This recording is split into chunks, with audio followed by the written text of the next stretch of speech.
Abby, please. This is she. Who's this? Abby, how are you? This is Jubal from the radio show Brooke and Jubal in the Morning. What? Yeah. Hi, Abby. Hi. This is so weird. Why are you guys calling me? Well, I'm calling you because we got an email about you from somebody who listens to the show. Okay, that's just as weird. Who emailed you about me? His name is Howard. Oh, okay. That's Okay. less excited. Abby, we do this thing on our show called The Second Date. I don't know if you know what that is or not, but that's if you go out on a date with somebody and then end up not wanting to see them again, they can email us to get you on the phone and ask what happened. So Howard emailed us and told us about your date, and he also can't figure out why you're not calling him back. Well, let's just say that I won't be interested in getting involved with him anytime soon. I think he knows that. Yeah, I think he's figured that out. We're trying to figure out why. Yeah. Okay. I know Howard through Little League because my son plays, and both actually our kids are friendly with each other, which is nice. Mm-hmm. But the other day at one of the games, we were getting along pretty well, and he was very forthcoming, and he asked me to dinner, and I was like, yeah. He told us about your date, and he said that everything was great. He said it was great. Yeah, he thought it was fantastic. He did say at the end of the date he leaned in to try to kiss you, and you kind of turned your cheek. It didn't seem like you wanted to have a first date kiss. I think that what happened during the dinner is we talked a little. We're both divorced, so naturally that's going to come up. Yeah. And he sort of overshared. Overshared about his divorce? Yeah, about how the divorce happened, pretty much. Why? Oh, okay. I mean, what would be oversharing? Oversharing would be sharing the fact that he hooked up with his kid's nanny. Whoa. He hooked up with his Oh. kid's nanny, and that's why he got a divorce? I mean, it was more than like hooked up. I guess they were together for some time. Oh. So he shared with you on your first date Yeah, that the reason he had a divorce was because he was having an affair with the nanny. yeah, like a full-blown affair with a nanny. Okay, well, that's My That's Hey, a bit of you know that's what? a bit of TMI, I think. but a good reason for divorce, so at least he has that. And he's honest? I mean, he was a little bit like sort of like remorseful about it. And then this also kind of made me mad because he was doing that thing where he was like, well, you know, my wife was being a little withholding. She wasn't giving me the attention she used to. And I'm like, Oh, God. Yeah, that's an excuse. Yeah, it is. It's always an excuse. I bought some new shorts, and she didn't comment on my shorts, you Like, know? how did she So I know? was like, well, I'm just going to start banging the nanny. At least she likes my shorts. yeah, but here's what's crazy, and that I can't believe that he shared with me on a date. He was going to take all his kids to Disney, right? Yeah. And then I guess the mother found out about the affair. So they were like, well, we're not doing a family trip. And he said that he still went on the trip to Disney with the nanny. What? Ooh, Wait, no weird. kids or kids with them? It's your new mommy. No kids. He took the nanny to Disneyland. Oh, Wow. what? So wait, okay, that's a lot of information on a first date. Yeah. I know. That's a lot. Yeah, especially, when you're just starting to date somebody, you might have questions. If they got a divorce because they were having an affair with the nanny and then had a trip scheduled to Disneyland with their kids and everything else, but then blew that off to just take the nanny there, might raise a flag or two. Yeah. I mean, like, it's crazy. I can't believe that he would think that any date would be going well if that is information that I'm getting. Okay. But so, yeah, to look at the other side, though, like he definitely overshared, but it was what was going on with his life. And at least he was honest about it. I don't know. Like, I feel like he was trying to make excuses for himself, like that he just sort of like fell into an affair with his children's nanny. Excuse me, I have something to say here. Oh. I'm sure you do. Wait, Yeah, I mean, you got a lot to say. what is going on right now? Abby, that's Howard. He was actually on the other line listening and wants to talk to you. What? I don't want to talk to him. It's a little too late now. Yeah, he's here. Yeah, I just got to jump in here. Abby, I really wish you would have told me that was an issue. I mean, What? Who would that not be an issue for? we were talking about our divorces. You were open. I was being open about it, and I was being truthful and honest. And, like, yeah, it was a mistake, but that was, It was like, a a long time ago. That was It was nearly a 2 years ago. mistake. Wait. Howard, you told me that you guys were involved for 6 months. That's a relationship as far as I'm concerned. I don't think you understand, though. Yes, it was a mistake, but she's really hot. What? Well, there you go. I mean, yeah, that's fine then, right? Yeah. No Sure. wonder you're a man who can't control his urges. And I already told you that my marriage was not going very well. It was already falling apart, and she was there. For me in that. I don't need any convincing. I mean, she sounds really hot. Oh, he's the Yeah. victim. Dude, oh my God, Howard, I was all for like second chances for you, but you don't sound like you even understand what you did. Yeah. Wait, guys, you're not getting the best part of everything. She still works for him, this nanny. Oh, what? Howard, the nanny that you had an affair with is still your nanny? Yes, she is really, really great with the kids, but we're There not are together. many people that could be great with kids. Oh my God. I have to pick my jaw up off the floor. I cannot believe that. Can you please let me finish?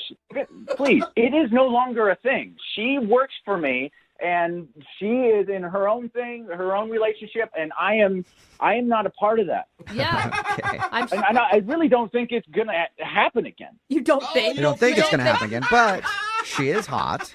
So And she could I'm maybe. pretty sure that's why she's still on the payroll, just in case she comes around again, right? Oh. Oh my God. You don't understand how hard it is to find good childcare. And I'm not just going to fire her because, I happen to have had a relationship with her for 6 months. Uh-huh. Oh my God. I think the nanny sleeping with the husband disqualifies her Yeah. as good childcare. Yeah. Like that is, That's good she's parent out. care. Whatever. I'm not firing her. I mean, she's good at her job. She's good with the kids. I'm not getting rid of her. And besides, Abby, I'm only interested in a relationship with you. That's it. Oh, that's romantic. That is romantic. Abby, Very would you like to trustworthy. go on a second date with Howard? We'll pay No, for it. are you crazy? Did you just hear that romantic comment, though? Listen, I used to bang my nanny for 6 months, but you're the one I want. It's pretty nice. Maybe instead of talking to me about a second date, you should call up your nanny. Oh. I told you, her and I are over, and it was her choice, and I respect that. Yeah. So you're not even the one that ended You it. were dumped by the nanny. Abby, are you sure? Because I think you're missing out on this one, man. I really bachelor do. here. Yeah. Totally. Yeah. So you don't want to go out with Howard again? Hey, Howard, I do not want to go out with you again, nor do I want to sit with you at any Little League game in the future either, okay? Okay, let's keep our kids out of this, all right? Oh, yeah. You're being Yeah, unfair. you are being a little unfair. I think you should be able to sit next to you. Listen, this whole thing got out of hand. I just want you to be able to meet this nanny and be able Why would I meet her? to square that away. Okay, so Why would I meet her? Because then you could understand how hot she was. yeah, exactly. Okay, I got it, yeah. Hello? Hi, is this Kelly? Yes, it is. Hey, Kelly, how are you? This is Jubal from Brook and Jubal in the Morning. Okay. I'm good. What's going on with you? Not much, just doing a radio show and thought we'd call you. I'm sorry, I'm confused. You said you're with a radio show, and what Yes. do you need? Yes, Brook and Jubal in the Morning, that's the name of the show. And we do a segment on our show called The Second Date. That's where if you go out on a date with somebody and then end up blowing them off after that date, they can email us to get you on the phone and find out what happened. So we got an email about you from one of our listeners. No, you didn't. Yeah, huh? We did. From who? His name is Jake. Oh, him? Yes, him. The dude you went to like a jazz club with? Yeah. Yeah. He emailed us, told us that he really liked going out with you, told us about your date, and he also said that it seems like you don't want to go out with him again, so he wants to know why. Okay, you said it seems like I don't want to go out with him again. I'm going to clarify and say that I don't want to go out with him again. Oh, that's a strong sentiment. Okay. Can you tell us why? You know, it was just a really disappointing night. I was really optimistic. Were you hoping he would have played a trumpet with his butt? What? That doesn't make any sense to He has her. no idea what that means. Yeah, don't worry about that comment. Anyway, why was it disappointing? Okay, I don't know what you guys know, but we went to a jazz bar, and Yeah, he told us that. He said you guys couldn't talk because there was like a no talking policy, so he wrote notes. And he thought that that actually was a good thing. Like you guys bonded over that and thought it was funny and stuff. totally. It was, I mean, that was really fun. It was really cute. And then, you know, I was feeling good about the night, about him. And then we went back to his place, and he made me a drink, and then he wanted to give me a grand tour of his place. Uh-oh. Does he have something creepy in his house? We've heard that a lot on these second dates. So, I mean, he kind of took me around to, like, the normal stuff, you know, like the kitchen, living room, whatever, showing me the place. And then we went into this one room, and there were glowing sticker stars on the ceiling, and there were trophies on the wall, and there were Okay. bunk beds. And I thought, oh, my God, like, do you have a kid? Right. And he Yeah. said no, and started laughing and said that it was his room and that him and his roommate sleep in bunk beds because they want to save money because rent is expensive. And it's not only him and his roommate in the bunk bed, but the whole apartment, which is a one bedroom, by the way, houses 4 people. What? And some of the other people are sleeping on like a pull-out couch or on an air mattress because they all want to save money. Well, I mean, you kind of got to understand that. Like, rent is insane. That seems pretty extreme, but... Right. I mean, like, I'm all about, finding ways to save your money, but I don't know if this is the right fit for me. You're not trying to date a dude with bunk beds that stares at glowing stars on his ceiling? And, this is the other thing, is that he said, my roommates aren't going to be back for another hour so we can do stuff. Did he mean, like, obviously you think he was implying sexual stuff? I mean, most likely, but... Who knows? He's got bunk beds and stars on his ceilings. He might have meant Legos. He might have bought a new Lego city or something you guys could have built.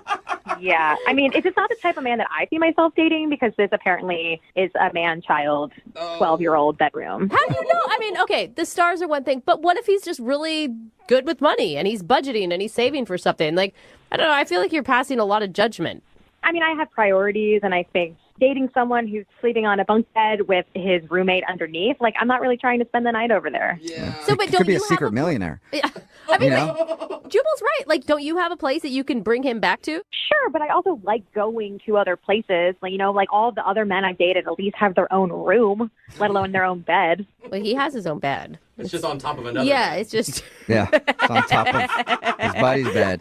Yeah, I'm not into it, so I don't really know what else to tell you. Well, Yeah. I think you told us everything you need to tell us. I do need to tell you something, though. Jake is actually on the other line listening and wants to talk to you. No, he's not. Yep, he is. Jake, you there?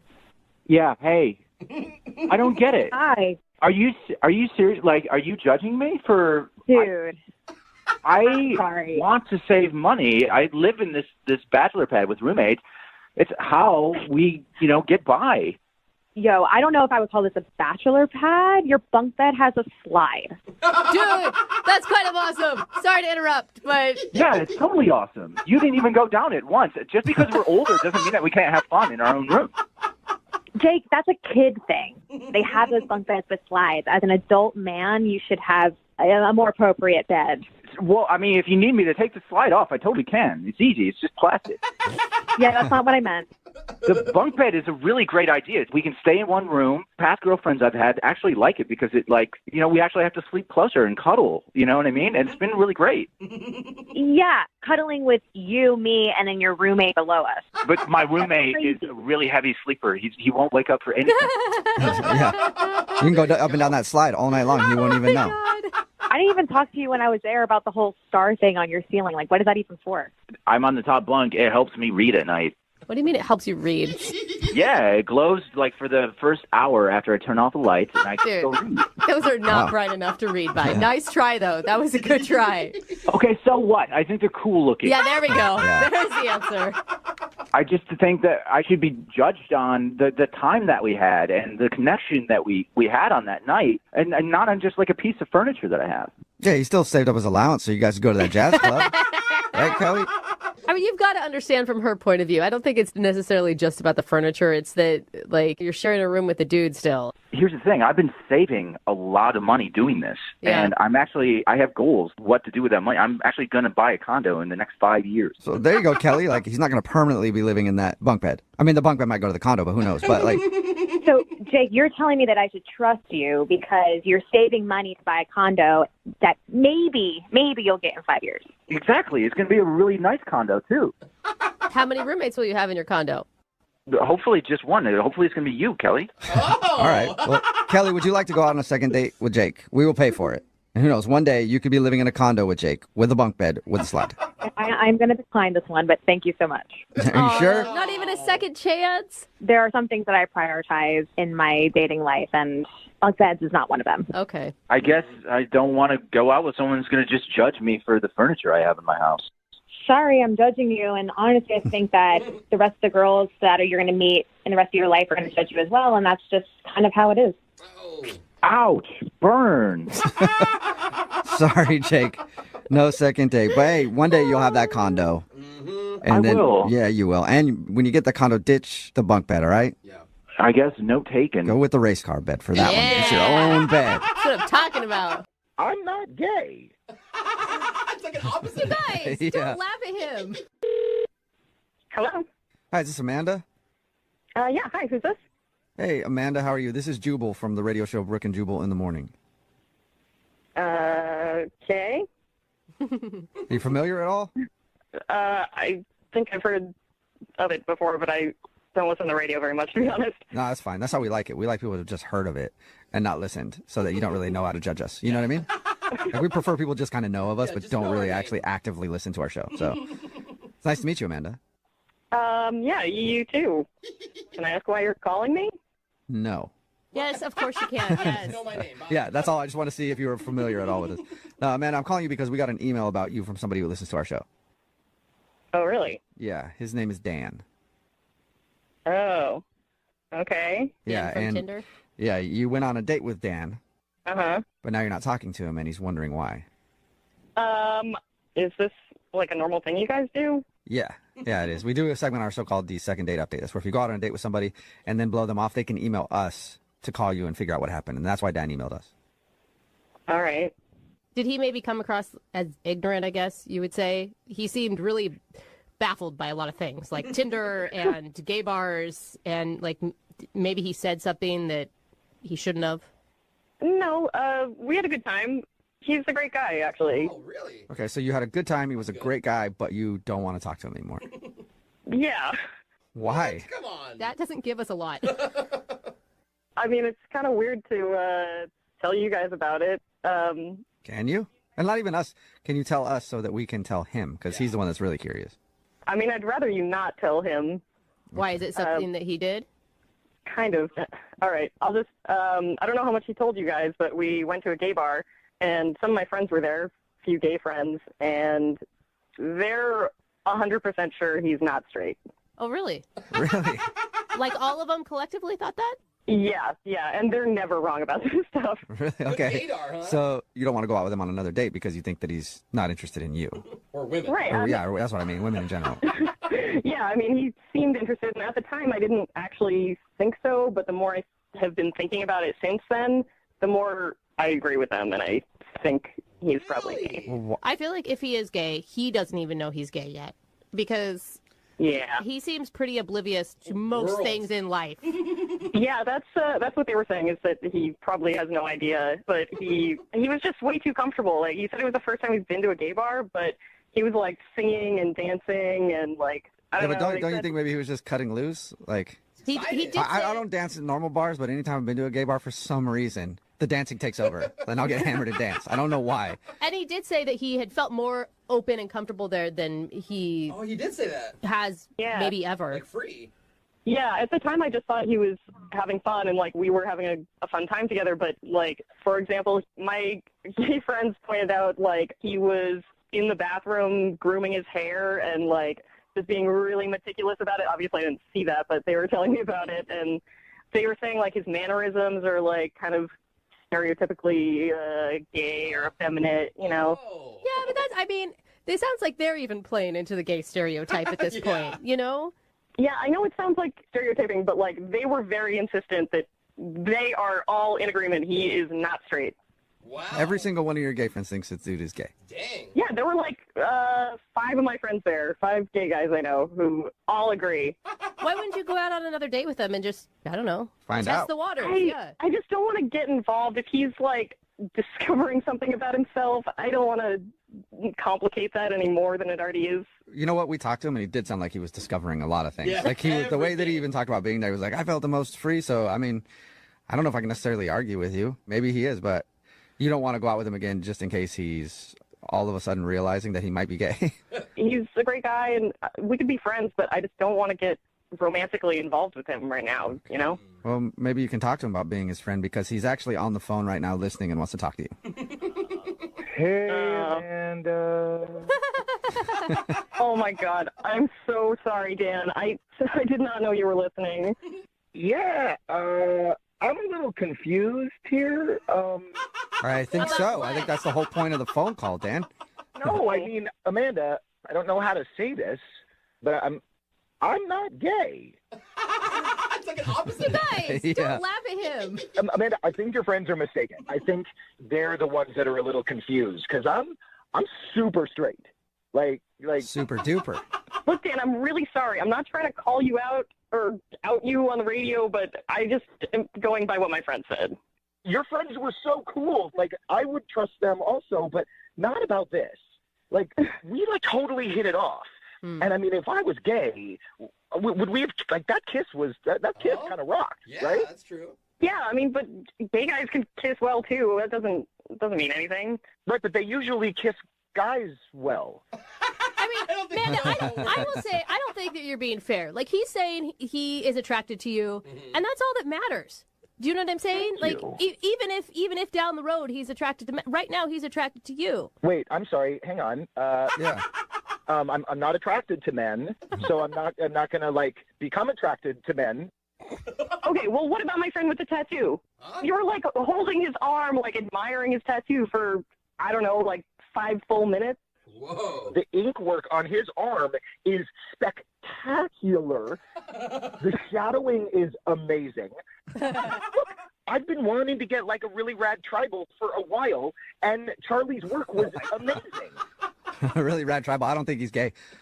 Amanda, you had a good time with him. You had fun. You guys shared a great kiss. I feel like you're letting your friends ruin something that could be really cool. Yeah, who knows? Like I said, he's saying he's attracted to you, and he likes tattoos. One of them said, "Shantae, you stay." And look, I don't know what that means, but I was like, I'm cool. I'm going to hang out. Okay. Sounds what I have no idea what you just said, Dan, or we're even trying to explain. But Amanda, will you go out on a second date with Dan? We'll pay for it. He's telling you that he's not gay, even though your friends say he is. I'm not gay. I'm not gay. You don't have to keep saying it, bro. I guess if you guys are paying for it, I'd be open to that. We can hang out. But I feel like I'm going to need some convincing that you're actually not gay. Oh. I am so down to convince you that I don't want to be with a man, but I want to, like, hang out with you. What? This is not convincing. Yeah, I'm not convinced, but hopefully, Amanda, you'll be convinced. Congratulations, Dan. You got a second date. Shantae, you stay. Yeah. Yes. Yes, Shantae, you yes, stay. Shantae. Congratulations. Hello, Hi, may I speak to Angela? this is she. Who's calling? Hey, Angela, how are you? This is Jubal from the radio show Brooke and Jubal in the Morning. Okay. Okay. Hi. How are you? Have you heard of the show before? Maybe. Why are you calling? Well, I'm calling you today because we do a segment on our show. It's called The Second Date. That's where if you go out on a date with somebody and then end up not wanting to see them again, they can email us to get you on the phone and ask why. Okay. Okay? And we got an email about you from a dude named Danny. Okay. And Danny told us about your date. He said that he thought you guys had a good time, but now it's kind of obvious that you don't want to see him again, and he's wondering if he did something wrong. What did he tell you? Well, he did tell us that he was late Like for really the day. late. He thought maybe that was a problem. But he also said everything seemed fine. I mean, other than just the standard, hey, we met for drinks, it was fun type of stuff. That's it. I take it there's something else he should have told us. I mean, it was a weird night. Okay. All of it? He didn't really mention anything that sounded weird to us. It sounded pretty normal. Okay. Maybe, how about you describe your date with Danny then? It was fine. The kind of like funny, weird thing is that we hugged when he got there, and then he like kept talking about it. Yeah. About the hug. I'll be honest, he told us about that too, and he was really pumped about the hug you guys shared. He'll never forget it. But it didn't sound weird to me. Oh, well, like I'm dating, right? Like I met this guy in an app. I don't know him. I'm always like on alert for weirdos. And he hugged me, and then throughout the night, he hugged our server. He hugged this random guy at the bar, and No way. I think he hugged the valet guy. What? Danny's a hugger, is what you're Does he saying. not know how to shake hands? Like, Yeah, he hugged a few people. He's just like a big hug guy. And does he say like, "Hey, give me a hug," or does he just go in without the Okay. announcement? Usually he just goes in, just kind of like opens his arms and like starts to grab you. throws the Okay. vibe out. So he was just like hugging everybody that walked by. I mean, he would like say a few things to them first, but yeah. And I'm like, anyone who hugs the server, like, that's weird. I don't know. I mean, I think it's only weird if people's reactions were weird. How did people take it? I think the valet guy was like super not into it, but Yeah. I bet you valet guys don't get enough hugs, actually. That's probably true. You need so many a day, and they're just not loved enough. You didn't know what to do. he was just like so confused. But the guy at the bar was drunk and the server was nice, so that like wasn't a big deal, I guess. But the weirdest part, actually, I'm remembering when he would hug me, he would like moan a little bit, What? Oh, no. How? like, Like, it felt so good. All Oh, he's just like, I mean, right. I'm pretty sure he did it with every hug. That's like what he does when he hugs. I'm just like, Mm. I guess. Oh, you I smell could- so good. when you say it, I feel like I may moan I when I, know, I was hug. just Like thinking now, that, I'm like, like, I think do I do I? that. I think I do that too. To a valet guy? I don't know. Yeah, no, not to the I've valet hugged guy. a lot of people, not a valet guy, but I'm not fancy enough for valet very often. So Yeah, it's just a weird, funny night. All right. Well, thank you for explaining that. I appreciate that. Yeah. Also, another thing weird is that he's on the other line listening and wants to talk to you. That's weird, too. Oh my God. Yeah. yeah. Maybe he's still on the line. Are you still there, Danny? Yeah, I'm here. Need a hug? Oh, Danny. I bet he does. Angela, is my hugging really the reason why you didn't want to set up a second date? You know what? You're like the sweetest, but I'm sorry, it's just not a match. Oh. No, I mean, look, I'm sorry if I weirded you out, but just so you know, like, I was born and raised a hugger. My family hugs, and like that's just our thing. Like, so, like some people talk, and some people send letters, and some people give gifts, and we hug. I hug. I speak through hugs, and like Speak through Speak us. to us. I get it. Like, you kind of feel like I'm a weirdo, but I just want you to know, like, you're an amazing hugger. And, like, even just because you weren't raised that way doesn't mean that, like, you can't still be this incredible hugger that you are. He sees your hugging potential. What's happening? Yeah. He's like, let me teach you. Danny, this sounds like more than just something you do. It sounds like your It's a lifestyle. religion? I mean, hugging is important. Hugging is, like, a beautiful connection between people. And, Angela, that's what I felt like we had the other night. And, like, I get it. Not everyone is a big hugger. But, like, the way that your arms went under my arms, that fit perfectly. And, like, it wasn't like it was hugging a stranger. It was like someone I've known my entire life. Oh. You know, it was like hugging a family member. I would have left that part out, Danny. But not in a weird way. Not like that. You know what I mean? Like, you... Okay, obviously this is not going well. I mean, you are so sweet, but I'm not into hugs like you, man. But Angela, I mean, he sounds like a nice guy. He sounds like Yeah, for sure. he's not creepy. He didn't creep you out. I mean, if anything, you were just uncomfortable with, I don't know, maybe too many hugs for the valet or something. But I mean, yeah, it was a little weird. yeah, Well, I on get that, it. right? I get it. You know, it's fine. But Angela, just know, like, what's amazing not just about your hugs is that they're amazing, is that you're an amazing hugger and you don't even know it. Wow. That's a nice compliment, Angela. kind of cute. Oh my Angela. God, I rejected him and he complimented me. Like, Yeah. He's a thank sweet you. guy. Well, that's because you don't realize how good of a hugger you Yeah. are. That's the problem. Wow. Danny would like to Now show I know. you. So would you like to go on a second date with Danny? We'll pay for it. No. Oh, really? I that's thought for fine. sure you'd give him another chance. What if he calmed down the hugs? You know what? I think there's someone out there that is going to love hugs and love Danny. Okay. Oh. But, you know, Danny, like, I'm down to be your friend if you want to, like, text me and, like, hang out in that way. Like, I don't know if you are down for that, but Yeah, I mean, I guess that's better than nothing. Do you think we could still hug? Oh, my Oh, God. wow. that's a Hey, weird question. come on now. She just offered to be friends. Don't go in for that. Can we be friends that hug once in a while, too? You know, that never ends up good. It usually ruins friendships. Yeah, hugs with benefits. right, well- we'll see. We'll take it one hug at a time. All right, well, just know that I'm giving you a virtual hug over the airwaves right Oh. Oh, now. wow. I can feel it. Oh, yeah, it's hot. Hello, Hi, I was looking for Emma. this is Emma. Emma, how are you? This is Jubal from Brook and Jubal in the Morning. Okay. Okay. Have you ever heard of Second Date before?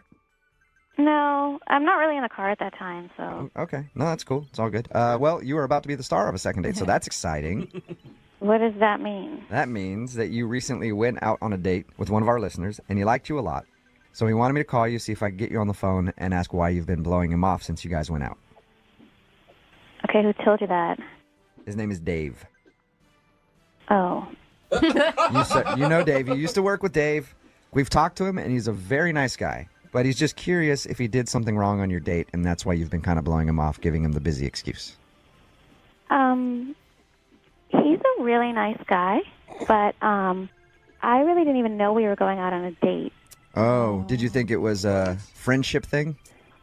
Well, yeah, because we worked together for many years. He's always so sweet to me. He'd always like bring me coffee from the break room, and when I told him I was leaving, he looked really upset. And so I thought we'd hang out as coworkers since I was leaving. You know how people do that when people leave a job. Yeah, for sure. And I thought that's what he meant, and I thought that's what we were doing until the day of, and he was insisting on picking me up, which was a red flag where I was like, oh no, I think he thinks this is a date. Let me ask you a question, Emma. When we talked to Dave, he said he had a crush on you the whole time he was working with you. Did you know that he had a crush on you, or was that when it became obvious? I mean, I could tell, but I still thought it was just a friendly, we don't have that kind of romantic vibe at all as far as I could see, even though he had a crush on me. Didn't he tell you, though, when he asked you out, I've been wanting to do this since the day I saw you? He was kind of mumbling. I really wasn't sure. Sometimes it's hard to understand what he's talking about. Yeah. But I really thought it was a hangout until he insisted on picking me up at my house, and then he showed up with a dozen red roses, and so I was like, oh no, he definitely thought it was a date. Still could have been a work hangout at that point. I give all of my coworkers roses all the time. Jose loves it. So at that point you knew it was more than just a coworker hangout. 100% knew. Okay. Again, he is a really sweet person, and he was actually the nicest to me at my job out of anyone for the whole time I worked there. He sounds like a really nice guy. Yeah, he does. We've talked to him a little bit about your date, that you don't think it should have been a date, but did you enjoy it? It was so awkward, you guys. It was he had the waitress put his plate on the same side as me, so instead of sitting across two regular people, he sat right next to me. All right, some people do that, though. I know him from being a coworker, and he's always kind of mumbly and nervous and awkward, but I wanted to let him down easy kind of thing, without hurting his feelings, but I've never seen him so nervous. Oh, no. Probably because he likes you. Yeah. I guess so. I guess so. I mean, if you were to step back and try to see him in a romantic light, could you? He's not the kind of guy I am attracted to generally, so... I bet you he's a stallion in the bedroom, Emma. You ever think about that? No. No, I don't think so. Well, would you be willing to at least tell him the reason why you've been kind of blowing him off, instead of just saying that you're busy? Just let him know, hey, you're not really my type. I think that would be really awkward because... I do too, Emma, and that's why I want to make it happen, because Dave is actually on the phone listening right now. No, are you serious? Yep. Dave, you there? Hey. Hey, man. How you feeling? Good, I guess. Why don't you say hi to Emma? Hey, Emma. Hi, Dave. Did you hear that? Yeah. It's okay, I'm really though. sorry, and I just know that there is a girl out there for you because you are a really nice guy, and I just am not that girl for you, but you are. I really liked working with you all that time, and I don't want you, to get your feelings hurt, But here, I know I am a little nervous at first, but I mean, I could become the man you want me to be. Yeah, I don't think so, Dave. I mean, there's a lot of girls out there, and I think you should keep trying, to maybe find someone that's a better fit for you. Dave, are you okay, man? Yeah. Do you feel like she's making the wrong decision here? Well, yeah, I wouldn't do this if I didn't really like her. And Emma, go out on one more date with me. I promise you, I won't be awkward like you said. Dave, I did have a nice time on our date, and I think we really do get along. It's just that you're so nervous, and you just seem to have so many anxieties that I'm not sure. Yeah, I know. I'm nervous, but this is just because I care about something so much that, this comes up. But, we always got along great, didn't we? I mean, we did get along really well. And you are you are a good-looking guy. Really? You think I'm really good looking? Well, yeah. I mean, you are. You're just, a little nervous, but you are good looking. You have a really, handsome face. See, Dave, you hear that? You're sexy. Yeah. That's the way I feel when a girl calls me good looking too, man. Dave, what do you keep doing? I'm just breathing. Okay. Emma, what do you think? I don't know. I mean, Hold on a second. Dave. Yeah. What are you doing, dude? You're making so much noise. I'll stop. No, What are you doing, though? Like, why are you making so much noise? It's a paper bag. You're breathing into a paper bag? Yeah. Okay. But here, I'll put it down. Yeah, put the paper bag down for a second if you can, all right? Dave. Emma, would you like to go out on a second date with Dave? I will pay for it. Give him one more shot. He sounds like a great guy. He'll leave the paper bag at home so he won't be making so much noise. I mean, I would say this, that of like all the guys I've ever dated, Dave is definitely like probably the sweetest and most caring and considerate and nicest. Like, he may not be polished and he's a little bit rough around the edges, you know, but I know he would go to the ends of the earth for me, you know, so. Well, then why not go out with him again? The ends of the earth for you? Jesus.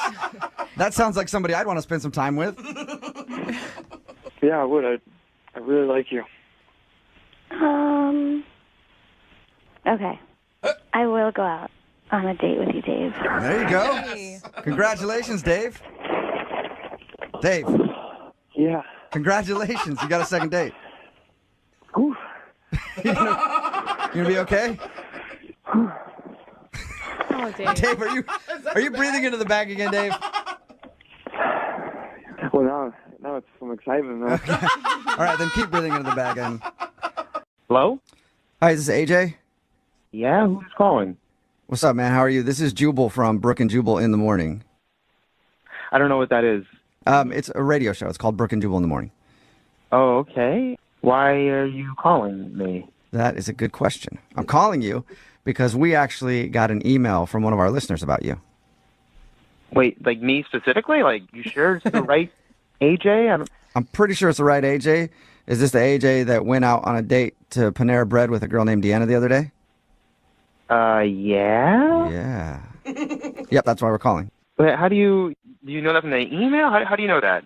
I know that because we do a segment on our show. It's called The Second Date. It's where if you go out on a date with somebody and then end up not calling them back, that person can email us to get you on the phone and ask what happened. So Deanna emailed us because she told us you hung out, went to Panera Bread, and you were supposed to pick her up to go to a party, but you never texted her.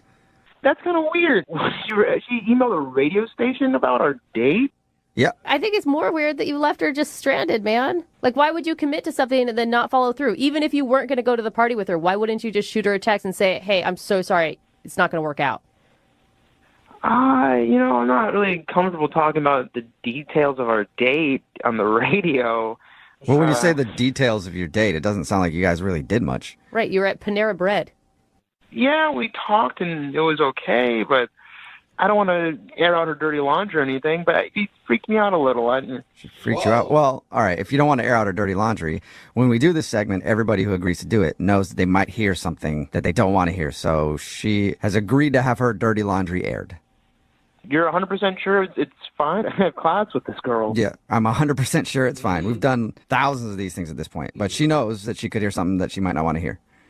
Well, we were at Panera, just chatting, regular date stuff. But then she mentions that this is her first date. Like, ever? Yeah, first date ever.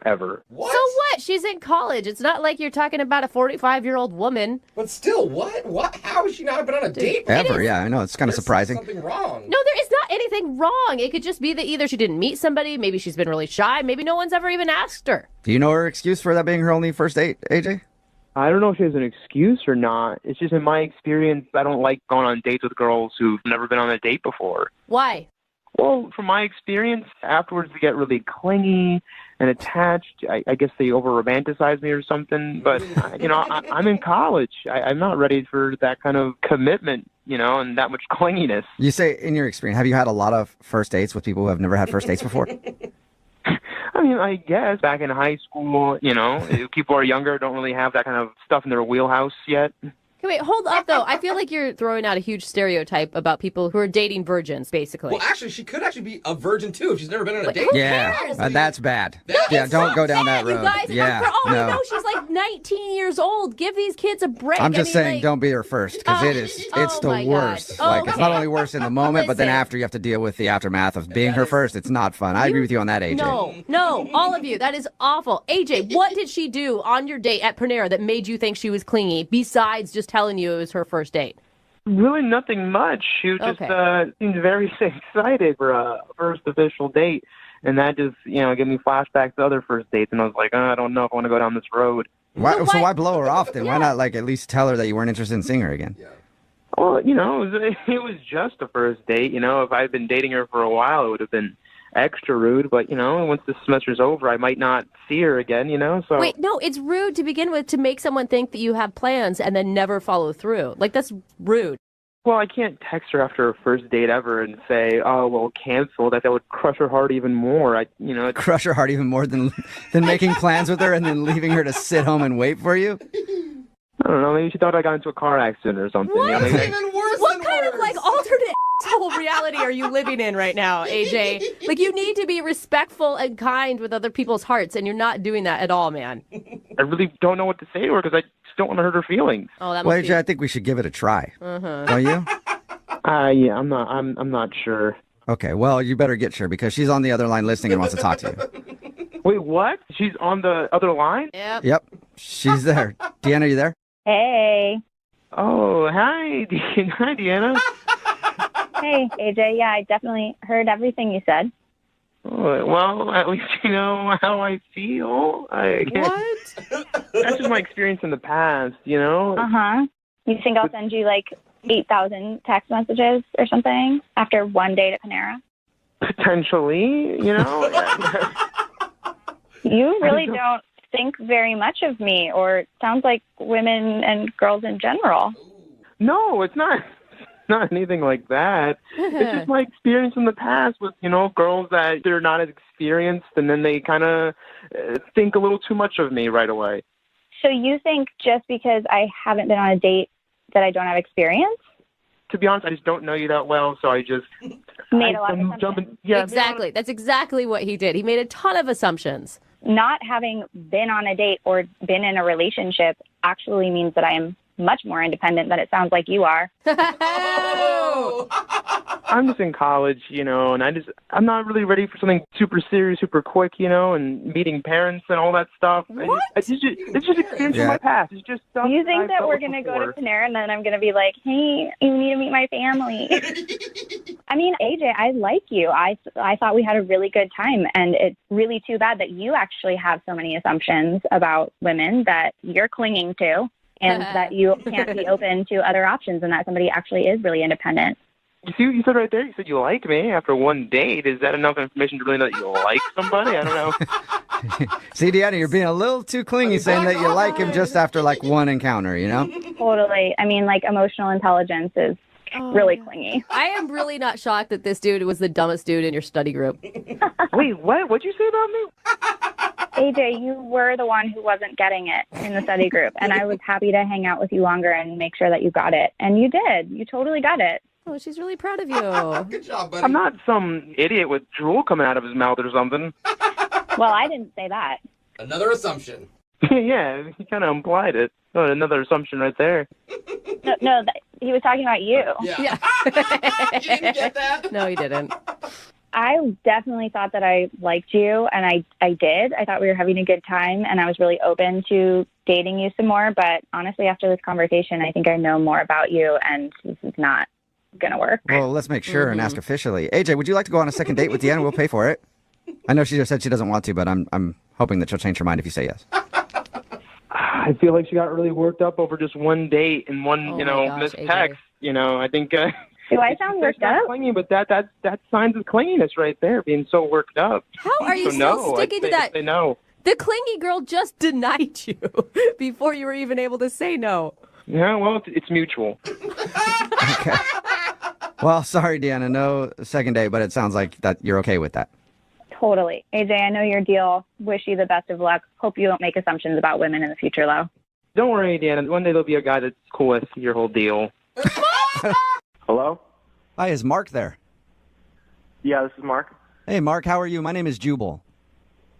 Oh, okay. Hi.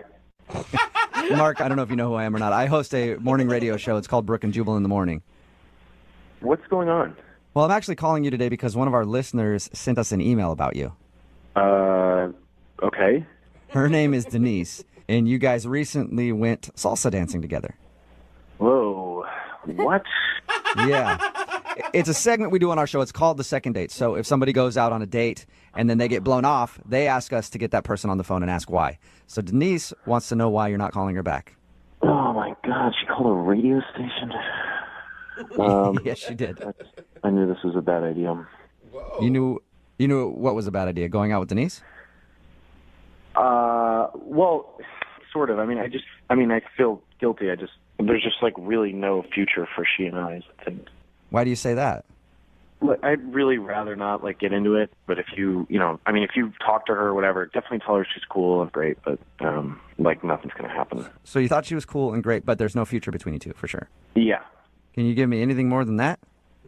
I don't know. You said just a second ago that you feel guilty. Yeah, I mean, like, it's just that she's probably not the only girl that, like, feels that way, and What do you mean? it's just that she, like, there have been a lot of sort of one-and-done kind of dates that I've been on recently with, like, a bunch of different girls. And So you're dating around a lot? No. What do you mean, no? You just said that you're taking lots of girls out on dates and not calling any of them back. I mean, that's fine. They're not, like, dates. I mean, it's not like it's... How is salsa dancing not a date? That sounds exactly like a date. Well, even from the get-go, like even beforehand, I don't plan on calling any of them back. Like, so why go on dates then? They're not dates. I mean, they're not dates. I use the sites. Well, all right. Basically, I'm married.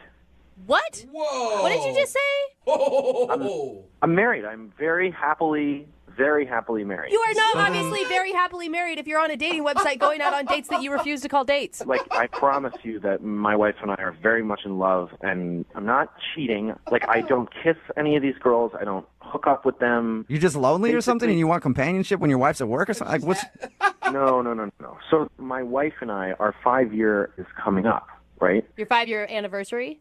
Yeah, our 5-year anniversary. So I had this whole idea that I wanted to do this big surprise for her where basically I've been going out and I've been taking dancing lessons with different women.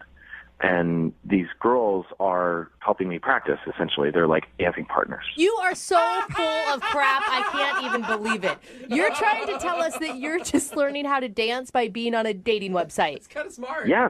You're such a... Oh, my God, I want to cuss so bad. Honest to God, it's the truth. Look, I mean, I start talking to these girls, whatever. I only go with people that I think I would have a good time with. And then, we go out, we dance, and half the time I even tell them what I'm up to. So why not tell everybody? Why not just go, hey, I need a partner to dance with because I want to learn to dance for my wife for our anniversary? Because it's about my wife. It's not about bringing somebody else in on the thing. Like, I'm not trying to include some girl in my 5-year thing. Why are you on a dating website? God, I'm so frustrated. Because it's an easy way to meet people. It's people who are willing to go out and have fun.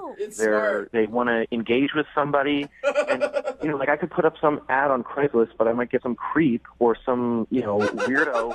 What are you talking about? You can go to a dancing studio and they find a partner for you. Well, I've been to classes before where they have an odd number of people, and I just end up standing in the corner, dancing by myself. So would you say it's accurate that you're faking going on dates then? No, because I don't think that there's anything that I'm doing on the date that is anything that would lead these girls to believe that there's a romantic thing. Okay, yes, every person on a dating website thinks that there's going to be a romantic thing. That's why they're on the dating website, dude. Look, I'm telling you, these girls have really fun times. I have a really fun time. I'm not a jerk. I don't treat them poorly. And in my opinion, I think what I'm doing is way better than what most of these guys are doing on these apps and on this stuff anyway, where they're just trying to get hookups. On my profile, too, it doesn't say I'm looking for a relationship. It says I'm just looking to have fun. So what should I tell Denise then? Oh, hey, sorry, he's married? if you're going to talk to her, I would hope that you would include that I thought she was really great, and I hope that she can, I'm sure she's going to find a really great guy because she was really cool. Well, you could actually talk to her because she's actually on the phone listening. Yeah, you are a liar and you're crazy. Yeah. You need mental health. What is going on here? Denise is actually on the phone listening, so she's heard this entire conversation. Yeah, ass. You used me. Use you? You made me believe that you were taking me out on a date. You made me believe that. Well, if you think back on the conversation, I didn't allude to us dating or anything like that. There was never. Are you kidding me? It's a dating website. Every conversation you have on a dating website is alluding to you dating. What do you think the point is? Just to be friends? Yeah, I don't just talk about hooking up with a guy the entire time. You're trying to get to know each other. There's so much more to it. You're crazy and you're a complete asshole. Thanks for ruining my dating experience. Look, you are pinning this all on me, and this is not my fault, okay? If you had asked me at all, I would have been totally upfront with you. If you had just said, hey, are you seeing other people? Are you, what's your deal? Are you married? I would have totally been yes, I am married. I love my wife. Oh my God, it's so dumb. That is ridiculous. That is the dumbest thing I've ever heard. So dumb. Yeah, well, other girls asked, and I told them, so. So there you go. What? What are you going to tell your wife? That, oh, honey, just for you, I signed up for a dating website, and I have been going out with random women learning how to dance. Well, I'll probably, won't tell her that part of it, but what I will say is that I took 4 months of dance classes for her. That I went and spent all this time and energy trying to do something romantic. Hey, I have to ask the question no matter what. So, Mark, would you like to go out on a second date with Denise? We'll send you guys out again for another salsa dancing class or something. I need to take more classes, so, Are you kidding me? No, I'm not kidding. Now everything's out in the open, and it'd be, like friends going for a dance class. Oh. I think Denise would rather kill you. I hope your wife leaves you, seriously. So is that a no? Yeah, I think that's a very strong no, Mark. Thanks for your time, though. I appreciate it. Yeah. Yeah, good luck on your dance classes, okay? I hope your wife loves it. Thank you. I think she will. And Denise, there you go. That's why you're not getting a call back. Well, I'm glad I found out, at least. Well, you should have asked to begin with, apparently, Denise. Apparently, yeah. From now on, I'm going to ask every date I go on, are you married? Are you just here to take some bullshit for your wife? Yep, I think that's a good idea. Hello, Hi, I was looking for Bonnie. this is Bonnie. Hey, Bonnie, how are you? This is Jubal from Brooke and Jubal in the Morning, the radio show. From a radio? Yeah. Brooke and Jubal in the Morning, it's the name of a morning radio program. Why? Why? I don't really know. That's good just the question. name we gave it. It Why seems are we simple. calling you? Is that what you're wondering? Yeah. Oh, okay. I thought maybe you were just wondering why we named it that. Calling you today because we do a segment on our show called The Second Date. That's where if you go out on a date with somebody and then end up blowing them off after, they can email us and we'll get you on the phone and see if we can find out what happened. So you went out with a dude named Drew. Oh my God. Yeah. And Drew emailed us and told us a little bit about your date, that you guys met online, you talked a bunch, and you finally coordinated a date, but when you showed up, I guess you had no voice. True. And she said that it was awkward because you couldn't talk, and then eventually he said if you're sick, you can go home, and then you went home, and that's the last he heard from you. Yeah, okay. He also said that he really, really liked you, and you guys talked for like a month or something leading up to the date. Yeah, we did. You don't sound like you like him as much as he likes you. You sound bummed. Yeah, it's okay if you don't like him. I think he just wants to know. I mean, I wasn't feeling good the day that we were supposed to have our date, and I didn't want to cancel on him. So I ended up going to the restaurant, and I got there, and I asked the hostess where he was seated, and I look over at the table. He's already there, and he looks nothing like his picture, nothing like any photos. Wait. What? So you hadn't lost your voice? Because you said you just asked the hostess. Yeah, I had not. And I was just trying to figure out what should I do. I mean, I've been talking to this guy for a month. Wait, how? So you feel like he catfished you or something? I feel like he was trying to portray himself younger than he really is. Oh, and I didn't want to, I just felt guilty for leaving. So I was just like on the fly. I just asked the hostess for a pen and paper, and I'll just say, I lost my voice. Whoa. Oh, wow. That's quick Wait. thinking. Very. No, you guys, that's ridiculous. How different could he have looked? I mean, how old are you talking? Are you kidding me? Like, easily could be my uncle. Oh, man. We're talking mid-40s.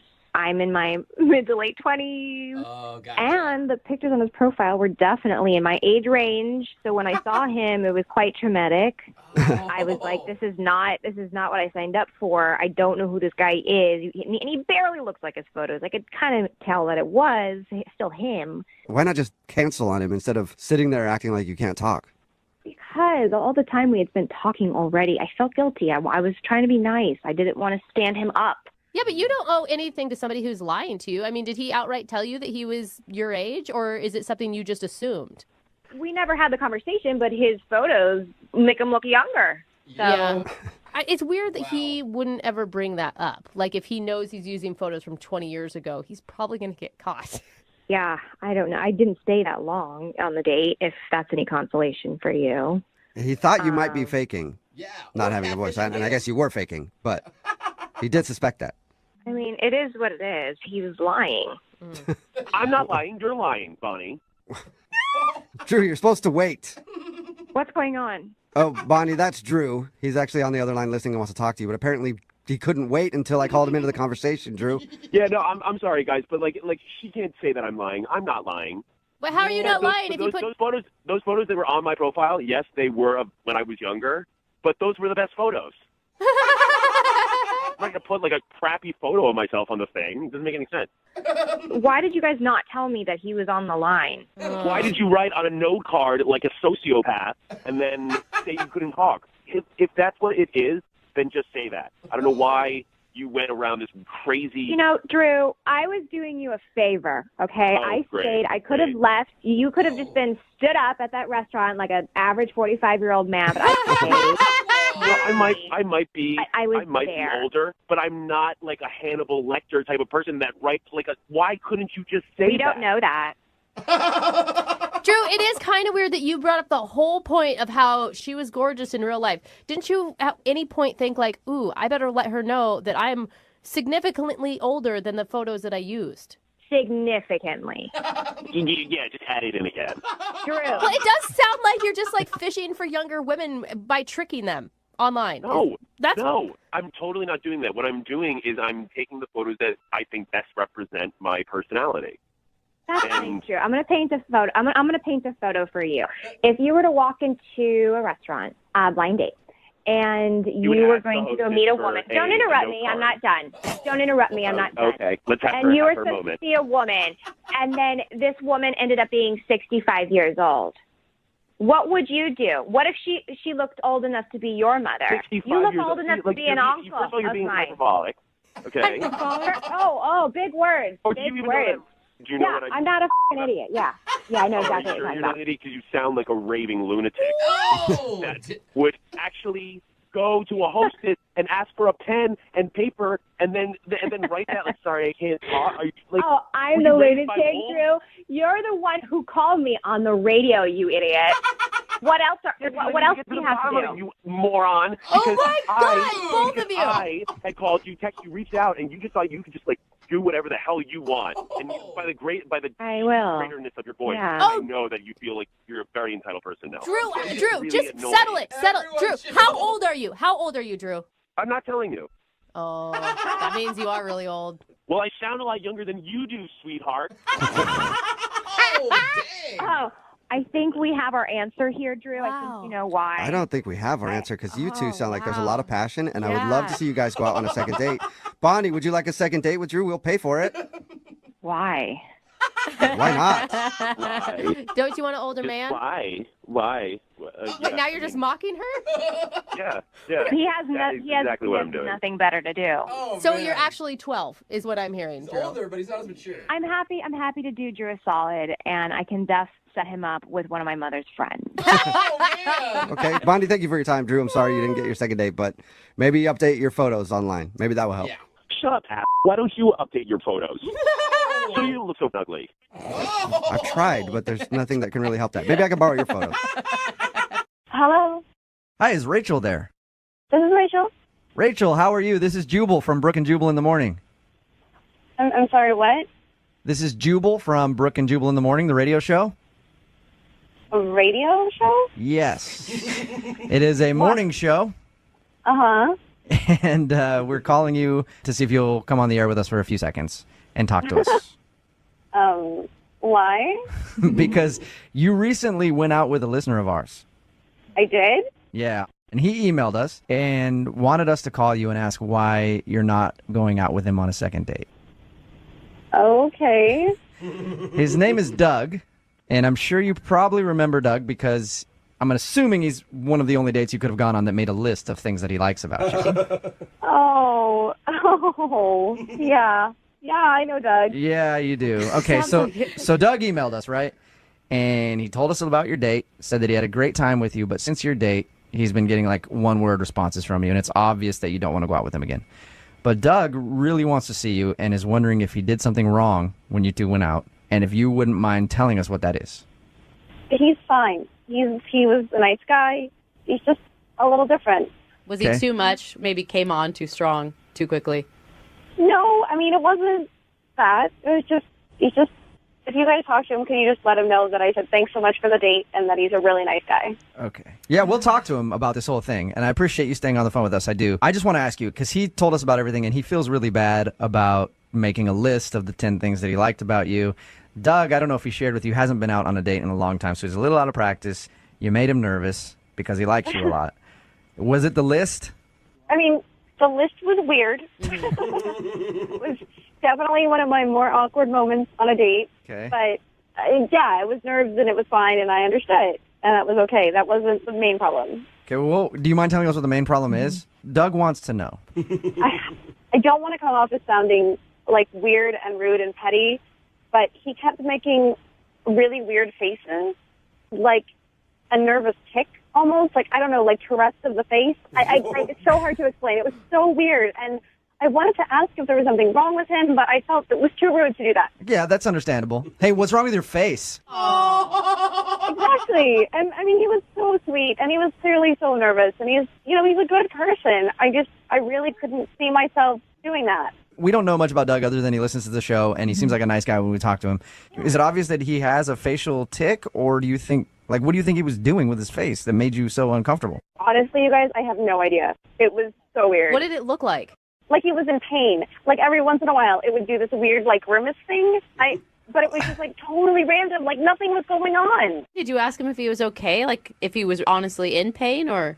I did never feel like there was a right time to do that, because it was always kind of in the middle of stuff happening, and all of a sudden he would just throw this face, and I'd be like, but it can't be like that, because that'd be really horrible and rude. Rachel. Oh, my God. I'm sorry. I can't take it anymore. I have to interject here. Hey, Rachel, that's Doug. He's actually on the other line. Oh, God. Hey, Rachel. I'm sorry.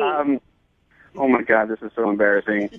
Are you okay? I mean, really, I can ask you now because I'm not sitting in front of you, but are you okay? Well, I had a surgical procedure recently, and I thought I was doing a really good job at, like, concealing it. But I was actually in a lot of pain. What? And I was, I guess I was just so taken in with you that I was trying really hard to ignore the pain that I was actually in. Doug, what kind of surgery did you have? Well, I had a really kind of unfortunate bicycle accident. Okay. And so embarrassing to be doing this on the radio. I basically injured myself downstairs. You had surgery on it? Yeah.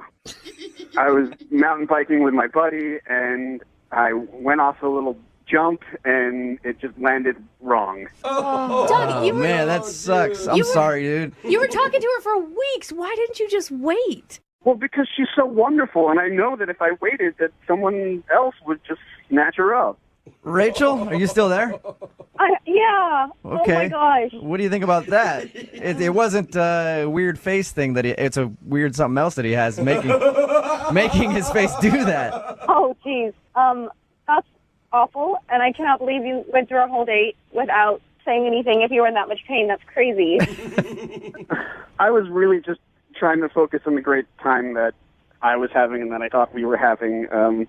You are so sweet, but please don't, sacrifice your body for a date. Rachel, what if Doug would have said, hey, let's go out maybe a couple weeks from now because I got some problems, some strained muscles down south? You would have been pretty understanding about that, wouldn't you? I mean, I probably would want to know a little bit more about what's going on and, the long-term effects and all that stuff. But, I mean, yeah, don't, throw yourself under the bus on someone else's behalf. That's crazy. But you're so great, I thought it was worth it.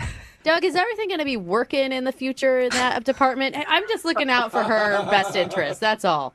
Yes, the doctor said that I'd be back to 100% in another month or two. Oh, look at All right, so you'll have to take things slow if you guys continue to date. So, Rachel, would you like to go out with Doug again, knowing what you just learned? We'll pay for a second date if you give him another shot. Only if he's well enough to go. Okay, Doug, are you well enough to go on a second date, or do you need a couple more weeks? I'm good to sit at dinner and things like that, taking it slow, but we couldn't probably do I think we know what you're saying, Doug. All right. Well, congratulations, and we'll send you guys out on a second date for some dinner. Yes. We'll pay for it, and then anything else is up to you guys and Doug's timeline. Rachel, I'm so happy. Thanks for giving me another shot. I will definitely make it up to you. Yeah, he'll make it up to you in about 6 to 8 weeks. Hello? Hi, can I speak to Jordan, please? This is Jordan. Hey, what's up, Jordan? How are you? This is Jubal from Brooke and Jubal in the Morning. I'm fine. How are you? Not too bad. What's going on today with you, Jordan? What do you mean? I don't know. You running errands or something? You got laundry to do? I got some laundry I need to do. I mean, I have work tonight, but Nice. why are you guys calling me? Sorry. You recently met a dude named Dennis. Dennis? Yeah, you met a guy named Dennis at a bar the other day, right? He can throw back Cosmos like a champ. Oh my God. Impressed. You were impressed, weren't you? I mean, with Cosmos, sure. Yeah, of course. Takes a man to be able to throw down like 5 or 6 Cosmos in one sitting, you know? Something like that, I guess. I mean, what's the point? Why are you talking about Dennis? Well, Dennis listens to our show, and we do a segment on our show called The Second Date. So Dennis emailed us because he says that you've kind of trailed off a little bit, and he wants to know if he did something wrong. Oh, God. I mean, did he tell you what he texted me? Yeah. He did. And have you gotten checked? That's not the right question, Jubal. No, didn't feel it necessary to get checked. Oh my God. No, he told you that he texted me about the STD check. Yeah. Yeah, and he told us he tried to explain it, but he feels like you think he was lying. Well, I mean, yes. I would. Yes. I told him I would feel the same way. Like anybody who's going to get that text from basically he's a stranger. I mean, you spent 1 hour with him. Like, why would you believe him? yeah, no, I mean, that's exactly right. So, and then there was like the rest of the stuff that he said. So, like the when he rest was of the stuff that he said? when he was trying to tell you that it was meant for his friend Jordan instead of you. You mean? no, like after that, like there was like a lot more that he said.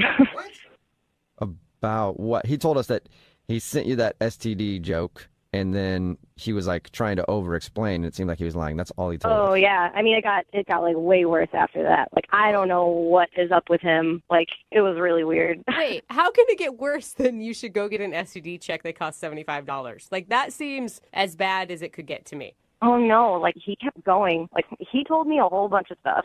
Like what? So he sent, the STD thing, oh my God, sorry, it was a joke, a friend, blah, blah. And then he started, without me asking, like he was telling me basically like his sexual history. What? Wait, like how many partners he's had and stuff?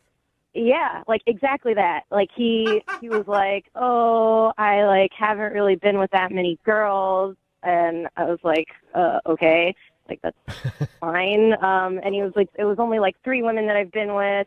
And he's like, and the first time I was a junior in high school, there was this girl, and I only got to second base. And then, like, I didn't say anything because, like, I don't know. I feel like stuff like that, that's, like, not something you necessarily just tell someone that you've just met. So wait, Yeah. like he did like a novel of all of his sexual history back to junior high where he touched some girl's Oh boob. yeah, I mean, he was talking about like, and he's like, and the next time I was in college and I experimented with a girl. It's like, okay. What were you texting back to him in the middle of all this? Like, why would he Literally, keep going? when he started doing like going back, giving me all these really specific examples, I didn't say anything. Like I didn't know what to say. I was just kind of like sitting there. Like I would start typing like, oh, that's cool, but I didn't send it. So I'm assuming like he just kept going.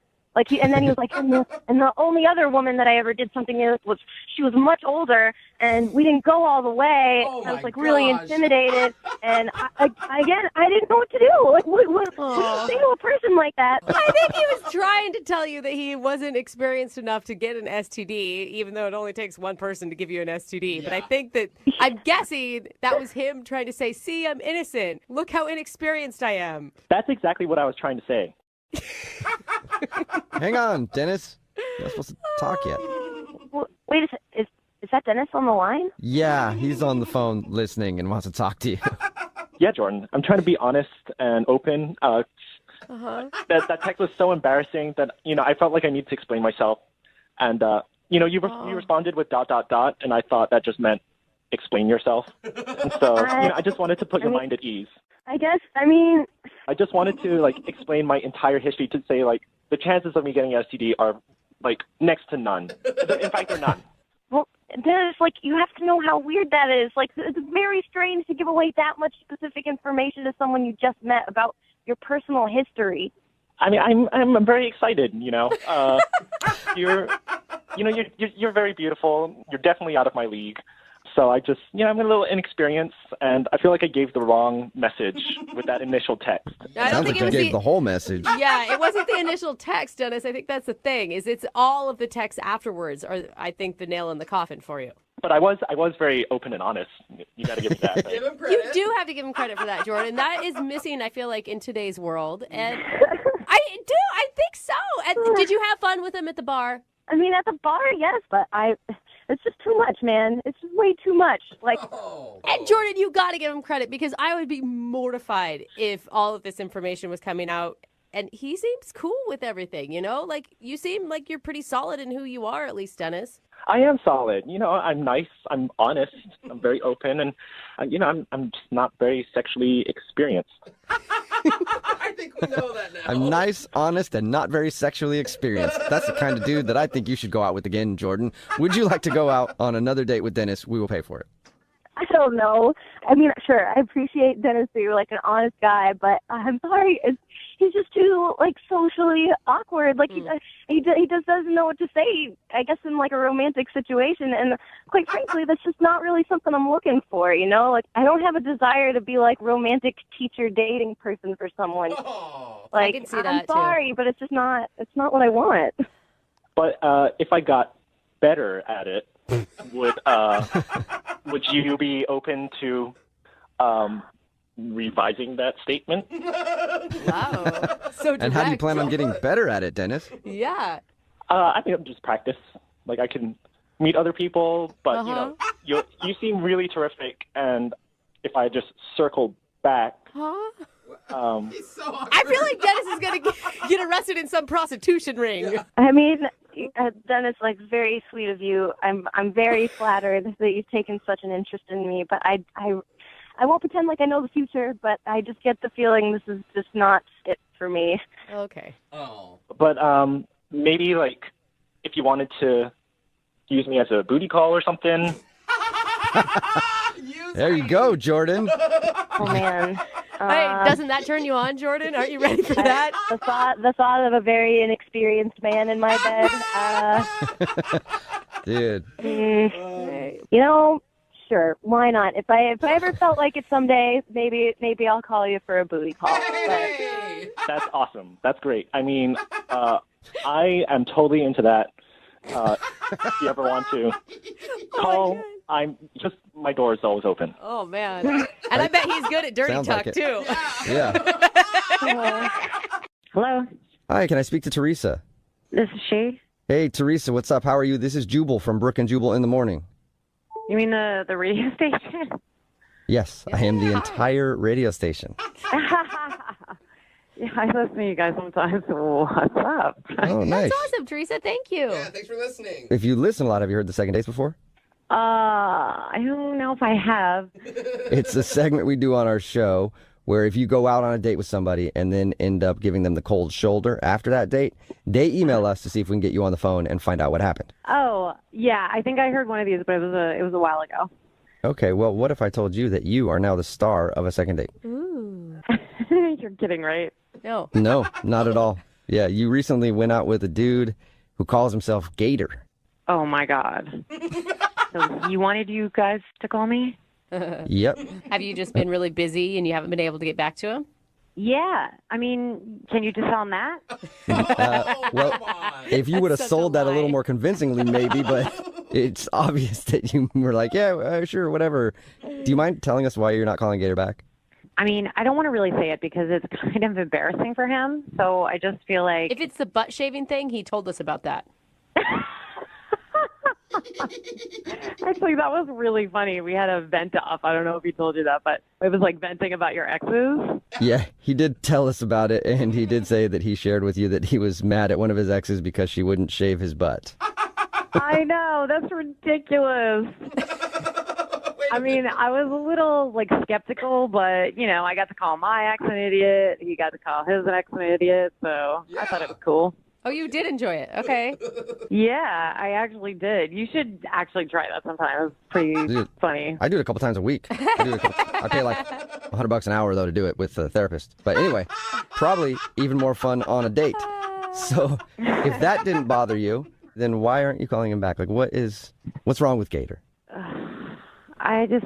There's just a weird situation, and I don't know. It was just weird. That I don't know what to say about it. On the date, a weird situation happened?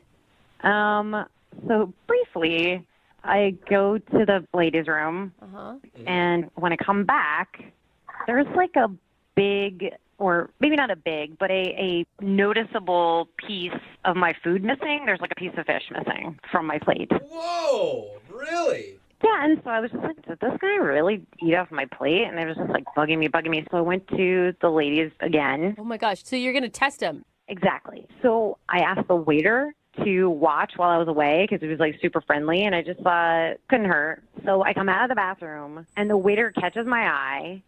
I go over there, and he says, yeah, he just took a bite out of your roll. Out of your dinner roll? Yeah, that's weird, right? Yeah, that is pretty weird. So while you were going to the bathroom, he's eating the food off your plate? Yeah, who does that? Like, that is just, I mean, he didn't even ask me. Were you like raving about how good your food was and you don't think he could help himself, or? I have no idea what the deal was because, I mean, it's a first date. I didn't want to come out and be like, oh my gosh. Did you just eat half of my asparagus? What is wrong with you? Let me smell your pee. Like, it's weird. Oh my I God. like how he waits for you to go to the bathroom too. Like he's sneaking bites of your food. Like Sneaky, strange. Maybe he was hungry. Those restaurant portions at some of those fancier places are really small. The bottom line is this guy was eating off my plate, and it's a first date. We're not like best friends or anything where he's just chomping on my food. Mm-hmm. I just felt super weird about it, and it was a huge turnoff. Yeah, I can see that. You know, this might be a turnoff too, but Gator is actually on the other line listening and wants to talk to you. What? Yep. Hi, Teresa. Oh, my God. First of all, I didn't know you saw that, so real sorry about that. Oh, my God. You were unbelievable. I mean, at least you admitted it. You weren't trying to sneak out of it or anything. Why are you eating people's food while they go to the bathroom, Gator? I was hungry. I was nervous all day for the date. Didn't eat lunch. You know, so here we're at dinner. I just grabbed tiny little forkfuls. Remember why my name is Gator? I could have eaten that whole thing in a second. Oh, yeah. So you practiced some restraint. That's very nice of you. Did you not think I wouldn't notice? I did not. No, I didn't think you would notice. It was tiny little fish forkfuls. Fish gets flaky and spreads out, and you're like, oh, I guess it just fell. Or something. I don't know. Gator, I mean, there's other ways to go about it. Like you could order an appetizer or ask for another basket of bread. Well, that was the thing. They took the bread away, and I got hungry. I was embarrassed, like, be like, hey, bring that bread, more bread. You know, I didn't want to look like a pig. I'm on a date here, so instead of like, I thought it would be better just to snack a little bit on the plate. I didn't. Yeah. Yeah, you don't want to look like a pig, You want to just eat off somebody else's plate while they go to the bathroom. That's better. Just tiny amounts. Exactly. Yeah. Tiny bites. Yeah. And I feel bad. This is not what I do. But, I did pay for it. So, I mean, in essence, it was mine. And, I guess you're right. Oh. You were loaning the food to her, I guess. And that's where you lost me. Oh. What? I paid for it. If anything, you were eating my food because I paid for it. So, What? Technically, I was giving it to you, and you were eating my fish. So, I never thought of it like that. What is wrong with you? That's the only thing wrong with me is I was hungry. I mean, I told you that I didn't eat all day, and if we were dating for a long time, this would be no problem. It would be cute. But just because it's the Yes. first date, you get I would agree all with mad. that. Well, but also it might be cute if you guys are doing it together and you're not waiting until she goes to the bathroom to steal your food, I guess, but to steal the food off her plate. Okay, that's a good point. At one point, I was thinking maybe, I'll ask her, but, we're in the middle of a vent off, and it would just be in poor taste. That would be in poor taste. I mean, here's the thing, Gator. I've also been hungry on a date before, but do you know what I did afterwards? I went and got myself a burger at a drive-thru on the way home.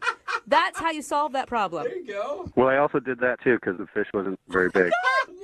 How much can you eat, sir? Yeah. Well, they call me Gator for a reason, okay? I can eat a lot. I still look good. I'm not called Little Baby Bird.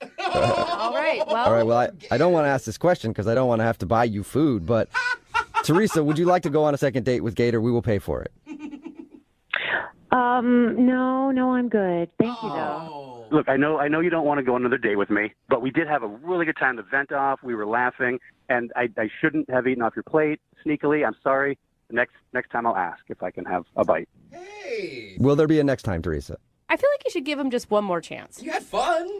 Yeah, Okay, come on. only if he admits that saying when he paid for the food, it was technically his. Yeah. That better have been a joke. I agree with that. That was a joke. Bad joke. Yeah. That's awesome. Yeah, right. Well, we'll pay for it. So the food that you guys eat is technically ours. And I'm going to come over and eat off of both of your plates, okay? That works. Great. That sounds good to me. Yes. Gator is ready to chow down. All right, you guys, we'll get it all set up and send you out on another date. Teresa, thank you very much for your time. Yeah, thank you. You're welcome. She sounds so excited. And Gator, Yep. go get some food now because I'm sure it's been a few minutes. You're probably starving. Actually, I didn't tell you guys this, but I've been eating through this entire phone call. Hello, Hi, can I speak to Melanie, please? this is she. Hey, Melanie, how are you? This is Jubal from Brook and Jubal in the Morning. Okay. You don't know what that is, do you? No, what's up? Brook and Jubal in the Morning is a radio show. Well, yeah, I figured that, but who are you? What's going on? I'm Jubal from Brook and Jubal in the Morning, Hi. and we do a segment on our show called The Second Date. Have you ever heard of that before? No. Okay, well, I'll explain. A second date is where if you go out on a date with somebody and then end up not calling them back after, they can email us to get you on the phone and find out what happened. And we recently got an email about you from a dude named Jake. Okay. You know Jake? Oh, yeah. Yep. Okay? So Jake told us about your date, Mm-hmm. and he also told us that you're not answering his phone calls or text messages or anything and is wondering why you're blowing him off. Am I supposed to tell you why? Would love it if you would. So would Jake. He actually be wants to know the answer. This is kind of weird, but that's fine. I'll tell you. Okay. This was easy. So he told you we met at this car wash place. Yeah, he told us all about that. He thinks the reason you're not calling him back is because he asked about how much money you made. Oh. He said that was the moment everything changed. Like you went from being interested to being totally put off. Oh, okay. I don't think it was that moment, although that was a weird one as well. So what was it? So Jake seemed really nice at the car wash, but I don't know, he's really not my type. How so? Did he tell you he's originally from Spain and he just moved over here No. not too long ago? We talked to him, and I heard an accent, but we didn't ask about where he was from or anything. Okay, so he's originally from Spain, and that sounds pretty sexy to me. Sure, yeah, except he went on and on, almost immediately from the beginning of our date. He went on and on complaining that like ever since he got here, that he's like not been able to hook up with women, and he's so frustrated that American women are so uptight and they should be more. I'm not kidding you. He goes into this thing like, we need to be more free. We need to be more sexual. Is it weird that I'm like, he kind of has a point? I don't know. Like, we are kind of a prudish country. I understand that, but this is a first date, and it's the first topic of conversation he's going to bring up, and it was in the creepiest way. Like, all the red flags, all of them. I guess it's weird to complain that you've moved to a country and are having trouble getting laid. Yeah. When you're on a date. Well, I mean, it's not like you're hanging out with a buddy. You're like, man, I can't hook up with a girl, but you're like, hey, you want to go out for dinner? By the way, nobody will have sex with me here. That's weird. But it wasn't even like you just said that very casually. Okay, that's a very casual thing to say in a conversation and be mature about. But he was like smarmy gross about it. Was it the way he was talking? Was it his body language? Could you point to one specific thing that made him smarmy? All of the above. All of it. He would go into this like, it was almost like a pitch. Like, back in my home in Spain, women would throw themselves at the floor to me. Like, he was a king or something. It was so gross. I just can't even. You can't like chalk it up to cultural differences. I'm sure part of it is that, but like I said, there's a way to have a conversation about that without making it creepy and weird. It was weird. I wish you could have done there. I really do. Because I've been around like creepy dudes. I've never felt this uncomfortable. Really? It was just, you just have like this feeling, this instinct. I can't really describe it. And it was just like, I shouldn't be here. I gotta go. Okay. Okay. Well, that's not good. You probably don't want to be here either, Melanie, because Jake is on the other line listening and wants to talk to you. Oh, my. Oh, okay. He's listening right now? Unless he hung up. Jake, are you still there? I am. Oh, okay. Huh? So is it my accent? No, Jake, I think it was the fact that you were talking about not being able to hook up with American chicks. And what's wrong with that? Well, it's a date. You're on a date, you know? It's just, in America, we don't talk about sleeping with other people when on a first date. That's what I mean. I don't understand why you guys are so uptight about, sex, everything, In Spain, it's very natural to talk about those things, whether in a first date or you're home with your mom or your grandmother. It's all very free. Oh, wow. Grandmother. When is the last time you had sex? I like his liberated point of view in terms of it's natural, everyone does it. Mm-hmm. But, I mean, are you hearing what she said about being uncomfortable? I got to say, I was very surprised. I was very shocked. I mean, Spain women love all that kind of talk. Please accept my apologies. I'm a very sexual person. I'm very free when it comes to that. I was hoping maybe you'd be in the same way and not so, antiquada, like an antique kind of thing, Listen, I think most people are sexual beings. It's part of our human nature, but there's a respectful way to do it, and you cross those lines immediately. Like, I have no interest in seeing you. I don't even know. Really, Melanie? Wait, so are we kind of like lost in translation kind of thing? I mean, because if I was alone with you, I would do things to you that you can't even think of, I treat you like my princesa. No. Did you hear what I just said? It doesn't work. It doesn't work that way. You're not being a respectful human being. Melanie, I think you're being a little too uptight. Maybe that glass of tequila will help you calm down a little bit and come on a second date with me. Okay. I mean, if you were to give him some tips on how, if he got to redo it, what would you want him to do differently next time? Be a different person? Oh, I don't know. It might be kind of tough to do. Well, you got to free yourself up. You're like in a cell. You're obstructing yourself from liberations and freedom of sex, whether it's with men or woman or both at the same time or multiple. Whatever. Just get after it, huh? I was just trying to help. I'll be fine without you, thanks. Are you sure, Melanie? Would you like to go out with Jake on a second date? We will pay for it. Absolutely not. Okay, I didn't see that coming at all. Melanie, fine. Look, I get it. I understand. You're not as sexually liberated as I am. You're not as sexually free as I am. But maybe you can guide me in the right direction? Or might you have some friends that are more sexually liberated than yourself?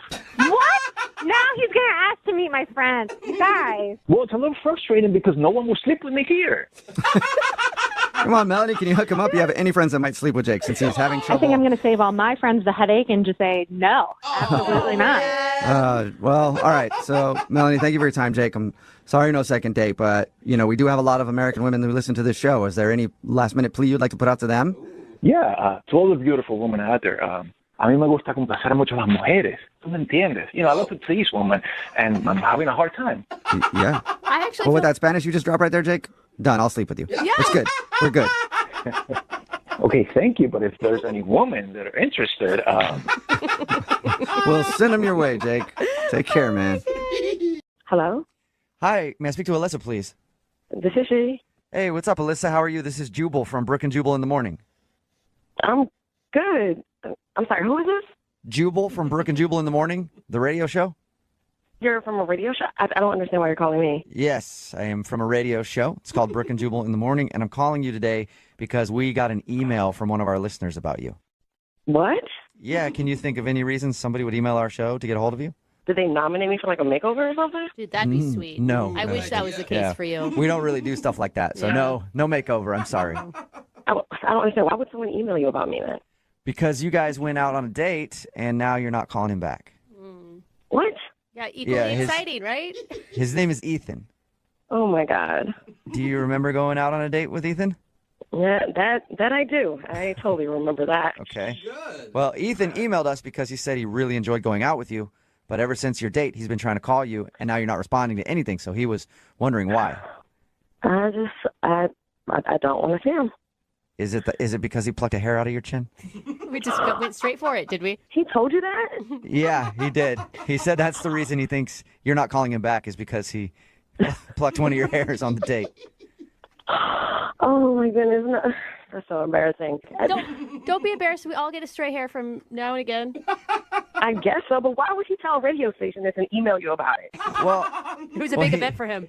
He emailed us because he wants to get a hold of you, and we asked him why he thinks you wouldn't want to see him again, and that was the only thing he could come up with because he said you guys had a really good time other than that. No, No, you didn't have a good time other than that? we did, but there's just one thing that freaked me out. And it wasn't that he was collecting your hairs one by one? Wait, hold up. Did he tell you he was collecting my hairs? No, I was joking. It's just a joke because of the one hair that he pulled out. Oh my God, my heart skipped a beat. No, he didn't tell us that he was collecting all of your hairs. He just thinks that's the one reason you don't want to see him. I mean, it was completely embarrassing, but that's not what it was at all. No? So there's more to it than that. I don't even know if I should talk about it. But I don't want to put his business out there.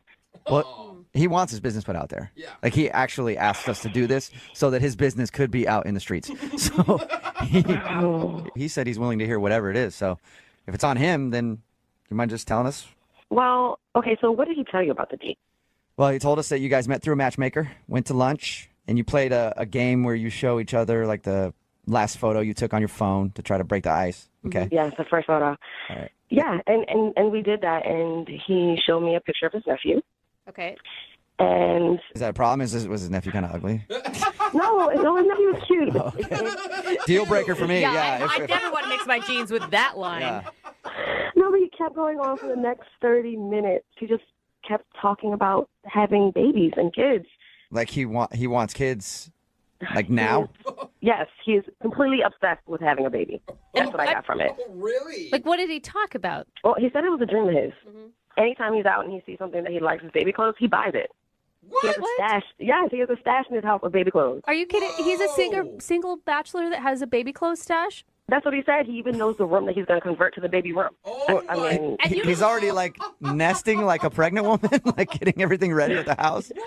yes, he is. I mean, he told me he can't wait to hear baby footsteps coming down the hallway. Like, So maybe that was like a little bit too much to share. too But much. I don't know. Is it refreshing to you to find a guy who's interested, obviously, in family life, or is that something you don't want? Yeah, it's refreshing to know that a guy wants to have a family someday. I do too, but it's creepy that he's collecting baby clothes. He doesn't have a baby. I know. Yeah. It'd be weird for a single girl even to do that. That's true. Yeah, Like if you went over to his house after your date and you open up the closet and you just see a bunch of baby clothes. It's not sexy. Oh, what was your response to him? I mean, my response was just to sit there and to listen to him. I mean, he's still talking about how he can't wait to hear his baby say "dada." It's kind Now, of hang on, that's not fair. What? Who's that? Oh, that's Ethan. Ethan's actually on the other line listening and wants to talk to you. Hey, Alyssa. Apparently, he couldn't wait any longer and had to pipe in. No, man, Are you there's nothing serious? wrong with wanting to have a baby. You've been listening to this the whole time? Yeah, because you wouldn't return my calls or my texts or anything. So you call radio station and have them call me and listen. Well, I really liked you, and apparently you thought I was weird. I mean, it was really weird talking about a baby that you don't have for 30 minutes. What was I supposed to say to you? I mean, is it that weird that you would think about the baby you might have someday? For 30 minutes isn't that long to talk about babies. Well, I don't know. On a first date, even if I were out with a woman and she was like talking about the baby that she wanted so badly, that would scare me. It wouldn't. I mean, obviously, it wouldn't scare you, Ethan, but it would scare a lot of dudes. Yeah, but like the matchmaker already found somebody that I knew was like really serious and wanting a commitment to, so I just figured it wouldn't scare that person off. Well, it scared me. Ethan, I mean, I think everyone agrees that it's sweet that you're excited about fatherhood. Yeah. But the collecting of the baby clothes, do you bring that up often on a first date? I mean, first off, to call it a collection is kind of going a little overboard. It's not a collection. It's not like I have a room full of the stuff. Okay, so how many items? If we're talking about just anything having to do with babies, I've got like 15 things. Whoa. But like they're not all, like 7 of them are onesies.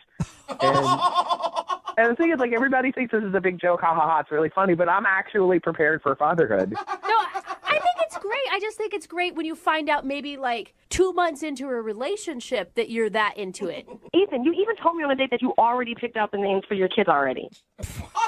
How long have you been planning this, Ethan? I don't know why you guys think this is weird. I've been dreaming about having kids since I was a kid.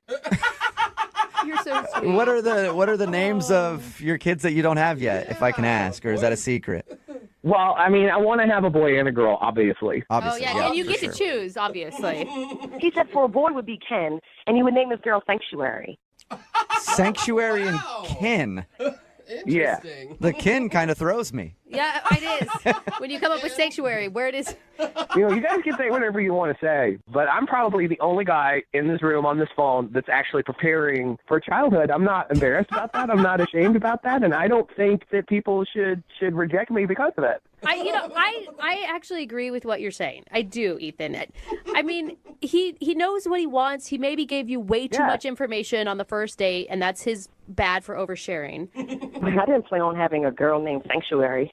Yeah, that one you need to negotiate for sure. Debatable. We could talk. Well, Alyssa, would you like to go out with Ethan on another date? We will pay for it.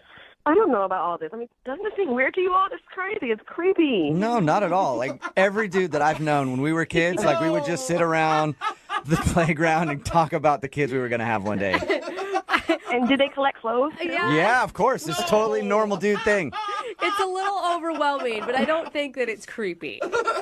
I mean, Alyssa, I feel like you're not giving me a chance. I feel like we should go out again because I have proven to you that I'm an honest, straightforward guy and that I have a long-term plan. And his clock is ticking, Alyssa. He doesn't have as much time. I guess so. One more date wouldn't hurt. So you'll do it. You'll go out with Ethan one more time. I said yes. Please don't ask me again before I change my mind. That's awesome. Congratulations, Ethan. Oh, thank you. Thank you so much. I'm so excited. And thank you, Alyssa, for giving me another chance. And we can talk about Sanctuary. We'll discuss names later. I'm just kidding. I'm not going to talk about the kids again. Good choice. All right. Well, good luck, you guys. Keep us updated, okay? Thank you, guys. Thank you. And Alyssa? Yes. If he says he's on a pill, don't believe him. Hello. Hi, is this Mary? Yes. Hey, what's up, Mary? How are you? This is Jubal from Brook and Jubal in the Morning. I'm okay. Are you familiar with the show at all? Yeah, is it like a radio show or something? Yeah, it is. Yeah. So have you ever listened to us or no? No. Okay. So that was you a quick maybe have answer. just heard of us. Yeah. Mary, I'm calling you today because we actually got an email about you from somebody who does listen to the show. His name is Jonas. Oh, Jonas. Yeah. And you guys went to a farmer's market a little while ago and you made him dinner, even though that wasn't necessarily probably in your plans? Yeah. But why did he contact you? I'm pretty confused here. Well, because we do a segment on our show. It's called The Second Date. So Jonas is confused because he thought you guys had a great time, but now it's pretty obvious that you're blowing him off. Is he right about that? Yeah. He thought that maybe you were put off because you ended up having to cook for him. Yeah, that was a little annoying, but like, how much did he tell you? That's definitely not the worst of it. He said your eggplant parmesan was amazing. We heard. Said you're a great cook. Yeah, that's nice, but like, did he tell you about his pets? His what? His pets? No mention of any pets. You allergic to cats or something? Listen, if it was cats, he would have heard back from me. Snakes? Oh, is he a snake dude? Listen, the guy feeds wild raccoons in his neighborhood. What? Wait, those aren't pets. Those are wild animals. Yeah. Yeah, see, I'm on that same page, but I don't think he is. Well, explain a little more. Okay, I walk in, and the first thing I see is this wall of photos of raccoons. Like Weird. artistic photos of raccoons or like somebody's... Yeah, a few of them were like really well done. So I was like, oh, maybe he likes photography. He went to the zoo or something. I don't know. Right. I would have left right there because raccoons scare me no matter what. Even in picture form, I would have run out screaming. No, I mean, I think they're totally interesting animals, but they're wild animals, you know? And then I like mentioned like, oh, that's a really cool photo. I like that. And he starts talking about these raccoons. And I'm pretty sure that he's like, you know, on a Friday popping his beer after work, like sitting on the porch with the raccoons. Why do you think that? I mean, like obviously he has a love for them, but why would you think that they're his pets? Did he tell you that? Well, let me paint you a picture of the backyard. Uh-oh. There's a hole in the fence so that they can have easy access. Oh. There are cat toys in the yard, and no, he does not have cats. There's also cat food on the porch and a little kiddie pool for them to swim in. Oh my! Wow! So this dude actually invites raccoons into his life. It's a raccoon resort. Yeah. Yeah, straight up. I mean, super weird. I get it, but the picture of little raccoons swimming in a kiddie pool is kind of adorable. I know that they probably have rabies or something, but they have cute little hands. Yeah, right. That's the thing. It's cute from a distance, but like I don't want to wake up someday and have a raccoon on my chest. Like, yeah, I can understand that. Yeah, Raccoons are I don't want to scary. take the raccoons, exactly. If he loves animals so much, why doesn't he get like a conventional pet? You know what? We didn't go that deep into it because I was feeling kind of weird. Changed the subject. You know, I just was trying to steer the ship in another direction. Just away from raccoons. Yeah. Away from raccoons. Okay. Well, even though it sounds like you're really tired of talking about raccoons, we have to talk a little bit more about them because Jonas is actually on the other line and wants to talk to you about the date and probably more about raccoons too. Yeah. Seriously? Wait, who? I don't understand who hates raccoons. Like, they're the most adorable animals around. How could you hate them? Oh. Wait, hold on. You're on. Did you just hear everything that I just said? Yeah, and I don't understand because you didn't express any sort of hatred for raccoons when we were hanging out. And you actually said, oh, that's really cute when you saw the kiddie pool. So, oh my God, I mean, do you not think that a raccoon is an adorable animal? They are adorable animals, but they're also wild animals. And you're acting like they're your pets. They carry diseases. They are my pets. They are my pets. Yeah, I don't bring them into the house. They don't sleep in my bed, but like, I take care of them. Yeah.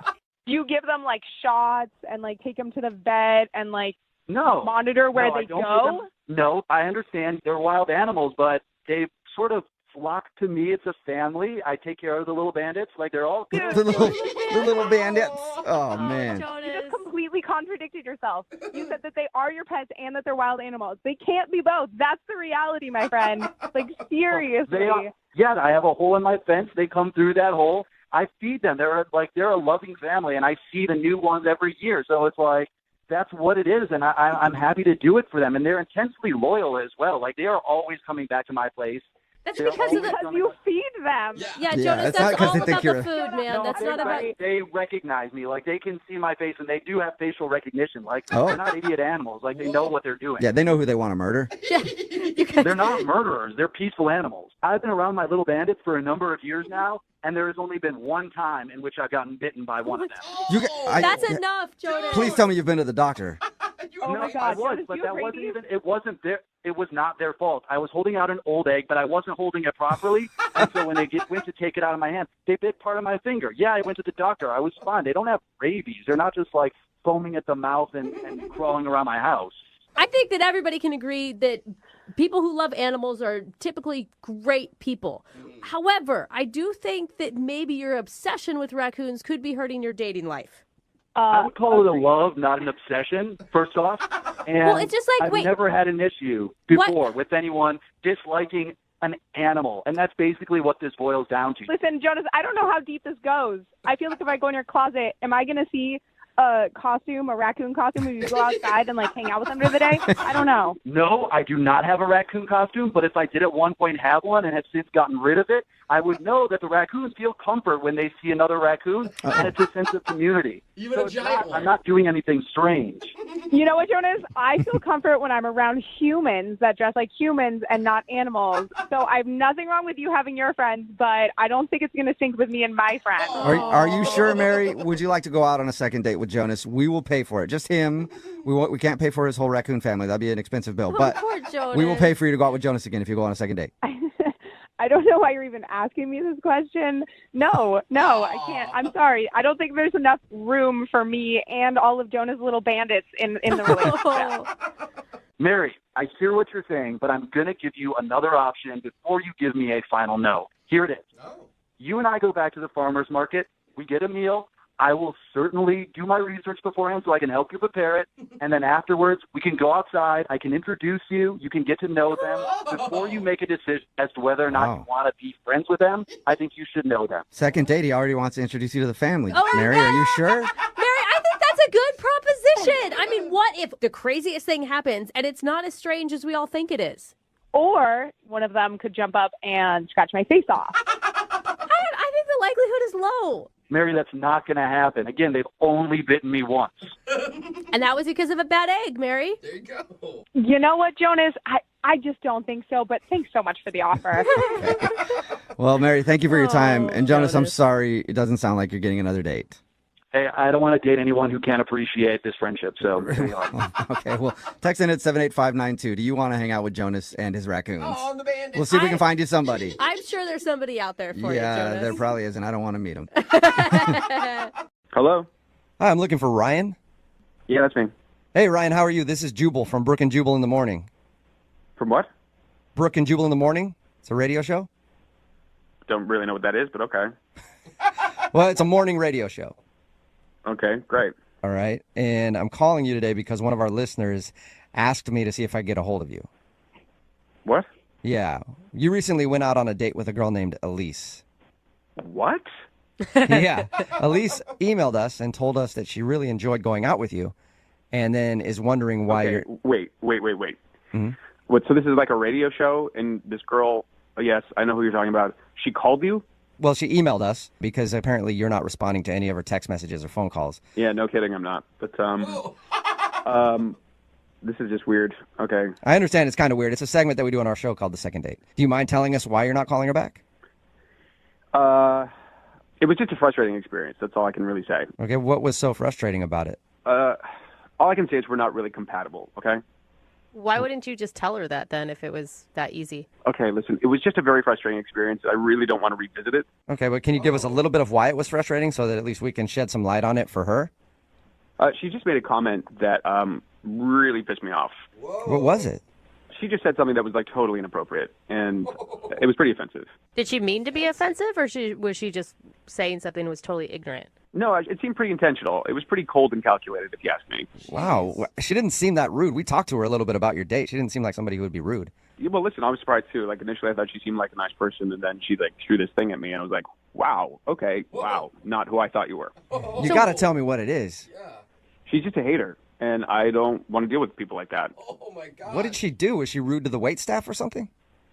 No, so like we were having a conversation during dinner, okay, and I told her that I like to cook. I cook a lot, and I told her that I particularly am very, very fond of the Barefoot Contessa, Anna Garten.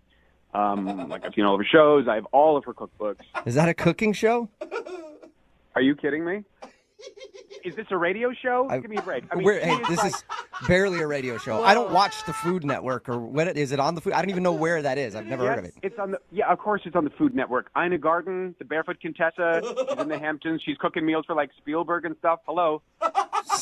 Sorry, I didn't know who she was. Maybe I'll check it out sometime. I mean, I'm from the sounds of it, I'm sure I'll like it. Yeah, it'll change your life. Okay. I think she's like she's she's like the most amazing woman that's ever lived. Wow. And Elise responded in an extremely rude way. It was incredibly disrespectful. What did she say to you? First of all, she laughed at me. She like dropped her fork and openly laughed. Like everyone in the restaurant turned and looked. She was just laughing her face off at me. Because you like the Barefoot Contessa. Because I like the Barefoot Contessa. Apparently that's hilarious. I don't know. So, but then she says in a really loud voice, she goes, "That lady, she's the worst." And I was like, speechless. I could not. I was like, what? What? So I'm she confused. said that she didn't like the Barefoot Contessa, and Yes, she said she did not like the Barefoot Contessa. Not only that she didn't like her, she said she was the worst. And then she went even further. She said she is so fake. Her show is so boring. And, oh my God, okay. And her recipes are like so simple. They're for like a middle school cafeteria. And I was like, oh, you have got to be kidding me, lady. You have got to be kidding me. you're that into cooking. This is bigger than food. This is, yeah, the food's amazing. This is about this woman, this incredible soul, okay? And to disrespect her like that, I don't think so. Not on my watch. I was like, you go for the Barefoot Contessa, you're coming for me. Are you joking? Yeah. I'm sorry. Maybe you didn't hear me. She said she's the worst.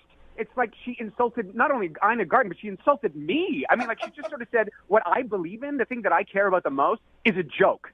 I'm like, you know what, lady? I'm going to toss this table over and walk out because that's some bullshit. Then why did... This is so crazy to me. Well, don't you wish that you could tell Elise off a little bit then? I mean, and let her know. No, I don't want to have anything to do with her again. That is dead to me. Okay. All right. Well, I should probably not tell you this, but I'm going to tell you anyway. Elise is actually on the other line listening and wants to talk to you. What? Yeah. Ryan? Wow, this is just getting better and better. This is amazing. I am like, I don't even know what to say. Yeah. Well, you certainly knew what to say the other night about the Barefoot Contessa. That was pretty clear. I had no idea that I offended you, and I'm so sorry. I can't believe that you're so worked up over this. I mean, Oh, I don't know. I don't know. If you had said something to me about something that you care about a great deal and I laughed at it and threw it back in your face, you wouldn't have been offended by that? You got to be... I mean, but yes, she's not my favorite, but I don't, it's not like I said, I hate her, she's the worst, she should, jump off a cliff, or, like, I just said I prefer the show with Giada, and I like... Oh, my God, that was like a stake through my heart. It was like a stake through my heart when you said that. You want to talk... You think Ina is fake? That is fake. I mean, that is like you open up the dictionary, the word fake, and there's a picture of Giada. That's all I know. Shots fired over Cooking Network personalities. She's not really Italian. She's from Long Island or something. I mean, come on.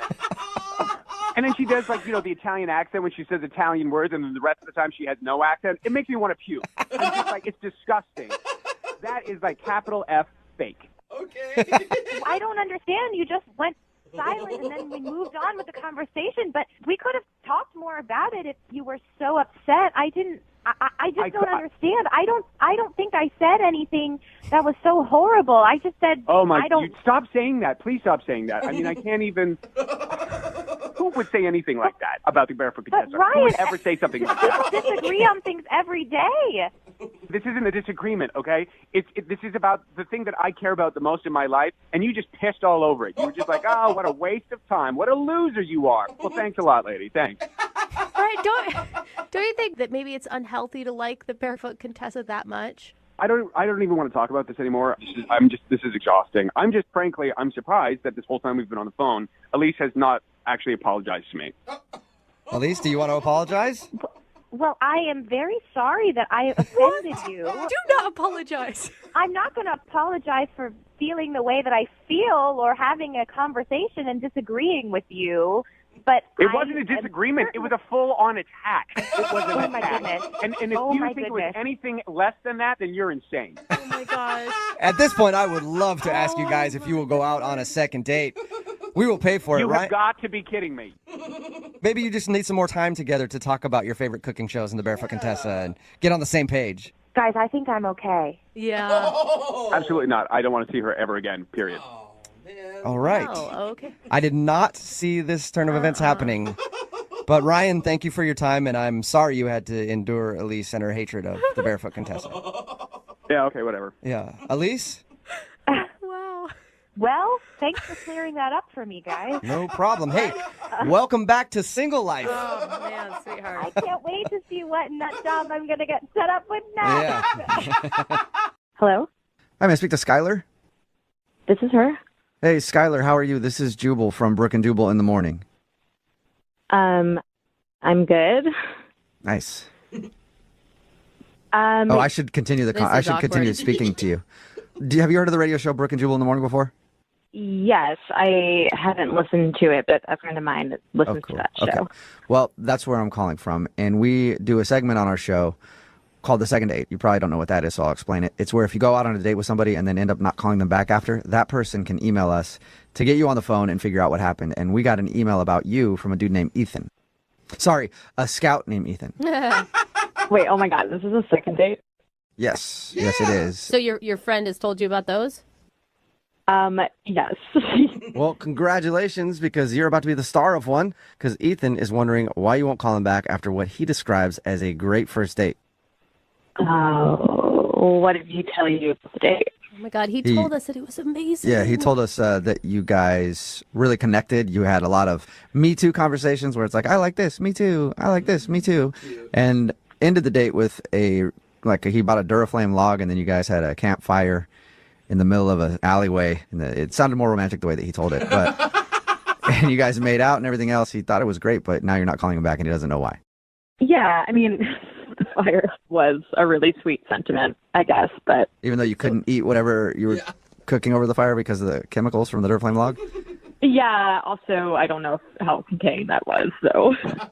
Wait, it wasn't just like you've run out of time and you meant to call him back. Like, there's a reason you're not calling this guy back? I don't know. After the campfire, I could tell that he really liked me, and he was really sweet. He drove me home, and right before he dropped me off, he asked if he could take me on a weekend getaway, which is also like a very romantic thing to ask, but not after we just met. But he was going out on a limb, man. I mean, don't you want a guy to really like you at the end of a date? Well, yeah, of course. But if you just assume that he wanted to do that because he was just trying to hook up with me. Oh, so you're thinking that he doesn't want to go on a weekend getaway for romance. He just wanted to take you away so he could hook up with you. Yeah, it's not just the fact that he asked me to go on a weekend getaway. It's the timing, you know? Like, he asked me and he wants to go that fast. Like, he wants to go next weekend. And that's a red flag because how fast is he moving in other aspects? You know, does he not know how to have a relationship? But you can't just tell him, I don't feel comfortable with that. We should go on a few more alleyway cookouts. and then maybe a weekend getaway. You just stop talking to him? Yeah, I mean, it was a lot. And I think it just kind of threw me off guard. So I guess I should tell him that. I've just been trying to think about how to say it in a way that's not going to hurt his feelings, I guess. Oh, well, okay. I got good news for you then, Skylar. What's up? You did say it because he's actually on the other line listening and wants to talk to you. What? Hey, how's it going, Skylar? Yeah. Wow. Hi. Oh, my God.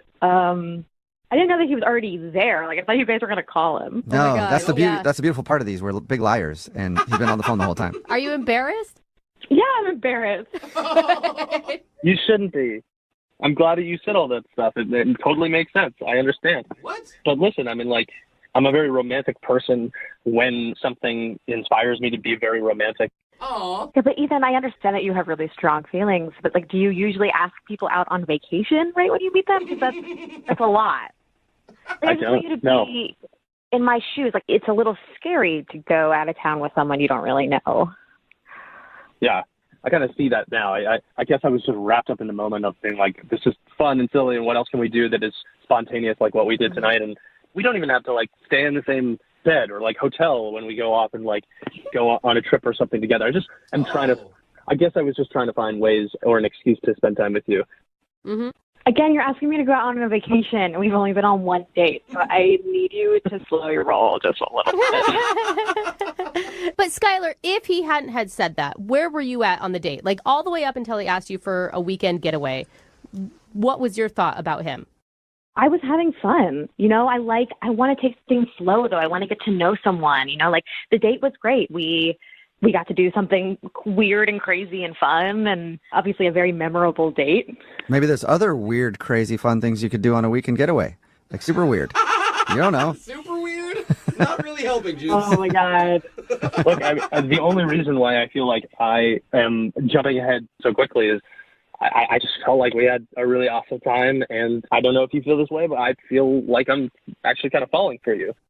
Oh my God. Wait, you're falling for me? Stuff like that, Ethan. Like, you need to be careful about what you're saying to me this early on. You're right. I'm sorry. I'm just trying to figure out how to say what I'm feeling inside. But I'm going to slow my roll. I can practice slowing my roll. Yeah. If you just marry him, Skylar, he'll slow his roll a little bit. You know? Hey, Skylar, would you like to go out with Ethan on a second date? We'll pay for it. Just a regular date. Yes. So just to clarify, we're not talking about a vacation anywhere or like a couple's massage or anything. Right? This is like a very normal date. That's what I'm thinking. Ethan, is that what you're thinking? Yeah. Absolutely, totally normal. And if you want to go to Dubai for the weekend as well, we can do that. Dubai. I'm joking. Okay. I don't know if you are. That's the scary part. Yeah. Okay, so Skylar, what do you say? Yes, I will go on a second date, Yay! but I really want to take it slow and just get to know each other. Okay. Ethan, that means dinner. All right. Just dinner. And we'll talk slow. I'll speak really slowly, too. Everything slow. Slow. Okay. All right. Well, congratulations, Ethan. You got your second date. Yeah. Awesome. And Skylar, you're sure you want to go out with Ethan again? I do. Oh, don't say those words to Ethan. I mean, I will. Okay, there you go. That's better. Hello, Hi, can I speak to Rebecca, please? this is she. Hey, Rebecca, how are you? This is Jubal from Brook and Jubal in the Morning. I'm sorry, who is this? Jubal from Brook and Jubal in the Morning. It's a morning radio program.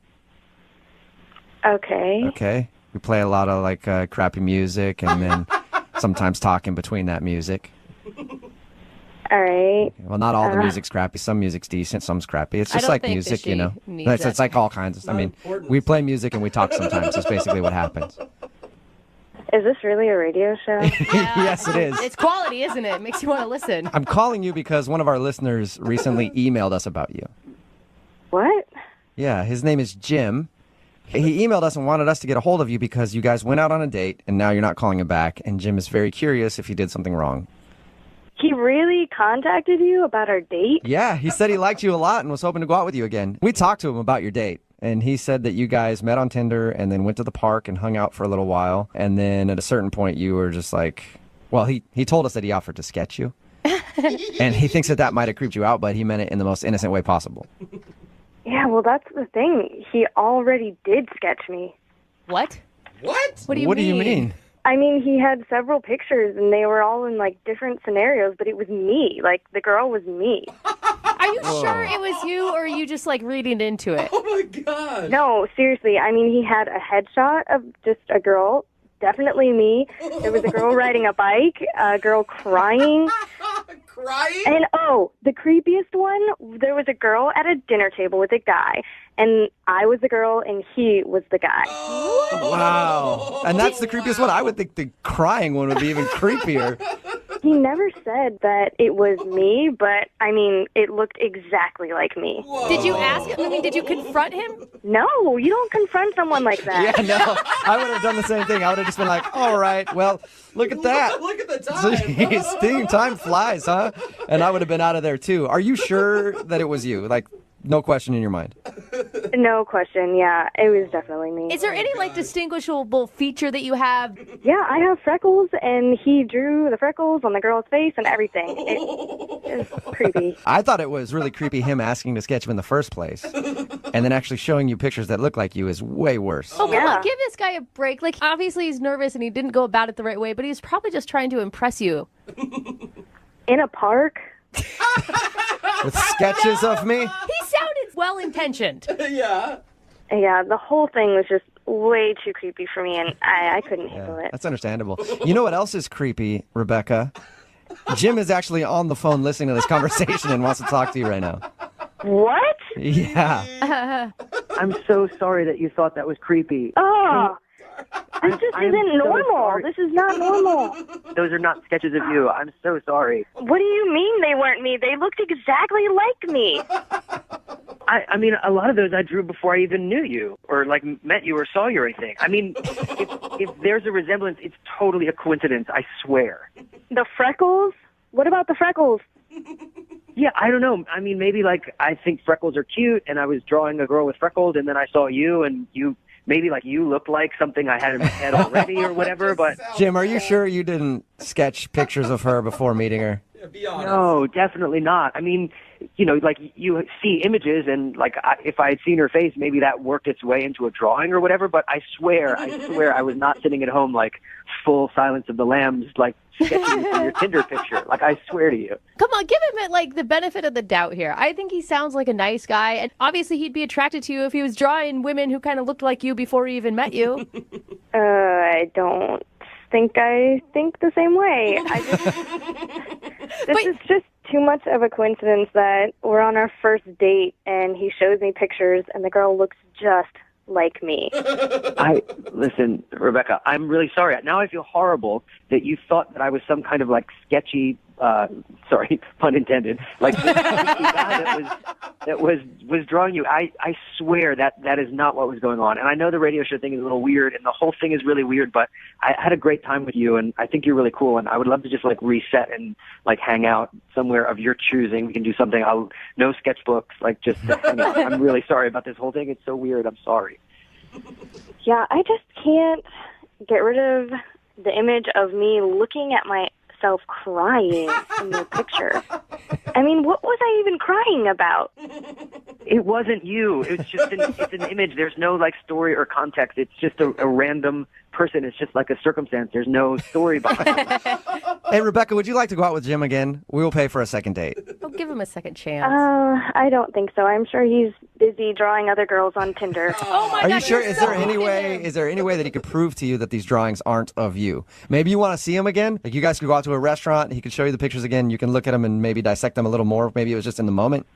So you want me to schedule another date with some random guy that drew pictures of me ahead of time?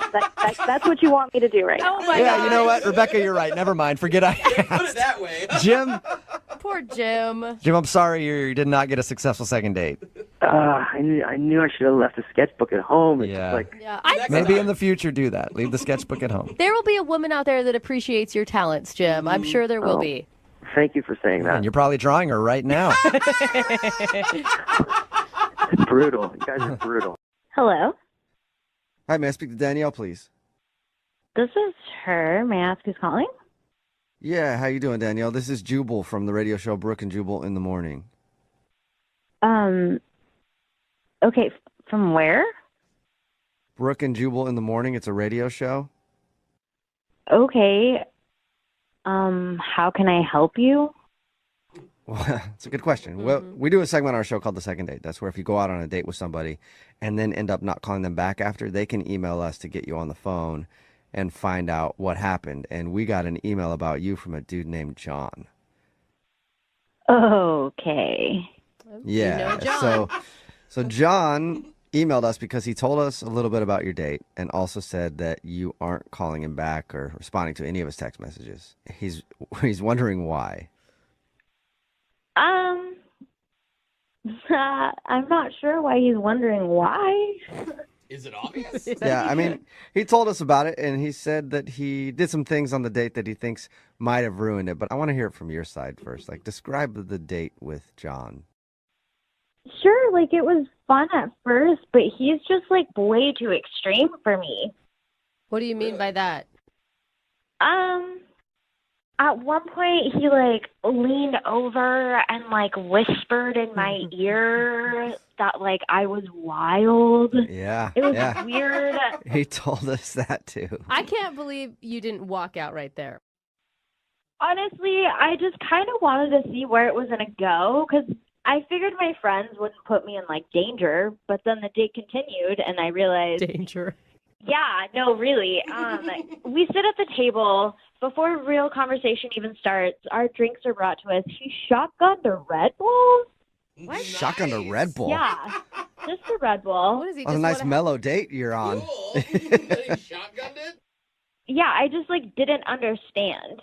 And then he was like, woo, and started playing the knife game, you know, like where you take a knife and spread your fingers on a table and like try not to hit your fingers. And he wanted me to join. And He did you say he wanted you to play the knife game too? he also wanted me to play the knife game, like a fun like competition date thing. It was weird. It's like you're on a date with some cracked out frat boy, is what it sounds like. Yeah, and like every time I said no to doing these ridiculous things, he made me sound like I wasn't fun. And then like conversation would be going fine, and he would just be like, "Yeah, you want to get wild?" It was just too much. I would assume he's on drugs. Like if I was out with him, I'm like, this guy is on something. Maybe like he forgot to take his drugs. Okay, well Okay, that maybe could he be the needed case meds. too. Good All right. point. Very good point. And in his defense, when he was talking to us, he said that your friends told him that you like to get wild. Yeah. I don't think that's really an excuse. It's kind of odd, his behavior. I dance on a bar every now and then. I've gone skydiving once, but I'm not gonna like play with a knife. Yeah. And then the worst part is at the end of the night, he thought it'd be cute to like shove a cheese stick down my face. Yeah. I started gagging. It was awful. He mentioned that too. So you're not into having somebody gag you with cheese sticks on a first date. You know, not really my thing. Okay, yeah, you're one of the rare breed then, because that seems like a pretty normal thing to me, you know? That's not even the wild part. I mean, was there anything good about this date at all, Danielle? Because it sounds horrible. Honestly, it's just a funny story that I'll laugh about later. Not yet. You just need a little more time. Still working on it. Well, a little more space. Not to bring up old wounds, but guess what, Danielle? John is actually on the phone and wants to talk to you. No, he's not. Yes, he is. You know, he's a wild man. You never know what to expect from him. And unless he hung up, he's still on the phone. John, are you there? Yeah. Oh my God, are you kidding me? John. Danielle, I got to be honest with you. The only reason I did any of those things was because your friends told me you were crazy. Like, you like to get wild. No, but see, like, I'm not stupid. Like, I do fun things. That was just weird.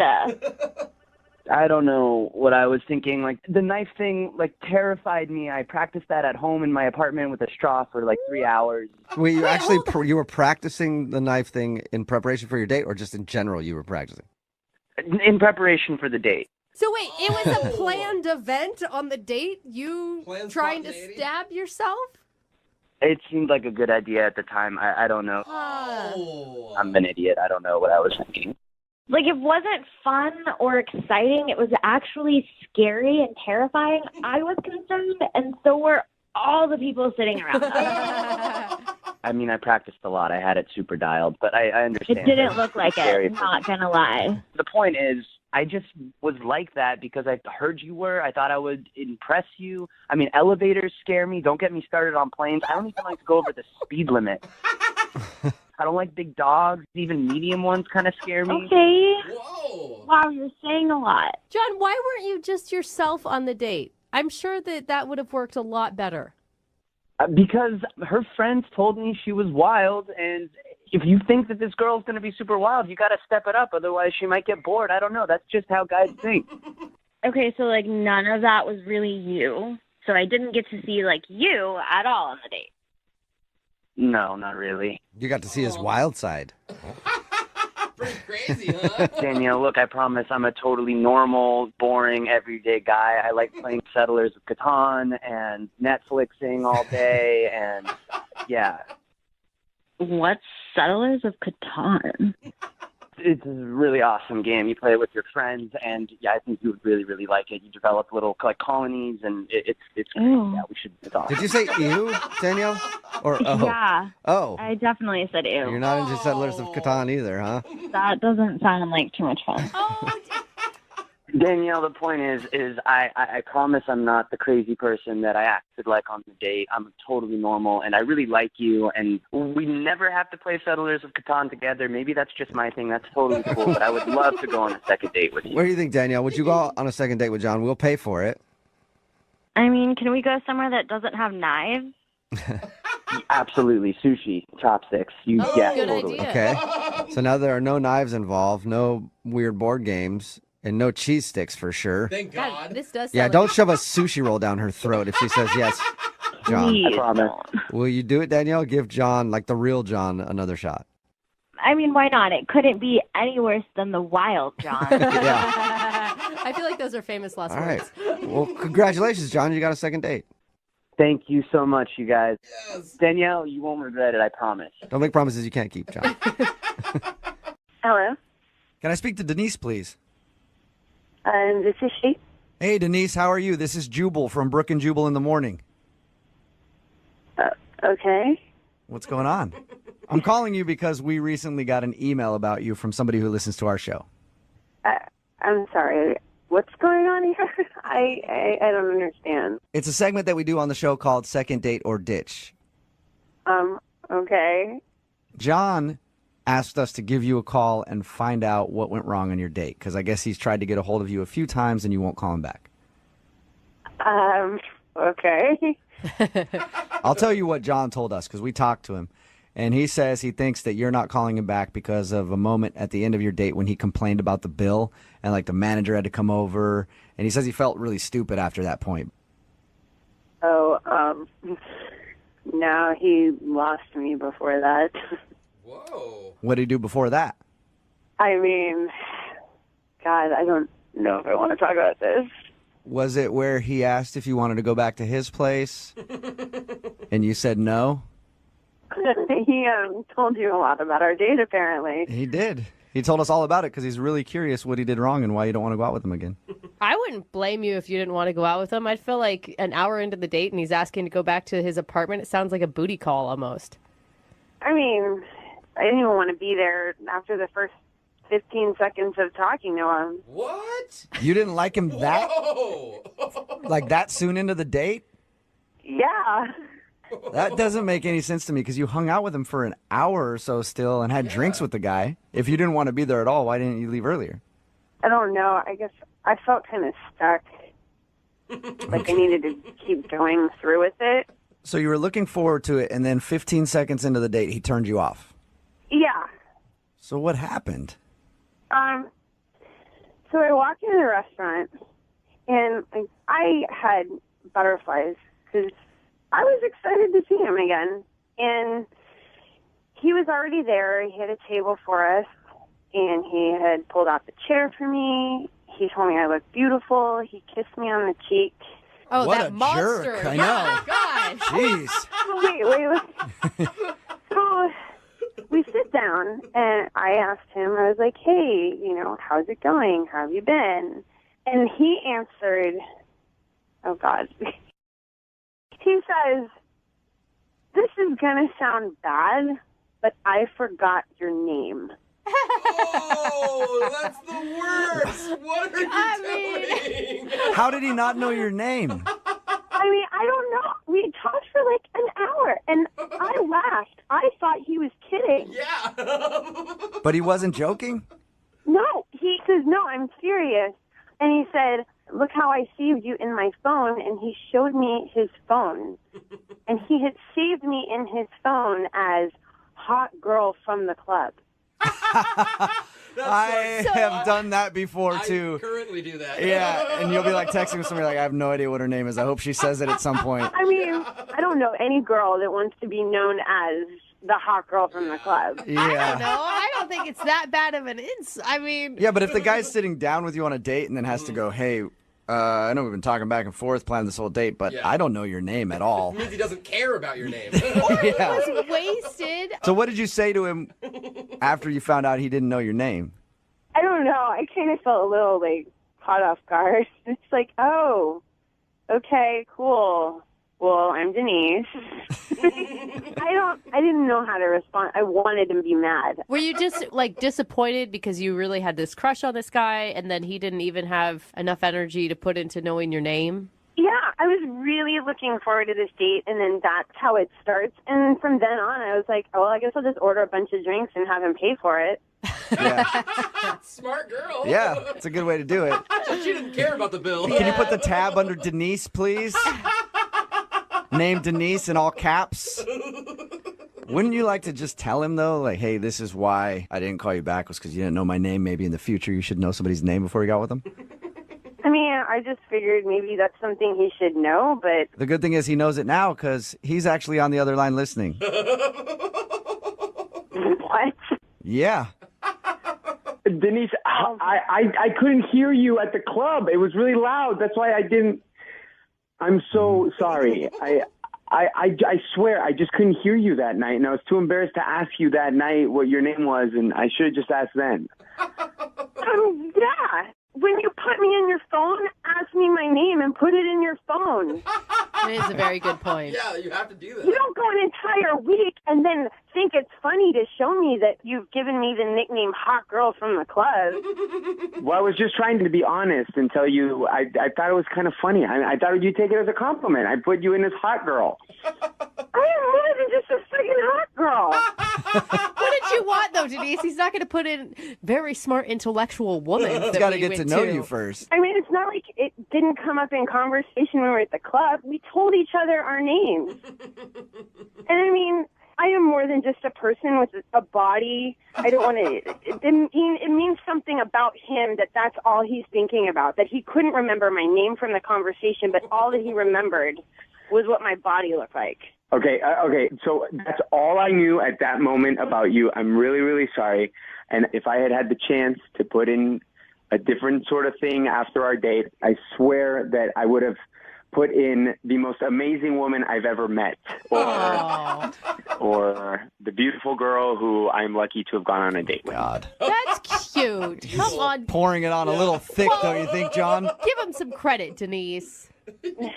And then you couple that with everything else that happened that night. Yeah. Are you I guess you're right. A lot of stuff did happen. Good. Everything else was good, John. John, you forgot her name. You yelled at the wait staff about the bill, and then you invited her back to your place an hour into the date, and she said no. Okay, look, I admit it wasn't like the best date, but that was like incredibly unlucky. One, the fact that I misunderstood what time happy hour was, that's just like bad luck. I heard her name, I just couldn't like hear it well enough at the club. That's bad luck. The only one that's actually my fault is asking her too soon to go to my place. That one I take full responsibility for. Denise, would you like to go out on a second date with John? We'll pay for it. I don't know. Come on. Just give him another shot. Now that he knows your name and he knows not to yell at waiters. It's me. I mean, it would be really hard for me to start over on this one. Do you want to give him a shot, though, and see if he can do it? Yeah. I promise that you'll get to know the real me, that you'll have a wonderful time. I'll be a total gentleman. I think that you should give me another chance.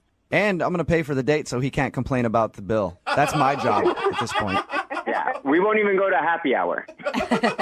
This is against my better judgment, but fine. I'll do it.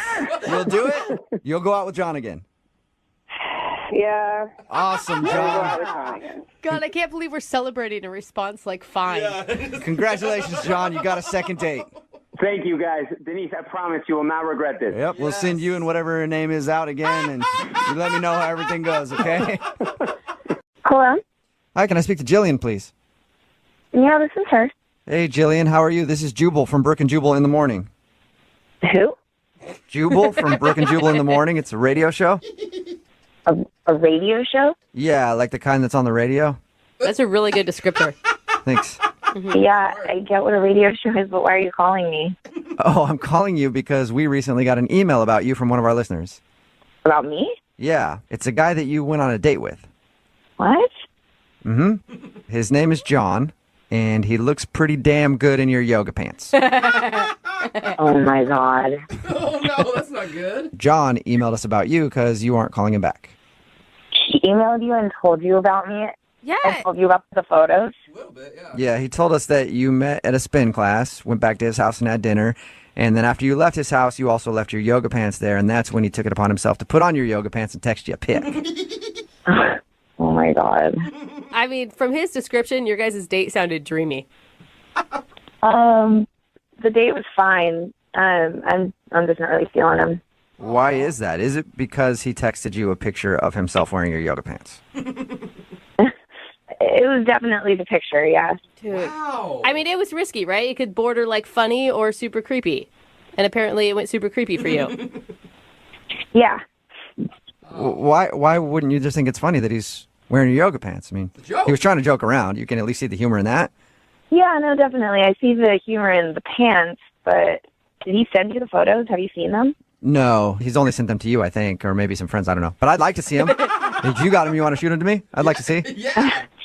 Trust me, you don't want to see them. They're creepy. They're that bad? Come on. Yeah. What's so Dude, wrong with it? It's the man area, isn't it? No, it had nothing to do with him wearing my yoga pants. Then what was so bad about the picture? Yeah. He's shirtless in the picture. Is his is that- shirtless body that disgusting to you? Really grosses you out? No, he's got tattoos on his chest.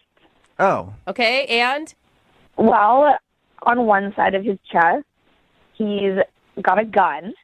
Oh, really? Like a very intricate gun. Okay. That can be a little jarring, maybe.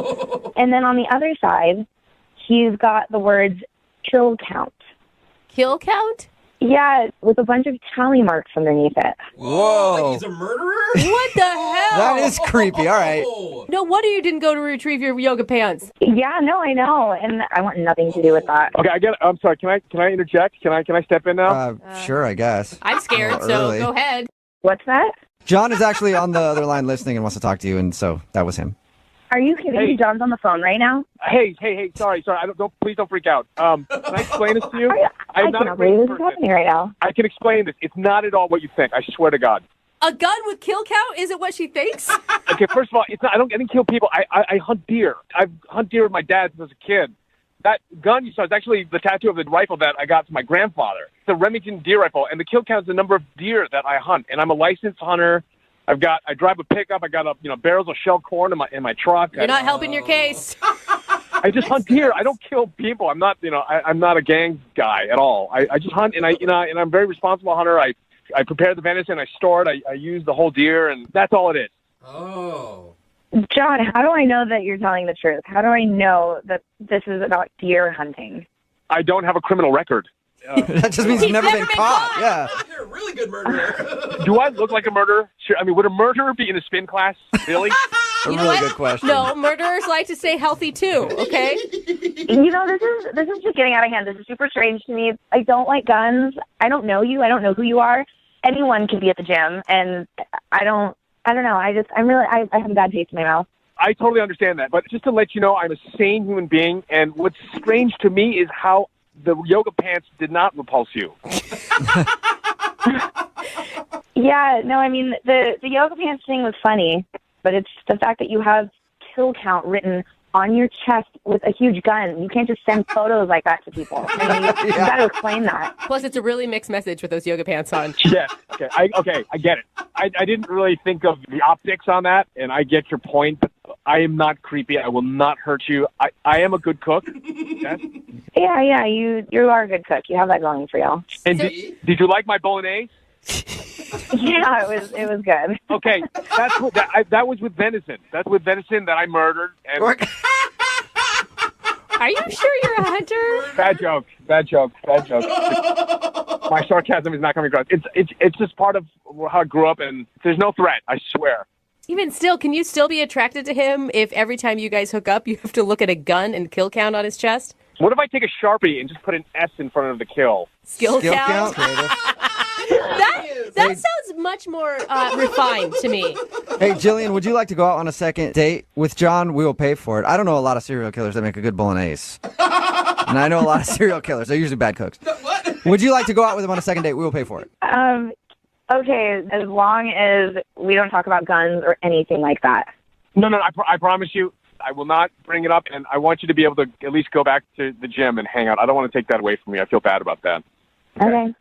So does that mean you're going to go out on another date, or you're just going to go back to the gym?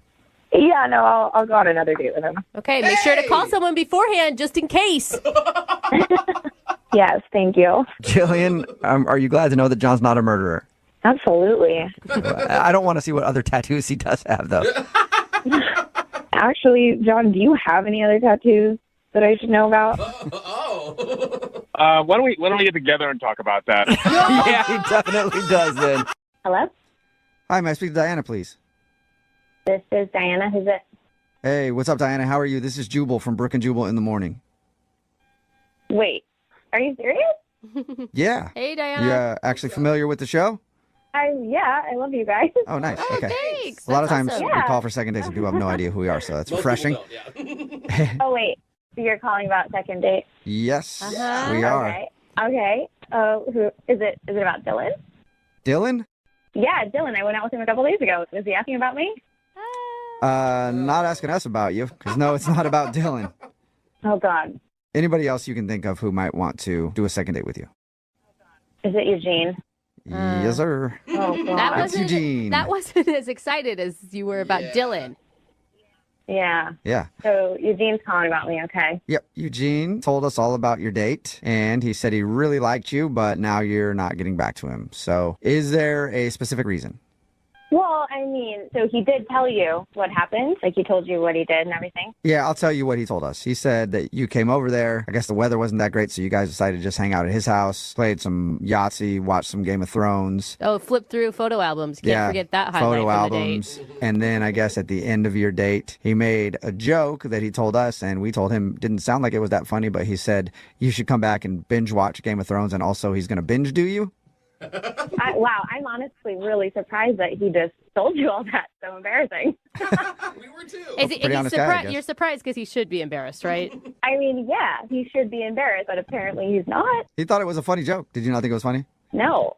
Yeah. Did you guys think it was funny? I will say, I think that he meant it in a lighthearted way, but I also told him he was creepy for it. Yeah, that's not the only reason why. It was creepy. Oh, There's more creep. There's more creep to Eugene. Oh, yeah. I Thought mean, we'd heard it all. Yeah. All right. Well, that's all he told us. So what is he missing? Well, did he tell you what happened during Yahtzee? No. Did he try to like get you to play strip Yahtzee or something? Yeah, no, thank God. Okay. So in the middle of Yahtzee, we were playing a good old round of Yahtzee, and then he was like, hold on, and he takes out a camera and goes over to the window and starts videotaping the neighbor's yard across the street. What? Okay. Why? What did he explain? I mean, I wanted to ask, but I decided I didn't even want to know. Oh. Honestly, this was just a favor to his mom. I work with her. I'm sure he told you that. Yeah. He said that his mom set you guys up. Yeah, and I like her, and we work together. We see each other every day. But once I got there, I was like, wow, this guy's like a little unstable, and I felt weird being there. And I was just sort of trying to plan how I was going to get out of there. Okay, but let's go back to the video camera thing. What was he? So he videotapes his neighbor's yard. I mean, I don't even know. I didn't even ask. That's all I know is that he was videotaping his neighbors. Weird. I don't know. Yeah. Okay. Yeah, But after that, you stayed for a full episode of Game of Thrones? I don't know. I just kind of figured I would wait out the episode and get out after that. All right. Well, Diana, if you've listened to these second dates before, then you should know that Eugene is on the other line and wants to talk to you. Oh, you guys, I totally forgot you do that. Oh, no. Yep. Eugene. Hey. No, there's Eugene. Yeah. Hi. Eugene, why are you videotaping your neighbors? Oh, it's not what you think. It's a total misunderstanding. Eugene, it sounds creepy, like all the other creepy things you did. No. Here's what I was doing. I'm close friends with the neighbors, and a little while back, I realized my neighbors, they don't take enough videos of their kids. So I'm putting together a video collage of their kids for them for their upcoming anniversary. What? Oh my No. Dude, You're Eugene, watching that is. Yeah. Whenever I see the kids playing in the yard, I take out the camera, record it. I'm going to put a soundtrack to it. The neighbors know. They're cool about it. The neighbors know. It's total misunderstanding. It's unfortunate it happened during the date, but that's all it was. Well, hold up. It's not a big deal. You actually had a conversation with your neighbors about this. Yeah. So they know that you're videotaping their kids through your window. Yeah, they think it's a great idea. They're not the best at technology, and I'm really good at computers, so they're happy to have me capture some moments. Some moments where it looks like somebody spied on their children, like there's no audio, they're kind of far away. Like, I don't know that I believe you, Eugene. No, we're putting music to it. It's going to be good. I know, dude. You just said that on the radio. Like, you hear yourself? This is like a perfect example of the creepy level that you live at. What? I'm doing a nice thing for my neighbors. No, that's not how you do it. Mm-mm. Yeah, Robin and Sandy, they love it. Dude, it was the middle of the night and it was raining. Like, that's a terrible time to get video, first of all, and also so creepy if kids going from car to house in the middle of the night. Wait, were the kids in the yard in the dark in the rain? I'm confused now. Yeah, they were playing in puddles. No. I have night vision on my camera. The kids were playing in the You're puddles. videotaping kids with night vision goggles, Eugene? Yeah, friendship never sleeps. I think you guys are misunderstanding what I'm saying. Yeah, I think other things never sleep. Eugene, you are literally have proof that the neighbors are cool with this. Yeah, I talked to them. I feel like we need to call the neighbors. Like, I feel like on this one we need to Yeah, I step think we in. feel like we need to call a lot of people. Yeah. Go ahead, call them. Sandy loves me. Okay. Wow. I mean, okay, the video camera aside, let's just bring it back to the date. It just wasn't working for me, like, on every level, every step of the way. So, you don't want to continue Game of Thrones? I think that might be what she's saying, Eugene, but Oh, Eugene. I guess we can check for sure. Diana, would you like to go out with Eugene on a second date? We will pay for I it. would not. I would not. Okay, you started answering that before I even asked, Diane. Rude. Listen, Eugene, like, you obviously have this, like, nerdy side to you, which is awesome for somebody. And, like, you know, if you could just bring it down a notch and maybe, like, ask your date if they would like to play Yahtzee or if they would like to watch Game of Thrones, maybe you could hit it off with another fellow nerd and you'd really have a good time. But I'm not that person. Yeah, okay. I think that you're just going to have to chalk this one up as a loss, man. Yeah, lost for her. Okay, yeah. You hear that, Diana? You lost. This is one that I'm totally fine to lose. Yeah. All good. Hey, can you ask her if I can still just touch her boob? What? What? No, Eugene. All right, we're done with the second date now, Eugene. I am sorry. Hello? Hi, can I speak to Alana, please? Yeah, this is she. Hey, Alana, how are you? This is Jubal from Brook and Jubal in the Morning. What, who? Jubal from Brook and Jubal in the Morning? I don't know who that is. I'm sorry. That's right. There's a lot of people that don't know who it is. It's a radio show, a morning radio show. How you doing? Okay.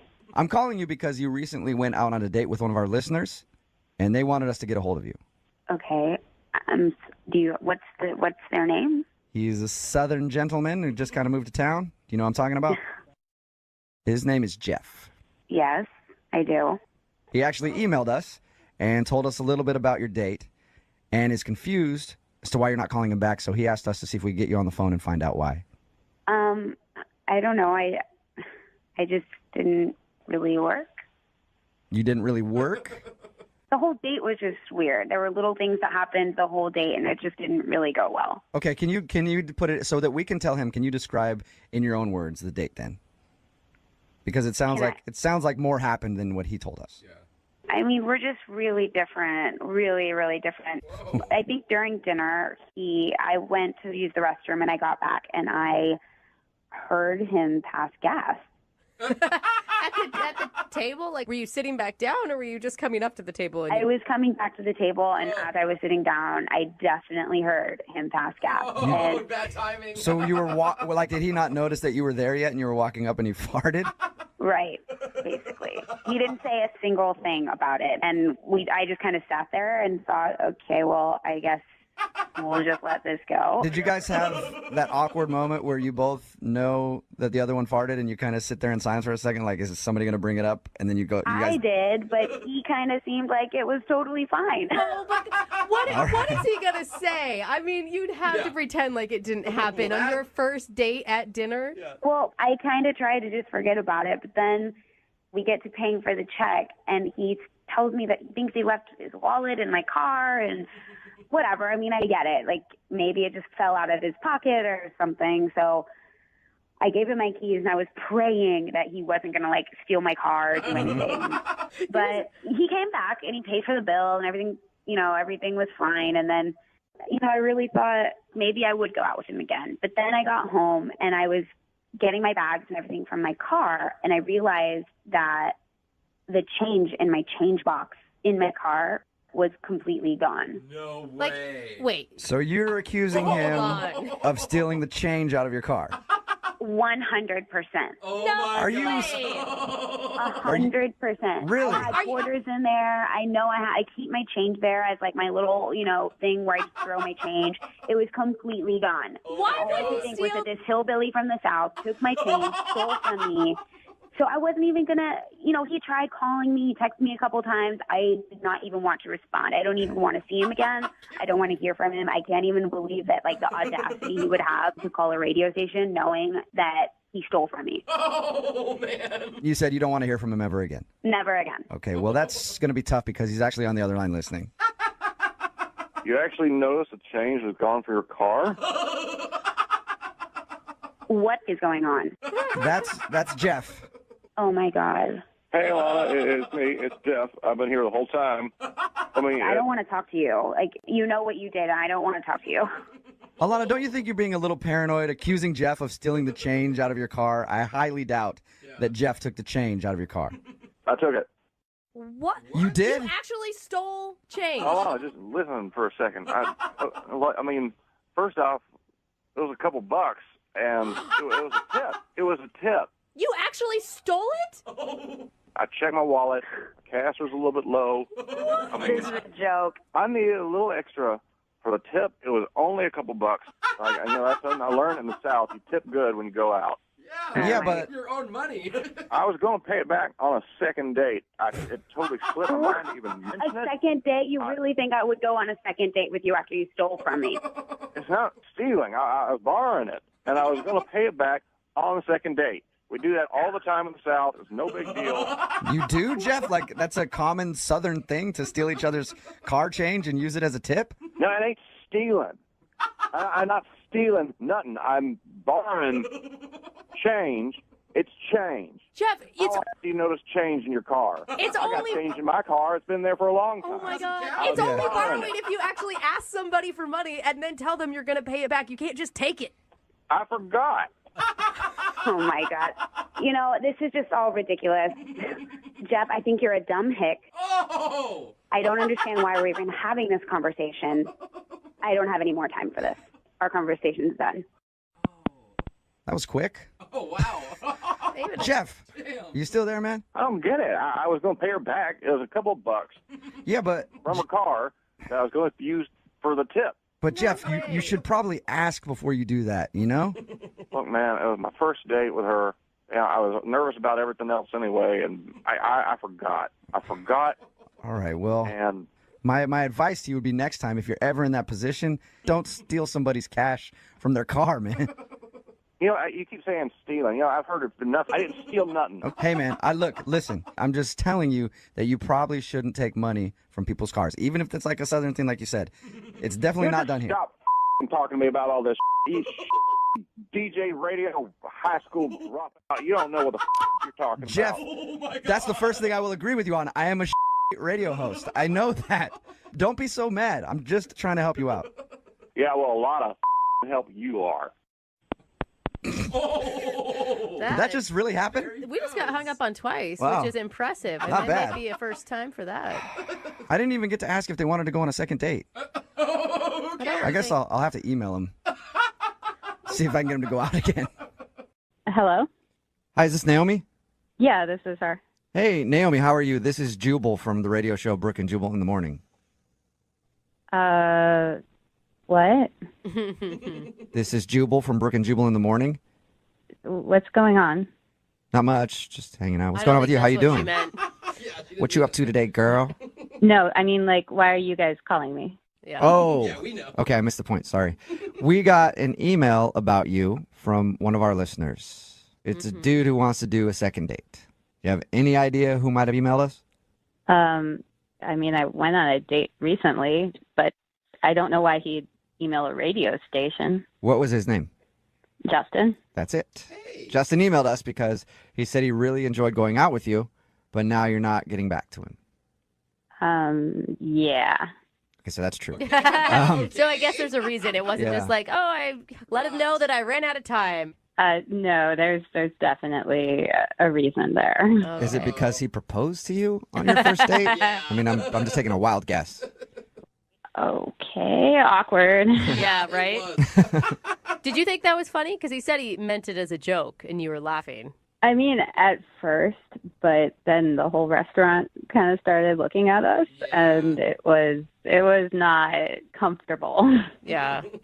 So you think it was just, I mean, was that the moment that ruined the vibe?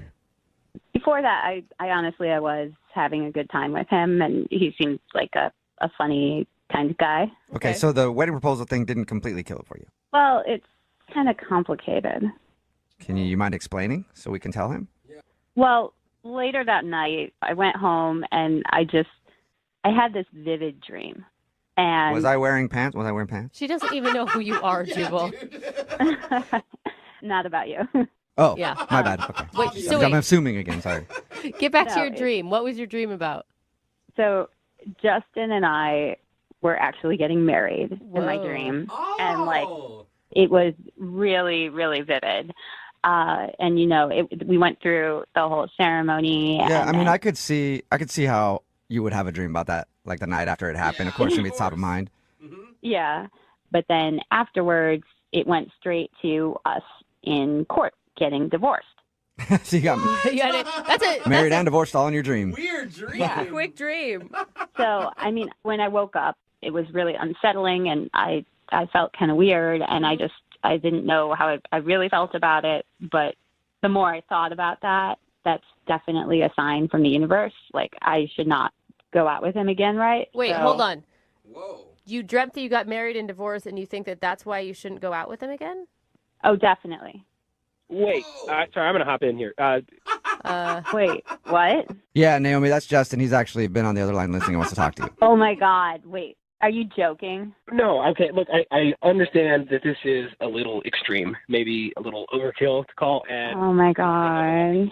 and I just need to go back to what you were saying. You had a dream that we got married and divorced, and so now you don't want to go on a date with me again? I mean, Justin, first off, this is crazy that you contacted me through a radio station. So I think this is almost maybe another sign that we shouldn't pursue this. But Well, then that might be the first sign. You're saying that the reason that you thought we shouldn't be together is because of a dream that you had. Like, I don't have a dream that I get fired and then not go to work the next day. Well, Justin, I believe in signs. I believe that our dreams do tell us the truth about things. They reveal, what is our path or not our path in many ways. And I definitely think that this is not the right path to take. It would end in divorce. Naomi, I'm sorry to interject here real quick, but I just don't think, I've had dreams that my husband's cheated on me. And I mean, as far as I know, Those are he true hasn't. ones, but Yeah, that's beside the point.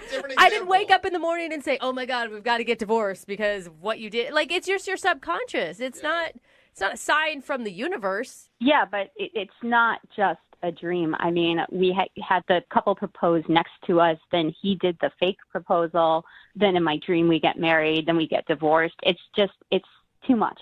I think it's just a sign of an active imagination, and there's nothing wrong with that, but come on, Naomi. Things don't look good for us in the future.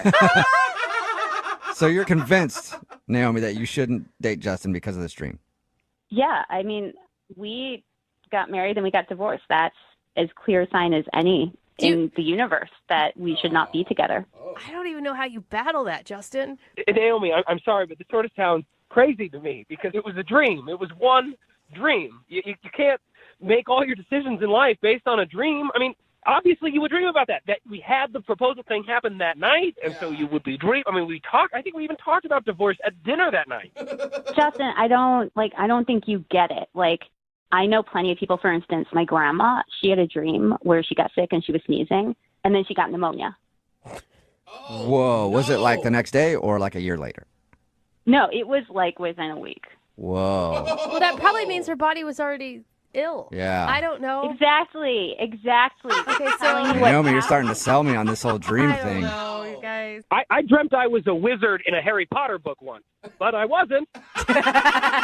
Are Are you sure about that? Yeah. Maybe somebody cast a spell on you. Now you don't even know you can do wizardry. Justin Dole. Yeah, no, maybe it'll happen in the future. Oh! Justin, you sound a little kind of angry at this point. Well, I am angry because this is ridiculous. The bottom line is, Naomi, I like you. I had a lot of fun with you. I think we would continue to have fun together, and that bizarre freak incident is not going to happen every time we go out. All right, with that being said, Naomi, would you like to go out with Justin on a second date? We will pay for it. Ooh. Yeah. You didn't dream that, did you? Yeah. And Naomi, think about it. I feel like you have to give him another chance, just one more time. And if you have a similar dream, then call it quits. You guys, I've got a bad feeling about it. I just don't want to tempt the universe with stuff like this because we'll end up regretting it. And I don't want that. Justin, you're a nice guy, and I wish you the best of luck. Oh, wow. Man. I really think you're making a mistake. I cannot fathom that this is actually happening. But if this is what you really want... Justin, it's not what I want. It's what the universe is telling us is right. No, it's what you dreamed. Come on. Well, and dreams are signs, Justin. either way, Justin, it doesn't sound like you're getting a second date. I'm sorry, man. Well, thank you guys for trying. Yeah, no problem. And Naomi, thank you for your time. Appreciate it. Before you go, could you do me one favor? What is it? Can you dream about me winning $1 million? Me too. Yeah, all of us? That'd be dope. Hello, Hi, can I speak to Heather, please? this is Heather. Who's calling? Hey, Heather, how are you? This is Jubal from the radio show Brooke and Jubal in the Morning. Okay. How are you? I'm great. What is this about? Well, Did I win something? no, you didn't. Well, that sucks. We actually do a segment on our show. It's called The Second Date. It's where if you go out on a date with somebody and then end up blowing them off, they can email us to get you on the phone and ask what happened. So somebody emailed us about you. Okay. Who emailed about me? It's a guy you met off of Tinder. His name is Keith. Oh. We had a feeling you'd have Yeah. that reaction. So Keith told us actually a little bit about your date, and he's wondering why he's not getting a call back. He really asking that question? I mean, Yeah. was he not on the same date that I was on? Yeah. Yeah. He seemed to think that you guys had a great time and really connected over talking about celebrities. He's clearly delusional or has memory loss. Really? I mean, he told us about the date, and it sounded fabulous. He was being sarcastic. I mean, fabulous or from his point of view, but creepiest from my point of view. I don't. Really? Was it the 6 drinks that he ordered? I mean, if somebody ordered 6 drinks trying to get me drunk, I would say thanks. But then I would also think they were creepy. No, I mean, the drink part, was weird, but, that wasn't even the worst part of the date. And, yeah. So I know you guys, said, we talked about celebrities, and we did, but I cannot imagine he told you the full story of that conversation, because you guys are still, I feel like you're still on Keith's side. All he told us is that you guys bonded over the fact that you're both really into celebrity gossip. That was the extent of that. It sounded innocent from the way he described it.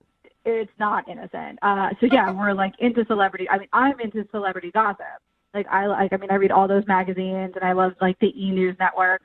But when we were speaking about it, he proceeded to pull out his cell phone and started showing me nude pictures of celebrities that he had downloaded, male and female. What? Nudes? Like male and female. Yeah. Just any nude celebrity. Yeah. I mean, he's I just search for them, and then when I find them, I download them. He's I have this very extensive. He had just a folder in his photos of just all naked celebrities. There had to be at least 100 photos in there. What? Why would he show you that? Is it his spank bank type thing, or what's happening here? I don't know. I did not ask because I was just so weirded out. I didn't want to know the extent of what he does with these photos. I mean, if he's showing them to me, God knows what he's doing with them when he's by himself. Right. And then, if that's what he publicly shares, what does he have in private? Yeah. Yeah. If he's very open about that, what don't I know? What? You didn't like it? You didn't like any of them? I wasn't really looking at them. He popped one up, and I was so flabbergasted that he's showing me a nude celebrity photo, and then he's like, what? I have so many. He was he showed me the folder. He was scrolling through. I'm like, what is happening right now? Am I being punked? Is somebody filming this? This can't be happening. This is not something you talk about on a first date. What did you say? I'm not prude, but at the same time, I just don't think this is very appropriate to be showing nudes. We're out in public, and it's close quarters too. So I'm sure somebody at a table around us, like, also saw that he had nude photos on his phone. He's showing me. I'm like, I'm telling you, I don't want to see this, and I'm trying not to be rude, almost trying to like change the subject of the conversation. I got to say something, Heather. Hey, Heather, that's Keith. He's actually on the other line listening and wants to talk to you. Sorry. And apparently can't wait. Sorry. What is going on? Like, he's listening? He's on the phone? I have to... Yep. Yeah, Heather. I just wanted to talk to you, and you wouldn't call me back. Because, I mean, were you not on the same date? Like, I was so uncomfortable.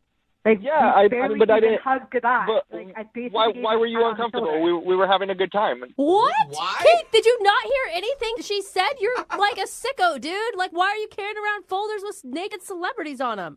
What else am I supposed to do with those photos? I don't know. I mean, you could not search for them on the internet and download them. That's one thing you could do or not do. I mean, you guys have talked to celebrities all the time. Maybe you never wondered what one of them looked like naked. I bet you I can find a picture of them. Name one celebrity. That's a different conversation for a different time, Keith. We're talking about Heather right now and her being creeped out by you. Okay, Heather, you pick a celebrity, and I bet you can find a No, picture. not Why that. would I pick a celebrity? I'm sorry, are you listening to yourself? Like, can you hear yourself speaking? Like, Yeah, this is not normal. This is not a normal conversation you have with someone you're on a first date with. Like, this is... Well, I mean, after you left, I talked to the tables around us, and they like the celebrity pictures. Wait, this is a normal thing that you're sharing with people? This is just out in the open for you in your life? Yeah, everybody wants to see celebrities naked. Yeah, I mean, a lot of people do. Their photos always blow up whenever they're leaked online, but it's just kind of weird to be out at a bar showing random strangers that you have a bunch of naked celebrities. It's such an invasion of privacy to those people who have their phones hacked. Like, that's awful. I have a couple of pictures of myself on there nude, and I don't care. Oh, my gosh. Oh, my gosh. Like, that's just the times we're in. Oh, that makes it better. Yeah, Heather, were you ever wondering what Keith looked like nude? No, I don't. I wasn't about what I don't know. I saw your face when I was walking to you. You need the face. I felt like you were soft done dressing me with your eyes. Oh, man. No, that didn't even cross my mind. You weirdo, creepy man. Then why are you looking at me like that? Like what? Like I was creeped out by the fact that this man approaching me looked nothing like his photo on his Tinder profile? What do you mean? That was me. Oh! Okay, are you sure? Because that photo looked more like Ryan Reynolds, and you look more like Schmeagol from The Hobbit. Oh. Nah. I get that I look like Ryan Reynolds all the time. Really? Shut up. Are you really using a Ryan Reynolds picture as your profile? No, it's not Ryan Reynolds. It looks just like me. But is it really Ryan Reynolds, Keith? Like, you guys are funny. We should all hang out. No. We'll get a bunch of drinks and look at pictures of some naked celebrities. Don't do it, guys. Well, first, Heather. I have all of them. Oh, great. First, Heather, I need to ask you, though. Will you go on a second date with Keith? We will pay for it. Oh, my gosh. For all the money in the world, I would not go on another date with Keith. Dude, Heather, I just want to apologize. If we had known what was going on, we wouldn't have even gotten you on the phone. Yeah. For real, Heather? You're going to say no after I buy you all those drinks? Yes, I am saying no. I did not ask for the drinks. You ordered them. So no. That's just being ungrateful. No, she Oh, yeah, owes come on, you Heather. nothing, Keith. Why She not- owes you absolutely nothing. Why don't you be grateful, Heather, and give Keith another shot? What are you guys saying? Stop it. Brooke, come on. What are you doing? I thought you were on my side. No, I haven't been on your side from actually the very beginning when we found out about the profile picture. You're creepy, dude. Whatever, guys. I got a great personality. I think we should all hang out and, not worry about any of this stuff. Yeah, well, you know what? Then you probably don't feel too bad about not getting another date with Heather. That's cool. I thought Heather was fun, but it seems like she's not too fun. So it's fine. Well, Keith, we'll find you somebody who wants to sit around and look at naked celebrities with you. Text in 78592. Is there anybody out there at all interested in Keith? Yeah, come on, guys. Text in. And if you want to send me some nudes, that's cool. You guys are celebrities. I'll put you in my folder. Done and done, Keith. Hello? Hi, can I speak to Adrian, please? Yes, this is she. Adrian, how are you? This is Jubal from Brook and Jubal in the Morning. I'm sorry. Could you repeat that? Who is this? Yeah, this is Jubal from Brook and Jubal in the Morning, the radio show. Oh, okay. What is this regarding? This is regarding a date that you recently went on. We do I'll tell you what it is before you get too weirded out. We do a segment on our show called The Second Date. You recently went out with a guy named Jesse, and he emailed us about you. So we're calling to find out why you're not calling Jesse back. Well, this is really weird to be put on the spot like this. I know, I understand. Do you not want to go out with him again? I don't. Okay. I'm sorry. That's all right. Hey, I don't care. You're not saying no to me. You're saying no to him. Why don't you want to go out with him again, though? So, I mean, I went over to his house for dinner, and he had talked himself up as this really great cook, like one of the best in his circle of friends or whatever. And Yeah, he told us the same thing. He said he was a pretty good cook, and he said that he made you his signature chicken casserole. Yeah, first off, chicken casserole is not.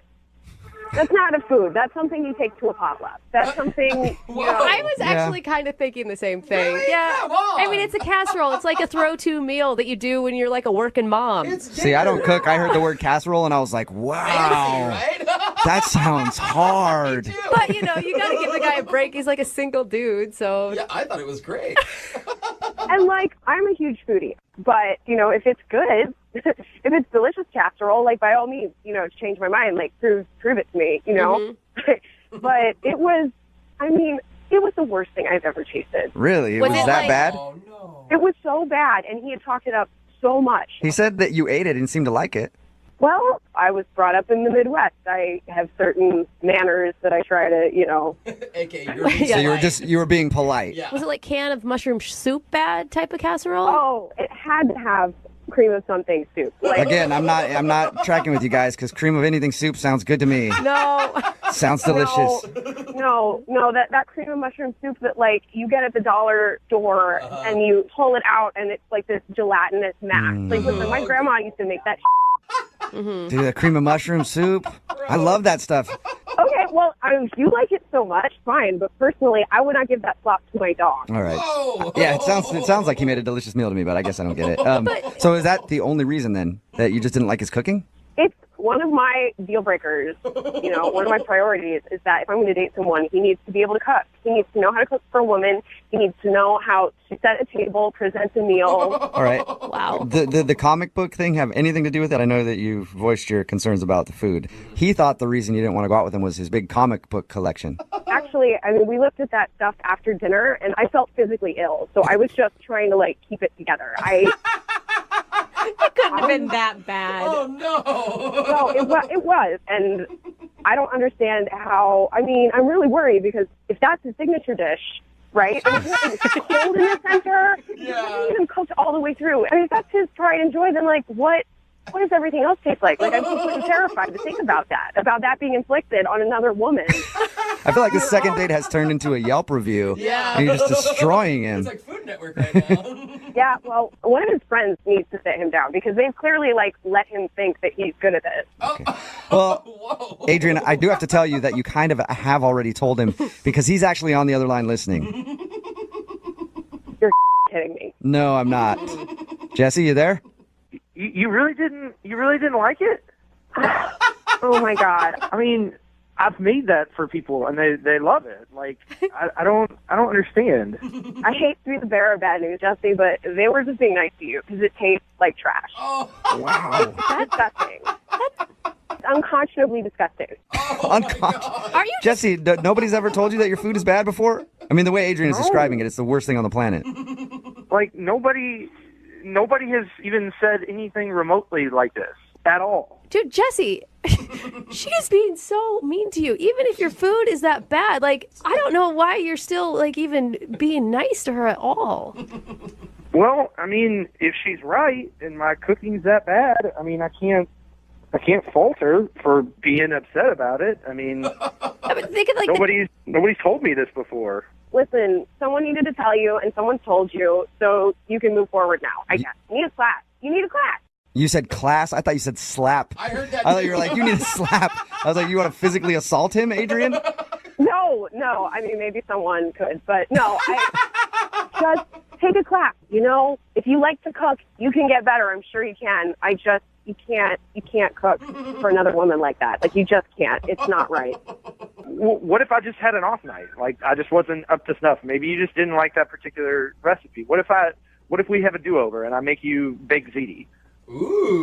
No, absolutely not. No do-overs. No, like, if you can't cook a casserole to warmth in the center, Like, that's basic cooking skills. It's common sense. Adrian, you should be on one of those cooking shows as a judge. Yes. Like, you Oh, are yeah. perfect for it. I just know good food, and I know what I like, and it's important to me. Okay, well, at this point, I need to ask you anyway. Would you like to go on a second date with Jesse? We will pay for it. The only way I would ever go out with Jesse again is if he took a cooking class and he completed it, and I viewed the certificate with my own two eyes. Wow. Well, why don't we take one together? Then you know firsthand that I've gotten better. No, I'm not taking the class with you because I don't need it, frankly. You take the class, you show me the certificate, maybe we can talk. Maybe we can talk. So I can call you after I take this class? Jesse, come on. Doing? Get a spine, man. Say no. Yes, you can call me after you take a cooking class. We'll see. Hey. Okay, I'll do it. I'll go Jesse. take a cooking class. Come on, man. Like, really? You're going to go take a whole class and everything and show her a certificate just to get a second date? Well, she's made a lot of good points. I mean, nobody else has told me this. At least she's upfront and honest with me about it. Yeah, but she doesn't care about like the time, the energy, the effort you put into the night. I mean, if I'm that bad, then yeah, I mean, I guess she has a right to be upset. Thank you. At least you're open to improvement. You know, like, if you want to be better, then that's something I can get on board with. Well, there you go. I think this is kind of a successful second date. Sort of. It's so weird. I mean, they always say like in couples, hey, you guys should make each other better. Doesn't matter if you do it by just degrading the other person until they do it. And that's what Adrian just did for Jesse. Oh, nice. Thanks for your time, you guys. Thanks for the help. And if you guys know of any good cooking classes, let me know. I'll have people text it in 78592. Where can Jesse find a good cooking class? Hello? Hi, can I speak to Mark, please? This is Mark. Hey, Mark, how are you? This is Jubal from Brook and Jubal in the Morning. Jubal? Yeah. From what? Brook and Jubal in the Morning. I'm calling you because we recently got an email about you from one of our listeners. Really? Yeah. You recently went out with somebody and aren't calling them back, and they asked us to get you on the phone. Okay. Any idea who I might be talking about? Oh, man. Might her name be Liz? It might. Oh, man. Liv emailed us and said that you guys had a really good time, and she's confused why you won't text or call her back. Oh, man, that is terrifying. Whoa. She doesn't understand why. Did you say it's terrifying if she doesn't understand why? Yeah, like that she doesn't understand why it's weird. What? Okay. Can you do us the favor and tell us why? She wants to know, and now I really want to know. Well, I mean, you know, we go to dinner, we go to a fondue place, which is cool. Cheese is fun, you know, and she's pretty hot. You know what I mean? Like, she's hot. We actually talked to her, and she did mention that she was looking very hot that night, and that she's hot, and it's weird that you're not calling her back because she's hot. Yeah, it just kept going through my head, like, how is this woman single? Like, this is the kind of person you see with, like, a basketball player, like a professional basketball player. Or, like, she's like really hot. She's super hot. She's sort of, like, dumb hot, you know? Is that why you're not calling her back, because you think that she's dumb? No, you know what I mean? Like, not literally stupid hot. Oh, you mean like... You feel stupid when you look at them. Okay. Well, if she's so hot, then why are you blowing her off? I mean, I know, like, this is the thing people say, like, crazy eyes, but, like, she definitely had crazy eyes. Okay. Then why would you go back to her house? I mean, you know, my thing is, like, they're just sort of quirky and weird. It's like, all right, we can have sex once, but I'm definitely not going to, like, call you again. Well, once you got back to her house, what made you finally decide to leave? Because she told us that you guys were making out and you kind of shut it down early and went home. Yeah. I mean, honestly, the making out was fine. It was good. It was, like, a lot of energy. And then she stops, and she looks at me, like, with those eyes, and she goes, oh, my God, I'm late. And at first I'm thinking, like, she's late for a period. Yeah. What? That's the first thing that you think of? Whenever a girl says I'm late, that's the first thing that pops into my mind. Like, there's no way I could have got you pregnant. I just want you to let you know we've just been making out. Yeah. I didn't even care. I was just, like, going through, like, the boring, normal things that could have been. And then she, like, runs upstairs. She has a 3-story townhouse. And she opens the balcony, and she has this, like, it's like a bag of breadcrumbs. And she's just, like, sprinkling them around. And I'm like, what is going on? She's not saying a word, okay? And then all of a sudden these crows just start swooping in, like they were just waiting. they were waiting for her. Like, and I was just like, oh my God, this woman feeds crows. So she was feeding the crows? Yeah. And she's like, I have to feed them. I have to feed them. I love them. I love my crows. They come and I feed them. And I take care of them. A crow lady? That's weird. And she was talking to them, and she didn't even do like a weird baby voice to make it feel animated. She like used her normal voice to talk to them. So and I was just like, I gotta make this is weird. So after she fed her pet crows, did you continue to make out with her? I mean, she tried. She went in for it, and I was like, okay, maybe I can do this a little longer. But like this thought keeps going through my head. It's like, she feeds crows. She's got pet crows. I just don't want to. I can't stand by that behavior. You know what I mean? I don't want to be a party. Like, hey, this is my girlfriend Liz. She feeds crows. Like, yeah. All right. Well, how would you handle it if I told you that she's on the phone listening right now? Are you serious? What? Yep. She's been listening to this entire conversation. Say hi, Liv. Oh my God. Hi. What the hell is going on? You didn't call me back, and so I really wanted to find out what was up. Yeah, I mean, I guess if you were listening, you just heard. Yeah, you could have told me instead of just ignore me. What am I supposed to say? I think it's really unhealthy and strange that you feed natural scavengers that are terrifying and don't need your help. I just really don't understand why crows bother you so much. The crows themselves do not bother me. Me thinking about myself dating a woman who feeds crows in the middle of the night bothers me. Crows come to me. I don't go to the crows. The crows come to me. That's great. Then I'm sure you're going to have an easy time attracting a mate who loves feeding crows. Don't you want to feed crows with some dude who, like, his name is Raven and he just gets it? He gets you. You guys, like, write you poetry could together really about your learn crows? something from the crows because they're loyal creatures. They mate for life. They're beautiful. You have a lot to learn. We are not going to mate for life. We would argue for life. You know what, Mark? You're so judgmental, and you have to live with that. I do. I am judgmental, and I do live with it because it helps me prevent myself from dating crow ladies. Mark, don't you think, though, I mean, for once, like, you have a hot girl that is interesting. For once? What are you, stalking me on Facebook? I'm just saying, like, you were going off about how beautiful she was and that it's amazing to meet a beautiful woman who's not dumb. Like, she's got some other stuff going on. That is the most depressing description of dating someone. Oh yeah, she's beautiful, like, but she's nuts, but like she's got a few things going on. Well, Mark, I'm not even going to try anymore because I don't want to date you anymore. And I just want to let you know that crows, they remember faces. You just remember that. They remember human faces. Are you threatening Mark with crows now, Liv? No, I'm not threatening him. I'm just letting him know that the crows are going to remember. Okay. Yeah. You know what, Liv? If I see a crow in my neighborhood because of whatever black magic you're just trying to do on me right now, I'm going to get really pissed off. Okay? Every crow that Mark sees from now on is going to think that you're sicking on him, Liv. Yeah, you're making this worse for crows, Liv. Well, at this point, I probably have to ask the question anyway. Mark, would you like to go out with Liv again? I will pay for a second date for you guys. Oh, my God. Have you not been listening to the last 5 minutes of our conversation? You know what? No, I don't want to go out with you anymore. And I wasn't kidding about the crows. They really are going to remember you. Thank you. Thank you so much. All right. Well, Mark, thank you for your time. Good luck with everything, okay? Thanks. All right. Hey, Liv, Yeah. we're cool, right? Me and you? Yeah, we're cool. All right. I just don't want to piss you and the crows off. Is all. Hello? Hi, is this Christy? Speaking. Hey, Christy, how are you? This is Jubal from the radio show Brooke and Jubal in the Morning. Hey.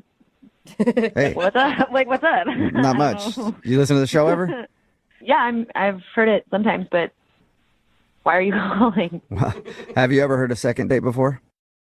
Is that the one where, like, people call in and then, like, they haven't heard from someone or something? Yeah, that's exactly what it is, and that's exactly why I'm calling. Yeah, what? Well, you went out with a dude a while back, and you're not returning any of his text messages or phone calls, so he emailed us to see if we could get you on the phone and find out why you're not getting back to him. Are you sure that was me? Because honestly, I haven't gone out with any guys recently. Yeah, so... I guess I shouldn't have said recently. I think it was actually a little while ago. I'll give you his name, and then you can tell me if you remember going out with him. His name is Wesley. The quesadilla Okay. guy? Do you remember the quesadilla guy? Met at a party. That guy. Yes. God. Oh my God. Do you remember the guy that took you Yeah, home and he's made a douche. quesadilla and you got? Yeah, he's a douche. Okay. Oh, dude. All right. So Yeah. Big douche? No, I don't know what's going on. And you hung out with him a couple times, right? Yeah, no, I did. Honestly, I'm kind of upset about it. Really? that you hung out with him for a while. Yeah. Did you get his text message from the other day? He said that he was thinking about you and then texted you to try to get together again. God. That's a yes. Yeah. Yeah, I did. So wait, why do you regret hanging out with him? He hurt your feelings, or? He's a jerk. Like, he's seriously such a jerk. How? I just, like, ugh. Like, what did he tell you about our interaction? Like, what did he tell you? He said that you guys met at a party. You went back to his place for quesadilla. Really good quesadilla, I guess. Yeah, no, it was good. I can't remember, like, what was in it. It was, like... He said some sort of- it's barbecue chicken that he uses. Yeah, okay, Yeah. all right. Yeah. It was really good. We can talk about dating him, or we can just turn this into like a food segment about quesadillas. I'm down with either, whichever you want to do, Christy. He did say that you're very hot. Yes. And fun. He actually can't even remember why you guys stopped talking. Well, that's good. He didn't say anything about his birthday. No, were you guys hanging out on his birthday?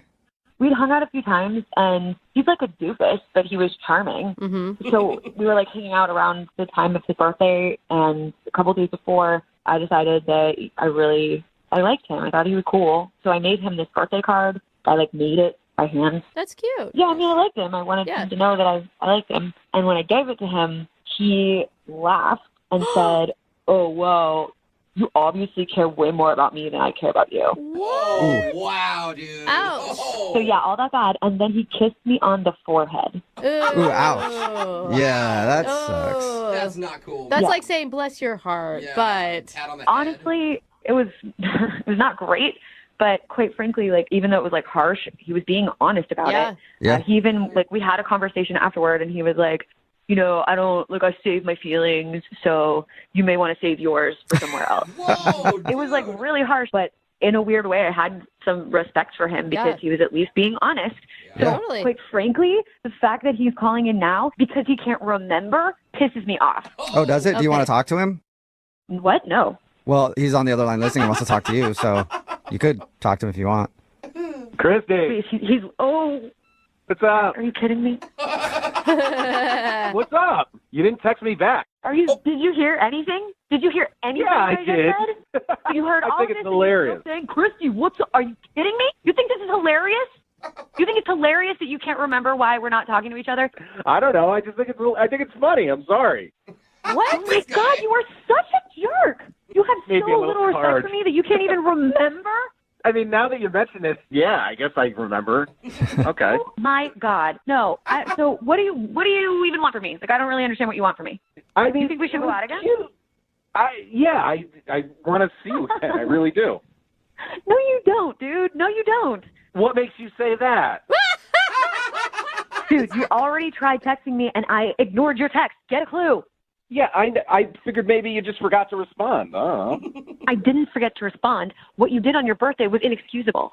You're still upset over the birthday card thing? Don't you think you're overreacting a little bit? Oh, wow. No, I went through all of that effort to make that card for you, and you just treated me like I was your like little pet. I feel so stupid. Look, I didn't ask you to make me a birthday card, all right? That kind of came off a little clingy and a little desperate, so that's on you. I'm sorry. Oh, so every time somebody does something nice for you, that's clingy and desperate, huh? Yeah, I mean, I would have been just as happy if we did the same thing we did the night before. But no, you had to go make it all emotional with feelings and sprinkles and crap. Oh my God. This is just like nonsense. Like, this is talking to a lunatic. I am so turned on right now. Get it out, please. You're turned on? What are you turned on by, Wesley? No. Guys, just listen to how intense and passionate she is right now. Oh, I can't get over it. Oh, man. Ew, are you kidding me? You are gross. Come on. Disgusting. Come on you. This is disgusting. You really think that this is working? I do feel like, Wesley, you're kind of delusional. Yeah. Well, you're old. You're not into this. Christy, I heard you tell them that you had a good time with me, that we hung out, it was all good, you loved my quesadillas. Yeah, I did like the quesadilla back then, before I realized what a jerk you are. Talk dirty to me. I love it. What? Just get angry. Oh, God, no. You're ridiculous. This is ridiculous. Oh, my God. I'm so sorry, Christy. Can I please get off the phone? This is weird. Well, in just a second, I need to ask you a question. Would you like to go out with Wesley again on a second date? Yeah, we'll pay for it. Yeah, Oh my God. It's like you have two Wesleys on the phone right now with you, Christy. What'd you say, Christy? I couldn't hear you. Not a shot in hell. Oh, man, Wesley, I was surprised. I thought you were gonna turn her around to your side, and she was I gonna go. really thought she was going to go for it too, man. Yeah, I know. No, he's being sarcastic, Wesley. Christy, listen, you're not remembering the good times we had. Please try to remember the good shut times. up, you loser. Wesley, I don't think you're getting a second date with Christy. Hey, that's all right, guys, because like I said, I got 2 other ones right now, so we're good. Okay. All right. Well, Christy, thank you for your time. Appreciate it. And she's gone. All right. And Wesley, good luck and continue to date Hella. All right. Yeah, man. Thanks for your help. Yeah. Guys. All right. See ya. Hello? Hi. Is Emily there? This is she? Hey, Emily. How are you? This is Jubal from Brook and Jubal in the Morning. I'm sorry, who is this? Jubal from the blood bank. No.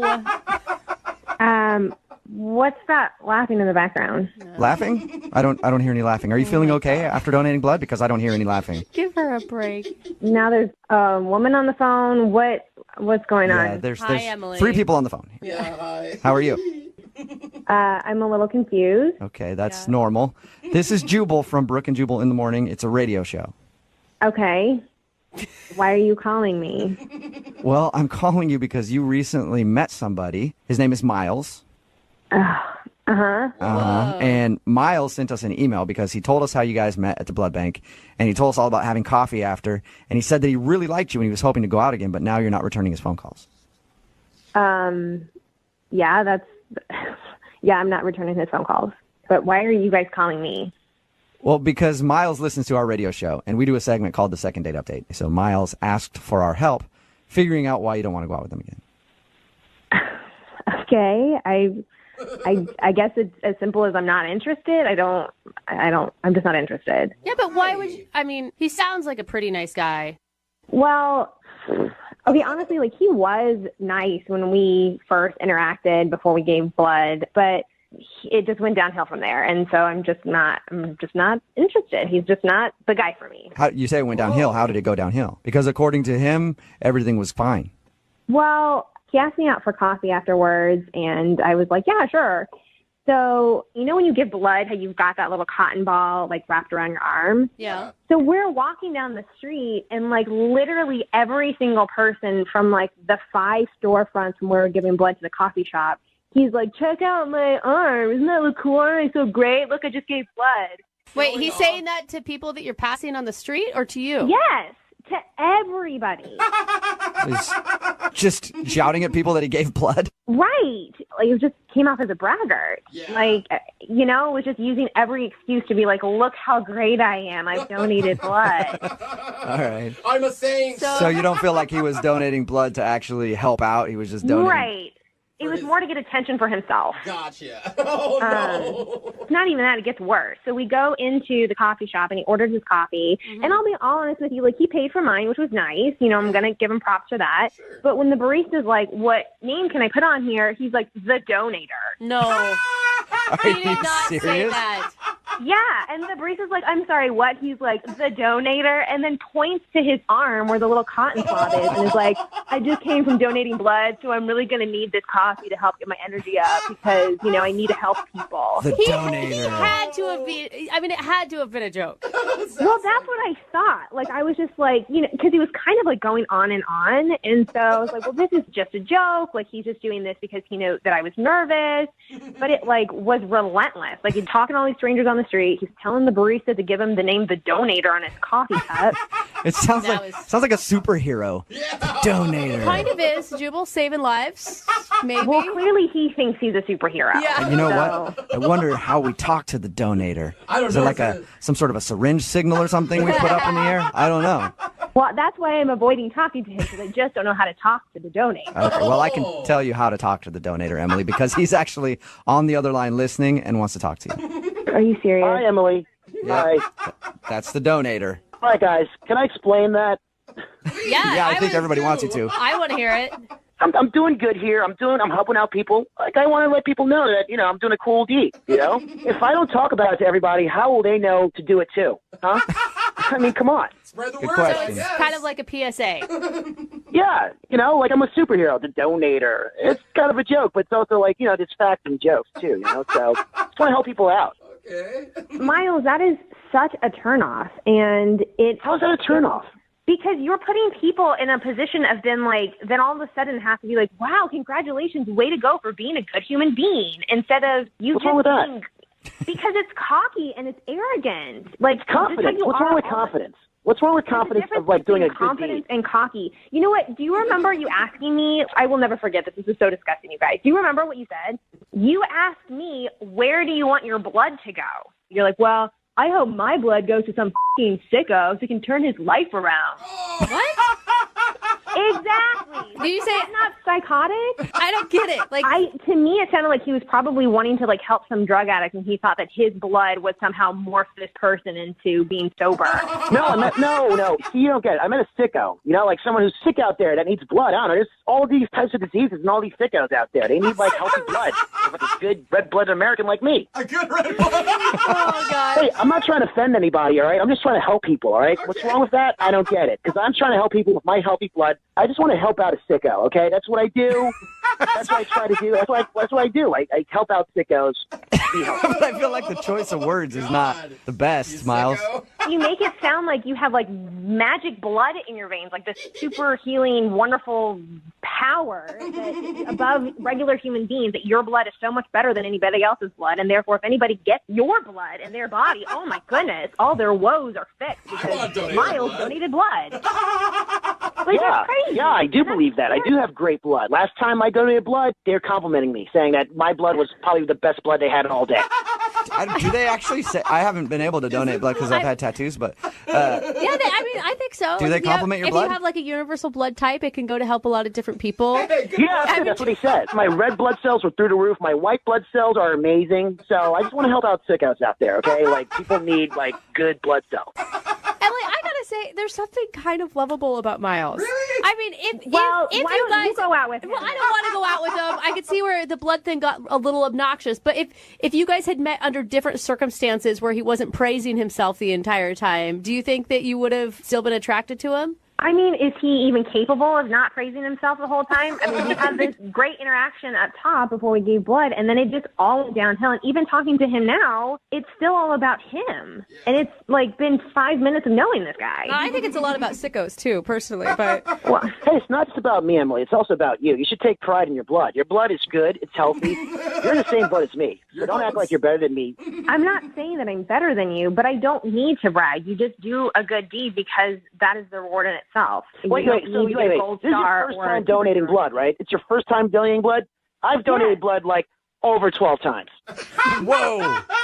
Miles, that's crazy, man. That's awesome. You know what, Miles? You are so right. You are just phenomenal and amazing, and you only deserve the best blood to be in a woman that you are choosing to date. And I just don't have that because I've only donated one time. I'm not a 12-time donator. You're not worthy. So I'm just not, I don't think I'm the girl for you. I don't think I'm good enough for you. Well, Emily, let's get an official answer on that because I have to ask this question first. Emily, would you like to go out on a second date with Miles? We will pay for it. I just think I'm not good enough for him. I think I'm going to have to pass. You know what? I get you're being sarcastic. I get you're just trying to look cool on the radio, but you can't tell me we didn't have a great connection while we're talking. No, we did not bond. We did not have good times. You had a good time fluffing your ego and talking about yourself and getting attention for donating blood. It was not good, comfortable for me at all. I was nervous. And you made things weird. You made things weird. I'm weird. I'm weird. I'm saving lives, honey. So, I don't know. Oh, wow. Brooke and Jubal in the morning. Hello? Hi, is this Angie? Yeah, who's this? Hey, what's up, Angie? How are you? This is Jubal from Brooke and Jubal in the Morning, the radio show. Oh, I'm fine. How are you? Not bad. It sounds like you might be familiar with the show. Yeah, I mean, I've heard it before. Cool. Thank you. Nice. You ever heard a second date before? Yes, I have. Okay, wonderful. Then This is you going to might go. be excited to know that's why we're calling today. Oh, really? Yeah. Uh-oh. Yep. That wasn't a very excited. Uh-oh. Okay, what's going on? Have you been out on a lot of dates recently? Not a lot. Uh-huh. Okay. Have you been out on a date with a dude named Kurt? Yes, I did go out with him. Cool. Any guess on who might be calling for a second date? You just said it. Kind of told her. Well, I guess it's him, but that's kind of weird. Why is It's- it weird? It's weird. Yeah, I mean, I'm not interested in going out with him. Yeah, I mean, he got that because you haven't called him back. Remember, the point of the Well- second date is find out why. Yeah, but I guess he really didn't get it because he actually called you guys, which is weird. Yeah. Oh, so Yeah, you're saying that yeah. it should be obvious why you're not Yeah. calling him back? Yeah, I think so. I Okay. guess it's not though. Really? Is it the joke about your grandmother? Oh, he actually told you that? Yeah, that was really I didn't appreciate that at all, but that's not the whole reason. Yeah, he did tell us about that. He told us that he feels bad actually about making a poorly timed joke when you shared that your grandmother had just passed away. So he does feel bad about that, but it's more to it. Yeah. Yeah, I think that like the worst part was that he was going on and on about the fact that he's a male model. It was like very uncomfortable for me, and he kept like making all these faces like this is my relaxed face and this is my Stop it. productive face and Oh this my is my God. evening romantic face. Who does that? Are you serious? He mentioned that it was weird you weren't calling him back because girls always call him back because he's a model. Yeah. Oh, please. So doesn't that give you an idea of like how gross he is? Wait, when did he start doing faces at the table? Like really early on in the date, like he seemed like he was trying to impress me. You know, if there was a mirror behind me in the booth, I bet you he would have just been looking at his reflection the whole time. Yeah, this dude is like, here's me, here's the world, and here's all my faces. And I was like, oh, come on. Wow. I wasn't in Wait. a really good mood, you know. I mean, I just wanted to go out and have some fun. I'm sad about my grandma, and this guy is just, ew, he just made it worse. I'm surprised he didn't take that opportunity to show you his sad look. You know, he may have. He showed me a lot of looks, the whole gamut. What did you say to him? I mean, I didn't know what to say because I mean, he just thought that he was so entertaining, and I mean, I sort of tried to get the point across that I wasn't really into seeing all these faces, and I just kind of wanted some nice company, and you know, but I guess he didn't get it.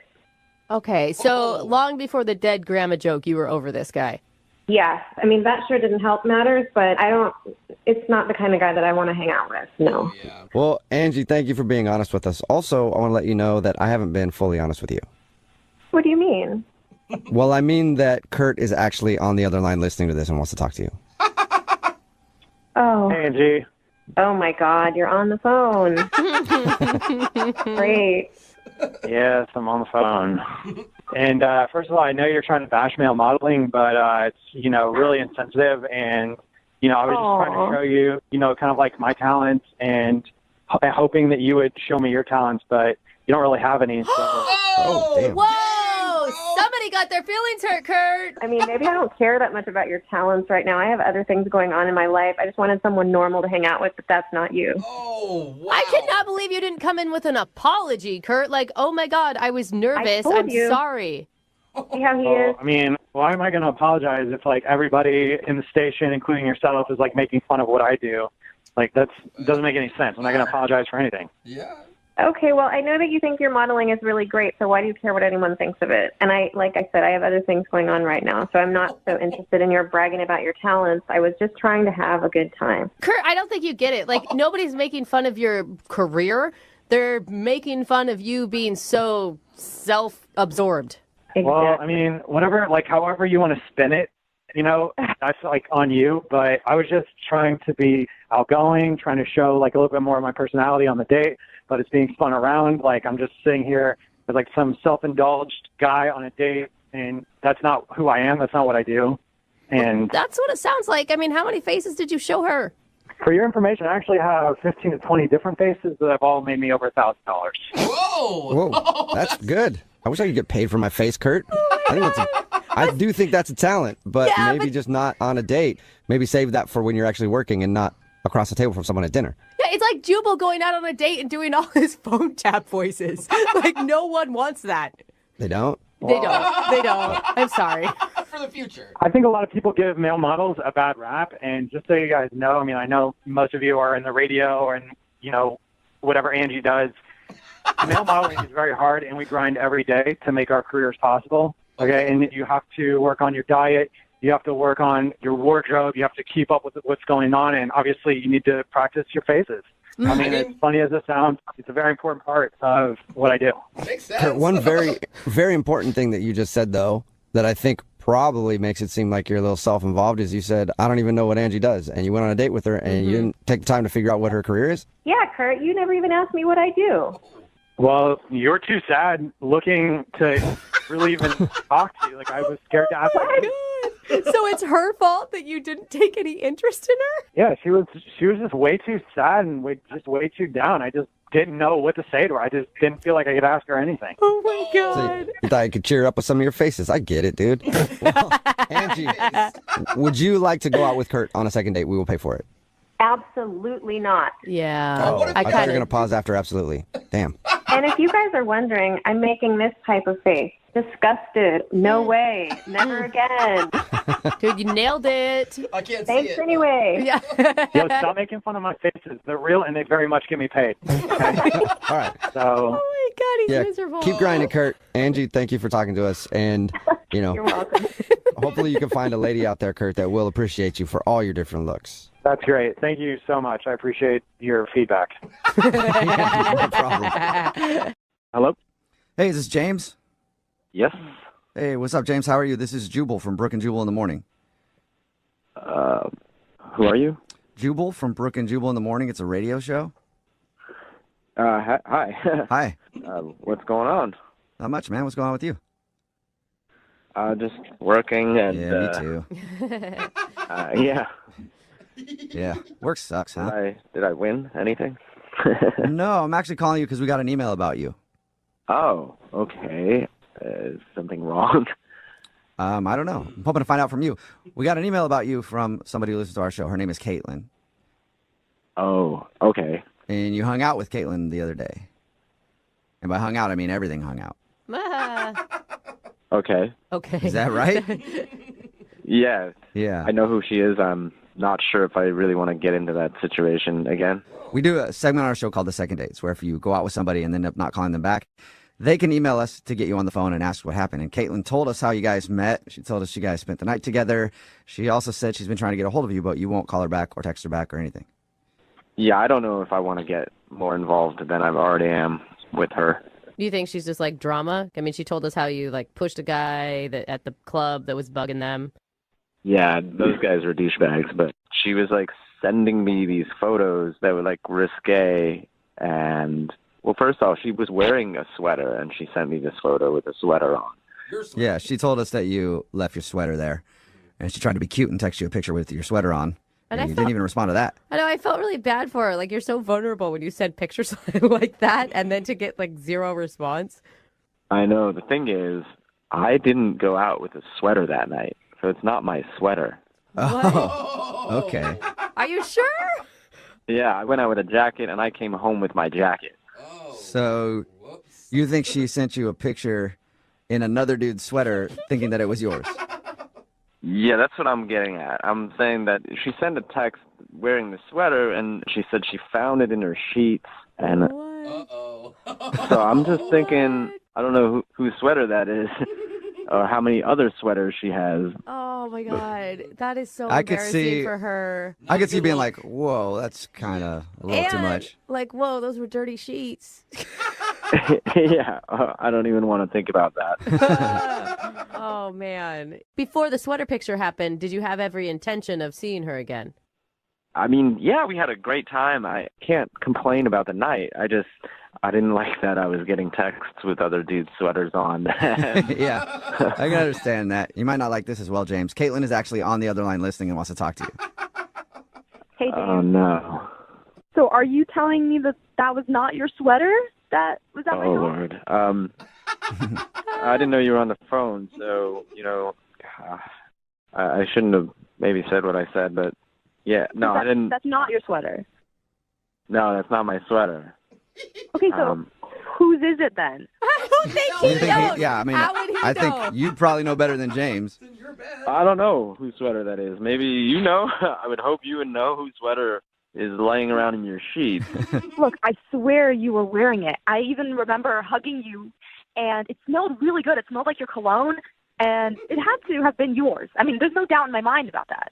No, I'm pretty sure. I think I know if it's my sweater. And I don't know. Maybe you should ask the last person you slept with. Well, I mean, I had a Tinder date last week, but that was a whole week ago. Like, I would have noticed it by now.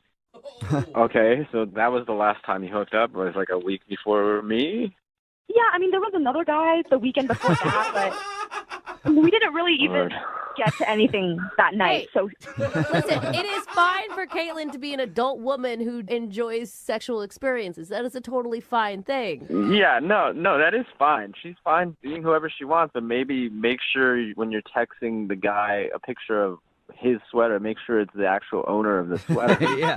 I mean, you don't necessarily, like anybody, like if you're not with anybody, you can do whatever you want with whoever you want, but you don't necessarily want to know about it, you know what I mean? Oh, yeah. I'm interested now, like, finding the owner of this sweater. Yeah, maybe you guys can go out, like, not necessarily on even a date, just go out and try to find who the sweater belongs to. oh my God. Wait, I think I know what happened. I think what happened is you sent him a picture in another dude's sweater. What do you think happened? The sweater wasn't from a guy that I was with. My roommate. I let her use my bed to get it on with guys. Yeah. What?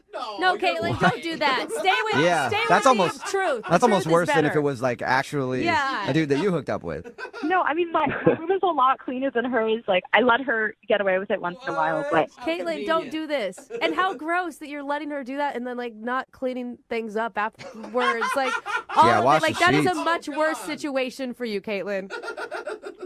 look, James, like, this doesn't have to affect us. Like, I'm so sorry. Like, it was probably her guy that she was sleeping with. Let's just forget this happened, okay? Because now I know it wasn't your sweater, okay? So can we give this another shot, or? James, would you like to go on a second date with Caitlin? We will pay for it. I mean, you were enjoying your time up until that sweater picture, and it was an honest mistake. It's not like she's cheating on anyone. Can I just ask you a question, Caitlin? Yeah. Do you ever wash your sheets? That's a very good question, James. I do, okay? I'm down to go out again, for sure, as long as you get rid of every dude's shirts and shoes that are left all around the place. I feel like that's fair. Got a lot of cleaning up to do, huh? That's a fair assessment. Hey, this was just my roommate that was messing things up for us. So, yeah, we can go out. But just Okay. don't think I was that I'm just that type messing of with you. person that's just sleeping around, you know, because I'm not that person. She's not that type of girl, James. She slept with you after meeting you for 4 minutes at a bar, but still not that type of girl. James was different. Yeah, it's I know. okay, Caitlin. It's okay. Well, Club, it's totally cool. cool. We'll send you guys out again, and this is the first successful second date I think we've had in a while. Yeah, you were right. All right. Sounds good. I can't wait to see you again. Okay, I'm excited to see you too, James. All right, cool. And James, if you go over to her house and there is no roommate, then you're not going to think twice. And Caitlin, go find a roommate. Hello. Hi, can I speak to Corey, please? Speaking. Who's this? Corey, this is Jubal from Brook and Jubal in the Morning. It's a radio show. How you doing today, sir? What? Why that? I don't know why I said it like that. Yeah. Sorry, Corey. I'm okay. Why are you guys calling me? Well, because we got an email about you from one of our listeners, and they just said we had to call Corey and talk to him. I don't know why I said it like that either. Yeah. I'm sorry. I think you guys might have the wrong person. Well, I have a phone number here with this number that I just called, and it says their name is Corey, and it says that they volunteer at a retirement home from time to time. Yeah, that's me. Okay, so you're old folks Corey. That's what they call him. I guess. I don't think Corey's finding don't any of think this so. very amusing. Sorry, he's probably confused. Corey, we're calling because we do a segment on our show. It's called The Second Date. So we got an email from Kara, who you went on a date with to that retirement home. Right. Right. And Kara wants to know why you haven't asked her out on a second date yet. She says that she can sense that you're falling off.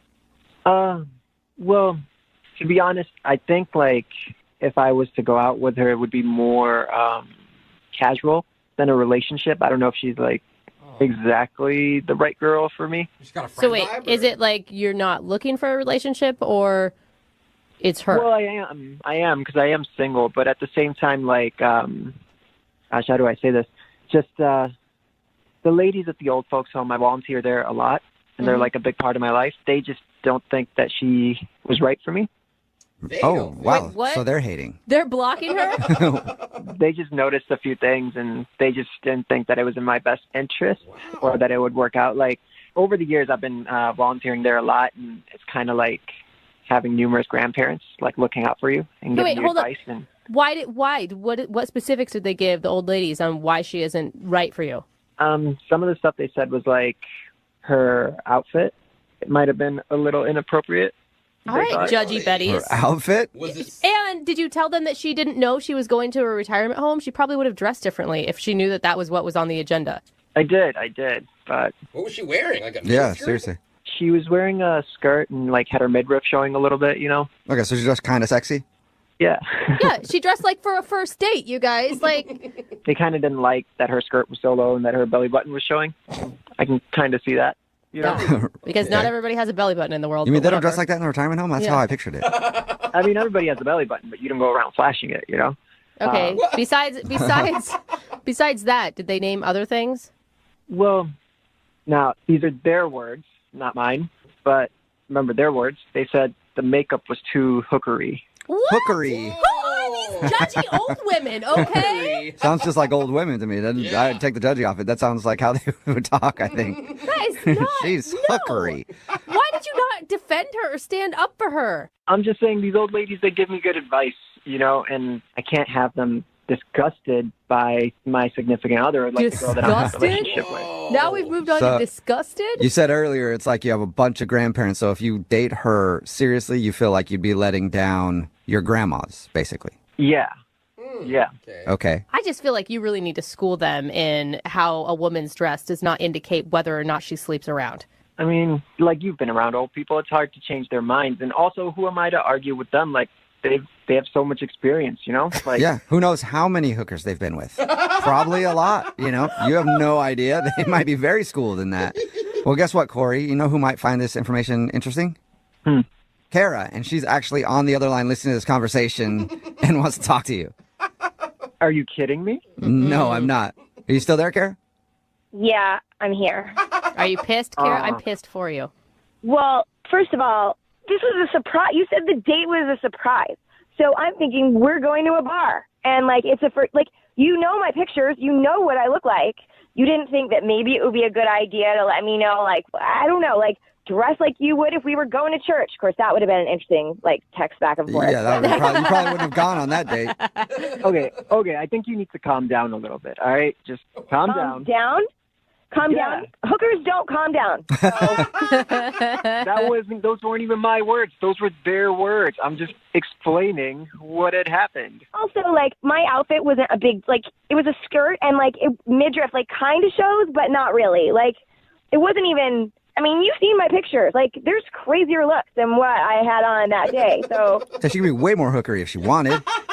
well, yeah, pretty much. I'm just saying you did dress a little provocatively, and they kind of picked up on that, and I have to kind of go with that because they're conservative, a little bit like me, you know? So Conservative like you. Okay.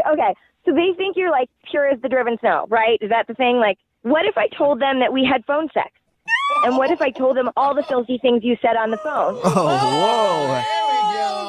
Hey, Corey. Would they think that you're conservative now? Oh, Corey. Yeah, what would the aren't gals you? down at the retirement home do with that knowledge? Somebody's a little two-faced. well, that was something that was private within us. That wasn't out in the public. We're not going out like that. Okay. So it's cool for you. Can I say this stuff on the radio? I probably shouldn't. You know, I'm not going to. Go for it. We can beep out whatever you say. I'm going to say I would appreciate if you didn't tell everybody what I said because that was private and that was between you and me. I thought we had like a moment, you know, not to be A shared with the secret, whole world. dirty moment. Yeah, no, I'm gonna because if I'm hookery, then obviously I bring that out in you. Look, I'm just saying the ladies maybe they do have a point because look at this. This is the type of behavior that they're talking about, you know? Oh, okay. Again, she's the hookery one here. This is so ridiculous. Like, do you know what year it is? Do you have We're any talking idea? about private things like out on the radio in front of millions of people. You called me a hooker on the radio, so I didn't call you that, and I did not ever say that because that's not what I feel. His old gal pals did. right. Hey, Kara. I was being completely honest. Part of his mahjong group. Yeah, I'm going to ask a question anyway. Corey, would you go on a second date with Kara? We'll pay for it. You know what? I don't think that would be the best idea. Yeah, I think all of this is not working out like how anybody planned. That's fine. You're a nice guy. Like, I wish you could time travel to go find someone for you. So, Sweetheart, you're on the phone on the radio trying to get a hold of me, so maybe you should time travel and go back. To where? To what? To what? So before you made this phone call and embarrassed yourself in front of the world. No, I don't want to go out with you. That's a short time. You can try to get defensive. You can try to be angry, but sorry. Yeah. I'm not responding to your calls, and maybe you should stop trying to get a hold of me through the media. The only thing that I really find offensive is that you called us the media. Yeah, the That's media. weird to me. Jessica, I'm leaving right now. Like, right this second. I'm out the door. Hello? Hello? Yeah. Hi. I was looking for Hope. Wait, who's this? This is Jubal from Brooke and Jubal in the Morning. It sounds like you were expecting a Jessica, though. I thought this was her. What? Yeah, no, this isn't Jessica. I do go by that name sometimes, but not in these. Okay. Who are you guys? My name's Jubal from Brooke and Jubal in the Morning. It's a radio show. Sounds like you're in a hurry.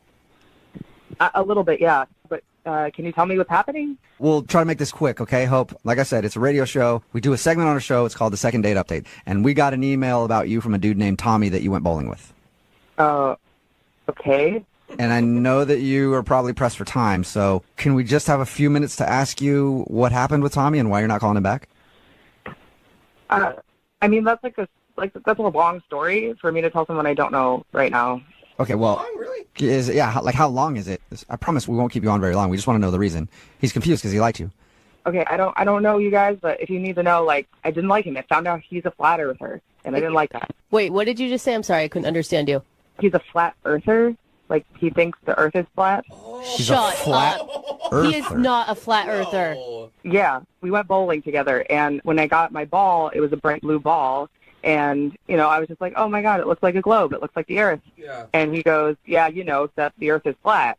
He was kidding, though. That had to have been a joke. Yeah. No, I asked him, I was like, you're joking, right? I was like, kind of laughed, and he was like, no. And he started to give me facts, like one weird, obscure fact after the other, and it just, turned me off, completely. And that would be a definite reason I would not call someone back. I'm with you on that.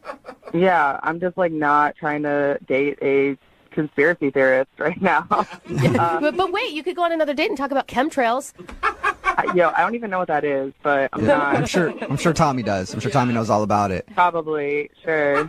He didn't mention anything to us about you guys arguing about whether the earth was round or flat. Well, I didn't argue with him. I just sort of sat there and listened, and then immediately was like, okay, I just need to get out of this. I just need to get through this date and get out of here. And that's what I did. I think that's actually smart because those arguments never go anywhere. Yeah, no, they don't. Exactly. Because logic is not on his side. No. Logic is not on my side? No. Logic is not on all of your sides. Hold on, hey. All right, I had a feeling. This was going to happen. You all are on the conspiracy. You all have... Tommy, hold on one second, Tommy. Hold up, Tommy. I need to see if Hope is still... Hope, are you still there? Oh, my God. Yeah. Yeah, that's Tommy. He's on the other line listening and wants to talk to you. Yeah, I'm here. What? Yeah, I'm here. Yeah, I think he wants to preach. I don't want to preach. I just want to teach. Earth is not a round globe that has been... What is going on right now? Yeah, I've been listening the whole time, so now I know what's going on. Yeah. Why? What the... Sorry, Hope. That's how these things work is we ask you about the date, and then we reveal the fact that the person is on the other line. And in our defense, he didn't tell us about the flat earth thing, because if he had, we wouldn't have called you. Yeah. Well, it's not a thing. It's not a flat earth thing. It's reality. It's what it is. Dude, every science text you see, the earth is round. This so is you're just drinking that Kool-Aid. You're just drinking that Kool-Aid. Drinking that science Kool-Aid. Go along, do the math. I have done all the research. Do the math? Are you serious? I do have one question. What happens at the edge of the earth if we're flat? Yeah. It is a wall of ice. It is a wall of ice. It is flat, and then it ends to a wall of ice. I actually have a friend who has been there. I've seen photographic evidence of the wall of ice. Dude, that's so stupid. Sweet. Look it up. I'm not the only one that believes this, guys. Yeah, that's the disturbing part. No, you know what the disturbing part is? That you don't know the truth. Like, and that you are just living in ignorance, Hope. Like, Dude, I this feel is bad why- for you. No, this is why I didn't even want to argue with you on the date. Is because I knew this is exactly what would happen. Is you're just gonna hammer me with all these weird, obscure. You had a friend of a friend of a friend who's seen this wall of ice. I don't want. To No, hear he's about my this. friend. He's Like, I actually don't my care. friend, like my really good friend. I've I seen don't photos. care. I do not care. This is what I wanted to avoid. This is why I didn't want to even. I mean, talk use about your this. eyes. Use your eyes, Hope. The world. You use your eyes. Like you. Oh my You God. don't see like a bend. The horizon is flat. There's no arc. Okay, Tommy, you're literally like speaking to nobody. Like, I'm not gonna be swayed to like believe the Earth is flat because you're arguing with me. You know what I mean? Like, Have you been to space? Have you seen the round Earth? have you been to space? No, I haven't been to space, but I do have a friend who's been to space, and he has seen it. He's seen the Is flat this Earth. the same friend that saw the wall of ice? No, it's a different friend. I have multiple friends that believe in this thing. Oh my God. Okay, Tommy, calm down for just a second. Okay. I'm calm. I'm Flat- just like, I just know what's up. Flat Earth aside, this isn't how you're going to be able to go on dates with normal people. You can't just What do you mean normal people? I- No, I'm a normal person.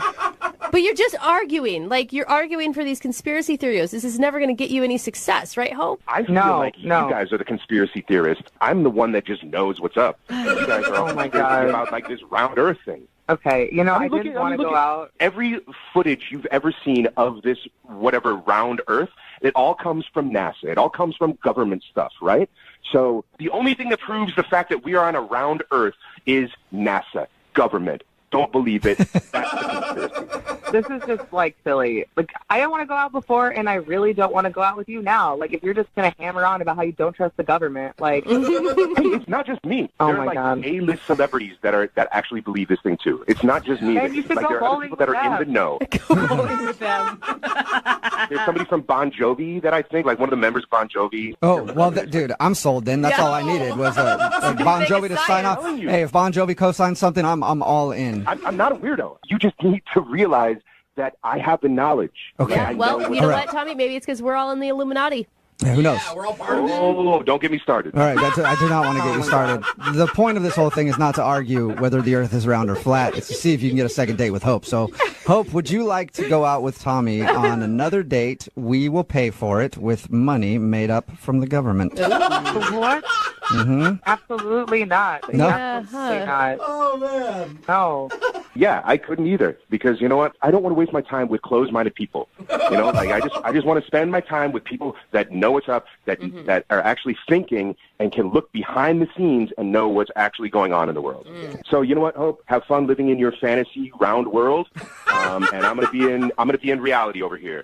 But good luck, okay? Ouch. Thanks, yeah, and I hope you and the member of Bon Jovi have fun bowling with some bad beers and jelly shoes. So, you know, have a good time with that. We will. Well, Too much. I was going to say sorry you didn't get a second date, Tommy, but I think you're glad you didn't get a second date. No, I'm good. I'm good. All right. Hey, we did it then. Hope, thank you for your time. I know you were rushed. Appreciate you talking to us, though. Thanks, can I go now? Yeah, you're good. Thank you. And All right. Oh, man. Tommy, be sure to email us anytime. No! Anytime No, yeah, you need no, anything. I'll keep you guys updated. I'll Yeah. keep you guys updated. Do it, yeah. Live long and prosper, buddy. Brooke and Jubal in the morning. Hello? Hi, can I speak to Corey? Speaking? Hey, Corey, how are you? This is Jubal from the radio show Brooke and Jubal in the Morning. I'm sorry, who? Jubal from Brooke and Jubal in the Morning. It's a radio show. Okay. How are you today? I'm doing all right. I'm sorry, you said this is a radio show? Yep, and I'm calling you today because one of our listeners sent us an email about you. Okay, is this a prank phone call? No, it's not. We do a segment on our show called The Second Date. It's where if you go out on a date with somebody and end up not calling them back after, they can email us to get you on the phone and find out what happened. So we got an email from a girl named Samantha who you went out with a little while ago. I mean, I went out with a girl named Samantha, not sure why she's emailing a radio station and you guys are calling me. This would be the Samantha that puked outside of your car when you're taking her home? Yep, no, that one's hard to forget. The Okay. girl who puked outside of my car. Yeah, I didn't know if there was like a couple of Samanthas you went out with. There was like the normal Samantha and then there's the puke Samantha. We're talking about the puke Samantha. Yeah, no, I put that together. You're quick. She emailed us because she told us about your date. She said she had a good time, but it's obvious that you don't want to go out with her again, and she's wondering why. I mean, it's not that I don't want to go out with her again. That was a bit of a crazy night. She was definitely a lot of fun, and then, a little bit less fun, mostly puking out of my car. She was a champ. She got about 90% of it outside of my car. But no, that wasn't why I hadn't been getting back to her. I knew it. I do like her. We did ultimately have fun, and she was pretty cool and everything. It's Well, just... if you don't like her, then why not give her another shot to do something else in your car? Well, generally not opposed. It's just that I screwed up, and now just isn't a good time for another relationship. And You screwed up. Wait a minute. Were you cheating? Was she like a side piece and she didn't know it? No. I'm not married. I'm not in a relationship. She wasn't my number two. So you're single then? Yeah, just most all of my time is taken up right now, and I really shouldn't be starting another full-time thing right now. Wait, so you're not in a relationship, but all your time is taken up? Yeah, I just timed this wrong because it's fantasy football season. What? Okay. What does that have to do with? I don't get what that would have to do with timing. Well, I'm like a semi-pro fantasy football player. I'm a member of 6 different leagues. It's all very high-stakes money stuff. Is that a thing? You could call yourself a semi-pro Yeah, I fantasy didn't even know football there were player? like professional fantasy players. But Like fantasy is in the name because it's not real, man. Well, I mean, it's real. It's a game. I play it, but I also make a significant amount of money doing it. Whoa. Like how much are we talking? Like this sets you up for a month, a year? I made $500 profit last year, not counting league fees, and that was a pretty sizable take for me. Corey, I gotta interrupt. You're blowing me off for fantasy football for $500? What? Yeah, it's Samantha. yeah, Corey, sorry. Samantha's on the other line listening and wants to talk to you, and I guess just couldn't wait. She heard $500. I think it probably perked her ears up. I didn't know I was dating a man with money. That kind of pisses me off. That like for $500 that you might win in a game, you don't want to spend time with me. It's not just about the money. I love doing it. This is my recreational activity. I mean, I spend hours and hours watching game footage and a number of different online resources that do Okay, but like news and why breakdowns. why can't you still date me and still do that? Yeah, I totally agree. Like, why can't you have a girlfriend and have fantasy football? Millions of people do it. I've tried to do stuff like that in the past, and it never works out. Oh. A lot of girls that I go out with say they understand, say they get it, say that it's not a big deal. But by the time it's week 6 and Antonio Brown goes down with a leg injury and I'm freaking the hell out and I'm just looking for support and comfort, and you're like, what do you mean your little electronic man hurts me? And you don't understand. I have to swap out these players before. Oh, wow. It makes it really difficult to maintain a relationship. Okay, like I don't think it's that big of a deal. Like I don't understand why you wouldn't be able to just put your phone away if it was bothering you. Like I would think you would prioritize the living person sitting in front of you over your fantasy players. Yeah. Eventually I would, but this is the issue, all right?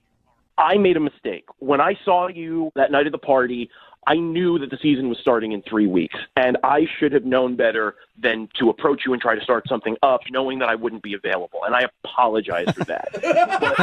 Okay. I've heard enough. Well, he's trying to be responsible. Yeah, I mean, right? at least he's like trying to think ahead to be like, I don't want to cause Samantha frustration when I start getting into fantasy football season and all my time is taken up. Yeah, and Samantha, I did enjoy it, and this is good for you. You don't have to put up with me doing all of my statistical analysis and you're watching all the games and everything. This takes the burden off of your shoulders. Then, trust me, by the second week in February, I am ready to hang out. But Corey, why would she want to hang out with you? You're just going to have to dump her again next football season. Yeah, this is not what I thought it was going to be. Like, honestly, this is just stupid. See? Girls never understand. I knew that you wouldn't be able to understand how important this is. I mean, I understand. Like, I've dated guys that have played fantasy football before, but, like, it didn't take up their whole lives, like an obsession. Like, they still made time for me. Well, maybe they just weren't fully committed. I guess not. Well, it just seems like, Corey, like, this is your hobby, and that's great. But your passion is bordering on obsession. No. You're stopping the rest of your life to play fantasy football. Seriously, it's a computer game. Like, it does not matter in, like, the scope of life. Excuse me, all right? It does matter. All right? This is my passion. This is what I'm into. If I were a fantastic painter and I was like, I have to step away so that I can paint this, travel to paint this magnificent vista and put it on canvas, would you be like, painting doesn't matter? They are the same thing. It's what I do for fun, and it's what I do for money. If I said, baby, I have to go to my second job, and you were like, you can't go to your second job because that means you're not with me. Like, It was $500. It could be more than double that this time. It sounds like you guys are actually having the argument right now. It sounds like you're almost in a relationship. Listen, girlfriends come and go, but fantasy's always been there for me. I'm really happy for you. I've never had a relationship that lasted longer than my first fantasy football league, which I'm still in. Okay. Ooh, wow. Well, how long has that been, Corey? We've been doing this for 12 years. Wow. Dang, that's a long time. That is Congratulations on that long-term relationship. Corey, I still have to ask a question. Would you like to go out with Samantha again on a second date? We will pay for it. It won't be on a Sunday. You know what? Don't even bother, because I was feeling like it was my fault. But now that I know what it is, honestly, I am not interested in the second date. What about in February? We'll do it right between like when fantasy football ends and then fantasy baseball starts up. Oh, no. Come on. Fantasy baseball is a joke for losers. Oh, yeah. Sorry, I got it wrong, Corey. You're not a fantasy baseball dork. Oh, man, losers. He's a real man. Yeah. Hello? Hi, can I speak to Kara, please? Speaking. Hi, Kara. This is Jubal from Brook and Jubal in the Morning. How are you? This is who? Jubal from Brook and Jubal in the Morning. Jubal. I'm sorry, I don't know who this is. Okay. I'm calling from Brook and Jubal in the Morning. It's a radio show. Okay. One of our listeners recently emailed us about you, asking if we could get you on the phone. Someone wants me on the phone? Yeah, sort of. We do a segment on our show called the Second Date Update. It's basically if you go out on a date with somebody and then blow them off, they email us and ask if we can get you on the phone and ask if they did something wrong. Who would do that? His name is James, and you recently met him at a convention. God, really? Yep. James emailed us and asked if we could get a hold of you because you're apparently not answering any of his text messages. Did you like James at all? Well, I liked him on our date until the very end, but no. Are you talking about the point where he asked if you wanted to go back to his hotel room? He told you that? Yeah, he did.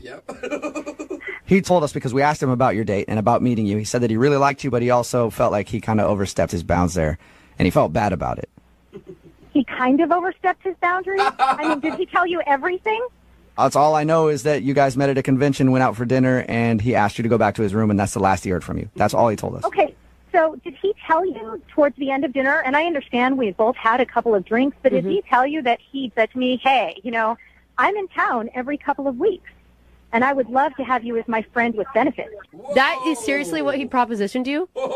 He was already trying to get me back to his place that night, which I figured out. Yeah. I mean, I'm not stupid. It's not my first convention, but just be like, hey, baby, I'm in town every couple of weeks. You could be my regular friends with benefits? What the hell is that all about? Is that really how he said it? Because that's not how he explained it to us at all. Well, I'm sure he's being all sweet when he explains it to you guys. He doesn't want to sound like a dick. Yeah, good point. I mean, so... And then, I mean, when I said no, because seriously, I've known him over dinner for maybe an hour and a half. Yeah. He accused me of being a prude. No, he didn't. What? He sure did. How did he say is that? So weird. Because I value myself as a human being, not just as a woman, but as a human being who just doesn't want to spread my legs over cheap wine and steak. Oh, my God. So, Me a prude? what did he say to you? I mean, did he flat out call you a prude? He did. He called me a prude at dinner, and that was that. Oh, and then there, I got up and I went to go get a cab to go back to my hotel. That is so crazy. Like, the way he painted it was how much he enjoyed your company and how great he thought you were. Like, I would have never guessed he was that sleazy. I would have never thought he was that sleazy when he so very nicely asked me out after we hung out all day. But as it turns out, he's no different than the majority of the sleazeballs who go to these conventions or are like, hey, time to hook up. Wife's not around. I mean, they're all kids. Does this happen a lot at conventions? Oh, my God, yeah. I mean, everyone who's ever been to a convention knows it's just like code for one big fest. And it's funny. my friends. I was joking about that earlier. We were talking about it, and I was like, that's the way at least I would think of conventions. Wait, I mean, I guess you get a bunch of horny businessmen out there. Is this the first time something like this has happened to you? Actually, it is, because this is the first time I've ever said yes to going to dinner with anyone. Yeah. Normally, I just go, I do my thing, I hang out with whoever's there, and I just go back to my hotel room and go to bed. Yeah. So he told us that he tried to text you after your date. Oh, And- yeah, he sure did. Oh. Did he What not did he just say? apologize in his text? No. I mean, he did. He's like, listen, I'm sorry if things got out of hand. And I wrote it back. I'm like, just don't contact me ever again. And then the guy has the balls to say, well, you don't know what you're missing with this d-. And I'm like, what? That's so He really gross. said that to you?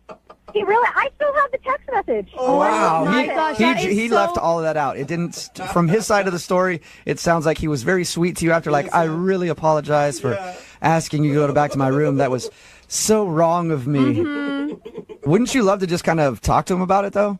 Actually, I really wouldn't like to talk to him about it. I hope I never talk to him or see him again Oh, at all. that's a shame because he's on the phone listening right now. He wants to talk to you. What? Yeah. Kira, don't you think you're like over exaggerating this? No, I seriously am not over-exaggerating. I have those text messages that you sent me, and you're like a foul, crass pig, and I don't want to talk to you anymore. Kira, please, just hang on 1 second, all right? I apologize for the text messages and, like, it isn't really me, but, I mean, at the same time, we were both drinking a lot. I don't remember sending you that text message. I remember apologizing, but I don't remember saying anything about my d***. I wouldn't do that. I thought it was just another piece of proof of what a disgusting pig that you are, that I saved it, showed it to all the women that I know that are going to the convention in a week to make sure that they didn't as much as even say hello to you.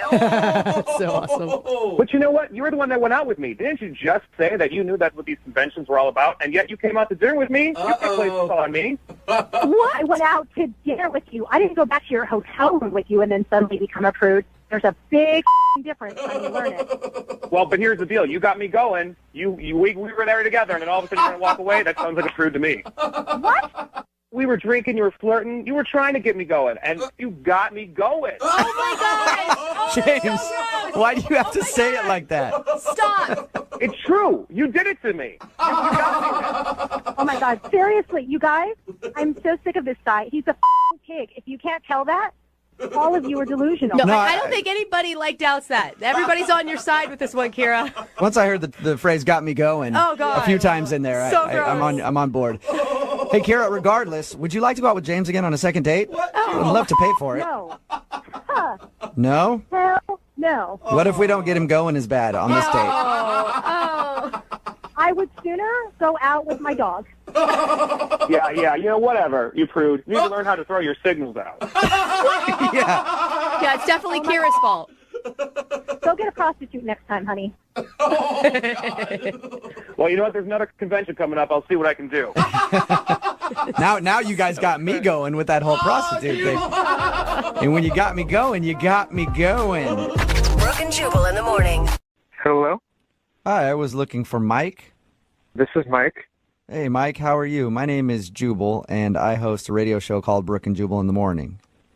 Wait, who are you? My name is Jubal, and I host a radio show called Brooke and Jubal in the Morning. I'm calling you today because we actually got an email about you from one of our listeners. Okay. Her name is Meredith. Oh, my God. And you met Meredith at a swing dancing class, and then you guys went out for drinks after. Yes, that happened. Okay, that is confirmed. Good. Okay. I'm glad we got that out of the way. We're all on the same page. Well, Meredith is wondering why you're not giving her a call back after your date. Really? Yeah. So she asked us if we could get you on the phone and figure out if she did something wrong. All right. All right.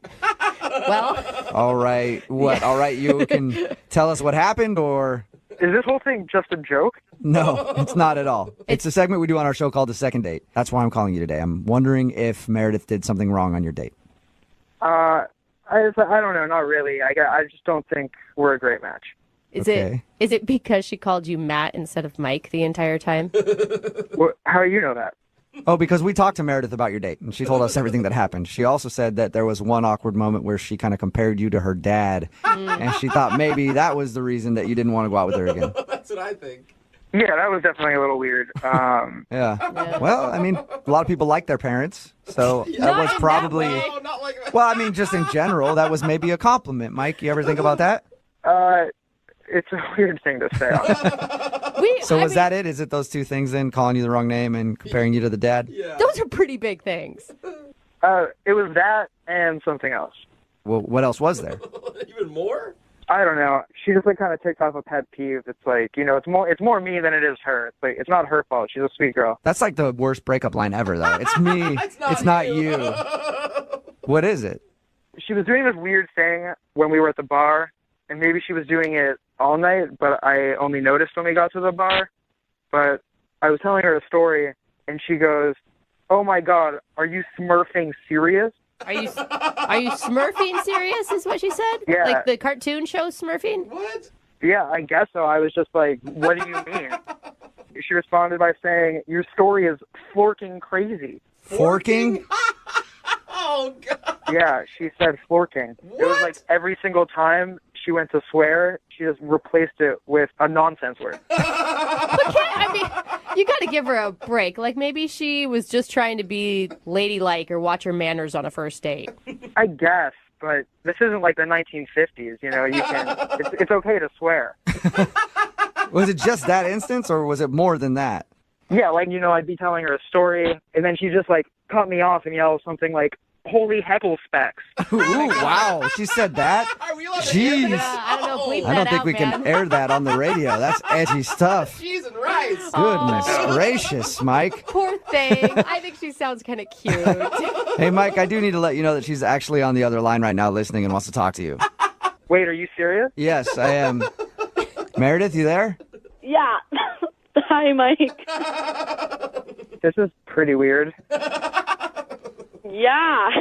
Wasn't expecting that to come out of your mouth. Expecting what to come out of my mouth? Holy heckle specs? Yeah, you may have just pissed Meredith off there. Oh, I'm sorry for the Don't piss say word. Sorry about that, Meredith. Hey, Jubal. I'm ticked off. I mean, did you want me to curse like a sailor the whole time? I mean, you don't necessarily have to swear, but if you're gonna do it, you should do it right. I know, but I don't like to curse, and you started doing it, and I kind of wanted to, you know, follow suit, but I don't curse, and so, you know, I just do what my sister and I do at home when, you know, that's when we started, when we wanted to, like, say things, and, like, our parents were there, and we didn't want to be disrespectful. But it just kind of makes you sound really immature. Well, cussing makes one sound really unintelligent and uneducated. Yeah, I guess, but it's just kind of hard to have a conversation when someone out of nowhere yells, "Son of a booger butt." Dude, that's creative. That's any better than son of the other B word? Like, that's jarring to me. So, I mean, it's just, I thought you seemed like you had, like, you know, a fun sense of humor. So, like, we laugh about it all the time. Even our parents laugh about it because it's funny. Like, we make stuff up. We're creative about it. And it's, oh my God, it's just something funny. Maybe your parents think it's funny, but, like, honestly, to me, it was like having a drink with a kindergartner. Wow. So it's like, I know I remind you of your dad, but, like, I'm not your dad. Maybe, like, your dad thinks it's funny, but, like, I don't know. Like, you can cuss in front of Mike if you want to, Meredith. I think that's what he's saying. But I don't want to cuss. Like, I mean, I know I have freedom of speech. I can say whatever I want. I just don't like saying it. It's not polite. Okay. It's not ladylike. And it was the first date, so I'm not going to, you know, bring it out. Yeah. I think she has a really good point, Mike. I mean, you can't get over some stupid phrases like "holy ravioli" or whatever she was saying. I cuss like a sailor, but, you know, to each their own. I mean, yeah, exactly. I each their own, but I'm just not into it, I guess. You know, I kind of want to feel like I'm talking to an adult. You know, especially if it's like someone that I'm going to, you know, potentially be in a relationship with. Mike, maybe you want to reconsider. Maybe she can tone down the nonsense words or whatever, and you guys could go out again. Would you like to go out on a second date with her? We'll pay for it. I mean, maybe if she agrees not to, I can't believe I'm saying this, but if she agrees not to use that kind of language. I can't believe you're saying that. Meredith, can you watch your mouth? She doesn't hold her tongue. Can you watch your mouth to go out with Mike one more time? I mean, yeah, I honestly don't really do it with other friends. It's just something that my sister and I did, and then, like, Meredith, the drama with the dad. I think you should just own that you were the offensive one on this date for probably the first time in your life. I'm sorry, Mike, not Matt. Would you like to go on a second date with me if I tone my language down? Sure, let's give it another try. All right, nice. A successful second date. Congratulations, you guys. Thanks. Thank you so much. You're welcome, you guys. Go out, have fun, and then snarf all night long. Just snarf till your hearts are content. Hello? Hi, can I speak to Evan, please? Yeah, this is he. May I ask who's calling? Yes, you may. This is Jubal from Brook and Jubal in the Morning. How are you? I'm doing well. Like, what can I do for you? Do you have any idea who I am or where I'm calling from or anything? No, but I mean, what can I do for you? Okay, well, my name is Jubal, and I host a radio show called Brooke and Jubal in the Morning. On the phone are also Brooke and Hey. Jose. Hi, Evan. How many are there more people? No, No, this is it right here. just us. All right. Do you need something? What? We do, yeah. We got an email about you from one of our listeners. What? Her name is Mel, and you guys went out on a date the other day. Whoa! No! Oh, no! No! Okay! Yeah. No! No, you did, right? Yeah, you did. Yeah. Well, yeah. I went on, but why is she? No. What do you mean Yeah, no? no, yeah, It's not yeah. a question. It's Yeah, a statement. So let me explain to you, okay? We do a segment on our show called The Second Date. That's where if you go out on a date with somebody and then end up giving them the cold shoulder after, they email us to see if we can get you on the phone and find out what went wrong. So you've been kind of avoiding Mel, and she was hoping maybe we could talk to you and figure out why. Oh, come on! This is low. This is not. What is low? This is not a thing. What's low about it? I mean, she was really into you, man. She said that you guys talked for 2 months leading up to the date. I mean, yeah, but that's none of your business. Well, That's she sort of made it our valid business, point. so now we're on the phone with you asking why you don't want to see her again. Dude, I mean, You could have just told her to begin with, and we would have avoided all of this. I don't know. She's not the woman I envision myself being with. Oh, no. Okay. Is it a looks thing? Is that what you're implying? Oh no, I'm not that superficial. So it's about her personality, not her looks. That's cool, too. It's not. It's who she is as a person. Not. Whoa, that is deep, man. What don't you like about her as a person? We talked to her, and found out a little bit about your date, and she sounded cool to me. Sounded nice. Yeah, she's very nice. She's a very nice girl. Okay. Which is kind of the problem. I mean, nice girls are good to work with. They're good to have as sisters. That's not what I'm into. Wait, she's nice and you don't like her because you want a bad girl? Yeah. Okay. What? Wow. All right. Is that it? Yeah. I mean, she's not mean enough. Mean? Like, you wanted her to insult you, or? The woman I'm attracted to needs to have an edge. Okay, and what does that mean for you? How do you define a woman with an edge? She's like she's got this air of danger about her. Oh. You know, a little off the cuff, something not right. Something not right. Not all there. Slightly mentally unstable is kind of what you're looking for? No. I just want a girl that can lash out kind of on a moment's notice for like no reason. Okay. Like So- that can surprise me. All right. So you're looking for a girl who's a little bipolar. No, but it's just these nice girls. What you see is what you get, and that's no fun. Okay. All right. So, I mean, I guess there's something for everybody out there, and I'm sure there's plenty of women like you're describing that are looking for a guy who likes that. Yeah, that's why on our date I brought up politics. Politics are the perfect opportunity to argue about something. What? And then she just ended up agreeing with everything that I said, and it's really boring. I mean, I kind of get what you're saying, but I feel like you guys talked and texted for 2 months leading up to this date. Didn't you realize she was a nice person before you tried to bait her with politics? I mean, hey, I'm not the same person over text as I am in real life, and I was kind of hoping she was the same way. okay, so you're hoping she was just playing sweet to lure you to dinner, and then she was just going to rip your head off about something. You never know with some women. There's always this mystery around them, but with her there wasn't any. Oh, no, mystery. Well, Wow. Evan, there is a little bit of mystery because she's actually on the other line listening right now and wants to talk to you. What? She is? Yep. Hi, Evan. I didn't mean for you to hear all that. I'm sorry.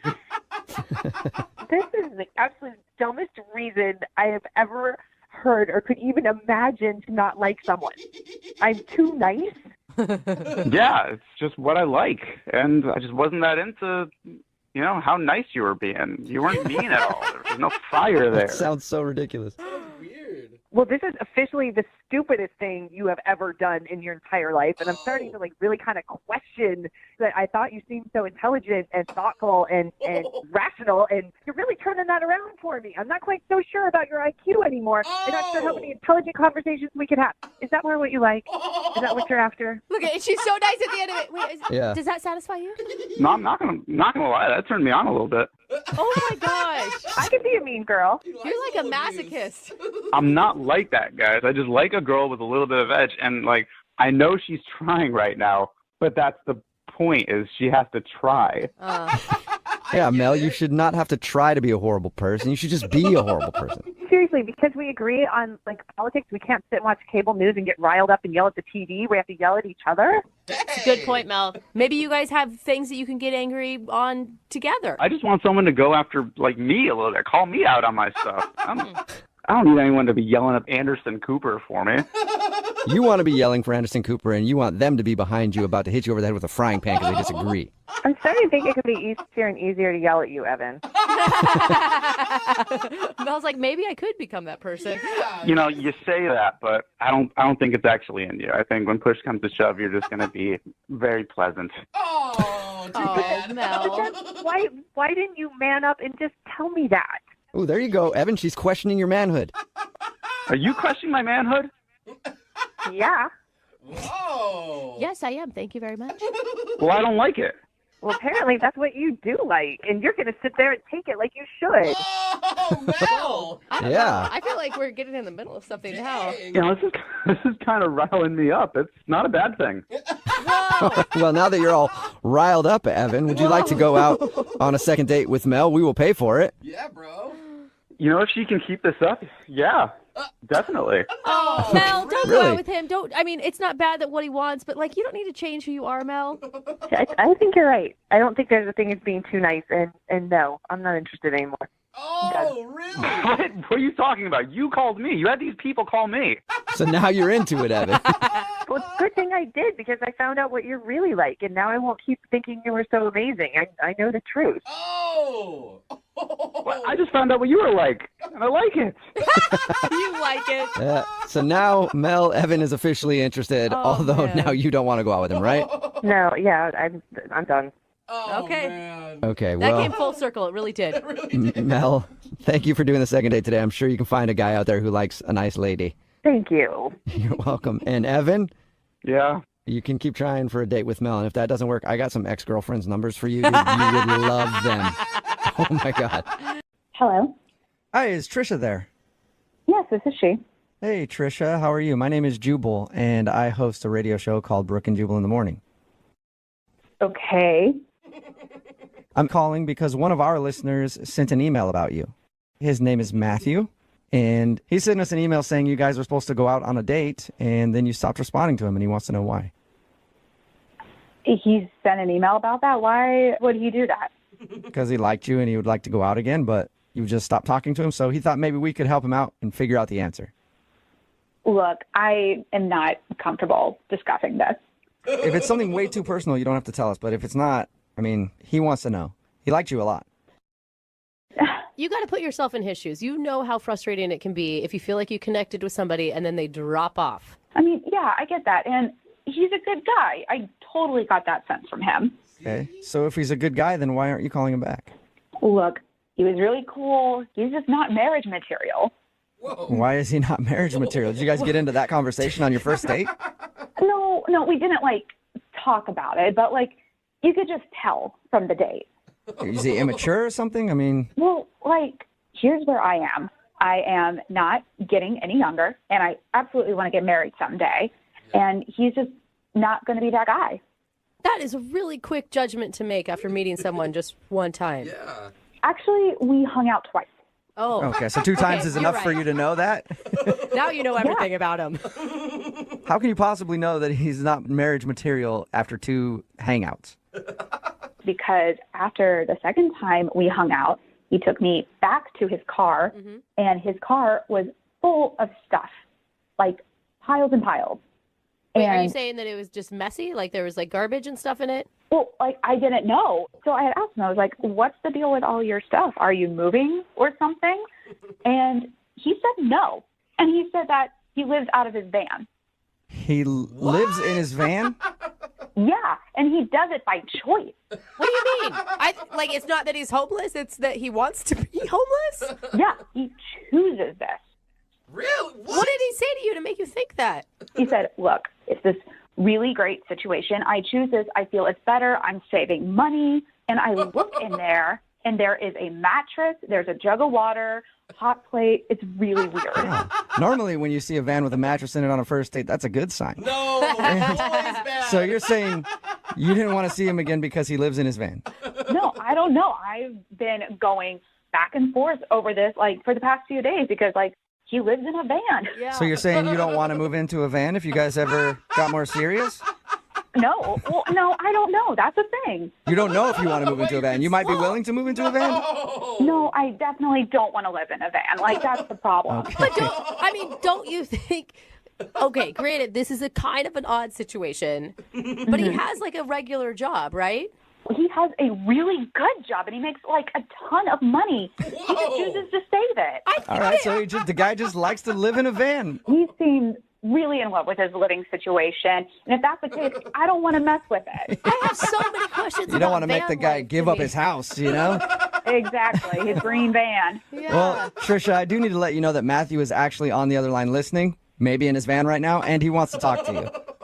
What? Yeah. Matthew, you there? Oh, my God. Yeah. Hey, Trisha.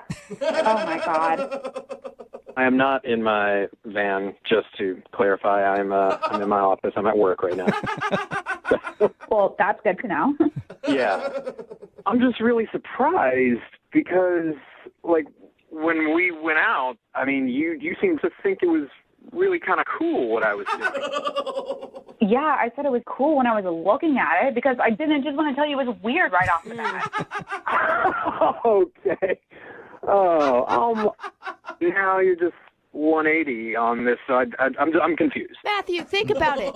I mean, how could a girl see a van and think, I want to stay the night with him? I'm not sure where I'm going to go to the bathroom if I have to go, but... Just owning a van and living out of it is awesome. I have this freedom that everybody else is dreaming about.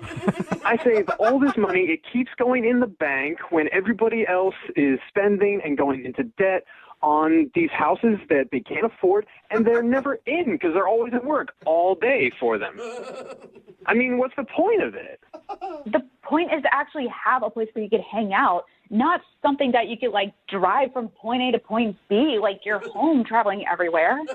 But that means I can hang out everywhere, Trisha. Wherever I want to hang out. Like, the world is my home. And Trish, I'm not living in the Stone Age with this. Like, I've got Wi-Fi, you know, I can run things off this generator. Like, I have electricity, I have the basic things that I need, and stay connected with the world. I can work remotely if I want to. Like, come on. He's got it all figured out, Trisha. It just sounds weird to me. I never pictured my boyfriend living in a van.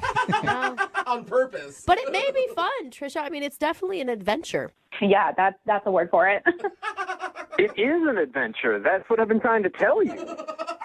I don't know, man. I mean, you have a great personality. You're a really cool guy, but the whole living in a van thing is just a giant turn off for me. Just give it a weekend, Trisha. Like, pretend you're going on a luxurious camping trip. Give it 2 nights, and I will convince you. I promise. 2 nights? That is a big ask, sir. So you want me to spend 2 nights in your van when we've only been on one official date together? You were the one who was throwing around the marriage word of, you know, needing to find marriage material. So, like, 2 nights is not going to kill you. He has a point. I mean, I say 2 nights is a drop in the bucket. In that case, Trisha, would you like to go out with Matthew on a second date? We will pay for it. I mean, I guess the date would be 2 nights in his van, but whatever. Would you like to go out with him again? You know, I'm still kind of on the fence about it. I am going to say no to 2 nights in the van. But I'm up to hanging out with him again. Okay, so you'll go out on a date with him, but you won't sleep in the van. Yes, I will go out on a date. I will not spend the 2 nights in a van. Okay. Well, congratulations, Matthew. That's a successful second date. I can work with that. All right. So you guys go out on your date. Matthew, you try to convince her that living in a van is better than living in a house, and I wish you both luck. Trisha, freedom is in our future. I guarantee. Oh, my God. Hello? Hi, I'm looking for Chris. Yeah, this is him. Hey, Chris, how are you? This is Jubal from Brook and Jubal in the Morning. What? This is Jubal from Brook and Jubal in the Morning. It's a radio show. Okay. Hi. Hi. I'm sorry, why are you calling me? I'm calling you because we recently got an email from one of our listeners. They asked if we could get a hold of you. Why would someone email you about me? Because I guess you're a pretty fabulous dude and they'd love to see you again. Are you guys messing with me? What is this? No. One of our listeners sent us an email and asked to get a hold of you because you guys went out on a date and then you didn't call her after the date. So she's wondering why, like if she did something wrong. I mean, the only date I've been on in the past month was with this girl named Kate. Is that what you're talking about? Maybe. Well, is it or isn't it? It is, actually. Yeah, Kate wanted us to get a hold of you. Wait, are you serious?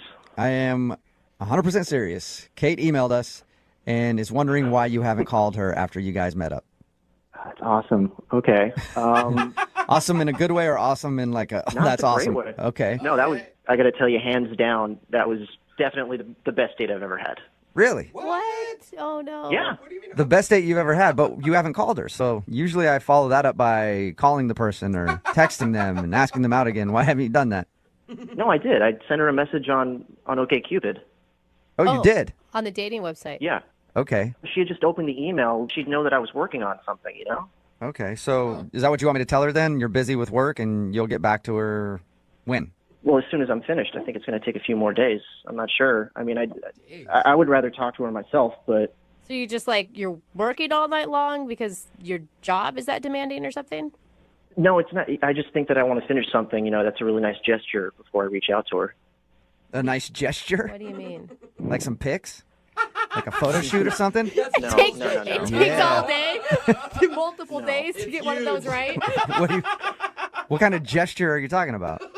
I'm talking, this is going to sound corny, I've been writing a short story about our date. You've been what? Wait, what did you say? I've been writing a short story about our date. A short story? That you're going to have her read or you're going to try to publish? No, I just really want to, you know, get it out of my heart, you know, and show her what I really feel. Is it a book or? No, it's a short story. You know, it might be a short film. You know, I might write it into a screenplay one day. What's it about? Wow. It's about our first date. What was so great about your first date that it inspired you to write a story? Well, if you don't mind, I can just tell you a little bit about it right now, like the rundown of the plot. Sure. Okay. Yeah, okay. So, you know, it's about, obviously, boy meets girl, against all odds, sort of love story. You know, on one side, you've got, this guy, you know, he's a college-educated, driven, you know, he's funny.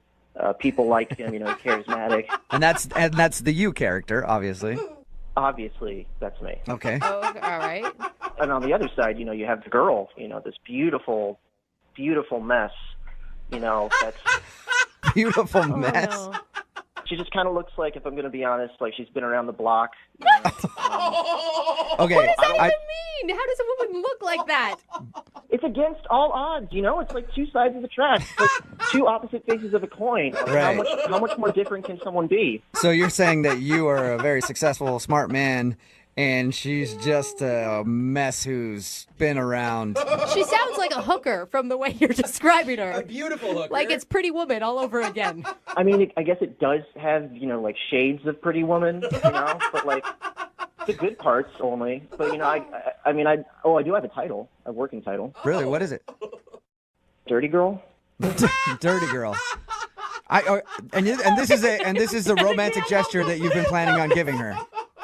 Yes, absolutely. Do you think that calling her basically just a wreck and comparing her to a prostitute like in Pretty Woman and calling it Dirty Girl is going to be a good thing? Okay, I didn't say Pretty Woman. You guys said Pretty Woman, all right? I said shades of Pretty Woman. Got it. And she's not a prostitute. She's a girl that's lost her way. You know, a guy comes into her life and, you know, he saves her.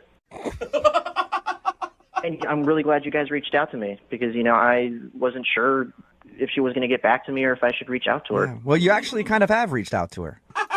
Yeah, I've been listening the whole time. What? Wait, Kate, is that really you? Hey. Are you delusional? Were we even on the same date? What's the matter? What? Do you really not understand what the problem is? Were you not listening to what you were saying out loud? Of course I was. Wait, you didn't like it? Oh my God. You really thought that I would like what you wrote? Yeah. Has anyone ever written a romantic novel for you before? Not one where I end up being a prostitute, a dumb prostitute, and the guy is some college I never said dumb smartass. prostitute. I never said dumb prostitute. That is true. We made the prostitute comparison with Pretty Woman, but that's what it kind of sounded like to us. Thank you. I am just shocked that this is happening. I am so out of your league, by the way. I hope you understand that. Yeah, of course you are, and that's why the story's beautiful. Oh, my God. And I'm sure you've been with plenty of men, and you know what? I'm okay with that. I'm totally cool with that. You're not helping your case, Chris. Oh, my God. Kate, you've got to see at some point. I mean, he is a romantic at heart. He's a little naive and doesn't exactly know how to talk to women, but it's a little sweet.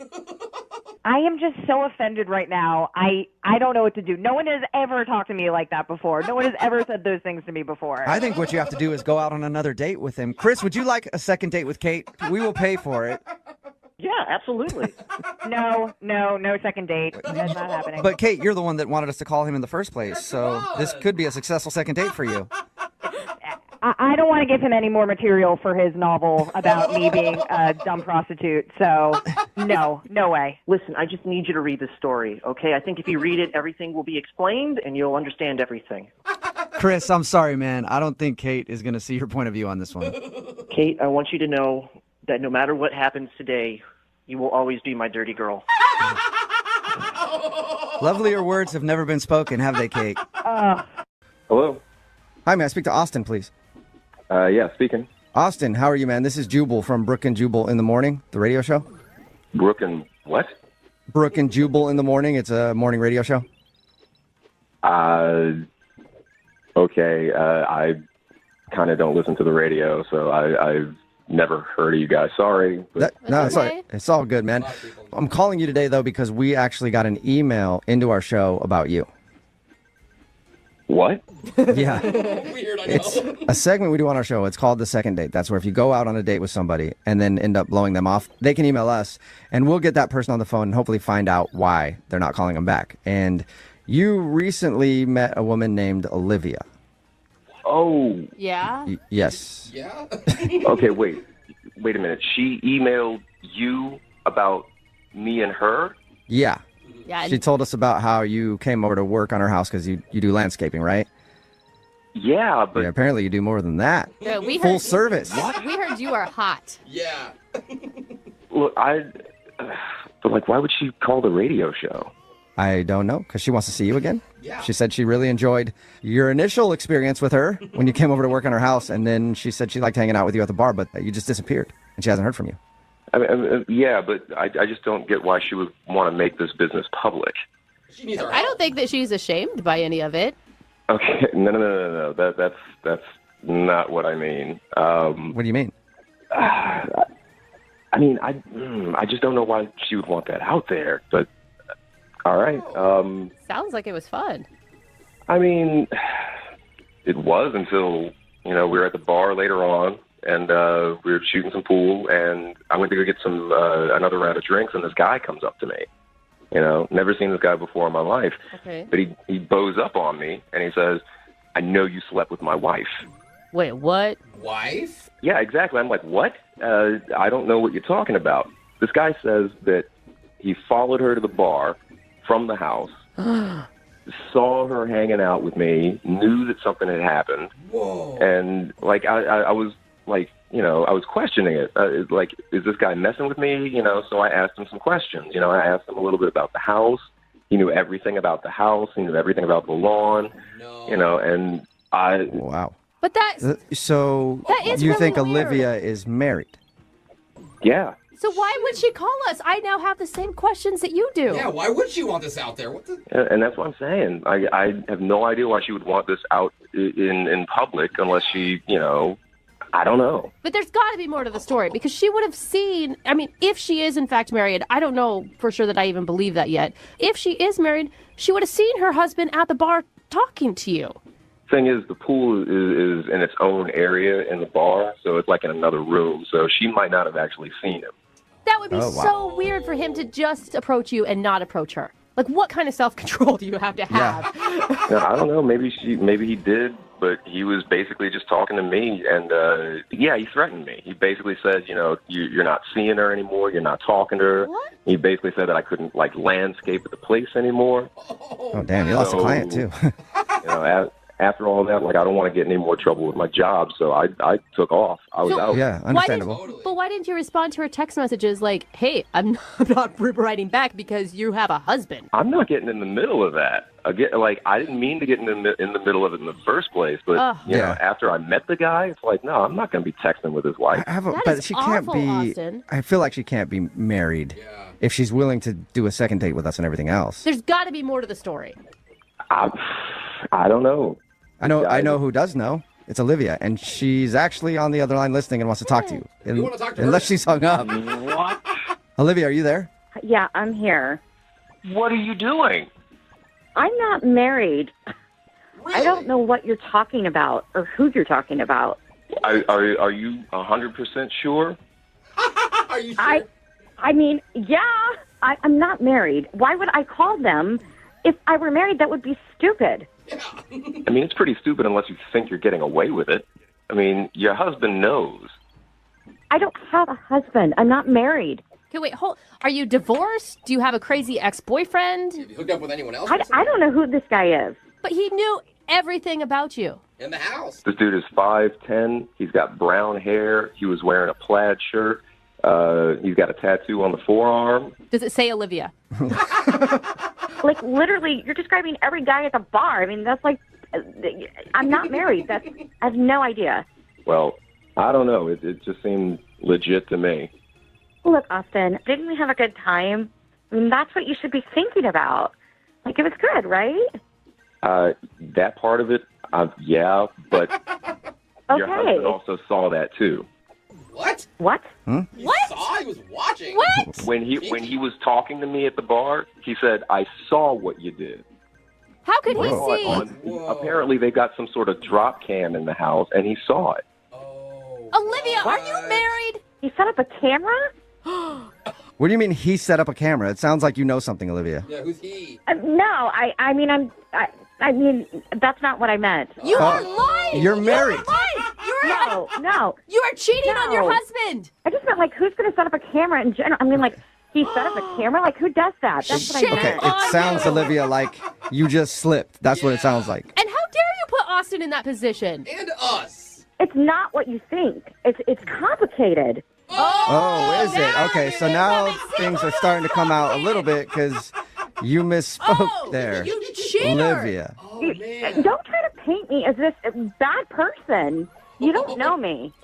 Okay, but we don't know you. Yeah, but because we thought you were like just single, living at a house, hooking up with the landscaper, and we find out that you have a husband. You have no idea what my life is like, and it's complicated. There's more to the story. Well, don't bring other people into your mess. Keep your mess to yourself if it's that complicated. You know what? If you were in my shoes, you would have done the same thing. Okay, so now you're admitting it. You have a husband. No. Get a divorce. You just said you would have done the same thing, which means that you cheated on your husband with Austin. No, that I slept with a hot guy is what I'm saying. While married. Yeah. I'm not playing your stupid games anymore. This is over. Oh, my God. Hello? Wow. Hey, Austin. I am sorry, Wow. Austin. I'm Yeah, sorry so- for doubting your story. Sounds like she's sure married, and that dude you talked to was her husband. Listen, like I'm usually all for that kind of stuff, but I don't. Austin, don't say that. Yeah, I can understand that. Oh, that is crazy. The thing is, Austin, you think about it, there's videotape of you out there now. Oh, see, I just don't want to get in trouble with my job. That's the thing. And if my boss found out that I did that again, then he'd be totally upset. Again, Austin. Yeah, man, I think you maybe have learned your lesson now. Hello? Hi, can I speak to Maya, please? Is this? Hey, Maya, how are you? This is Jubal from Brook and Jubal in the Morning. It's a morning radio program. It's a radio show? Yes. How are you? I'm good. What can I do for you, radio show? Well, I'm calling you because a listener of ours recently emailed us about you, and he wanted us to get a hold of you because he thinks that you're brushing him off after you guys went on a date. Oh, my God. I think I know what this is about. Do you? I mean, I hope not, but... Who would that be? What's his name?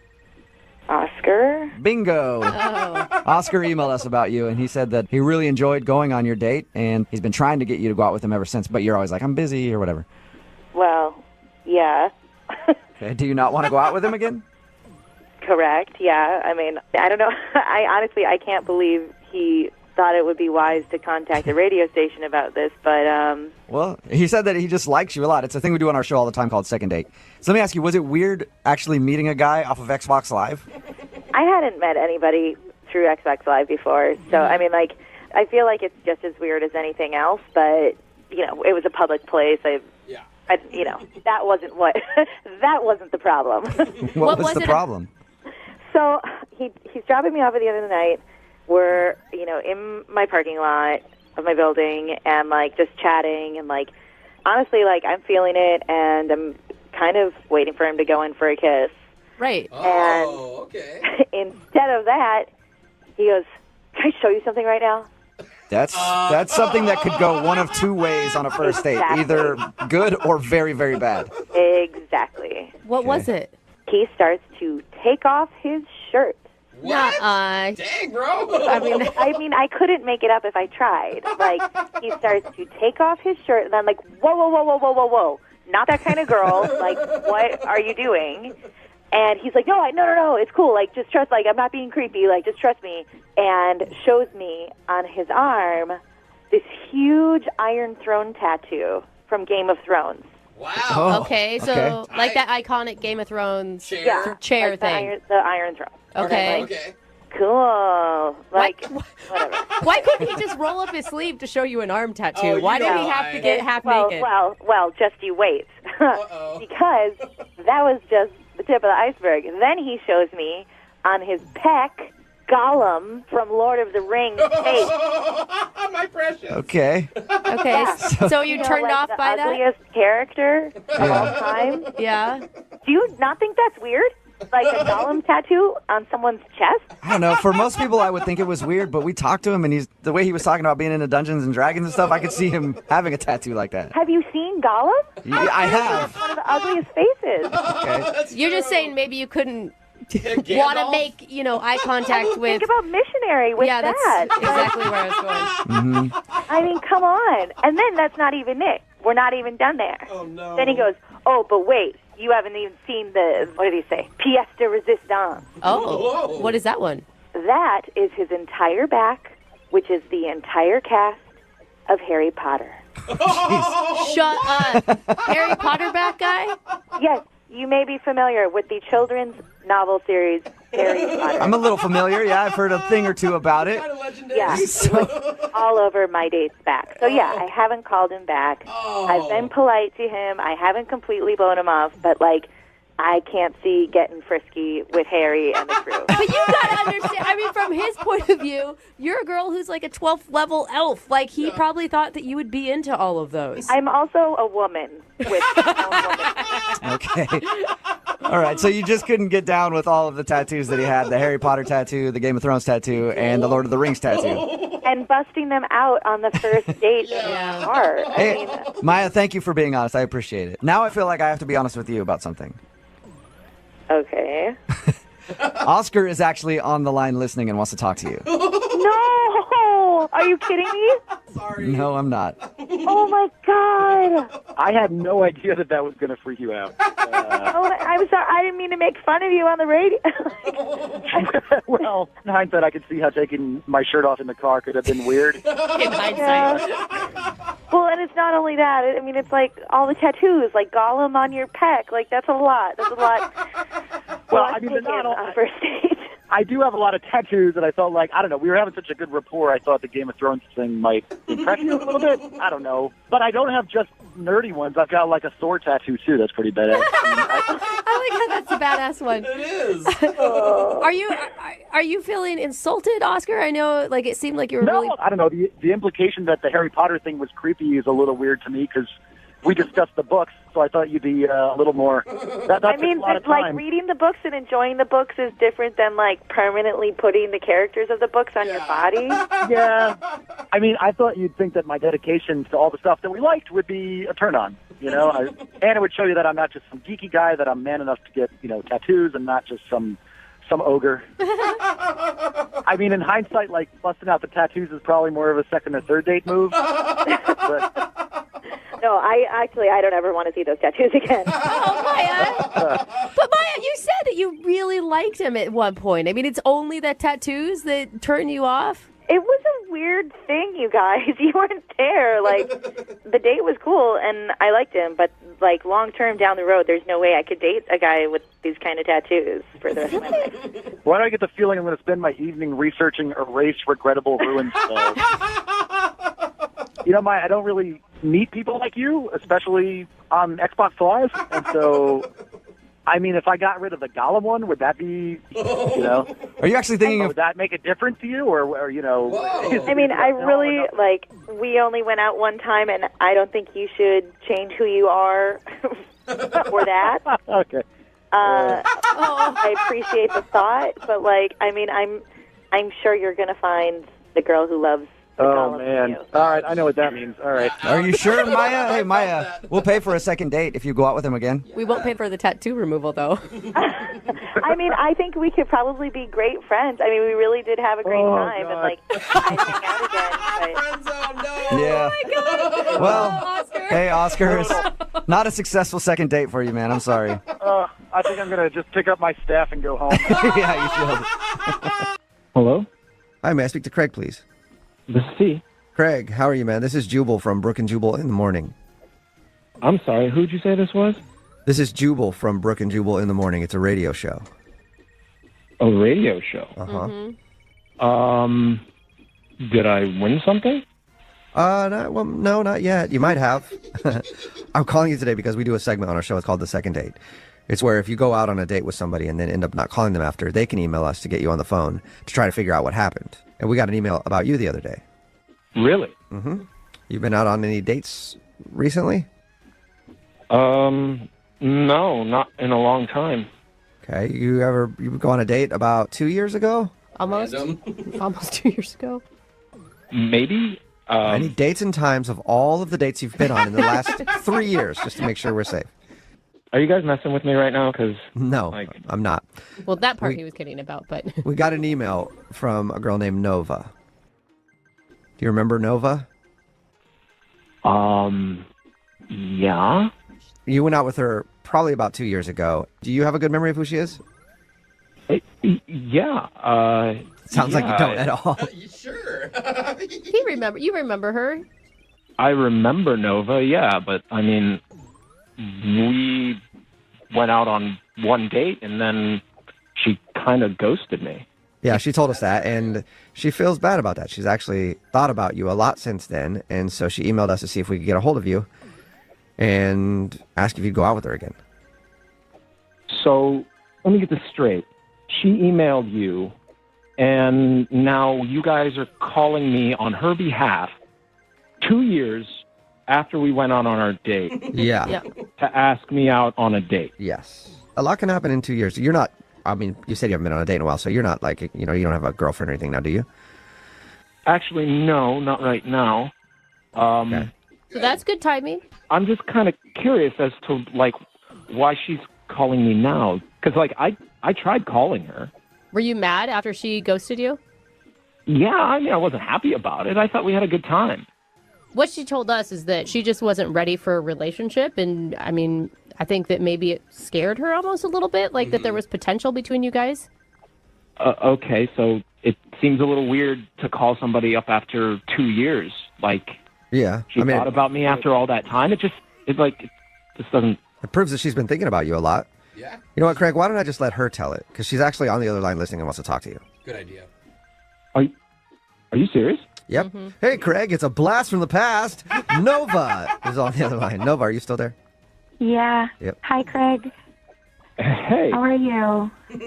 I'm okay. How are you? I've been good. I heard you're single now. That's cool. Can I ask, why you blew me off in the first place?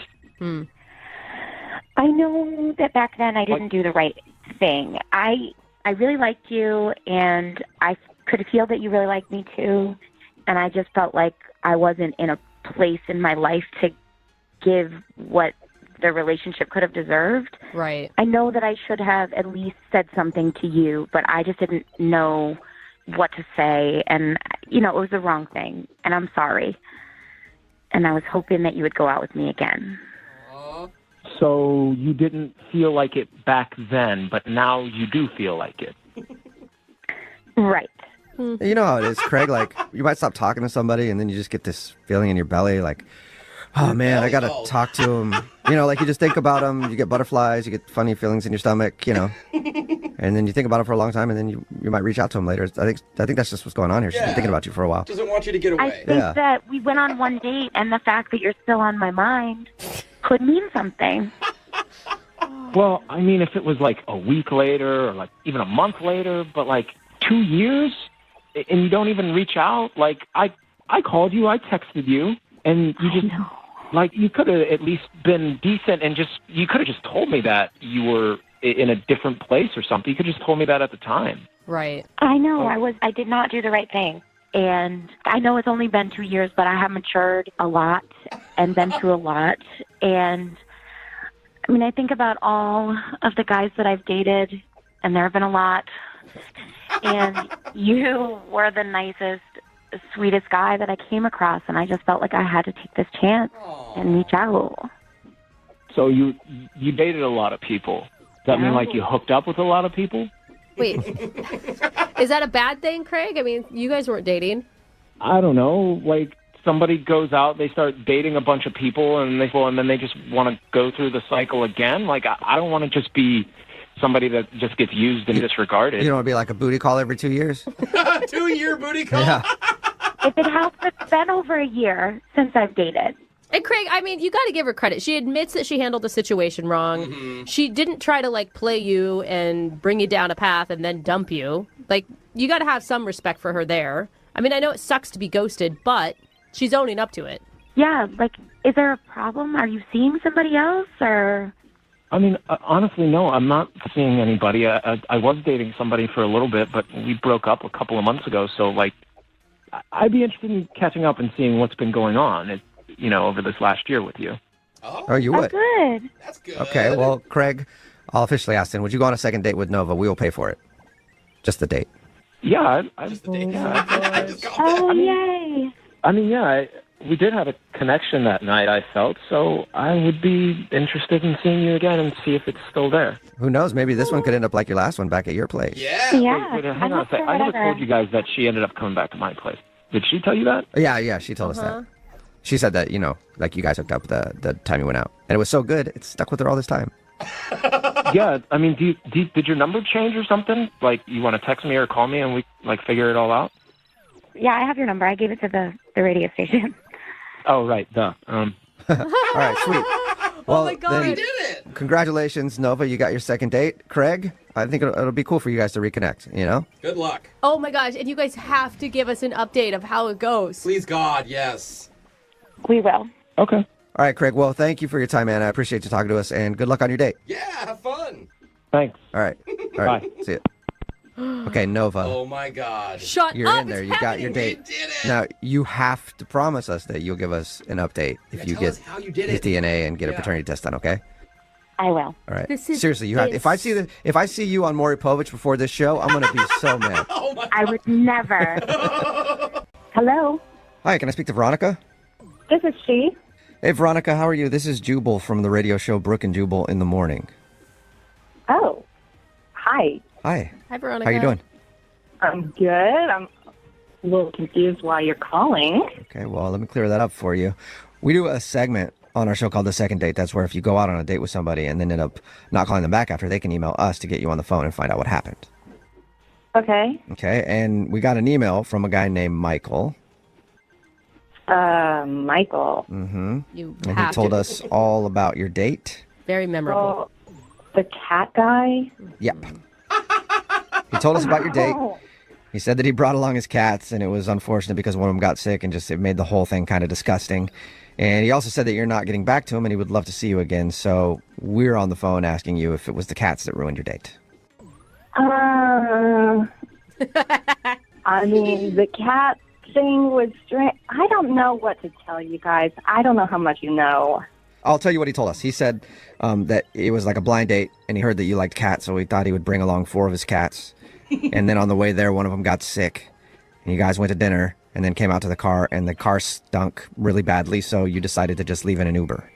Oh, you know more than I thought you might. Yeah, I mean, normally people probably wouldn't own up to taking their cats along on a first date, but he did, so... Very honest. Yeah, he told us pretty much everything. Honestly, we told him, like, I thought it was shocking that you even made it to dinner. You know, I thought it was a sweet gesture. Yeah. I mean, it's a first date. It was a blind date, so it's not like I'm going to show up to this random guy's apartment. And, you know, he obviously wanted to share a part of who he was. And he's part cat. So what was your first thought when you got into the car and there was 4 cats in there? Well, I mean, I can't say I wasn't a little bit surprised. I mean, it's not every day you get into a cat car. Yeah. I mean, I got to be honest, they were pretty well behaved at first. I mean, the puking thing, that was definitely uncomfortable. Yeah. You know, I mean, I don't really know what to say. I don't want to sound mean. He's just a different kind of guy. Right. He's half man, half cat. Yeah. Of course he's going to be a little different. Yeah, you have no idea. Okay. It didn't really stop with him just bringing his cats alone. Oh, no. For starters, he was super excited to play his ringtone for me, which was the theme song to Disney's Aristocat. It is a catchy tune, though. That's cute. Everybody wants to be a cat. That's the one. Oh, okay, so he has that as his ringtone. Makes sense. Makes sense talking about him, for sure.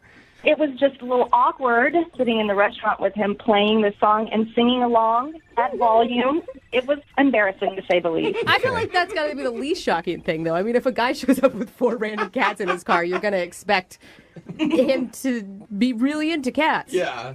Well, yes, he's into cats. He's super into his cats in particular. But things got worse over dinner. He started, like, trying to groom himself like a cat. Shut up. No. Was Like he joking? how? Like, As a joke? I don't know if it was a joke, but he would lick the back of his hand and, like, rub it on his brow and his temples, like, over and over. that had to be a joke. He must have been joking around No with one you. does that. I don't know. I mean, like, while I was speaking, he'd just be doing this and staring intently in my eyes. And, you know, like a hair would fall out of place on his forehead, and he'd swipe it back with the back of his hand. That is weird. Yeah. that's I not feel like it was... yeah, it sounds like something somebody would do as a joke. But also, we talked to him, and I don't think he would do that as a joke. I But don't I need think to find out. Hey, Veronica, guess what? Michael's actually on the other line listening and wants to talk to you. What? Yeah, but also I want to talk to him because I have to find out if that was for real or not. Michael, are you Oh, there? my gosh. Yeah, I'm right here. Oh, my God. Michael. Michael, did you hear everything she said? Yeah, I heard all of it. Yeah. You want to address any of it? Well, for starters, everybody likes that ringtone. You know, after hearing her words, it sounds like, you know, everybody wants to be a meanie. I don't know. It just doesn't sound particularly nice. No, Michael, it's not that I didn't like it. I'm not trying to be mean. I just found it a little strange. Well, what song do you want me to play on my ringtone? I can change. I can change my ringtone. Sweet man. Michael, calm down. I don't want you to change, okay? I think it's great that you're your own person. I don't think anybody should change for anybody. Right. Well, the only reason I'm showing you all this stuff is because people told me that you like cats. So I figure you like cats. I bring the cats along. I have my cat ringtone. You know, I mean, I thought you were a cat person. I mean, I do like cats. I just got to be 100% honest, Michael. When I picture myself going out with someone, I just don't picture that person having 4 cats. Well, you know, you're happy to know that I don't have 4 cats. I have 6 cats. I only brought 4 of them with me because the other 2 don't like traveling in the car. Yeah, I don't think that's what she wanted to hear. That is beyond liking. That's obsession. You are obsessed with cats, Michael. Well, I mean, I knew a lady that had 20 cats. I mean, I've got 6, so I don't feel as though I'm that obsessed at all. I feel as though I'm kind of pet friendly. Okay, well, what about cleaning yourself like a cat? Yeah, Michael, that part was kind of odd. Yeah. You're the only one in the restaurant licking your hands and stroking your hair and your head. So gross. I'm sorry. I mean, honestly, I didn't even know that I did that. I mean, I'm around my cats so much, I just kind of pick up their habits after a while. Okay, so you don't realize that you're doing it. I mean, did I do it a lot? I mean, how many times did I do it? I know I did it. I lost count, Michael. It was just a steady stream of just hand licking and rubbing. Oh. Well, it was getting awfully hot in that restaurant, so I mean, I had to cool myself down somehow. Exactly. Cats get hot too. Oh, man. Michael, I just wasn't comfortable with it, and I got to be honest, I think most women would probably think the grooming thing was too much. Well, I mean, I'm sorry if you didn't like it. I mean, my cats mean a lot to me, and they're a part of me, and I'm a part of them, and I thought you liked cats, and I apologize. Well, Veronica, would you like to go out with Michael again on a second date? We will pay for it. You still haven't met Blinky and Perfect. I mean, you haven't met them yet. You might change your mind. They always are at the house. Yeah, maybe if you meet the other cats, it might be better. I really appreciate it, but I'm just going to have to say no on this one. I just don't think I'm the best match for you. You're a dog person, aren't you? Oh my gosh, that was Maybe sound that's like it. an insult. That was an insult, wasn't it, Michael? He's mad. I'm sorry I lashed out like that. I didn't mean to, insult you. And whenever people come at me, my claws come out. Okay, there it goes again. He's not declawed. Michael, The life of a cat. I think you need to maybe, you know what, there might be some kind of cat dating website out there for you, where you can find someone who's just as into cats as you are. No, I went on those websites. Those people are weird. All right, well, good luck to you then, man. Hello? Hi, may I speak to Taylor, please? Yeah, this is her. Hey, Taylor, how are you? This is Jubal from Brook and Jubal in the Morning. I'm good. Good. Are you familiar with the radio show? I mean, I've heard of it. Cool. Have you ever heard us do something called a second date? No. You haven't? Okay. Well, I'll tell you what it is. It's where if you go out on a date with somebody, right, and then end up not calling them after, they email us to see if we can get you on the phone and find out what went wrong. So you recently met a dude, and now you're not calling him back, and he asked us for help. Oh. Wow. Okay, that's really awkward. I'll say some names to you, and you tell me if they ring a bell. Milt. Have you gone out with a Milt lately? No. How about Chester? We haven't talked to Chester or Milt. No Chesters, no Milts. What about a Nick? Yes. That'd be the one. Okay.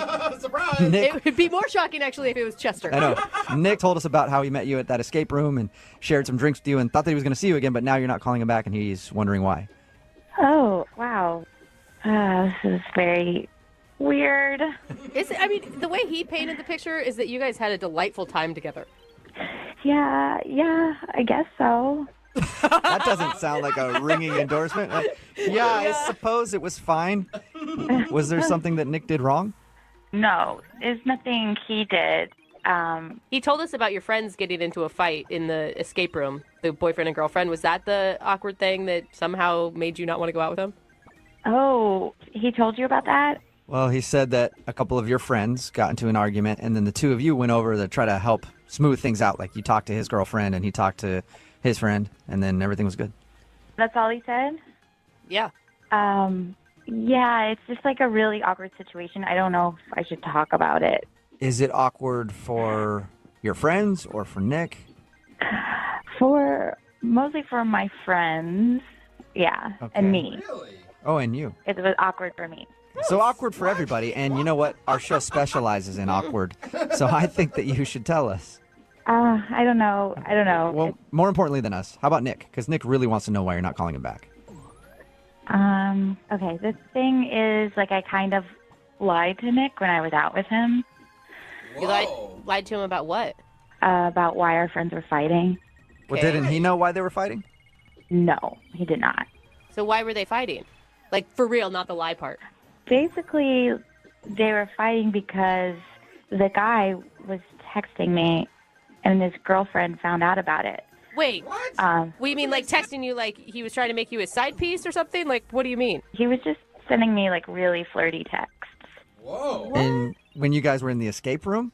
No, it was before this, and I was like, hey, I told my girlfriend, I was like, your boyfriend is texting me, and she just decided to bring it up in the middle of this escape room. What? Oh my God. I have so many questions, but one is why on earth would you ever agree to go into an escape room with a boyfriend who's hitting on you and his girlfriend? I don't. That's a good question. I don't know. It was Yeah. bad. Looking back on it, it's probably not a good idea. No! Yeah, it was a bad decision. So they were arguing about you. Yeah. But what does that have to do with Nick and why you wouldn't be calling Nick back?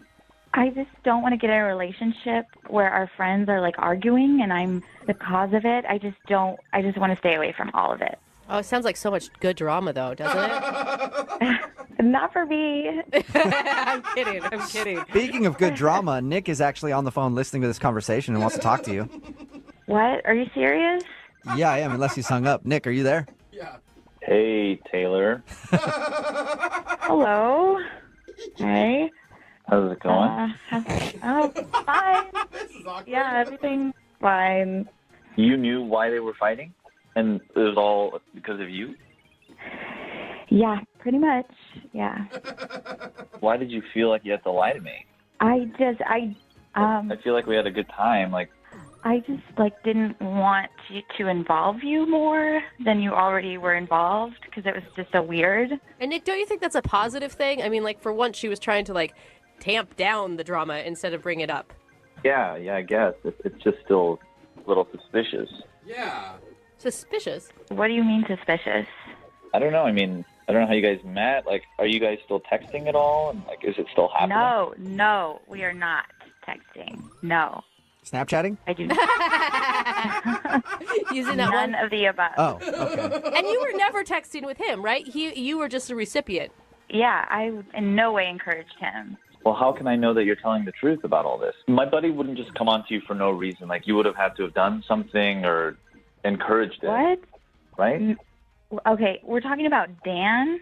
Of course he would. That guy's a pervert. Dan is not a perv. I've known him for 15 years. We've been through a lot together. He can be a little wild, but he's definitely not a pervert in any way, and he's really faithful. Think about it. The girlfriend was yelling at the boyfriend. If the girlfriend thought that Taylor was involved, she would also be yelling at Taylor. Exactly. Thank you. That's not part of a girl code. No, it just seems the way it is. Whenever somebody cheats, they always blame the person who their significant other cheated on with. Totally. Their significant other had nothing to do with it. I agree there. She'd probably be yelling at Taylor more than her boyfriend. Dan the pervert or whatever his name is. He's not a pervert. If I showed you some of the things he's been texting me, you would say something different. Oh, really? Eggplant emoji. So let me get this straight. You're saying you've never flirted with him. You've never encouraged him to keep texting you, and you guys have never hooked up or done anything? You're the innocent person in this whole thing? Yes, that is what I'm telling you. And Nick, it sounds like you're trying to pin her down and attack her for causing the drama. It just is. Yeah, I've known Dan for so long. It just seems so weird that this would be happening. Yeah, I don't know. I don't know what to think about it. I am telling you the truth. Your friend is a creep. He's been texting me. His girlfriend got mad. I have nothing to do with it. I want to be completely out of it. I don't want to be involved. Is that why you were so anxious to get out of the escape room? Yes, I did not want to be around them. It was a mistake that I went there. Not a total mistake, right? Oh, there we go. The tune is changing. All right, Nick's still in. Hey, Taylor, would you like to go on a second date with Nick? We will pay for it. I'm going to have to say no because the situation is just too weird right now, and we need to wait till everything blows over. I don't know what this has to do with you and I. Their problems are their problems, and I think you and I should focus on us and see, what we could be. Because we did have a good time. You can't deny that. I mean, we had a good time. I just can't. It's just too weird right now. Taylor, I know there's all this drama going on between our friends, but I think there's something here, and that should be enough for us to go out again. Yeah. I think that means no. It's just too weird. I just think there could be something here. I mean, really, it sounds like everything just boils down to this other couple fighting. Don't you think that will blow over eventually, and then you guys could go out? I just still have to say no. No for now, right? Yes, no for now. Okay. So there's a chance at some point. So maybe one day. All right. Oh, yay! Maybe one I've never been so happy at the end of a second date. Hello? Hi, is this Madeline? Yes. Hey, Madeline, how are you? This is Jubal from the radio show Brooke and Jubal in the Morning. Okay. Okay. How you doing? I'm okay. What's this about? Oh, that's a good question. Yeah. I'm calling you today because we got an email into our show about you. What? Why? Another good question. You're full of good questions, Madeline. Because we do a segment on our show, it's called The Second Date. That's where if you go out on a date with somebody and then end up not calling them back after, they can email us to get you on the phone and ask what happened. And we got an email about you from a dude named Nathan. What? Nathan? Yes. Do you remember going out with a guy named Nathan? Oh. Yeah. Okay. Well, Nathan emailed us because he said he had a really fun time with you, and he thinks that your excuse to leave late on a Friday night that the maintenance guy needed to be let into your building was just a really horrible excuse to get out of the date. And we all agree with him, by the way. That sounds like the biggest excuse ever. I don't remember what excuse I used. I already blocked him. I don't understand why you're calling me. I don't. You've even blocked him? Yeah. Why? He said that you guys went back to his apartment. Was there something creepy in there? It just freaked me out. It was just really weird. Can you tell us what was weird? I just got this really bad vibe when I walked in. The place was just super clean. Like, it was just weird. I got a really bad vibe and creepy feeling. Was there like something specific? Because super clean and he sounds like a nice guy who didn't want to push you to do anything you weren't ready for on a first date. After an art class. Yeah. I just got this eerie feeling when I walked in. It was like serial killer clean, like sterile clean, like everything wiped out, not a speck of dust. It was just so strange. No guy's apartment's that clean. It's just, So you're saying his place was too clean and it creeped you out? yeah. That's it?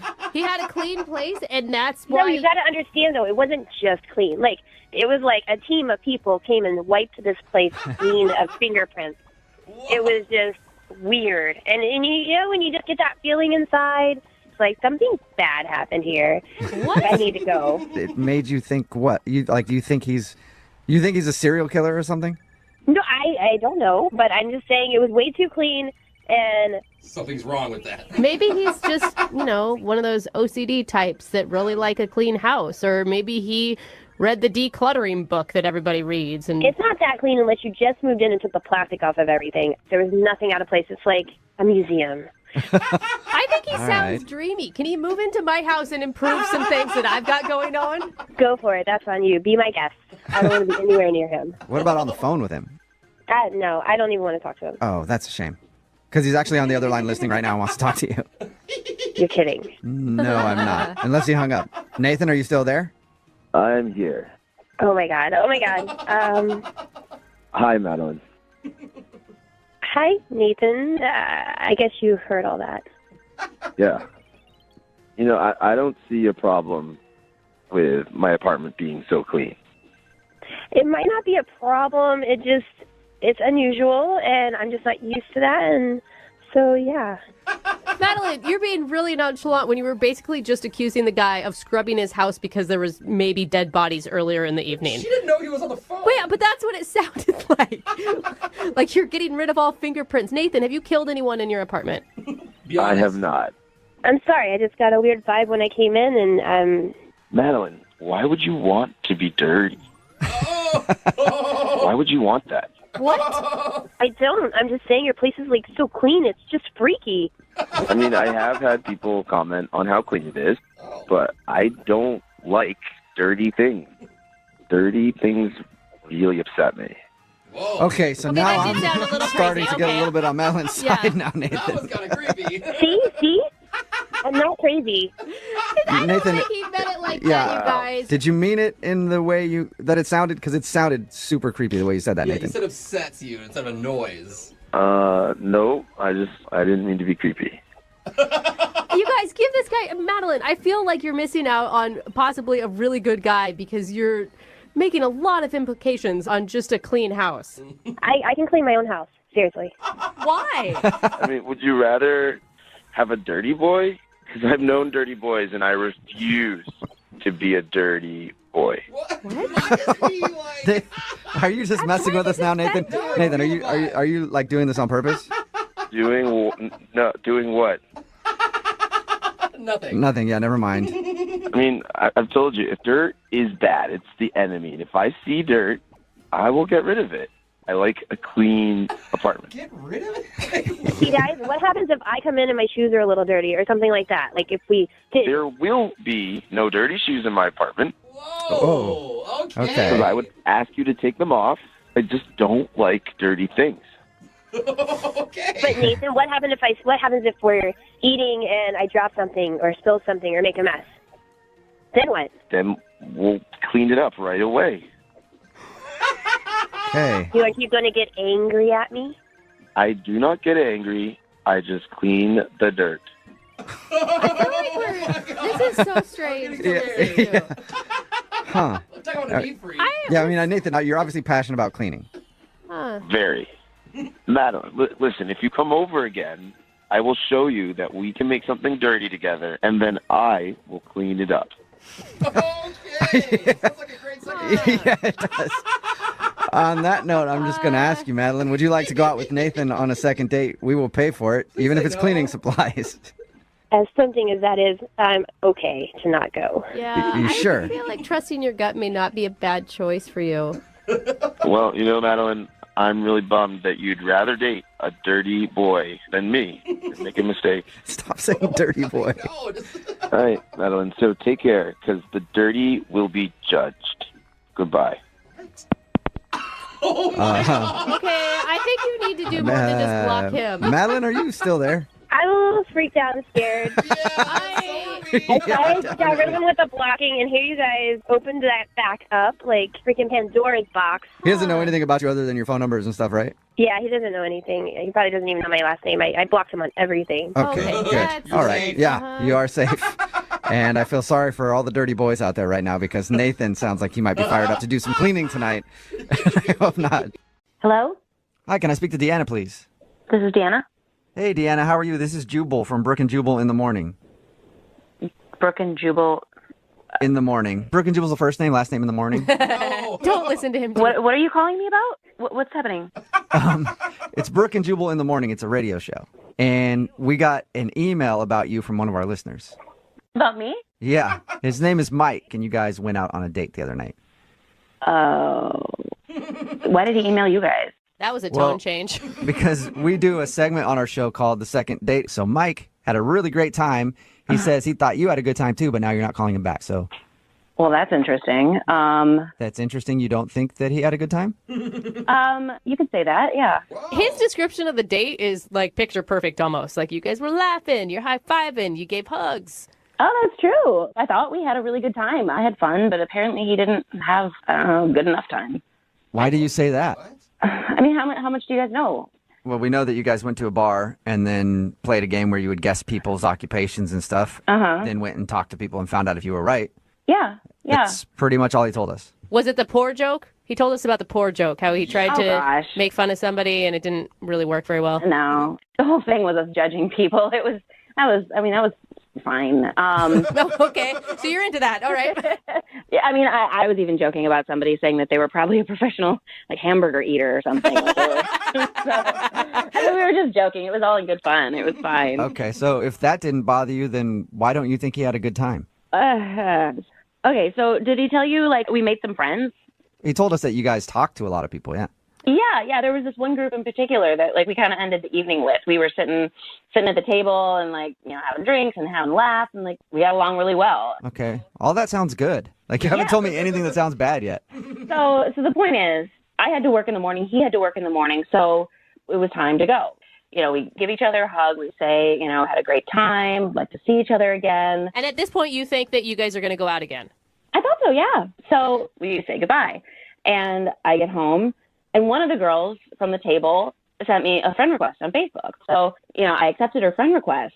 And, like, I had not been home that long. And she sent me a message on Facebook saying that she's like, I don't know if you know, but this guy that you were in with is back at the bar. And he was, like, she told me, she's there, like, in real time, like, telling me, like, what's going on with this guy, that he's, like, at the bar, like, flirting with other girls. when he told me he was going to go home. So he man. Yeah. didn't go home. Yeah, but in the same vein, you guys, I mean, it's one date. It's not like you're in a relationship. He has no reason to be. But I'm just saying it's kind of weird for him to say goodbye to me and go back into the bar where we just had a date and he's hitting on other girls. Yeah. I mean, I guess I could see that. I'm still on the fence. Is that weird? I would say that's weird. Like, he said he was going home. He lied. Obviously, he's not that into me. And I'm just not into that. Okay, well, he said that he was into you. Well, it seems otherwise. Okay, well, maybe you want to ask him because he's actually on the other line listening to this conversation and wants to talk to you. Are you serious? Yep. Mike, are you there or have you called another radio show already? No, come on, guys. Yeah, I'm here. Hi, Deanna. Hi, Mike. Look, there's a completely reasonable explanation to all of this. Okay. I came with a jacket, and when we walked out of the bar, I left it in there. So I went back in to get my jacket. So you're saying you forgot your jacket and then you accidentally started flirting with other women? No, I'm saying that I don't get to, like, have a lot of nights where I get to, like, socialize. I don't go out a lot. And so when I went back in to get the jacket, I went back to the table that we had been hanging out with, and I just, like, stayed and I hung out with them, and I had a good time. I wasn't hitting on other girls. Oh. Really? So why would this girl tell me that you were? I have absolutely no idea. I wasn't even talking to her. I was talking to, like, the other guys at the table more than her. She has no reason to send you that. Like, that's way out of line. So you're just telling me that she just made it up? That she just decided to tell me, just make up that you were flirting with other women? Why? What would she do that for? Why would she tell me that? Look, yes, were there other women at the bar that I spoke to? Yeah. Was I hitting on them? No, like, not at all. I hear you. It just seems different than what I heard, and it just felt really crappy, you know? Like, I had a good time with you. Okay, if you're asking me if I am banging anyone that we met. Wait, that's the word that you jumped to? Mike. I think she said flirting. Yeah. Jesus. You went from 0 to 100. Well, I just thought, like, let's put all our cards on the table, you know? Yeah, put it out there, Wow, Mike. you did. You put them all out there. Yes, dude. Yeah, Mike, I didn't say you were banging other people. I mean, I just got, it's like, I feel like I'm being accused here. Yeah, but she said flirting, Mike. Yeah, well. Yeah. Well, call a spade a spade. Like, I know, I don't know. I had a good time. This is such an intense conversation after a first date. Yeah. Like, Mike sounds like a sketch ball, and I don't know about a sketch ball. Like, that's a little bit harsh. No, I agree, but you know, like, both of you sound a little crazy on the phone right now to me. This is not my fault. I was brought into this on the radio. I was happy to just leave it alone, you know? That's true. I'll give you that. Look, Deanna, I like you. I had a good time, and I obviously wouldn't be calling this radio station to get in touch with you if I was banging somebody else in that bar. Mike, stop it. We get it. We get it, Mike. Deanna, would you like to go on a second date with Mike? We will pay for it. Assure you he's not banging anybody else at that bar. Please, Deanna, please go out with me again. Like, I swear on my life, on my brother's life, on my mother's life, on my grandmother's life, that I was only going back into that bar to get my jacket. Wow. You hear that, Deanna? People will die if Mike's lying. So would you go out with him one more time? I mean, I don't want to hurt his mom. Okay. Yes. All right. So that's a yes. So you'll go on a second date with Mike. Sure. Yes. Okay. Sure. Yes. Oh, Deanna, that's amazing. Okay. Thank you. I promise you will not regret it. We'll have a great, great time. Okay. But keep the banging talk to a minimum. Awesome. Hello? Hi, may I speak to Ian, please? Speaking. Who's this? Well, Ian, have you heard a second date before? I'm not familiar with all the segments, but I have heard you guys do something like that. Yeah, for sure. Cool. Well, that's why I'm calling you today. Oh, really? Yes. What does that mean exactly? Well, it means that you went on a date with somebody and then you didn't call them back after. So they emailed us to get you on the phone and find out what happened. You have any idea who it could be? Maybe. Who do you think? I don't know. I'm on the app, so there's a couple girls here and there. Name one of them and I'll tell you if you're right. Shoot, is it Lori? Oh. No, it's not Lori. Okay. Maybe next time, though. This one is about Morgan. You remember Morgan? Morgan. The whole date with her was kind of a letdown, to be honest. A letdown? That's sad. She thought you guys had a great time. I don't know. Maybe she had a good time, but I didn't really enjoy that date that much at all. Why? Wow. Well, like, she's pretty and everything, and I was hoping that she'd be attracted to me, but I don't really think that she was. Aw, why would you say that? Like, after the bar, we went to her spot, and I'm thinking, cool, she's definitely attracted to me, and we're about to go down, We get there, and she's like, I'm going to shower and change. Could you possibly do some dishes for me? So I was like, okay, sure, I'll help. Wait, is this before or after she made dinner? Because she did tell us that you guys went back to her place and she made like an amazing chicken marsala. It was good. This was before because she wanted to change, and she was like, could you just do the dishes? So I was like, yeah, I'll help prep. Like, I can help prep. She can cook. That's nice. I get to her sink, and her sink is, like, filthy. It's packed with dishes. It took me, like, 30 minutes to clean everything. Oh, dang. Yeah. Okay. And then, like, my back's hurting already from standing there so long. She comes back, looks at the recipe book, and she's like, you know what? Shoot, I'm actually missing a few ingredients. Do you think you could run down to the corner store? Okay, so... I like how you guys went from like first date to like, I don't know, long-term relationship status already. Right. So I say like, all right. And then she's like, actually, I need a couple more things. Here's a list. And then I'm at the store alone with this list of like 15 things that I'm spending my money on this first date with this girl. And I'm just like, what am I doing? So you're basically just running errands for her at this point. Yeah. So I bought all of her groceries. She cooks the dinner, and the dinner's good. So then she invites me to watch a movie on the couch, and I'm like, all right, cool. Things are finally getting good, So right before I sit down on the couch with her, she's like, oh, my God, I actually haven't walked my dog today, and my ankle's hurting. Do you think you could walk my dog for me? Go walk the dog for me. Yeah, and I'm like, really? What did you just start laughing? Because it's almost humorous at this point, right? Like, do everything. Yeah, I know. I just felt awkward. I was like, well, it's not her dog's fault. Let me go walk the dog real quick. You're too nice. Yeah, seriously. So I walked the dog. I come back, and the dog was, like, really happy. I don't know if she ever takes her dog for a walk. Like, she loves me. So we come back, me and the dog. We start the movie, and she falls asleep. So, of course, I left. I was like, okay, I guess my errands are done for the day. That makes sense. Yeah, you did all you had to do. All your chores were done. She's tucked in. Yeah. You can go home now. But that makes sense. You know what it'd be like if you guys ever got married because you just lived the married life that night. Yeah, it was like the entire marriage without any of the benefits or trust or having a partner. Yeah. Sweet. Wonder why you didn't want to just hang out for the rest of your life there. Oh, man. Well, she's been calling me lately, too, and I'm sure she wants me to like pick up her dry cleaning this week. Let's ask her, Ian, because she's actually on the other line listening. Oh, my God. Is this the one where you have them listening the whole time? Yeah. Morgan. Yes. You have any more chores for Ian to do? I feel so terrible. Hey, Ian, are you there? Can you hear me? Yeah, this is awkward. I didn't know you were there. Look, I had no idea. I just wasn't prepared for you and like that whole evening.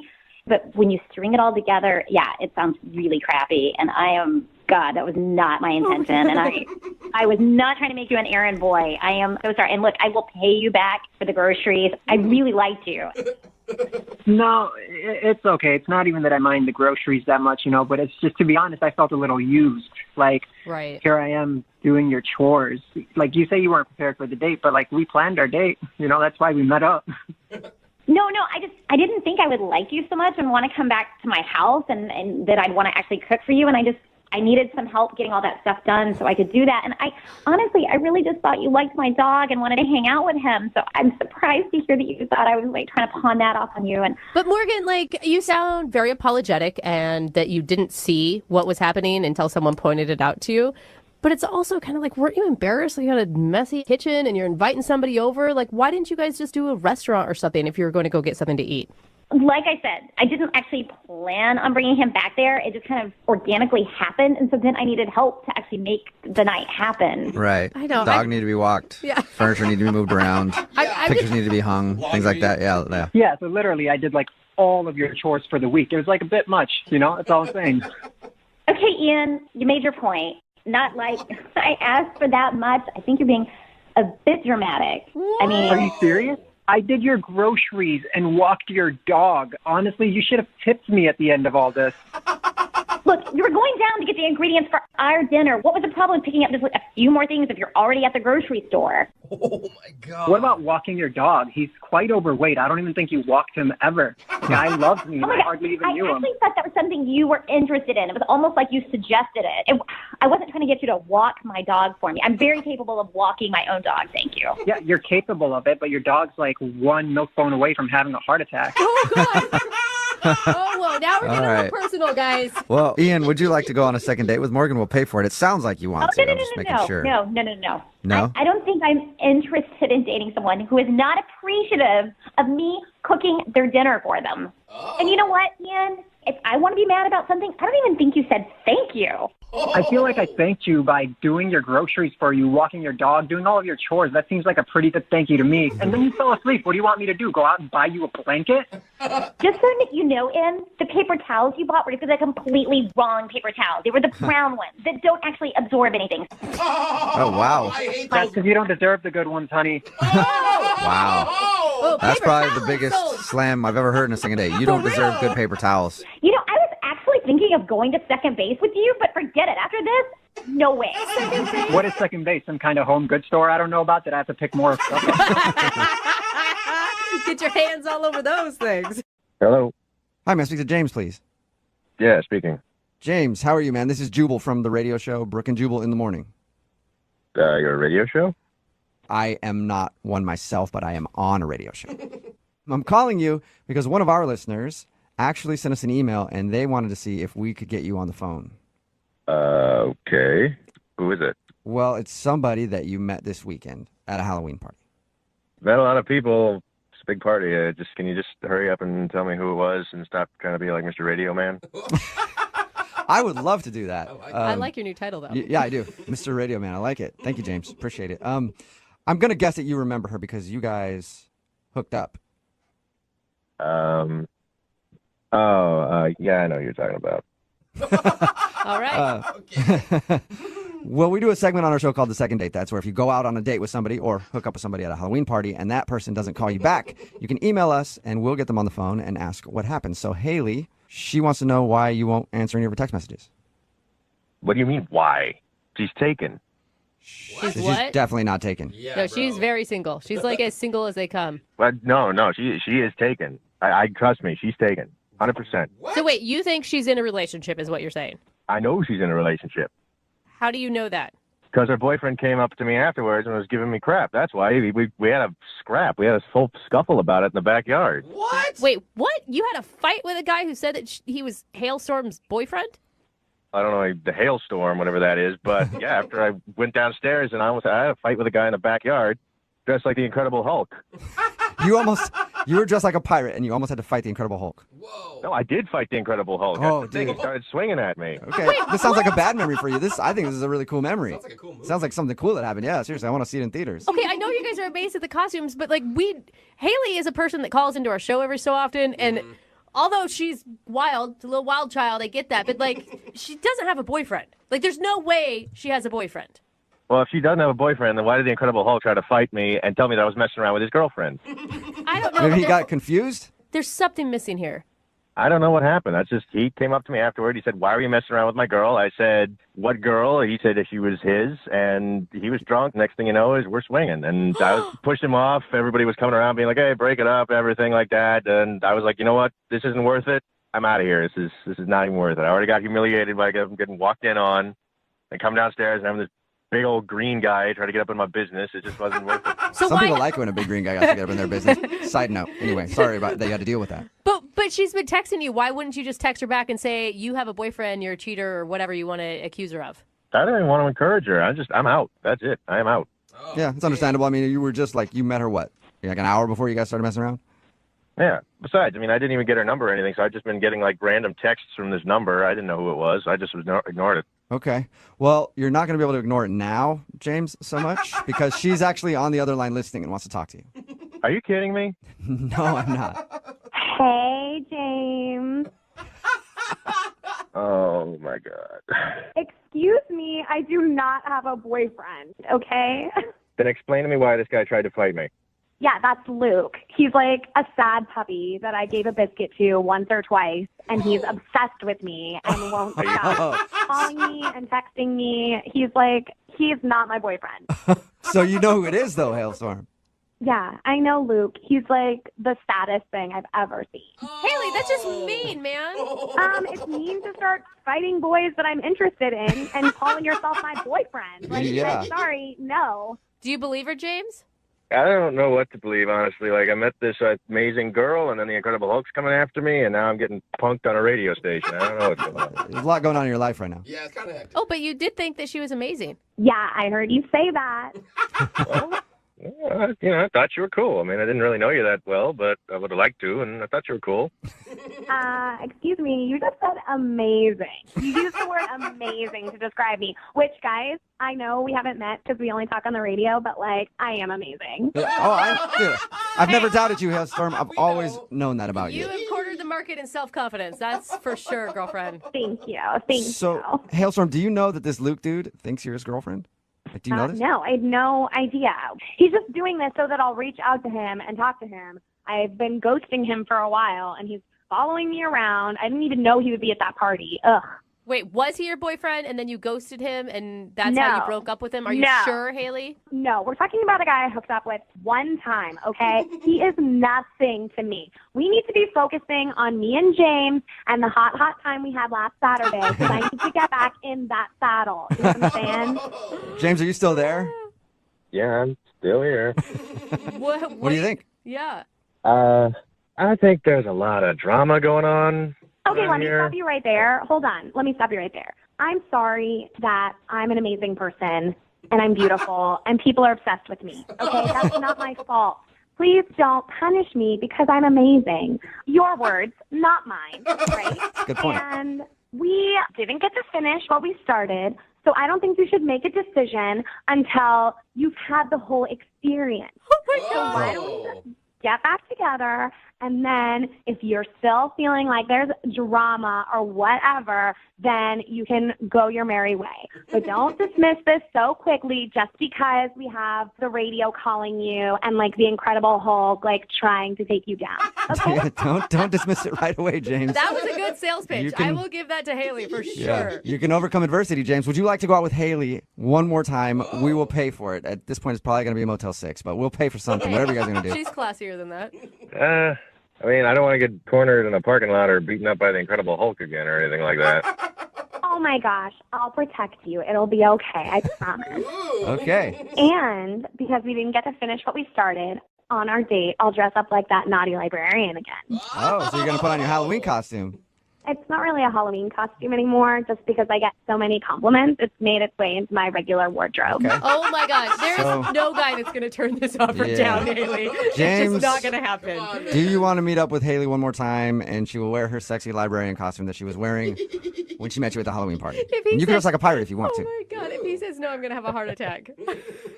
You know what? YOLO, at this point, I'm in. Yeah. From the way Haley described Wow. it, it is worth a punch in the face from the Incredible Hulk, apparently. Hell yeah. You guys, I'll send you a picture, okay? Of you guys, absolutely cool. Okay, sweet. No, that's not what she meant. That is what I meant. I'll send it. I don't care. Yeah, send it in. Hello? Hi, I was looking for Rusty. Yeah, this is him. Hey, Rusty. How are you, man? Fine. Who's this? This is Jubal from Brook and Jubal in the Morning. Oh, okay. Who's that? That is me, and I host a radio show called Brook and Jubal in the Morning. And we're calling people who were recently in a convenience store robbery to ask them some questions. It's actually true. You were just in a convenience store robbery, right? I mean, yeah. How do you know that? Oh, I know that because we talked to a girl named Sarah who was at the same convenience store robbery, and she mentioned your name. Really? Yeah, yeah. Actually, Sarah wanted us to call you because she told us all about the robbery and how you guys met when you were giving your police statement and how you went to the bar and then went back to your place and had a really fun night. Okay, this is weird. Why did she tell you all that information? Well, a lot of information. She's wondering why you haven't called her since then. I figured you guys just had one crazy, dangerous night and that you wanted nothing else from her. No, I mean, it's more than that, but I don't want to talk about it. Do you like her? Did you like her? Yeah, she was awesome. It was a wonderful time. So I mean, when you guys were hanging out, you didn't think that would be the last time you saw her? No, I don't think it's going to be the last time that we hang out. Okay, but you're not calling her. I don't know you very well, Rusty, but I can tell you this. Usually if you want to see somebody, you have to kind of like contact them. Yeah. I know, and I will. It's just, I got some stuff I got to take care of first, and then I'm going to call her. Can you tell us what you have to take care of? I don't know you guys very well. What do you mean you don't know us very well, dude? We've been on the phone for like 2 minutes. I feel like you're my best friend, Rusty. Look, man, she's really confused. She liked you a lot. She thought you were really funny. And also the other things that you did, she liked too. And so it would help if we could at least tell her why you're not calling her back. I don't want her to know why I'm not calling her back. Are you in a relationship? Really? I mean, I could see like you get caught up in the moment, adrenaline's going. Look, if I tell you guys what's going on, do you promise not to tell her? Sure. It's just important. I'm going to talk to her. I'm going to go through with this, but I don't want her to know why yet. Okay. It's your responsibility to tell her then. Yeah. I'm in a relationship. And what? I'm going to break up with her, this girl that I'm dating. I'm going to break it. Things weren't good in the first place, and with everything that happened at the robbery, the adrenaline started going. It was one of the crazy experiences I've ever had, and everything kind of got overwhelming, and stuff with Sarah kicked off, and it was great, and I really like her. Whoa. And I want to do the right thing and not see her until the relationship I'm in is over. So you have a girlfriend? Did you think in the hours that we spent together that maybe you could have shared that with me? Hey, Rusty, that's Sarah. She was on the phone listening. Sorry. Are you kidding me? No. Sorry. I told you I wouldn't tell her, Rusty. Yeah, but you didn't tell me she was listening. I'm bad with details. I'm sorry. Are you kidding me, Rusty? We spent how many hours at that bar? Did you even bother to tell me? I had no idea that you were on the phone. Does that matter? Yeah, because if you weren't listening, then you wouldn't have known about the mistake I made of sleeping with you while I was in a relationship. I was a mistake? Are you kidding me right now? You weren't the mistake. The mistake I made was sleeping with you. That sounds even worse. What the hell? No, that's not what I mean. Really, Rusty? What do you mean? What I mean was that whole day, everything that happened that day was wonderful and awesome, and I got overwhelmed, and I made a poor choice. So what happens? You get involved with me and somebody else brings out a gun and you're going to sleep with somebody else? Is that how that works? I don't think that getting in the middle of a crime scene is going to be something I make a habit of doing. I got to tell you, Rusty, I am so disappointed right now. Why didn't you just tell me that night, or you could have called the next day and explained yourself instead of me having to go through all this?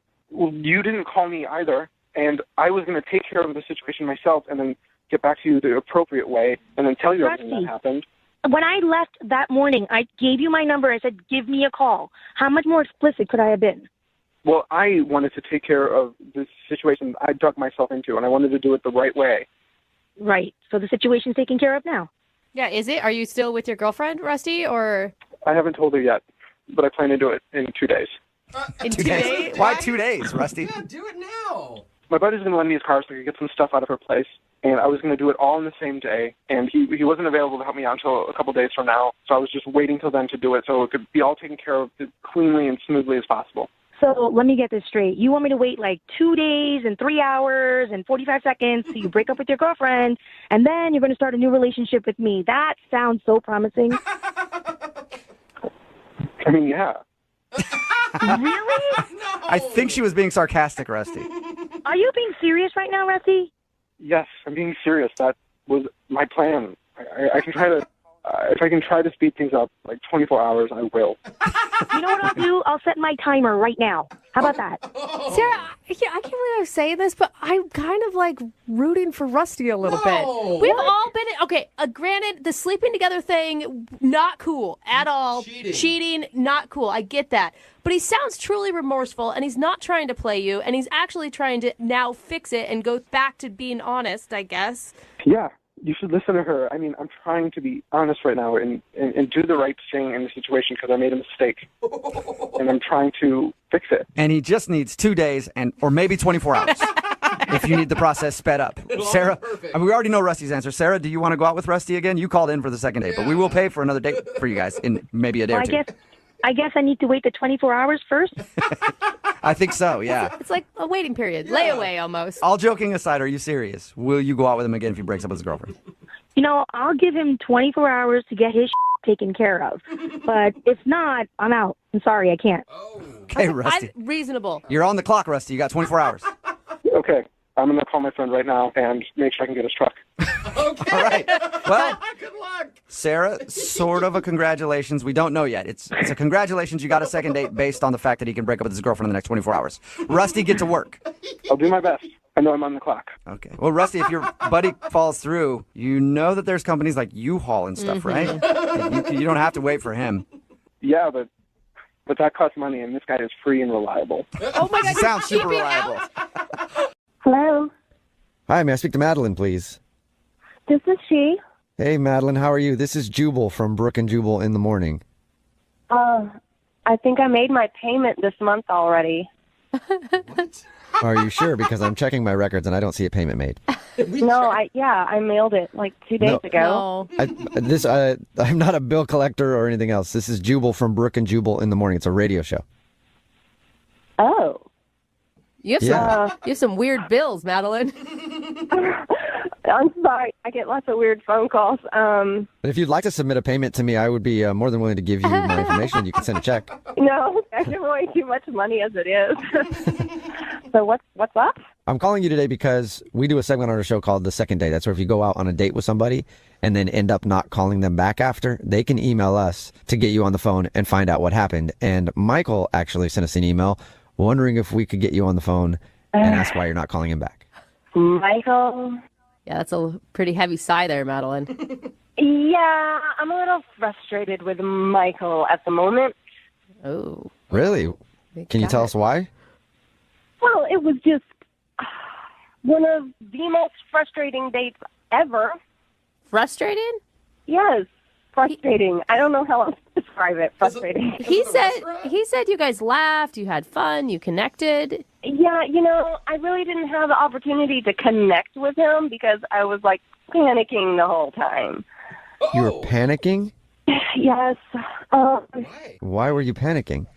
So I don't know what he told you, but we went to this restaurant like way on the other side of town, which meant we were in the car for like 45 minutes each way. Okay. And I think you can tell a lot about a person by the way they drive. And Michael is not a very good driver. Like, probably one of the worst drivers I have ever ridden with. Like, not road rage. Like, I don't mean that, What did he... Yeah, like what? He's just clueless behind the wheel. So wait, so he was an aggressive driver? No, not aggressive. Like, the exact opposite. Not aggressive enough. Like jerking on the brakes really hard. Like, I'm like, flopping back and forth in the seat when he's braking. Like when we're trying to merge, he slows down instead of speeding up. I swear we almost like hit 3 cars. Yeah, I can understand why you wouldn't want to go out with him again. The people that do that are so obnoxious. You were actually having road rage while in the car with the driver. Basically, I was trying to keep myself under control, but my foot's like pressed on the floorboard, like I'm the one driving, like, oh my God. So wait, you liked him outside of that. It's just you can't date somebody who drives like that. I mean, I liked him when I first kind of met him. We were all kind of hanging out with some friends, but I didn't really get a chance to talk to him. And so on our date, I was so preoccupied, like anxious about getting back in the car with him for another 45 minutes after the meal was over. I couldn't think about anything else, And then, I don't know, the restaurant guy sat down at the table and was talking. So, I mean, I have no idea if I like him or not anymore. I'm just, so terrified of him driving. I mean, it makes sense. If you're going to date somebody, you're going to be in the car with them a lot. No, I mean, it doesn't I guess make you could drive all the time. I don't think it makes sense. It doesn't, you really think it reflects who he is as a person. I don't know. If he's that, clueless and unaware, what does that mean about the other areas of his life that are not as important as, Judgmental. Good question, Madeline. And we should just ask him because he's actually on the other line listening to this conversation and wants to talk to you. Michael, are you still there? Yeah, I'm still here. See? Oh my God. I mean, I'm genuinely sorry that you were scared, but I don't get how. I mean, I was going slow. I was, checking all my blind spots. I was cautious. Yeah, that was the problem, Michael. We're going 30 miles an hour on the highway. Well, what you're not thinking about is I'm also trying to impress you at the same time. Like, my mind is on the road, on my phone, and trying to get to know you. It's a lot of multitasking. Michael, I don't know what to tell you, okay? I mean, you're how old? You're supposed to be able to handle these things, like have a basic conversation and, drive safely. I was driving safely. I was going slow because I didn't want to freak you out. I'm shocked. The irony. Have you ever been told that you're a bad driver before, Michael? No, but, I mean, usually I'm driving by myself because, having a lot of people, it gets pretty distracting. It sounds like you get distracted easily. I mean, yeah, I guess so, but, we were driving on new streets, and there was a lot going on that night. But I was nervous about the restaurant, too. I think you're holding a lot of things against me that were just a one-time situational thing. Michael, listen. Don't you remember we got to the restaurant and I'm like, okay, GPS says we're here. I'm pointing it out. And you're like, no. And I'm like, yes, it's right there. There's a parking spot. And you're like, no, I think we should make the block. I'll be honest with you, Michael. I just really never wanted to hit somebody that much in my life as I wanted to hit you right then. Okay. I just wanted to get out of the car, if I had known you were getting violent in your head, then, yeah. I just can't believe the only thing Michael did wrong was drive. Yeah, but... Look, I was in the car with him, not you. And when you're in the car for an hour and a half round trip with somebody who's that bad of a driver, you might consider taking your own life too, okay? For food poisoning at that restaurant. I feel you on that one, Madeline. Okay, that's pretty overly dramatic, in my opinion. You're not going to take your own life because you're sitting in a passenger seat of the car with me, okay?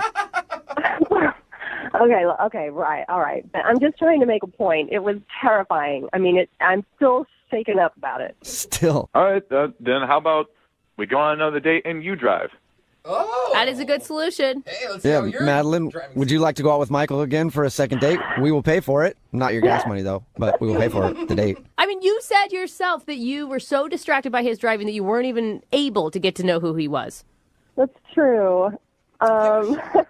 But I'm just thinking about, if it were to work out, someday down the line, he's going to be driving, and I just feel like, I don't know, that would just be, I don't know if I can handle it. Are you serious? So you won't go out with him again in case you ever have to drive with him? Madeline, you guys could become the public transit couple.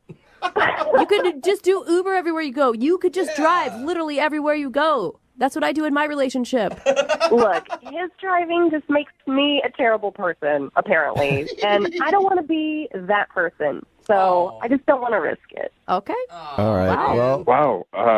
Okay. That's not good. Sorry, man. You know what would make you feel better? Maybe go out for a long, slow drive somewhere. Very slow. And just make sure you're not in my neighborhood, okay? Oh, come on. Hello? Hi, may I speak to Aaron, please? This is she. I'm doing a survey on this dude named Mike that I know, and anybody who's been out on a date with him. Have you been out on a date with a guy named Mike recently? Sorry, wait, I'm confused. Are you being serious? Kind of joking. Sort of. We do a segment on our show called The Second Date. That's where if you go out on a date with somebody and then don't call them back after, that person can email us to get you on the phone to try to figure out what happened. So Mike emailed us about your date. Oh, okay. I get it now. Do you mind talking to us for a minute about your date with Mike? Sure, that's fine. Okay. So he told us how you met, like some 7-legged bar crawl thing, and then he says that you went out on a double date with him and his roommate, but now you're not getting back to him. He said he really liked you and he can't figure out why. Is there a reason? I don't know. I feel like the whole situation with him, it's just, I really don't think it's going to work out between us, though. What situation? I mean, he didn't mention that he was in any sort of situation. I mean, just kind of what happened that night. It just got kind of weird, but... The only thing that he told us that was weird was his roommate started making out with her date and wouldn't stop, and he thought that was awkward. Oh, he didn't tell you about the situation with him and his roommate? No. Well, okay, so basically at one point I was talking to his roommate alone, and she was telling me that occasionally when she and Mike get bored, they'll hook up. Like maybe like once or twice a month or something like that. Wait a minute, what? They're sleeping together? Just casually? Yeah. Yep. So, like, I kind of tried to play it cool, like, at the time, but I'm really, like, not cool with that at all. It's not what I'm looking for. Wait, you don't want to date a guy who hooks up with his roommate from time to time?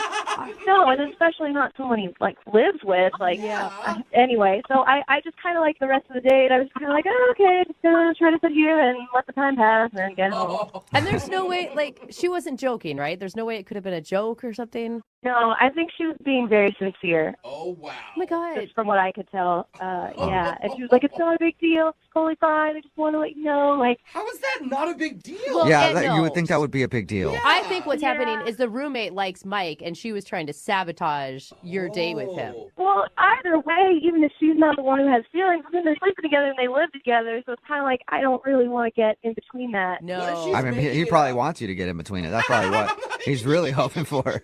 He might be, but...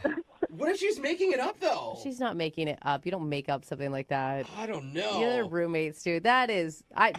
Who is going to date Mike when he's sleeping with his roommate? No one. Yeah. Anyway, I'm kind of surprised you didn't mention that, but... Yeah. Well, that answers our question. Definitely does. Pretty cut and dry there. Yeah, so, after that, I didn't really want to, like, go out with him again or see him again. Yeah. Well, the good news is you don't have to see him again, but I do want to see if you'll talk to him again because he's on the other line listening and wants to talk to you. What? Are you serious? Yes, I am. Mike is on the phone? Yeah, Mike, you still there? Oh, my God. Are you serious? Hey, I heard all of that. I mean, what's the big deal? I mean, What's the big deal? Are you serious? It's not a big deal. I mean, we're not exclusive. Oh, my gosh. I mean, I don't really care if you're not exclusive, but you're, like, the girl you live with. Like, your roommate. Only once in a blue moon, and it's purely physical. You know what I mean? So, we're not exclusive, and I don't know why this is a big deal.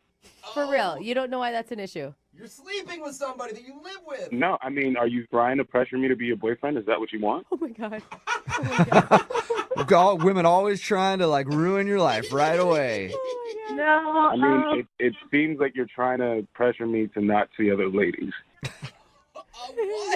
No, you can go ahead and see other ladies. I'm looking for someone who doesn't have your situation going on. I mean, Mike, think about it. Like, how could she ever trust you if you guys did start a relationship? Yeah. I mean, my roommates are cool with it. I don't see how you wouldn't be cool with it. Well, it's just what if you're just sitting around and say we're starting to get serious, but one day, like, what if I'm out of town and you just get really bored and you hook up with her and, like, what then? Like, it just then... Well, if that did happen, I'd tell you. I'd be honest about it. Yeah, if we were dating and I slept with my roommate, I'd at least let you know. That's very nice. That is nice of you, Mike. I appreciate the honesty, but that's still just not really what I'm going for. Like, think about it this way, Mike. Like, if I asked you to come over to my apartment and then I told you, like, oh, hey, I'm having sex with my male roommate over here, would you be, like, super cool with that? Like, what would you think of that? I mean, I just want you to call me and after you've showered. Dang, wow, man. That is... I mean, I'm just saying, we should be allowed to date other people. Why do you care who I date? We're not exclusive. Did we sit down and have a conversation and say, hey, I'm your boyfriend, you're my girlfriend? Like, that. We did not have that conversation. Obviously, we haven't had that kind of conversation. And it's different, too, when the person that you're, like, seeing just lives just 10 feet away from you all the time. I mean, that just makes it even weirder. Like, I can't... It's just not something I'm into. Mike, why aren't you just dating your roommate? No, I'm not into her like that. I mean, that's just weird. Oh. Yeah, it's weird to date someone that you're sleeping with casually who happens to live with you, too. It's odd. I'm with you there on that one, Mike. I mean, honestly, have none of you guys hooked up with any of your friends because you've been bored? Yeah, but it wasn't multiple times a month, and I didn't live with them.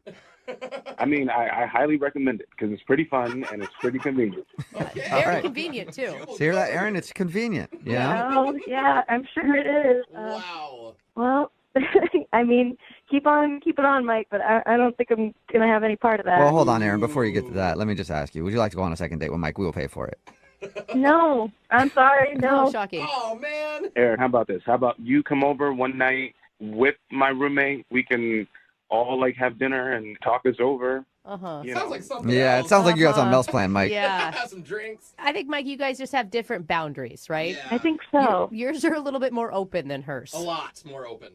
I mean, she's definitely open to come over whenever she wants. Oh, okay, Aaron. Well, I'm sorry. You turned down the date, but you got an open invite over to Mike's place whenever you want it. That's kind of nice, right? Thank you. All right. Well, appreciate you telling us why you didn't call him back. And Mike, maybe be more upfront about that with other dates that you go on, and you might find a girl that's right for you. Or don't say it at all. Or just, again, start dating the roommate. Ew, I would never date her. She's like my sister. All right. It's getting worse. Getting even worse for you, Mike. Take care. Hello? Hi, is this Emily? Yes. Hey, Emily, how are you? This is Jubal from Brook and Jubal in the Morning. I'm sorry, who? Jubal from Brook and Jubal in the Morning. It's a radio show. Okay. How can I help you? Is there a small dog in the Yeah, you got background? a dog or something back there? No, I don't have a dog. Oh, weird. It sounded like there was like some whining or somebody whistling for a dog or something. Anyway, That's not what we're calling. that's not the reason we called you. Yeah, I'm calling you today because somebody sent us an email about you. Why would somebody send you an email about me? Because we do a segment on our show. It's called The Second Date. That's where if you go out on a date with somebody and then end up blowing them off, they can email us to get you on the phone and ask what happened. Are you serious? Yeah, we got an email about you. What's that? Who does that? I don't know. Quite a few people. Yeah, But- a lot. We've done a lot. Yeah, we have done a lot of these. Oh my God. And I guess this is a little different, though, because the guy that emailed us about you is your boyfriend, and he's wondering why you're not talking to him. What? I'm sorry. I don't have a boyfriend. What? Is that because you just broke up with somebody by stopping talking to them? No, I'm not really sure what you guys talking about. Like, I don't recall having a boyfriend. Okay, and now are you the type of person that remembers that type of thing? I think I would. Like, I think that would be important in my life. Like, oh, by the way, I have a boyfriend, but no, I don't have one. Well, maybe we're talking to the wrong person. Maybe you are. Maybe I dialed the phone number wrong. Do you know a guy? Well, name's right. Do you know a guy named Rich? He's the guy that you guys are talking about? Yeah. He says he's your boyfriend? Are you guys serious? Why Yeah. are you laughing? I thought he was your boyfriend. Now we're confused. Oh my gosh. Okay, no, he's totally not my boyfriend. Okay, he totally thinks he's your boyfriend. Yeah. He might think a lot of things. That is not one of them at all. So How can you go out on a couple of dates and call somebody like boyfriend and girlfriend? That's like ridiculous. That's what Brooke said. Like, I mean, I thought it was fast, but you know what? Some people do things differently than I do. no, that's a little psychotic. That's a little out there. Did you just call him psychotic? Psychotic is kind of like some of the stuff he has been doing the past few days. Like, he's blowing up my phone, texting me. Oh, no. He sent me a Facebook request that we were in a relationship, and that was totally a joke. And then I go in my Instagram, and he's putting pictures of us. By the way, there's like 2 of them.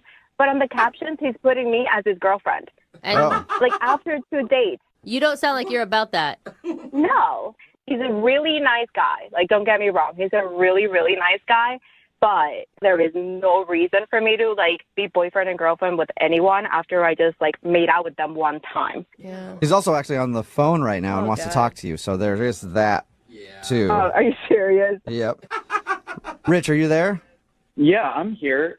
Emily, sweetheart, I don't get why you're saying all of this. Okay. Rich, listen to me. You're really nice and you're really sweet, and I totally had a blast. But, honey, you can't blow up someone's phone after 2 dates. Like, you just can't do that. I'm sorry. I mean, you can if you're in a relationship where I was worried about you. Wait, hold up. Hold. What? Like, who's in a relationship with who here? I'm not in a relationship with you. I'm sorry. Oh, my God. We had the talk. We made it official. What are you talking about? What talk? Remember when we were done making out after the last time we went out, it was going great, and I asked you, is it okay if I call you my girlfriend now? And you said yes. Oh, my God. That's what you think the talk was? Like, are you serious right now? Well, I mean, now I just feel like you're trying to make me feel stupid in front of everyone. So, I would actually back Rich on that. That sounds like the talk to me. Like, can I call you my girlfriend? And you said yes. Yeah, exactly. No, I said sure, and I laughed. Like, oh, okay, sure, whatever. But not like, yes, you are my boyfriend. Like, I'm sorry. I'm not trying to make you sound stupid, but that's a little bit too much for me. No, that's not how I remember it. It was like a special moment. We were connecting, you know? And now I just feel like I'm trying to communicate and I'm trying to make this relationship work. And, you know, you're just putting up walls. Okay, listen. There is no, like, walls. Walls don't exist, Rich. They're not there because there's nothing there. You understand? Yeah, I mean, I get that we're, like, having an argument right now. I think this is different than an argument. Okay, Rich. It's weird after 2 dates that you text me that your parents want to meet me. Like, I'm sorry. Love is crazy, you know? Rich, do not drop the L-bomb right now, dude. I went out 2 dates with you. Like, I don't want to meet anyone's parents after 2 days. It's extra. I mean, my parents knew each other for a month when they got engaged. And, like, Emily and I have known each other for more than a month now since we, like, matched. There's no reason for you to meet your parents. I mean, I'm glad we're communicating about it now, at least. I feel like if you don't want to meet my parents, then you should tell me that, you know? No, Rich! No, Rich, no! I think she's saying that she's not your girlfriend. I think she's saying that she doesn't want anything to do with you at all. Emily, is that really what you're saying, sweetheart? Oh, my God. I kind of have been saying that this whole time. Like, me not texting you for a week should, like, give you that response. Rich, you cannot be this naive. But that's why I had the talk, you know, and we made it official. We did know. I was laughing hysterically, Rich. Like, I was literally bending down, like, my stomach hurt. And I was like, okay, sure, whatever. Like, I thought you were seriously joking. Like, nobody ever has a boyfriend or girlfriend out of relationship, like you say, after 2 dates. We just made out once. Like, I mean, I honestly thought you were kidding. You know, Emily, we can agree to disagree, but I know what happened. Okay, listen, I'm sorry. I didn't want to mislead you, but this is way too much for me. This is way too freaky, and that I don't need that right now, okay? I'm sorry. Yeah, you know, I totally get what you're saying. We're going too fast, and, like, I get that, you know? It's not time, and when the time is right, you'll meet them. Oh, my God. My gracious, God. Like, oh, my gosh. Like, we are not in a relationship. I'm not your girlfriend. Please stop texting me and calling me. I'm sorry. You know what? I hear you, Emily. I hear you. And that's why I want to ask you if you'll go out on a second date with Rich. Both of us are hearing you loud and clear. This is so We will pay for a second date. No, absolutely not. Does she have to scream it? No, she doesn't want anything to do with him at all. Oh, man. Wow. Emily, I can't believe you're saying this after all we've been through. Dios mío, I just said we went out on 2 dates. What all we went through. Like, you're a nice guy, but please just let it go, move on with your life, and just, you know, stop blowing up my phone. That would be nice. Don't blow up my phone. Listen, when you're going to text me, write it out and then delete it. And then like you did it anyway. Yeah, so then at least you can feel like you're saying it, Rich. Rich, obviously you're not getting a second date, and I hope now you understand that Emily is not your girlfriend. Yeah, I mean, look, Emily, I know this has gotten weird, but I get that you're angry, and I won't reach out to you because I get that you don't want me to, but I'll be by the phone when you want to get back together. Get back together. Hello? Hi, is this Jamie? Yes? Hey, Jamie, what's up? This is Jubal from Brook and Jubal in the Morning. How are you? Who's this? I'm sorry. Who is this? Jubal from Brook and Jubal in the Morning. It's a radio show. Oh, okay. Okay. Okay. Any idea why a radio show would be calling you? No. We do a segment on our show. It's called The Second Date. That's where if you go out on a date with somebody and then they end up blowing you off, you can email us. We'll get that person on the phone to see if we can figure out what happened. So somebody went on a date with you recently and you haven't called them back, so they got in touch with us. Oh, okay. Have you been on a lot of dates recently? I mean, a couple, but I don't. Oh. Okay. There's a lot Now of did you noises just coming remember? out of Yeah, you right now. I'm not sure. I'm not sure what's going on in your head right now. Do you think you know who it is? Yeah. What's the name? Rondell? Yes. You win the prize. Okay. Rondell emailed us because he said that he really enjoyed going out with you. He thought it was cool to meet someone else who's into puzzles like he is, but now you're not talking to him. Yes, that's accurate. Did you not? You just didn't like him for some reason? Well, he's fine. He's a nice man. He's cute in a nerdy kind of way, and it was just we were having a fine time talking, and he was showing me pictures of his puzzles, and Do you meet other dudes out there who are just as into puzzles as you are? Oh, well, I mean, I'm not that into puzzles. I mean, I like to do a puzzle if I'm bored or, but I'm not like into it. Okay. So you like puzzles, but you wouldn't classify yourself as a puzzle enthusiast. No, I don't like, have a bunch of puzzles, no. Okay. So was he too into puzzles for you? Was it kind of a turnoff? Well, no, it's sort of cute the way he's so enthusiastic about it. He's very animated, but it's not I'm not as into it as he is. Okay. Well, did you have fun with him though? Yeah, I mean it was fine. I mean everything was just it wasn't the greatest, but it wasn't the worst. It was Okay, it got a little bit awkward. It just got a little awkward and So it did get awkward. Yes. Okay. Oh yes. He didn't really have a moment. Well, he had one moment he told us about where he thought it might have gotten awkward, and that was because his credit card got declined, but he paid you back. So. Well, yes, his credit card got declined 3 times. Oh, that sucks. That's the worst. I mean, everyone can relate to that, though, right? I can relate. I mean, I really wasn't upset about it. I happily paid with my own card, and he said he was going to pay me back, and really was not a hitch at all for me. That was not the awkward moment. Okay. Do you mind telling us what the awkward moment is? He was driving me home, and he had to stop at his house to go in and get the money to pay me back for the dinner. And he did not try anything sketchy because I kind of thought at first that was it. Like. Oh, like he purposely gets his card declined and then goes, "Oh, we got to drop by my house so I can get money." Oh, All right. no. But he didn't ask me to come. I mean, I sat in the car. 5 minutes later, he comes back down with this, like, folder. It was like a booklet, that little thing. And he, like, scrambles it about and, like, gives me 4 or 5 little pieces of paper that turned out to be postage stamps. Like stamps that you use to mail letters? Yeah, but they're like collectible stamps. He has like a stamp collection. Was he just showing you them? Like he wanted to... No. He handed them to me and he said, "This should cover dinner."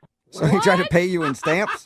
Yeah. Wait a minute. They're like, but what are you supposed to do with those? Like you're supposed to show up at a stamp convention and sell them? I don't know. The whole rest of the way home, all he did was talk to me about how expensive these stamps are and where they came from and when and why they are worth so much. But I have no idea what I'm supposed to do with them.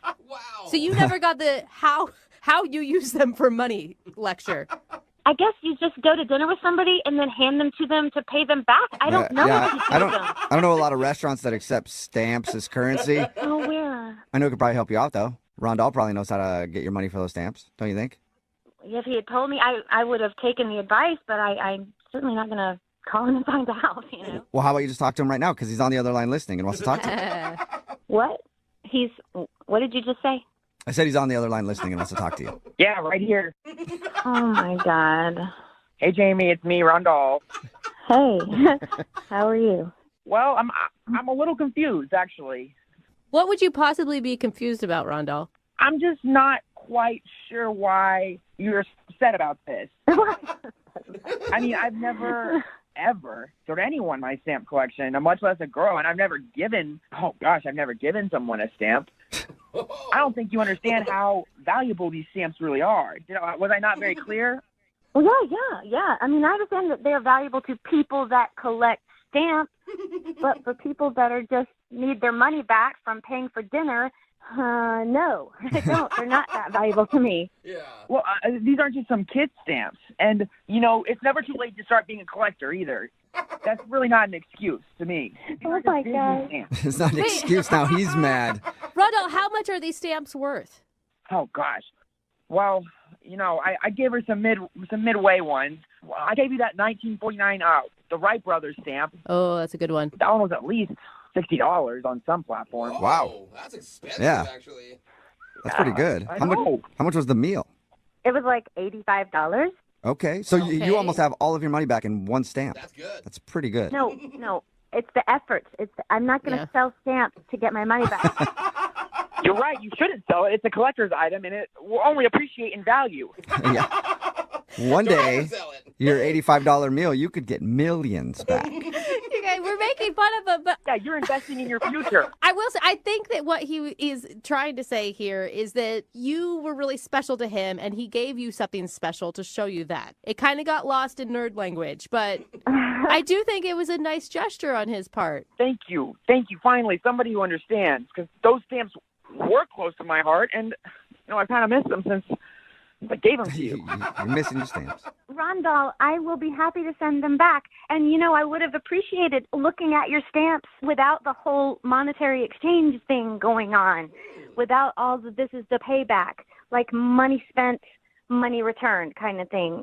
You're right, Jamie. They're not money. They're so much more than money. And my mom always keeps telling me that I need to make the bigger effort and all this material things in this world. And there's just, it reminds you of when life was easier and when stamps were the funnest thing you could have. The good old days when stamps reigned supreme. Jamie, you don't see it? You don't see his point of view on that? No, I totally understand. I get it. It was a simpler time, and it's just not something you come into contact with every day. Somebody trying to pay you in stamps. It's just odd. But, up until the stamp moment, did you think that you were going to go out with him again? I wasn't sure. He was just different. Just different than most men, I guess. And thank you. Thank you. Oh, Yeah. sweet Rondell. Well, Jamie, Oh, my would you God. like to go out with Rondell on a second date? We will pay for it with money and not stamps. Maybe I just overreacted about the stamp thing. And hearing him talk on the phone, you just sound so sweet about it.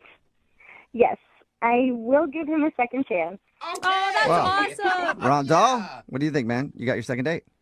Oh, boy. Oh, boy, it's right. Watch the language, Yeah, you better get ready. Yeah. Jamie, I promise, I double dog promise, my card is not going to get declined this time. Okay, and I'll bring you back your stamps, okay? I'm going to bring them back to you. Yeah, you don't have to. They were a gift, but that'd be awesome if you did. Oh, my God. I think This that's is- more exciting than the actual Dude, date. the best day ever for you, man. You got a second date and you get your stamps back. Yeah, and we get puzzles. Oh, that's right. You said you would send us puzzles too, Rondell. Yep, this is going to be more than an expensive date than I thought. Yeah, you got a lot of work to do, Rondell. Hello? Speak to Jason, please. This is not Jason. I'm sorry, what? This isn't Jason. That is. Oh, all right. Well, who is this then? This is Trevor. Okay. Well, this is Jubal from the radio show Brooke and Jubal in the Morning. Do you know Jason at all? Wait. No, you're not. Yeah. Oh, you Yeah, I am. listen, Trevor? Are you kidding me? No, I'm not. Hey, Trevor. Oh my God, I follow you guys on Instagram. Sweet. Oh. Thanks, Trevor. Sweet. Appreciate it. What are you guys calling me for? What, did I win something?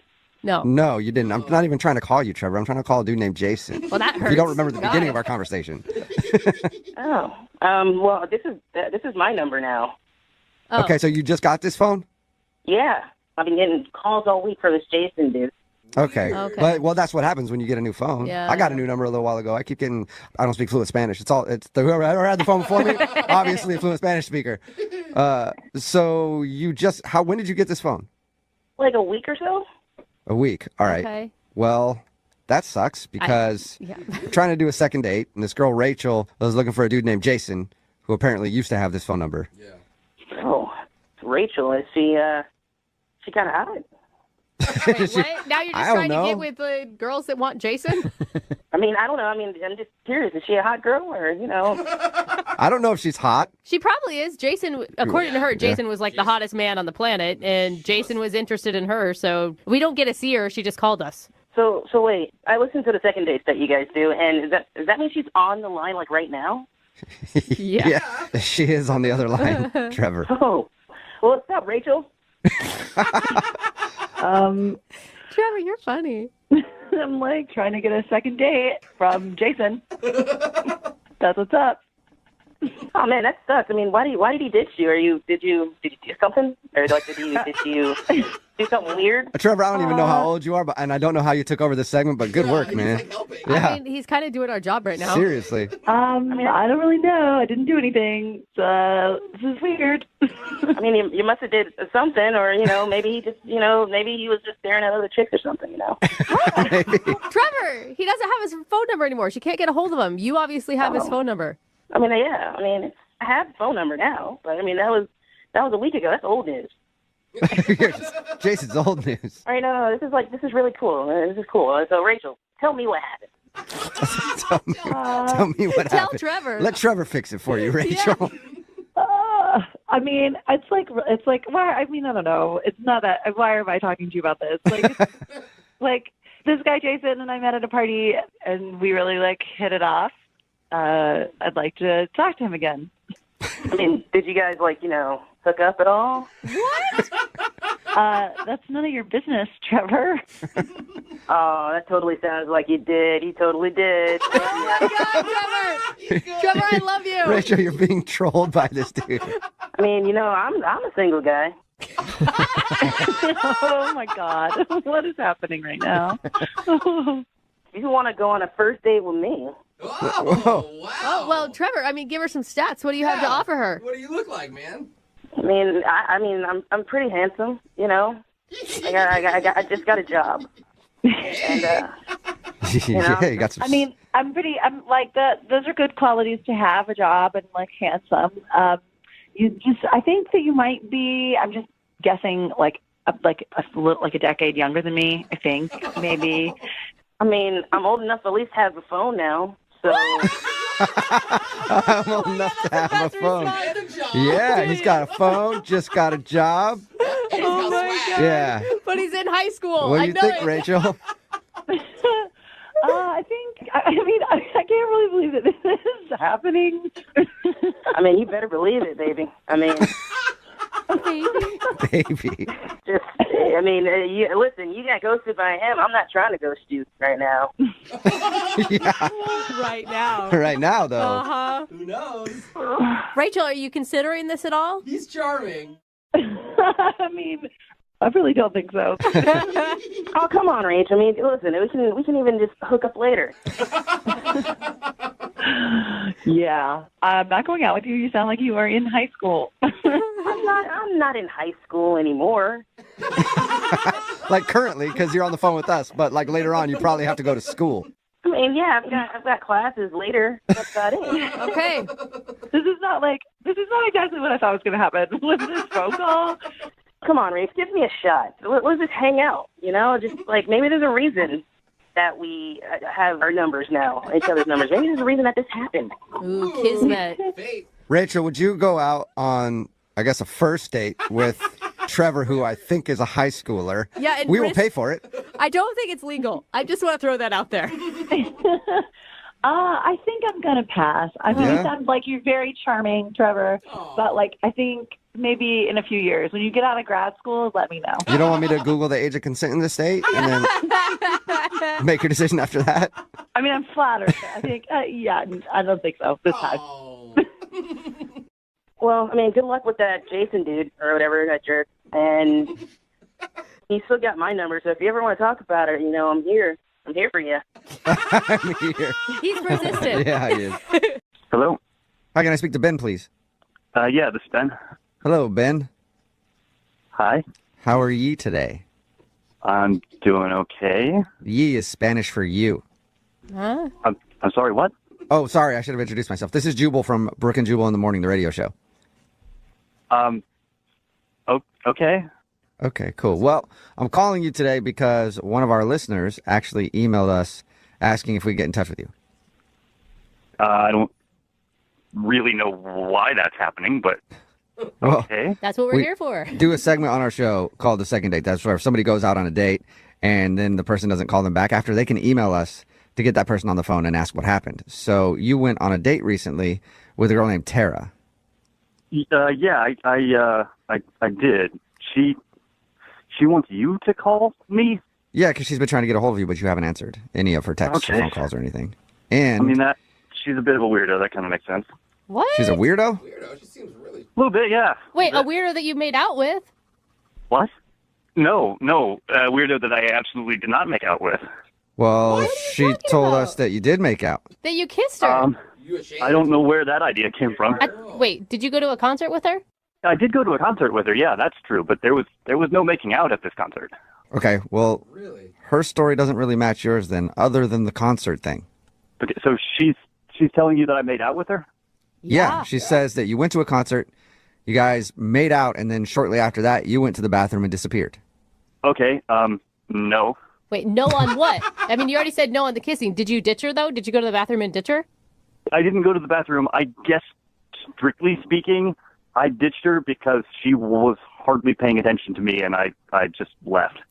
Okay, so you did ditch her. Yeah, I mean, I guess, yeah, strictly speaking, I did ditch her. Okay, wait, hold on.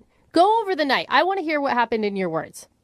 Okay, like you said, she got in touch with me, invited me out to the show, and, she was, like, in full-on party mode when we got there. Like, she was looking around all the time. Like, she was fascinated by, like, the lighting at the venue and was paying more attention to that than to me.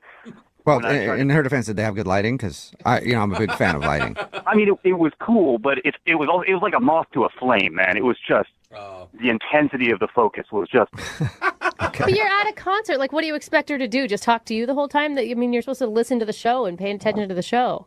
Well, yeah, but I mean, we got there a little bit early, and when I would try to talk to her, she would be kind of staring off over my shoulder at something, and she'd be like, yeah. Like, she would just say, yeah, and then go off on this whole other tangent. Okay. Really? Was she on drugs? Yeah. I mean, I kind of hope so. Otherwise, she's in for a really weird life. Okay. Once the show started, we were dancing. I've never seen dancing like this. She's just, like, flailing all over the place and hopping up and down and left and right. Like, I've seen enthusiastic dancing, and this was, like, verging on manic dancing. Okay, she's a manic dancer. And then we got separated in the crowd, and I tried to re-find her. I looked for a minute or two, but then I realized, like, I'm just going to be putting myself back into this really weird situation, so I decided to leave. Okay. I want to know where the makeout comes from, though, because she told us that you guys made out. You lost each other for a few minutes and then found each other again and made out, and then you said you had to go to the bathroom and left. I don't know what to tell you. I mean, there was no making out between... You're a liar. You are so a liar. Terry, you were supposed to wait. I'm sorry, but you are a liar. We totally made out. Hey, I don't know. Ben, that's Tara, if you can't tell already. She was on the other line listening and wants to talk to you. Okay. All right. Yeah, so what's the deal? Why are you lying? We totally made out, and then you ditched me. I don't know what to tell you, Tara. We didn't make out. After we got separated, I never saw you again. I left. No. And we totally found each don't know other, what and you then we think. were, like, grinding up on each other, and then the making out happened. What? Don't you remember? You pulled me in. It was, like, a little sloppy. You nibbled my ear a little bit, and then it was, like, a lot sloppy. It wasn't the best kiss ever, but, I mean, you know what? I wasn't going to hold it against you until now, because you're lying. Well, yeah, I don't really have a response to that. Are you lying, Ben? Did you make out with her and you just don't want to say that you made out with her and ditched her? No, I'm not lying. I didn't make out with her. I'm becoming increasingly glad that I didn't make out with her. Oh my God. Tara, how were you sober? I mean, how sober were you, Tara, when this happened? I mean, I wasn't, like, exactly sober-ish, totally. I mean, I was really excited about this concert, so I may have, like, done a little something to make it more fun. I guess it worked because you were having plenty of fun. Tara, were you, like, doing something else besides alcohol?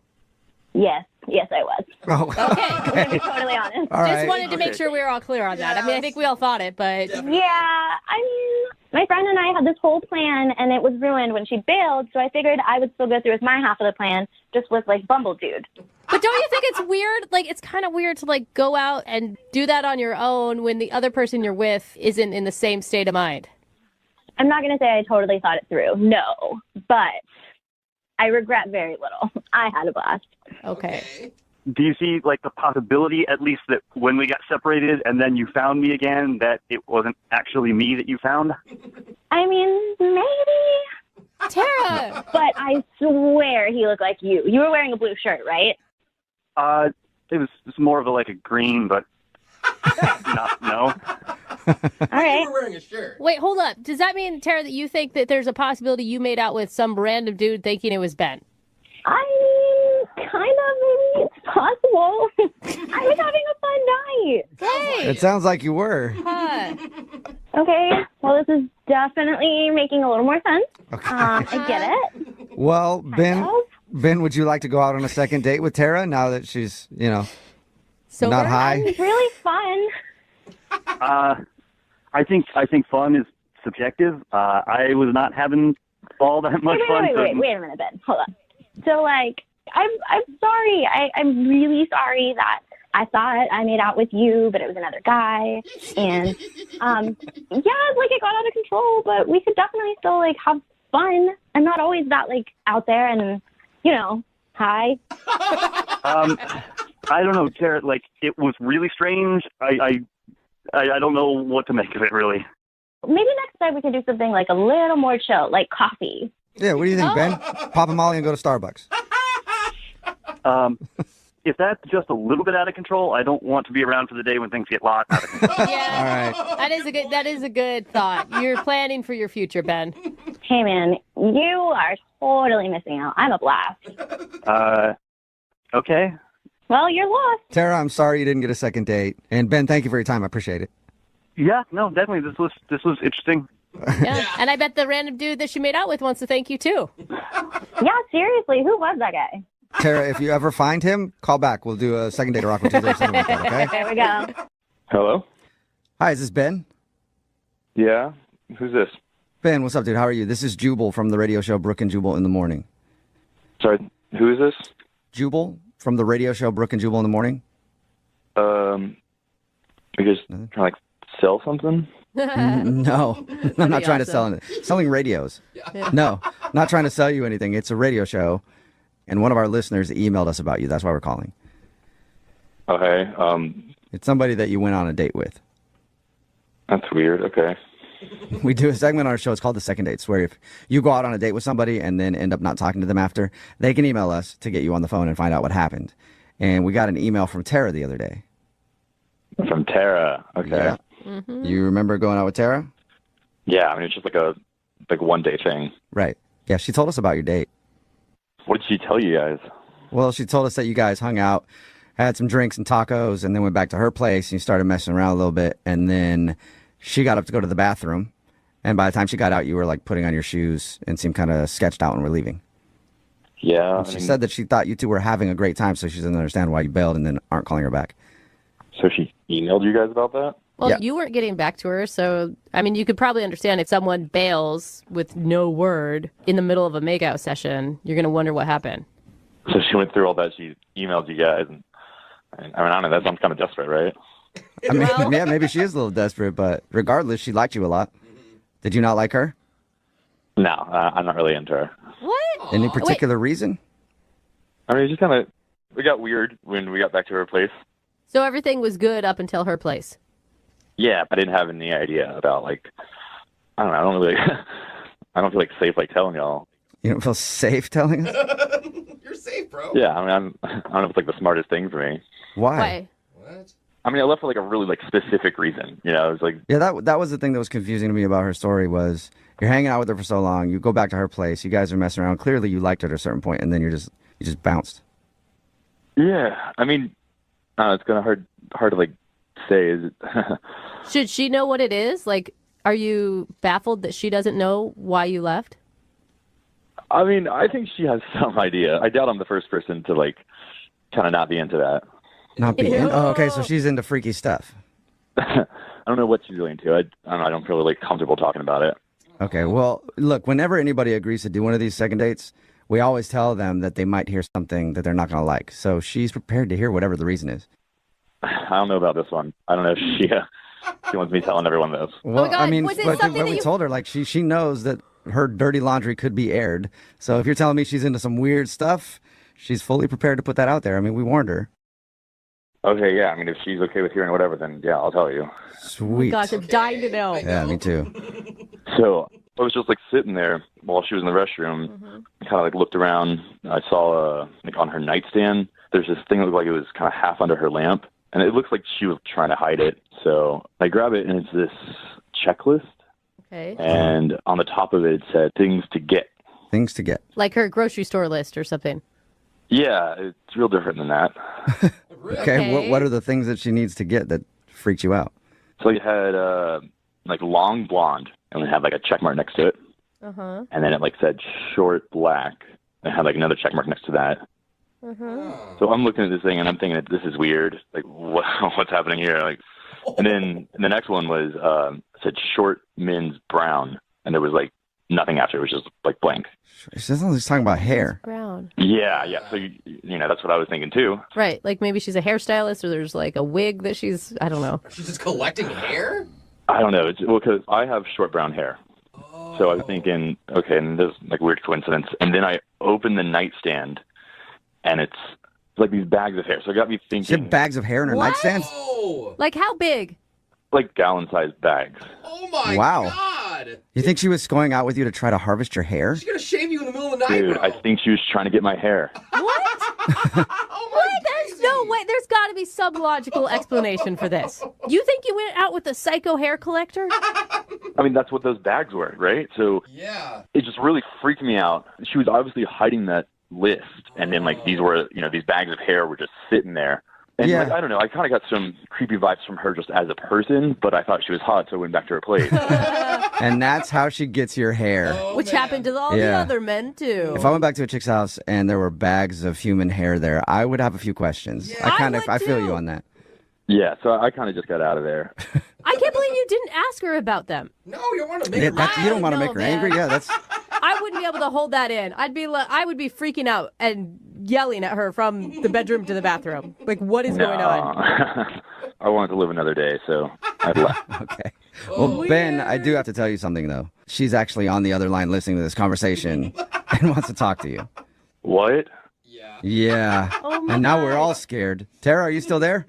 Yeah, Ben, this is Tara. Why are you laughing? You're laughing, hair lady. That's even more psycho. No, I can't believe this. Like, you have it all wrong and completely jumped to conclusions. Like, I'm like, don't know why you didn't ask me. You want to talk about this? You want to tell everyone about your... I mean, yeah. The checklist you saw was for hair. Like, that is correct.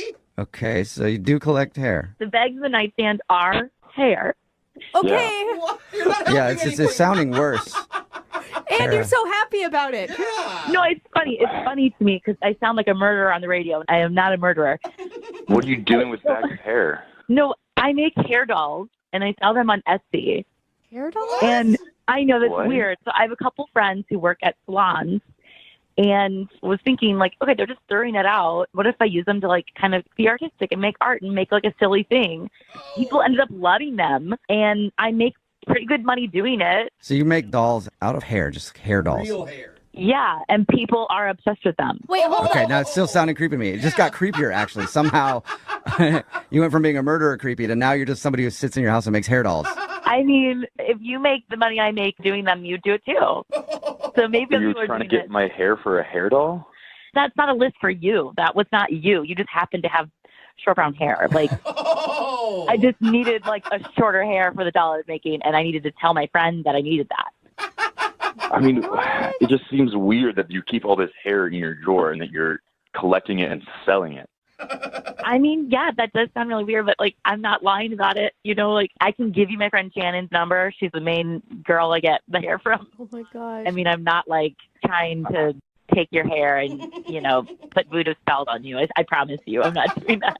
No, I mean, that's fine. Like, I don't think you're lying about this, but the truth isn't, like, better. Yes, it is, Ben. I mean, kind of. I'm not saying it's not weird. It's very weird, but I mean, it's how I make extra income. I went on 2 vacations last year with this money I made with these hair dolls. So, Wait, what kind of people are buying hair dolls made out of a stranger's hair? Like, I don't know. I have no. People that like your hair dolls. Are they? Are you cute? promised that you weren't trying to harvest Ben's hair? No. Like you didn't see him when you're out at the bar and you're like, that's exactly what I need for my next hair doll. I must get him back to my place.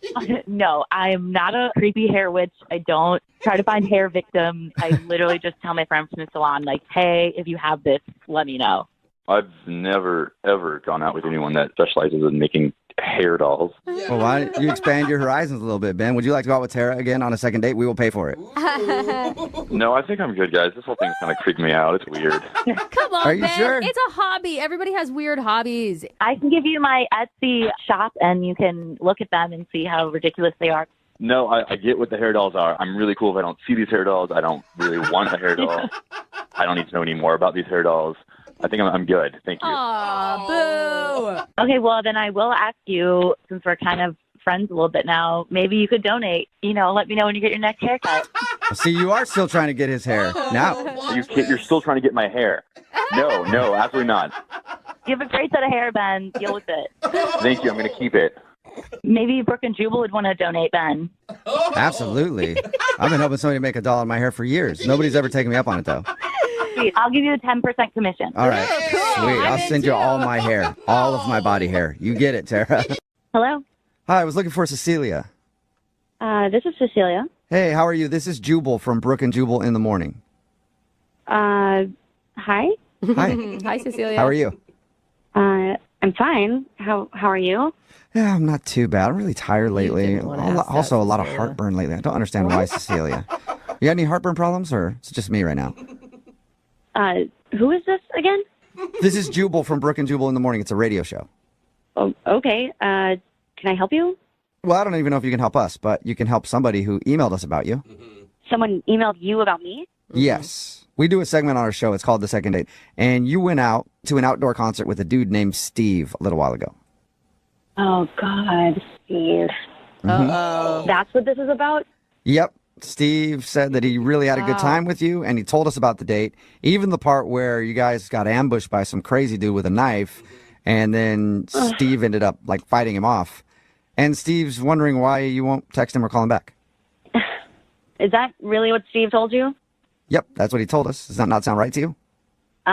No, that's not right at all. Wait, hold on. Are you saying that the knife fight didn't happen, or? I mean, I'm not saying that. I'm just saying that there's way more to the story than he apparently told you, and I would love to fill you in on what actually happened. Oh, perfect. You know what? Heated. Normally we have to try to convince people to tell us, but the floor is all yours. What happened? It sounds like he basically told you what happened, but when this guy jumped out, I was obviously scared of a dude with a knife in the woods. Right. And I saw them fighting, so I ran away, and I felt like I got far enough away to be safe. And then I started thinking about Steve, and he was still there with that guy, so I was frantically texting him, trying to make sure that he was okay. And he wasn't responding to me, so I was just freaking out, trying to figure out what to do. Damn, Did you call that had the to be cops? scary. That's who I would call 911. No, I didn't call the cops. I mean, everything was just happening so fast, and I was just panicking. So I didn't really think about it in that moment. I just wanted Steve to text me back, and I waited and waited and waited. And when he didn't, I got really worried. So I went back because I wanted to make sure he wasn't just lying on the ground, stabbed with no one around him. Yeah, that's nice of you. And I walked back close to where it happened, and I see Steve, and I see the guy with the knife. And they're just talking. Chatting? Yep, just chatting and smoking a cigarette. They were laughing together. Oh my God. Oh my God. Sometimes after you fight somebody, you're like, hey, are we cool? Did you pull a knife on me? Yeah, we're bros, right? Nice to meet you. Yeah, who knows? No, not with a stranger. No, So wait. I agree. It's weird. You think that he set it up? Is that what you're accusing him of? I mean, I don't know if he set it up, but something was definitely off. There was just something not right about the whole situation. I wouldn't be laughing with somebody who just tried to attack me with a knife. Yeah, no, that would make me angry. Even if you were a good friend of mine, you attack me with a knife, I'm probably not going to talk anymore. Dude, what'd you do? Did you pop out of the woods and be like, hey, surprise, I'm here too now? No. I just kind of put two and two together, and I got really mad and just realized that he was a bad guy and something was going on, and I wasn't being told everything. So I just decided to put my hands up and walk away. I was I don't even want to deal with this anymore. That is awful to make someone feel that amount of fear. Yeah, I was completely terrified. And so when I walked away, Steve finally texted me and was like, oh, hey, do you want to meet at Starbucks? And in my mind, I'm just like, no, of course I don't. I don't even know what just happened, so I just didn't respond. Yeah, that is weird. I would love to figure out why he was sitting there talking and laughing with the dude who just tried to stab him. Yeah, me too. Oh, cool. Let's do that then, because Steve is actually on the other line listening to this phone call and wants to talk to you. Wait, what? Yeah, unless he hung up. Steve, are you still there? Oh my God. Yeah, I'm here. Hey, Cecilia. Man. What the Steve? What was that? I don't even know what to say here. It's okay. Here's the thing. I really, really liked you. Cecilia. I really did. I thought you were really sweet. Well, are you going into explaining that okay, I'll let Now, you hear explain. me out. Okay. Hear okay. me out. So while we were talking, before we actually went on the date, she said that it's so great going out with someone who's not a muscle-bound douchebag like the guys that she's used to dating. You just seem like a really sweet guy. And so I'm thinking, all right, I've been here before. I've heard that kind of thing before. And what always happens is I end up being in the friend zone. Uh-oh. You're an idiot. And so, well, you could think that, but listen, I arranged for the guy to attack us with a knife. I knew no one was going to get hurt. But here's the thing. I needed to show you that I could protect you, and if that happened in real life, I would absolutely do the same thing. Yeah, right. Yeah, sure. It's a lot easier when it's one of your buddies holding a knife than just actually a random maniac. Dude, they're laughing, but that is so messed up. Do you know what you made her feel? Do you know what you put her through? You know how I felt when I keep getting rejected by women? That look like her? Totally the same. Like your life is on the line because you don't know how to close a deal in a relationship. That's disgusting. I was literally telling you that I liked that you were sweet and not like these other guys. So if I don't like those other guys because they did stuff like that, why would I like you doing it? But you know what that means in woman speak. That means that you're a sweet guy and I like you and I'll never like you. There's no such thing as women speak. It's all just the English language. So yes, if there's it no is. such thing as women speaking, why have I heard that so many times and it's become the friend? Are you seriously trying to blame this fake mugging on me? Like I said something and that you're really going to blame me?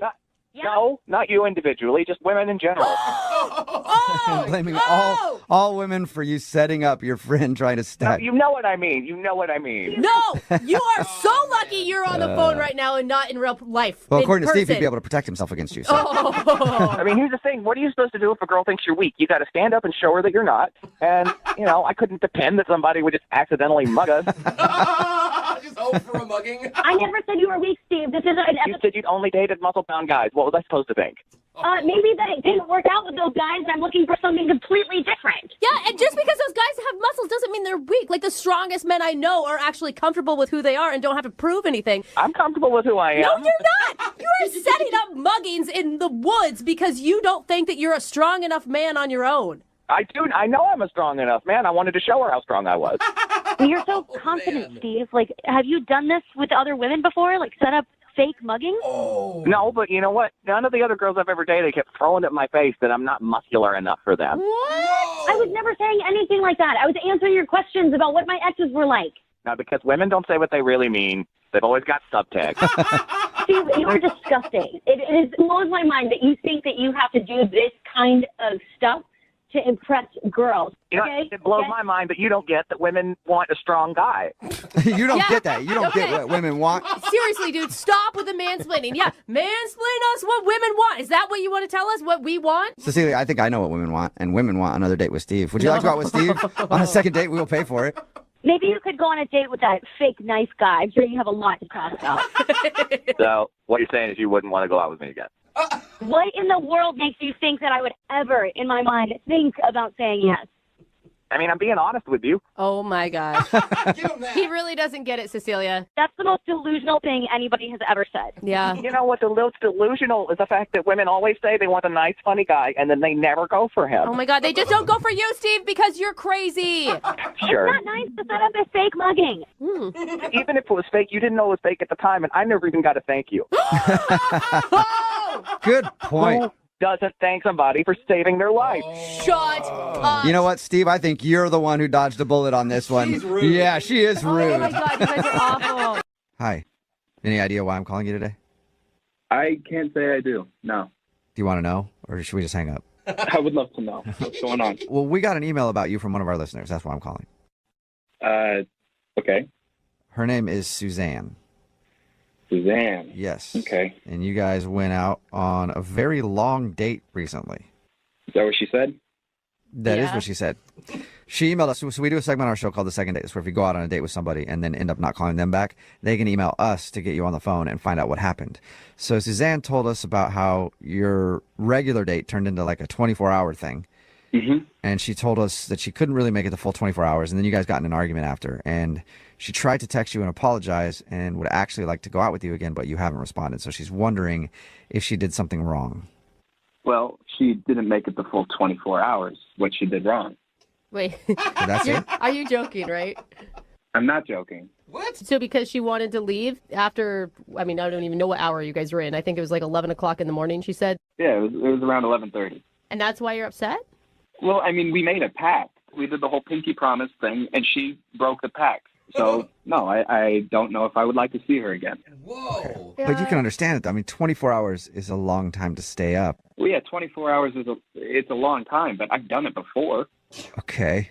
I did it with a girl once, and we made it 29 hours. It's not impossible. It's my way of weeding people out that aren't going to follow through on things. What? Why would I want to waste my time with someone who isn't going to commit, you know? Wait, hold on.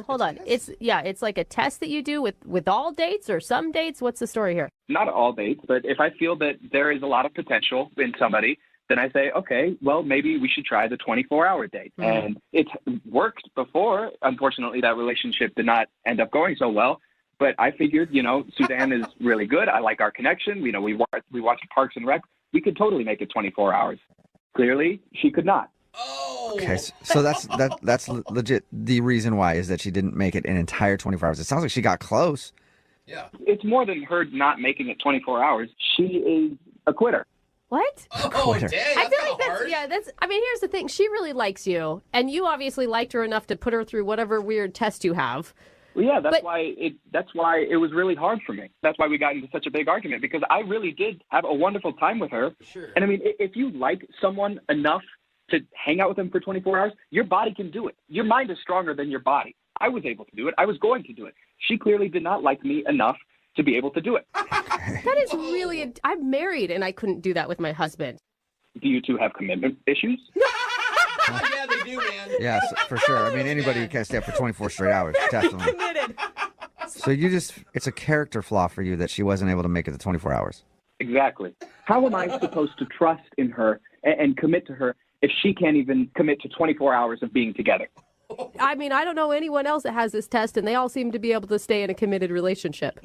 Listen, I know I am obviously a little different, and you guys don't agree with how I do things, but I've had lots of issues in the past. This is how I do it. It sucks, but that's just how things go. Oh, man. Okay. Well, you know what else sucks, but that's kind of how things go is I'm a liar, and I lied to you at the beginning of this because Suzanne is actually on the other line and wants to talk to you. Oh, God. What do you want, Suzanne? Whoa. Wow. Okay. I thought I was calling to get you to go out with me on a second date. Oh, well, I mean, we never even completed the first date, so I'm not sure how we could get to a second date without, going chronologically. I apologize about that, and I also apologize for how I left. I told you I was sorry.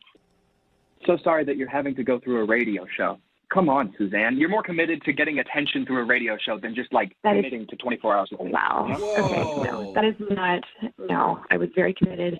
It's not like I trained for this in advance and failed. Yeah. It was a very moment decision. Clearly it's not too much work to go through Brooken or whatever. Yeah, whatever his name is. I like Julie. That's fine. Look, I really tried, okay?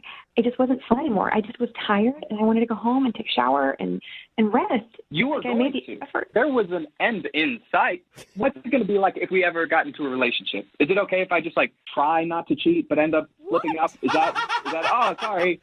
Sorry, I couldn't make it. Oh, my That's God. not a comparison. That's not even. We were literally together for 18 hours straight. I feel like that's... So you couldn't make it 6 hours more? No. George, I think you need to slow down. You could be missing out on something really great. Yeah, commitment's important in a relationship, but so is flexibility and compromise and the ability to listen to someone else's needs. And her need was to go to sleep. I am a very busy person. I don't have much time to be with people who aren't going to be what I need. Whoa. You understand? Okay, and you need someone who doesn't sleep. Exactly.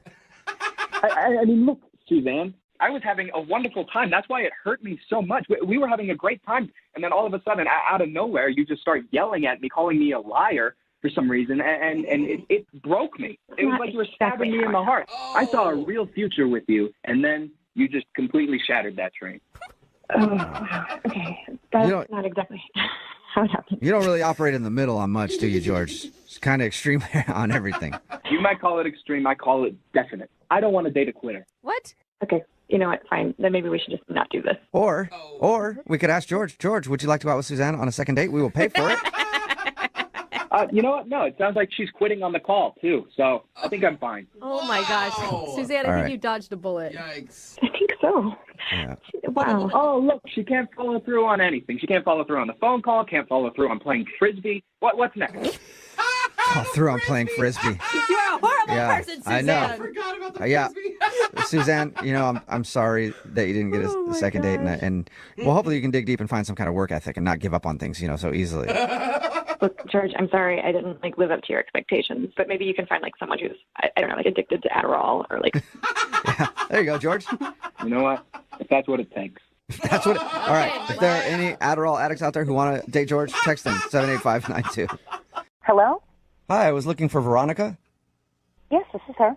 Hey, Veronica, how are you? This is Jubal from Brook and Jubal in the Morning. It's a morning radio show.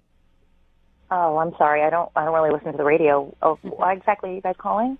Well, I'm calling you because one of our listeners sent us an email about you and asked us if we could get you on the phone. Oh, okay. His name is Scott. He's a guy that you recently went on a date with. Yeah. Well, he emailed us because he says after your date and after your bike ride, you just sort of threw your stuff in the car and left in a rush and haven't talked to him since. So he was wondering if we could get you on the phone and ask him why you don't want to talk to him. I really don't want my business out there. I mean, is this, can people hear me? Yes, but is it your business? If it's something that, is embarrassing for you, you don't have to talk about it. But you can just tell me if he did something wrong. That's really all I need to know. I mean, yes, it was his fault. Okay. So if it's nothing bad on you, do you mind telling us what he did so that at least we can give him an answer? I'd really appreciate it. I mean, if that's what's going to make him sleep better at night, okay. It will. Yeah. Thank you. So what did he do? I mean, when I first met him, I thought he was a really good guy. He seemed like a really nice guy. But after our date, I have no respect for him. No respect for him? That's huge. None. I just feel like he's a completely different person than who I thought he was. Did he say something horrible to you? No. It's just I don't respect him and the things that he contributes to, and I just don't respect him as a human being. The things that he contributes to? I actually got there a lot sooner than he did, so I had unpacked my bike, and I kind of met him at the beginning of the trail. So, we had our date, and when we got back, I noticed he drove this enormous SUV. I'm still waiting for a problem. I mean, they contribute to a lot of pollution that's going on in the world today. So you're not calling him back because he drives an SUV? I can't date somebody who is knowingly polluting the environment. I mean, if you really look, literally an SUV will kill 20 birds a month. That's 200 birds he's killing a year by driving some astronomically big vehicle. Right. But why wouldn't you just tell him that? Did that upset you? Because he's not going to change. That's who he is. And if that's who he is, I don't want to be with him. I mean, I plan on having kids one day, and he's destroying the environment that my kids are going to grow up in. So you hate SUVs, and that's the reason? No, I don't hate SUVs. I hate people that drive SUVs that are destroying the environment that I live in, the air that I'm breathing. Okay. You guys are laughing at me while you're talking to me. Well, I don't understand. The reason that we're laughing is it seems like kind of an extreme move to not date somebody just because of the car they drive. An extreme move? Do you know that pollution kills more than 1 million seabirds and 100 million mammals every year? I did not know that. Killing the environment. But the thing, like that, I think it's an incredibly noble cause. I just don't know if your tactic for tackling the environmental issues is probably just not dating people who drive SUVs. So what are you doing to help the environment? I'm guessing nothing at all. Oh, yeah, Brooke. I recycle. I compost. Okay, I compost. Did you know that we are the number 2 country producing carbon dioxide on a daily basis? Number 2. Number 1 is China. I did not know that. It is messed I would up. love to tell Scott all this information to let him know what a bad person he is, don't you? I sense your sarcasm, and I really don't even want to talk to him. He's a bad person. He's bad for the environment, and I don't want anything to do with him. That's going to be kind of tough because he's actually on the other line listening right now and wants to talk to you. Hey, Veronica, it's me, the bird killer. Whoa. Are you going to outlaw cats because they kill birds too? What's going on? I didn't even know he was on the phone. Yeah. What are you guys doing? It's a detail I left Yeah, out. I didn't know I was such a bad person like Jack the Ripper. Holy cow. You are a bad person. I drive an SUV. So do thousands of other people. You don't need an SUV. You don't even have a family. It's just one. Get a smaller car. You're telling me how to live my life? Bottom line, Scott, you are destroying the world with your SUV. And you know what? I think it's disgusting and repulsive. So it is what it is. Well, you know what? Bottom line, you're insane. I respect the environment as well, okay? Just because I don't drive the kind of car you think I should drive doesn't mean I don't care. Doesn't mean I'm a bad person at all. I'm surprised you just didn't take a match and light the whole entire forest up while we were doing. I'm surprised you just didn't burn everything down. So that's what you're doing driving an SUV. Wow, you know what? After hearing you talk, I'm surprised you didn't drug me and harvest my organs for birds. What? Oh my God. The world would be a better place without you. I probably should have done something like that. Veronica, don't you think that you're being a little extreme? Like, you know, your message is getting lost. She's being crazy. You know what, Scott? I'm the only one in this whole entire conversation that's actually speaking the truth. And I'm actually glad I'm on the radio so it can expose how mindless and how simple and how disgusting you are as a person. Oh, my God. You know And what? by the way, hold on. My last fact. By the way. Another fact. Okay, let's hear it. Oh, yeah. You're driving an SUV using gas because you're not in a hybrid or an electric vehicle. Well, every 1 million tons of oil that is shipped, approximately 1 ton of that gets wasted in the water. So now you're not only pollutioning our air, it's the ocean, it's the air, it's everything. You're an evil person. Oh, my God. This is a perfect time to ask Veronica, would you like to go out on a second date with Scott? We will pay for it. You must be stupid to even ask me that question. I'm not going out with that guy again. Yeah, he is. I am kind of stupid, yes. So no second date. Matter. All right, well, you guys. Scott, thank you for your email. Veronica, thank you for your time. I just want you to take comfort in knowing that your message was heard loud and clear. Very loud. Good. Yeah. Thank you, Veronica. Goodbye. Scott? Can you believe her? Hello? Hi, is this Tanya? Speaking. Hey, Tanya, how are you? This is Jubal from the radio show Brooke and Jubal in the Morning. Okay. How you doing? I'm doing okay. What can I do for you? She's like, how did you get Well, my number? I'm calling you today because one of our listeners sent us an email asking if we could get you on the phone. What? Yeah, we do a segment on our show called The Second Date. That's where if you go out on a date with somebody and then don't call them back after, they can email us to get you on the phone and see if we can find out why. And we got an email from a dude named Russell. Oh my God. No. Yeah. No. Yep, you no, know we what, did. I don't want to. We got an email from I Russell. can't believe it. Okay. You know what? Yep. I don't want to No, do it. if you could just stay on the phone for a wait, second, hold Tanya. on. Hear Tanya. us out here. Honestly, it's not bad. It's not bad. Hello? Tanya. Hey, Russell. Hey. I think Tanya hung up. Should I call her back? She's that embarrassed over a fart? No. Well, I'm going to call her back. Maybe you shouldn't. Yeah, no, I'm going to call her back and see if we can get her on. I'll try again. Hang on.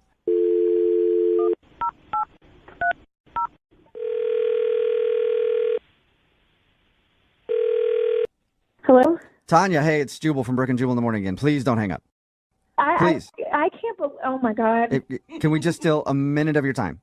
Look, I don't know what you guys want, but I'm just Okay. really not interested in being a part of. Tanya, of hang on. Please don't hang up. All I want to do is let you know that Russell likes you a lot. That's it. He said really kind things. He said that you saw him. He said she was a person who saw me for who I was. And he gets so nervous. I mean, you could tell the guy is like, he never asks anyone out. Are you there? No, I'm here. I'm just so embarrassed. I really hate to talk about this. I understand that, Tanya. We did hear about your first date with Russell. Oh, my God. Understand that it's an embarrassing thing. But it's happened to a lot of people. A mistimed fart. And look, Russell didn't have a problem with it at all. He just really wanted to continue your date. And I can't believe he told you. I didn't even tell my friends. Nobody. Oh my God. Okay. Nobody knows. But Tanya, once you get a little distance from it, it'll be a funny story. You're just too close to it right now. You're just remembering how you felt in that moment. Come on, if you could look at it as an outsider, you could see it's pretty comical. Oh, no. It's like, I'm getting hives. This is horrible. Don't get hives. Hey, Tanya, Wait, don't look, get hives. We understand it's an embarrassing thing. We won't focus on that part of the date if you don't want to, but we would like to talk to you about Russell a little bit if that's cool. Okay. Thank you. I This is do good. really appreciate it, and Russell appreciates it. Russell said that he really liked you, and he was having a good time until you left, and he just wants to be able to talk to you again, so maybe you guys can go out. I can never face him again. What? Come on. But what if he It's doesn't one care, though? Fart. It's just one fart, Tanya. Don't let that. Oh, my God. You said it. Oh, my God. I know, Yeah, I know, but everybody does it. That's the thing. It sucks that it happened to you on a first date. That totally sucks. Ugh. I totally get that. Just really embarrassing because I am on a new diet and I'm still adjusting and things about what's going on with your body, but you can't control it. Yeah. I could feel it rumbling, of course, as soon as I got there, and I was just waiting for the moment as soon as I could excuse myself, and I had no control. Yeah, it's understandable. It happens. And Russell wasn't really bothered by it at all. I think he understands that. And I know that you want to get off the phone and you're embarrassed, so I'm just going to tell you right now. Russell is actually on the other line listening and wants to talk to you. No. Yes. Yes, he is. It's a good thing, Tanya. It's all good. It's fine. Oh, my God. Yes, Tanya, I'm here. Please don't hang up. Can I talk to you for a minute? Are you kidding? Is this really happening? Yeah. Listen, Oh my first, I'm God. really sorry. It was clearly a mistake to do this to you and put you on blast like this. So I'm sorry about that. She doesn't have words. But second, I just want to say that I think it couldn't be any less of a big deal that you pass gas a little in the restaurant. Okay, all right, there he goes. I just want to erase this. Erase it entirely. I can't. I just don't think it was as bad as you think it is. Maybe, Russell, talk about other things besides that moment right now. How much you like her. Well, I like you a lot. We had, we had great conversation, and mostly it was in the store, and then we talked for a few minutes in the lobby before we sat down. You're so nice. You got such a lovely voice. You're so pretty, and even though people looked, I don't think anyone cared or. Oh my God! People looked. Are you serious? Well, yeah, it was pretty loud, but. Oh my God! But everybody does it, Russell, I just don't know. I don't know if after you've seen me in this moment like that, that embarrassing moment where I have to run and leave a restaurant. Okay, look, it's clear that you have misgivings about it, and I respect that, and I don't want to pressure you into anything. The last thing that I would say for myself is that I believe that if you gave me a chance and just opened yourself up to disappointment, that I would surprise you, and I could be good. Just to go on a date and see from there. Oh my God. Oh. I just don't think you should feel bad. I have farted on plenty of dates before. And, usually I find a corner or something. Sometimes I do it just to make people laugh. Really? Well, yeah, okay, but that would have been intentional. You haven't ever done that in front of a restaurant full of people where everybody apparently saw and heard and were laughing. Honestly, Tanya, I might have. I mean, I never tried a fart at a restaurant, but if I have accidentally, I'd probably just say excuse me and move on. I really didn't try. I'm sure you didn't. I know it's clear that you didn't. But if you did, I'm saying I wouldn't have cared. Yeah, listen to him, Tanya. And the thing is, you've already gotten one big relationship hump. You've been through that already. You've had your embarrassing moment. That's a good way to start because you can make it through those things. And Tanya, if it helps, I will fart right now. That's actually, if you can fart on cue, Russell, that's impressive. If you want me to? Will you? Will you? No. I will if you want me to. So now you're laughing. Yes, See? yes, Tanya. Is that a yes? You want him to do it, or is that like? I'm serious. I'll do it right now, like on the phone, but I need consent. Consent. Yes, you have everybody's consent. I think Tanya's laugh is consent for you to fart if you think you can right now, Russell. Okay, here it goes. Which one? We're doing this? What the? What Oh my God! was that? Did you hear That was a squeaker. Was that a fart, or you got some balloons lying around your place that you just let some air out of? I'm pretty sure that was Stinky. No, it was. I had to push really hard, but I got it. Had an interesting sound to it. There you go, Tanya. Now Russell has farted for everybody who's listening to the show right now to hear. Yeah, so now we're even. It's totally cool now. I cannot believe you actually did that. Tanya, have you ever had a man fart in your honor before like that? No. See, that's pretty gentlemanly, I think. I'm going to tell you that's chivalry at its best. I fully agree. What do you think? Will you go on a second date with Russell? We will pay for it. Yeah. Yay! Yes! Hooray! Oh my God, she can barely get the yes out. She's laughing so hard. Congratulations, Russell. You got your second date. Thank you, Tanya, for giving me a second chance. Oh my God. I didn't know farts could be so romantic. I'm like really wrapped up in this. This is like the weirdest call I think I've ever had in my entire life. I hope so. Well, I hope you two enjoy your next date. Thank you. I'm sure I will. Yeah, well, I'm sure you will. And Tanya, now you have somebody to go out with you, and you can blame farts on whenever. So it's all good. Hello. Hi, can I speak to Mike, please? Speaking. Hey, Mike, how are you? This is Jubal from Brook and Jubal in the Morning on Moving 92.5. How you doing? I'm okay. How'd you get my number? Just from some friends. Okay. Specifically, one friend. You know what? This is not really a great time for me to talk right now. Okay. No, you don't. Can I just steal a minute of your time? I don't have a lot of it. I mean, what's this about? We do a segment on our show called the Second Date Update. What that is where if somebody goes out on a date with one of our listeners and then they get blown off, they email us to call that person and ask why. So somebody went out on a date with you recently. Okay. Well, I it's not actually the best time. Okay. To talk about this. Can you just give me a second? Can I just ask you real quick if you remember meeting a girl named Jen? Yeah. Is she okay? Yeah, she's fine. But she's wondering why you stopped responding to her after she says... Okay, it's fine. It's fine. Just let Jen know that I'll just text her later on tonight. Okay, that's fine. I'm not at the Safeway. Do you want me to grab you anything while I'm there, or? Can you just give me some milk? Okay. No, do you need some shaving cream? No. I'm fine. Just like 1%. Okay. All right. Who are you talking to? I'm just talking to my mom. Oh, Melissa? Yeah. Hi, Melissa. I asked her if she was going to come to brunch with us. Who's that in the background, Mike? Hey, Mom, Sally wants to know if you're coming to brunch with us. Is that... yeah, we'll be your mom. That's fine. Hey, real quick, though, son. Hello? Hey, yeah, who's... I think she hung up. Hello? Oh my God! Did you guys I hear wanted to that? find out more about Mike and the situation and dinner. You wanted to go to brunch on Sunday is what you wanted. Who was that? Mike, are you there? Hello? I think we've been hung up on. You think? Yeah.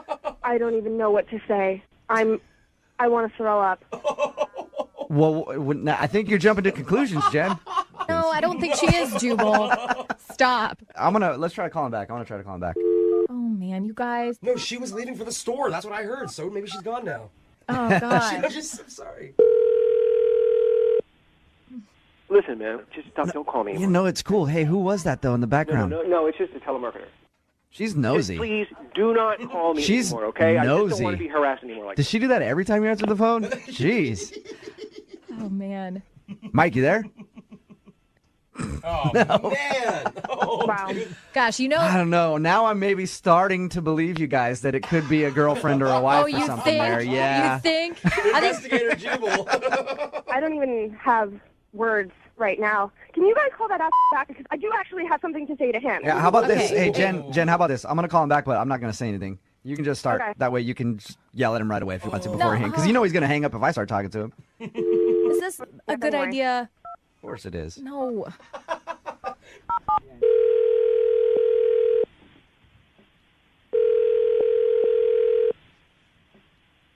Guess we could leave a really awkward message on their machine. I got it. Hello? Hello? Hey, who's this? We're on a do not call list, you know. Who is this? What's your name? We are on a do not call list. I registered to the internet, and you know, now Okay. we've told you not to call. You could get reported. No, that's hey. I'm not a telemarketer though. I'm calling for another reason. Well, they're saying they're not a telemarketer. There's another reason involved. I probably don't have a lot of time with you on the phone, so I just want to tell you this real quick. My name is Jubal, host a radio show on Moving 92.5. It's a radio We do a thing station, called- honey. Wait, I'm trying to hear what he's saying. What is... That guy Mike, is that your boyfriend, husband? Who is that? Yeah, this is my boyfriend. We live together. Your boyfriend has been texting with one of our listeners who met him out, and they've been very... I think you know where I'm going with this. Is this some f***ing sick joke that you're trying to pull? No. Sally. No, this it is isn't, not Sally. funny. We're bad, but we're not that bad, I promise. Yeah. I'm sorry. Oh, my God. I cannot believe that. We checked everything out. It really happened. I guess if you want to check his cell phone. Give me your cell phone. Do you have any idea? This... No, I don't know. Give me your cell phone. I don't know. Give me your cell phone. No, I don't I want to know see her. your cell phone. Have you been texting her? No, I've been texting her. But if you look at the text, they got my God. No, Is this what you think secret is? No, there's no secret. Where is their You know, I pay that bill. Give me that phone. This is such bullshit. Hey, Sally? Mistake, okay? It's a mistake. Absolutely bull. Hello? Oh my God. You there? I think that they hung up. I think they're gonna fight right now. Yeah, they got some stuff to talk about. Jen, I'm sorry we couldn't get you on the phone with Mike. I think he's busy right now, though. My God. You have any idea that he had a girlfriend or anything? Not at all. My God, no. In conversation, he said that he's dated, but he's not really attached to anybody because he hasn't met the right person, and he went on, and then... Well, you know what? Give Mike the benefit of the doubt. Maybe he hasn't met the right person yet. Oh, gosh. He's still looking. I mean, he's still kind of right? I just feel terrible for his girlfriend, and I hope that she castrates him on her way out the door. Wow, okay. No violence, no violence. Well, at least you got your answer why he's not calling you back.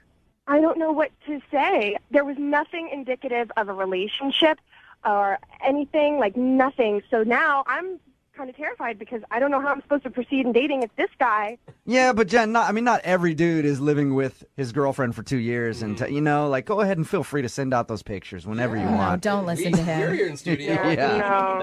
Brooke and Jubal in the morning. Hello? Hi, is this Chloe? Yes. Hello, Chloe. This is Jubal from Brooke and Jubal in the morning.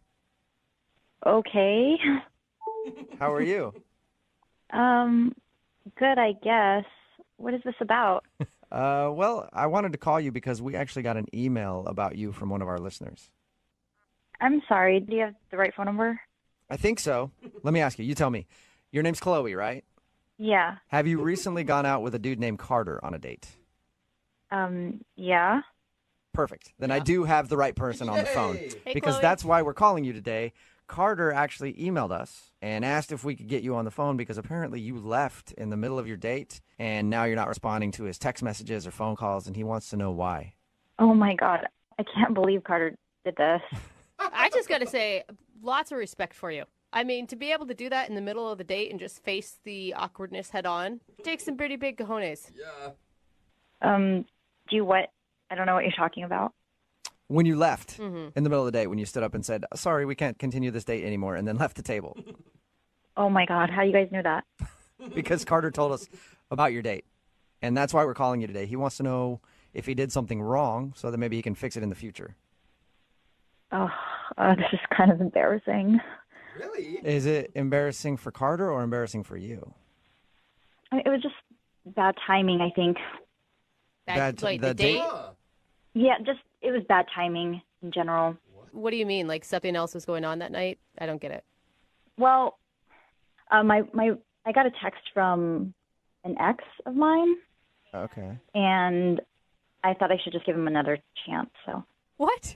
So, okay, Gave your ex so you another- left the date so you could get back with your ex-boyfriend? Well, my ex was just saying some really nice things about how he missed me and that he was thinking about me. Don't they So all? I just texted him back and said, let's get back together. And I felt bad for being on another date. So I just thought I'd end it. And What? So you, I'm sorry to keep asking for clarification, Oh my but it's just gosh. confusing me. You actually got back together with your ex-boyfriend while you were eating dinner with Carter. Yeah. That So- is bad timing. Yeah, that is Oh my horrible God. timing. You're right, Jose. The first half of the date you were single, and then after that, then you weren't single. Right. Oh my God, I've never Good heard for that. you for getting up and leaving, I guess. Wow. I don't think it's anything great, but I didn't want to hurt Carter's feelings, so I just left. Yeah. Well, and you're taken. You shouldn't be out on a date. It wasn't. It's not that bad, I think. You shouldn't feel bad. I mean, we've all gotten back together with exes before. But not in the middle of a date. Yeah. She was respectful. You know, what was she going to say? Excuse me, I just got back together with my ex-boyfriend. I need to leave now. Yeah, there's not much more you could say to that. Yeah, exactly. That's why I felt like cutting the date short would be the best option. Yeah. Well, okay, cool. Thank you for being honest with us and telling us your answer. I'm sure Carter will be happy to know that he wasn't like a weirdo and did anything wrong. No, Carter's a really great guy. Under different circumstances, I mean, I think it would have worked out. Oh, no. Okay. Well, that's a nice thing to say. All right, well, Chloe, you were very honest with us, and like I said, I appreciate that. Now I need to be honest with you and let you know that Carter is actually on the other line listening and wants to talk to you. Hey, Chloe. Oh my. Hi. Well, that would explain why you were on your phone during the day. Yeah, he just started texting me, and so I just had to respond. Oh, yeah, I get it. Are you guys back together? Yeah, we're trying to make things work, I guess. Oh, well, So awkward. well, that's that's too bad. I thought you and I had something. That's really sweet of you to say, but I mean, we only met each other for a half hour. Yeah, no, it's just a bummer that you didn't stick around. I mean, if we'd have just spent more time together, I think we would have really, hit it off, and it would have led to a lot more nice dates. But Aw. the heart wants what the heart wants, and I'm disappointed. You're so sweet. Oh, that's really nice. And I do really feel bad about what I did. It's just, I don't know, me and my ex, we have a history together, so. Yeah, well, it must not have been a very good one. I mean, if you broke up. Hey, Carter. Yeah, no, there were some good times, but there were some troubling times too, I guess. Well, Chloe, you and I didn't know each other all that well, but, I mean, we never had any trouble. Whoa. I mean, that's kind of who I am. I'm a drama-free person. I gotta say, Chloe, he's doing a good job of selling himself. I'm already like Team Carter. Break up with that ex. Yeah, maybe I do feel bad. I mean, things you're saying, Carter, are giving me second thoughts. Maybe I don't know. Maybe I should end things with my ex-boyfriend. What? What did we just come to? So- what is happening now? Are you saying that you want to end things with your ex, who's now your current boyfriend, and then go back to dating Carter? I don't know. I mean, he's saying some really nice things and bringing up some really good points. I mean, me and my boyfriend did have some troubling times. See? Wow. Look, Chloe, I don't want you to break up with him because of something I'm saying to you. I want you to make your own decision. Yeah, you're right. Maybe I should stay with him. Chloe! Chloe, do you want to be with your ex, or do you want to go out with Carter? I don't know. I'm just really confused right now. Chloe, I think you should be single. That's what I think you need to be for a little while. I think I'm going to stay with my ex. I think that's what I'm going to do. Are you sure? Carter sounds like a really nice guy. Yeah. I mean, do you guys really think I should go out with Carter? Oh my gosh, Chloe. I think you should go out with Carter. Chloe, would you go out on a second date with Carter? We will pay for it. I don't know. Is that what you guys think I should do? That's what I think you should do, yes. I don't think you should be in the current situation that you're in, that's for sure. Because you do not sound dedicated to it. Yeah, you're right. This is a lot of drama. I guess I'll go back with my ex. No, that's not what I meant. Okay. The ex is drama. What are you So doing? you don't want to go out with Carter again, or you do? It's a free date. I do want to go out with him again. Okay. So you're going to go out with Carter on the date that we're offering. I would like to, but I don't think it's the best decision. So are you going or aren't you? This is so confusing. Oh my God. Yeah, I am totally lost here, Chloe. I don't know. Carter, yes, I do want to go on a second date. Okay, yes, you're awesome. going. But I think it should just be a friend's date. What? A friend date? I mean, you just said you want to go out with me. Well, I am seeing someone, so. For at least another couple days. Oh my. Friend date? I mean, you just said you want to go out with me. Well, I am seeing someone, so. For for at least another couple days. Stick with it, Carter, and I'm sure you'll get the second romantic date that you want eventually, all right? I do not get what just happened there. I think that makes everybody. Brooke and Jubal in the morning. Yeah, hello, Kyle here. Hey, Kyle, what's up, man? How are you? This is Jubal from Brooke and Jubal in the morning. I'm moving 92.5. Who? Jubal from Brooke and Jubal in the morning on the radio station moving 92.5. You calling from a radio station? I am. You recently went on a date with one of our listeners. All right. And she enjoyed your date together, but she says that you haven't been calling her back, and she really would like to see you again. You met at a pub crawl. You remember meeting a girl named Carrie? Yeah. Okay. You don't sound really excited about meeting Carrie. We understand that. It's out of the blue. You don't know what really is going on. I'm quite confused at the moment. Okay. It'll all turn out okay, Kyle. Is there a particular reason that you don't want to see Carrie again? Did she do something wrong? I thought maybe she was being kind of drunk and could be annoying. Was she being annoying? I'm just, I'm not the type of guy that sleeps with girls on a first date and all, so she was cute, but that's, It was too much for you that she wanted to hook up with you on the first date right after you guys met. Yeah, and something happened, but it's If it says she threw your cards out the window, we know about that. That would upset me as a fellow magician. Oh, you are not a magician. It would make me angry. I can juggle. It's close. Wait, you know about that? Yeah, she told us that she told us that she was drunk and she grabbed the cards out of your hand and threw them out the window and was like, "Now take your clothes off." And that's when things got kind of weird. Yeah, I mean, I don't know. I don't know if you can understand it, but I am the granddaughter of a great magician, so I understand your pain. That is true. You are? Yes. Brooke is also magical. Right. Well, I can't date a girl who disrespects my magic. I mean, Are you really trying to be a magician, or do you, when she told us the story of meeting you and said that you took the cards out and were doing tricks at the bar and stuff? I figured it was just kind of like parlor tricks, like a little joke thing that you do to try to impress people. Yeah, exactly. I do my magic at malls and senior centers, so I guess not professional yet. That's still professional. Yeah. Do you get paid for it? Not yet. Okay, then yeah. Okay. You're not professional yet. And anyway, I mean, she was cute, but she got more and more annoying like the more drunk she got, and I put up with it as long as I could, and that was about it. What? Hey, Put up? Kyle, Carrie's actually on the phone with us. I should have mentioned that earlier, but kapow! Magic trick. Carrie's on the phone. I'm sorry. I'm just kind of in shock. I mean, I don't invite everybody I meet over to my place to have sex with them. I actually was enjoying you. I can't believe you just said sex on the radio. Are you kidding? Sex. It's not a dirty word. Yeah, wow. Kyle, that's an appropriate word. You can say that on the radio. Yeah.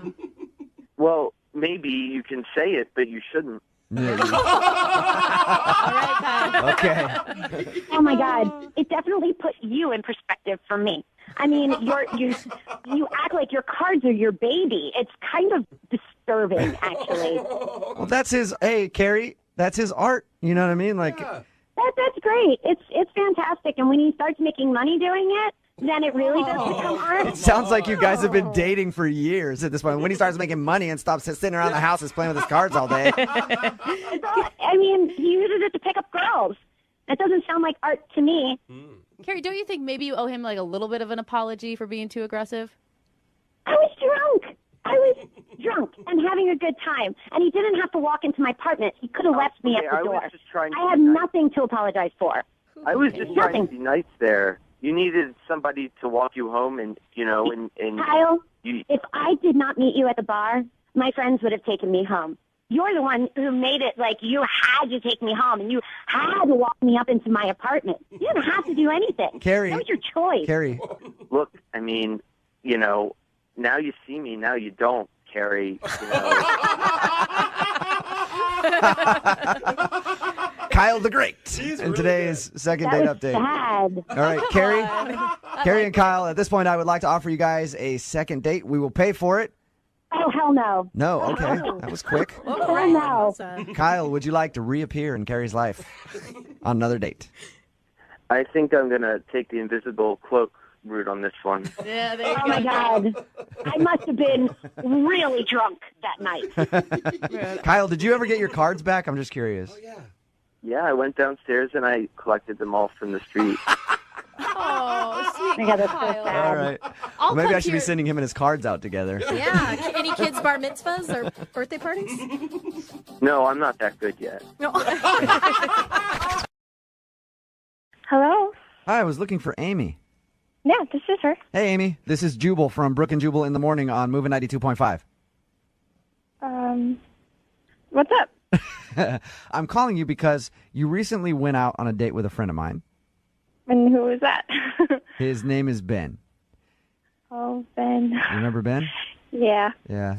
So Ben's a buddy, and he says that he went out with you, he enjoyed the date, but you've been telling him that you're busy nonstop, and he wanted me to call you and ask if you're really busy. Oh, okay. I mean, I've been pretty busy. But you're Uh-oh, she used it on us. Such a line, Amy. She used it on us. Amy, you've had time to talk to us. I don't know if we can believe you on that front. What do you want to know? Come on, if you like a guy, you make time for him. Just what did he do wrong? I mean, he was nice. Amy, Oh, that's Another one. yeah, you just verbally patted him on the head right there. Hey, Amy, he told us that you guys went on a bike ride and stuff, and that at the end of the date he gave you a hug and he was really sweaty. Did that gross you out? I mean, I'm not like a lover of sweat, but I mean that wasn't it. Okay. Did he tell you what he was wearing? Oh. No. What was he wearing? Oh gosh, I never met him before, and Uh-huh. I show up and he was wearing like a full on like Olympic biking uniform, like the tight spandex, and the shoes and the helmet, and it all matched and was bright colors, and like those pants were really, really tight. So he showed up all decked out like he was going to the Tour de France when you guys were just going on a leisurely bike ride? Yeah. It was kind of like he just took it a little too seriously, and I didn't know how to. Oh my gosh, Amy. Like I could see everything. Those little biker shorts are tight. You don't want to see that on the first date. It was like, okay. Wasn't doing it for me. And like he was doing these like weird like breathing exercises or something, like and like I couldn't keep it together, and I kept like having to fall back. It was pretty bad. Hey, Amy. Oh, God. At this point, I would like to tell you that Ben is actually on the phone. And Mr. Lance Armstrong himself heard everything that you just said. Ben, are you still there? Yeah, hi. Wow, Ben. What's up, you little road warrior? Well, no kidding. Showing off what you're working with. Oh, man. You did leave that part out of your story, Ben. Okay. See, the thing that's funny to me about that is that morning, there was like a debate for me. I was sitting there, like, ready to go in just, like, chill biking gear, but I was like, you know what? I don't know. Maybe it'll impress her. I don't know. It was stupid. Now I look at it, and it was, like, probably pretty dumb. So bad for him. Oh, man, this is embarrassing. Is that not how you normally bike? You did this just to impress her? No, because I do competitively bike. Okay. I don't always bike like that, but I actually competitively bike, so I thought, well, you know what? Maybe I'll pull out the stops on this one. Yeah. I don't know. I like bicycling. I'm outdoorsy, but spandex me aren't friends that way. It's my fault, man. It's my fault. I misread. I just misread it. I think I was just trying too hard. I like the dating online stuff. Like I just started doing it, and it was like still kind of weird to me. I don't know. Like I think I overshot. All right. Tell her why you like her. I mean, if this is your chance to win her back. Yeah, Amy. Listen, there's some. I just know. I felt a spark. I felt something. I really dig who you are, and I think you're a gorgeous girl. And what if I take you out to dinner or something, and I won't wear a biking suit? What if I, wear like real people clothes, and we get a meal? And if you give me one more chance, I hope you think too, it's worth one more shot. Amy, we'd love to send you guys out on a second date. We will pay for it. Will you go out with Ben again? Come on, that was good. Give him another Do it, shot. Amy. He admitted that he was trying too hard and shouldn't have been wearing what he was wearing. And he tried hard this time, and it worked. I mean, I was pretty checked out, but I guess it's not the worst of situations. I mean, trying to over-impress me. Yeah. Yeah, That's true. Good way to look at it. Yeah. I like how you're so determined. So you'll go out with them again. I can't promise anything, but She's busy. I'll give you a try. Okay, cool.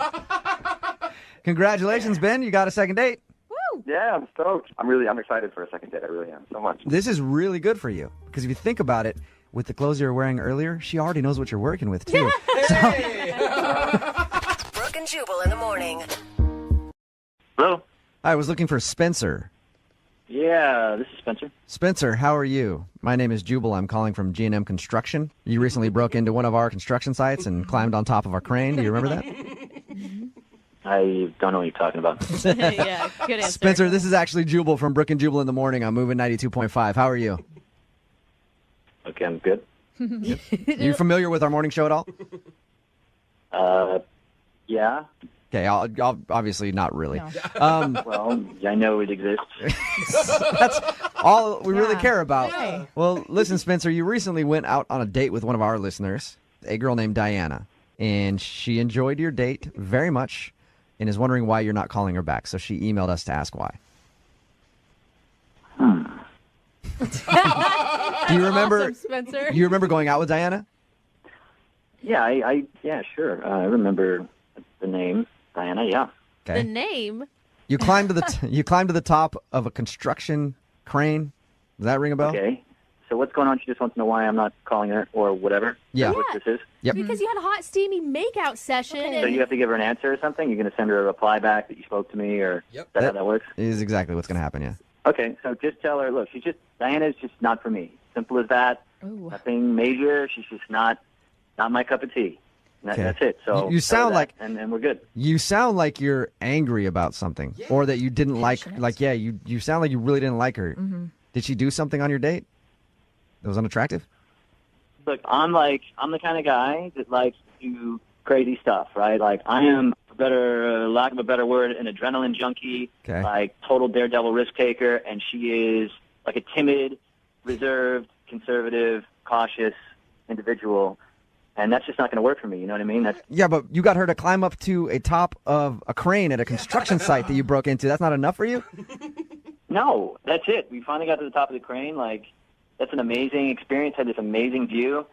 Neither one of us had done that before, you know, like at the top of a crane on a date, right? That's something to write about, something to do something about. She didn't want to do a thing. She just froze up on me. It was like, wait, you wanted to? You know what I mean? Like we've all heard of the Mile High Club, right? But the crane High Club. Okay. That's the real issue. You're upset because she wouldn't do it at the top of the crane.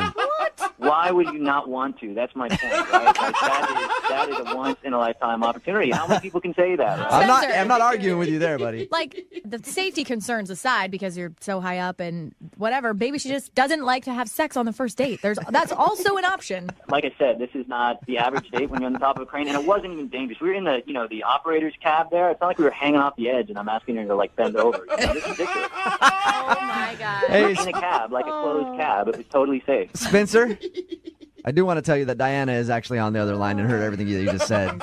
Diana? Yeah, that's funny. No, I'm serious. Diana? Oh, my God. Are you freaking kidding me, Spencer? I'm not getting into this. This is crazy. I can't No, believe this it. is risky. This is risk-taking. You can call me back because I didn't have sex with you on top of a crane after just meeting you. Are you kidding me? It's not just that. If that makes you feel any better, it's a whole series of things. It's a whole series of things. Oh my, you are a jackhole. You do not deserve a good girl. Yeah, I understand all that. It's perfectly valid.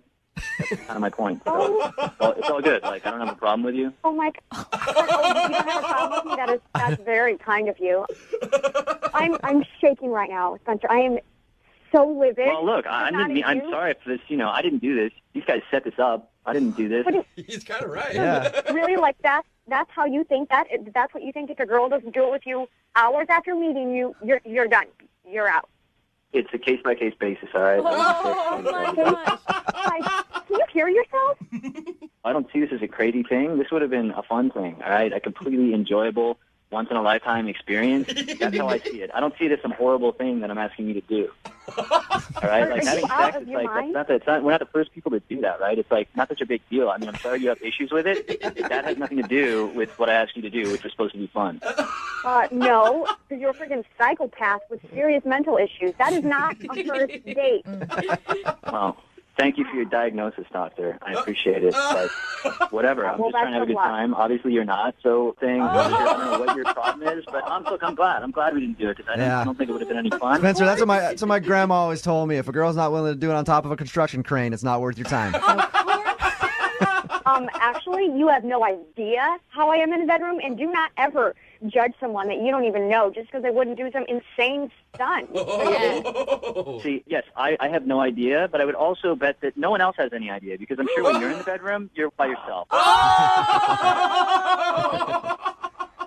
mean, it sounds like you were going to hit it and quit it no matter what happened. Case-by-case basis. No, Brooke. it's definitely case-by-case basis. I'll say it again. There it is. Right here. You're an ass. Whatever. Hey, Spencer, before you hang up, I would love to offer you a second date with Diana. We will pay for it. We'll send you guys skydiving. Oh, yeah. Or yeah, whatever. Yeah. Something like that. Yeah, Yeah. that's going to be tricky to do it base jumping. I mean, Yeah, and if we're buddy jumping, she's strapped to my back. That could be a little weird. All right. So, Diana, do you want a second date with Spencer after hearing what he said? Absolutely not. Oh, man. Sad. What a dirtball. I don't want anyone to go out with him. He doesn't deserve a nice person. Diana, chalk it up to a great night of memories and just forget about this guy altogether. Yeah, I'm pretty close to that. I just like how you're like, remember the night, but just forget about him. Yeah, remember it, but also forget. Yeah. To climb a crane. Spencer, thank you for your time. I appreciate it. All right. Yeah, he's just like, get me out. Better luck next time in finding a girl who's a little more adventurous. I agree with you. What a killjoy. Right, life is too short, right? YOLO. Hello, Hey, can I speak to Kelly, please? this is Kelly. Hey, Kelly, how are you? This is Jubal from Brooke and Jubal in the Morning. I'm moving 92.5. Hi. What's going on? Nothing. Why are you calling? Are you familiar with our show? I listen to it sometimes. Okay. Okay, well, let's try to make that all the time. I'm calling about a guy named Jared. Oh, okay. Yeah. You went out to dinner with Jared. At the end of the night, you gave him 2 thumbs up and then peaced out. Did you not like Jared? No, Jared was sweet. Jared is sweet. Okay, but sweet doesn't mean that you liked him. I mean, what was your first impression of Jared? He was really nervous. Actually, I don't know how it happened, but he ate, instead of bread, he ate like a whole little pat of butter at one point. Oh, what? And like, he was wearing 2 different shoes that were like, they were the same make, but like one was dark brown and one was black. Oh, no. Maybe he's colorblind. I don't know. He ran out of the house too quick. He admitted to us that he was pretty nervous and he doesn't handle himself very well on dates because he thought that you were very attractive and didn't feel like he was on your level. Oh, no, he shouldn't feel that way. Did you think he was cute? Yeah, he's definitely cute. If he tried to get a hold of you, would you answer the phone? Yeah, I'd answer the phone. You would, okay. That's good. He hasn't even attempted to contact you because you make him nervous. Oh, my God. Obviously. Was that the weirdest thing to you about the date? No, that wasn't even the weirdest thing. Call me crazy, but like, I think he was talking to someone on a Bluetooth during the date. Really? Yeah, there would be these like moments of just silence from him, and he would like look up in the air, and I thought I heard somebody talking, and then he would start talking. So you feel like he was getting cues from somebody else in his Bluetooth headset? Yeah. And you didn't call him out on it? No, he was just so nervous and embarrassed. I just didn't want to make it worse. Okay. It's so weird. Kelly? Oh, it's so weird. What if I told you you were right? Oh, God. And that's exactly what was happening. Ooh. And then what if I told you that Jared is actually on the other line Oh, man. All sorts of bombs. and would like to say hi to you? Hey, Kelly. How you doing? Hey, Jared. Hey. I had a really good time last week at on a date. Jared, Jared, real quick, you should probably explain to her about the Bluetooth thing. Yeah, Jared, kind of important. Well, I mean, it is the basis of one of the most romantic stories of all time. No, Jared, you are not trying to sell her on this right now. I didn't think it would be that awkward, and I really needed some help because I was just really worried that you weren't going to like me at all and that I wasn't going to have anything to say, and I just really wanted you to like me. And did you have a good time on the date? I mean, it was weird. It was weird. That's not a yes. Yeah. That's not a good answer. I felt like, I'm sorry, Dara, but you just seemed so nervous. It didn't seem like you were really being yourself, and it was just really, it was weird. Was it because I wore two different shoes? I couldn't find the other shoe. I swear my dog took it or something. I couldn't find the other shoe. No, Jared, I think it's because you were using somebody else's lines on her. Jared, and because the sexiest thing ever is confidence in a man. Like, even if you have to fake it for a night. Was it the pat of butter? Okay. Was it because I didn't realize that was butter. I thought it was an hors d'oeuvre. Oh my gosh, Jared might be a little I didn't hopeless. realize till I swallowed it that it was butter. So, when we talked to Jared before about contacting you, he let us know that he was just really nervous because he feels like you're out of his league, and he's not very good at dates and not very good at talking to women. He's only been on a handful of dates. Can you kind of at least give him a little bit of leeway? Yeah, I mean, I won't have a Bluetooth this time. I promise. I'll have my questions pre-organized. Don't bring no cards. Don't. No. Jared, that you are not selling her. Oh my gosh. Kelly, we'll pay for you guys to go on a second date. Just even coffee or something. Meet up with him again without a Bluetooth in and actually hear what he has to say. Yeah. Who says no to a free date? Come on. Okay, fine. Oh my God. Yes! You just became his dating coach. I hope you realize that, Kelly. You'll go out with him again. I mean, it was a little weird, so maybe if you left the Bluetooth at home and were just going to talk to me, see how that goes, then yeah. That's the least enthusiastic yes I've ever heard in my life. I knew you liked me. Oh gosh. I don't think that's it, Jared. No. I think she's just. Well, we'll send you guys out on a second date and see how it goes. You're not going to regret it, Kelly. I hope not. She already does. There's not got the second date update in it as awkwardly as their first date. Yeah. Wow. Brooke and Jubal in the morning. Hello? Hi, can I speak to Tanya, please? This is Tanya. Hey, Tanya, how are you? This is Jubal from Brooke and Jubal in the morning. I'm moving 92.5. What? What's up? I'm on the radio. You are. Listen, I wanted to talk to you about a mutual friend we have. Okay. Do you remember going on a date with a guy named Greg? Yeah, I remember that guy. All right. Greg sent us an email because he really enjoyed your date and wanted to see you again, but you haven't responded to his text or phone calls or anything. Is there a certain reason that you're not calling Greg back? I mean, we had an interesting date. I don't really think I want to see him again. No. This all sounds very funny. I will tell you this. He told us you played Truth or Dare. Yeah, and he says he got kind of drunk. The game of Truth or Dare was interesting. By interesting, did you like it or did you not have fun playing Truth or Dare with him? At first I was kind of like, it's kind of weird. But, I started drinking a little bit and I was like, this could be fun. Whatever. But he ended up, spanking the bartender at one point. So I thought that was kind of weird. Did you dare him to do that or did he just get up on his own accord and be like, hey, get over here, sweetie, and then he spanked the bartender? Yeah, he just kind of did it. I think he maybe, in his weird drunken state, maybe thought I dared him to do it. Did the Okay, so bartender just want to did it. beat him up? No, the bartender I think might have been gay and kind of liked it. You're silly. Yeah, that's funny. All right. So Greg's cuter than we thought. So it's kind of a turn off to go on a date and then have the guy that you're out with start hitting on the other bartender. Yeah, I mean, given I think Greg was pretty drunk, but it was that was kind of odd. Then we started doing some more truth, which was interesting. Ooh. Some of the things that he said in response to my questions were a little bit concerning and not attractive. Like what? He said that sometimes he still wets the bed. Oh, no way.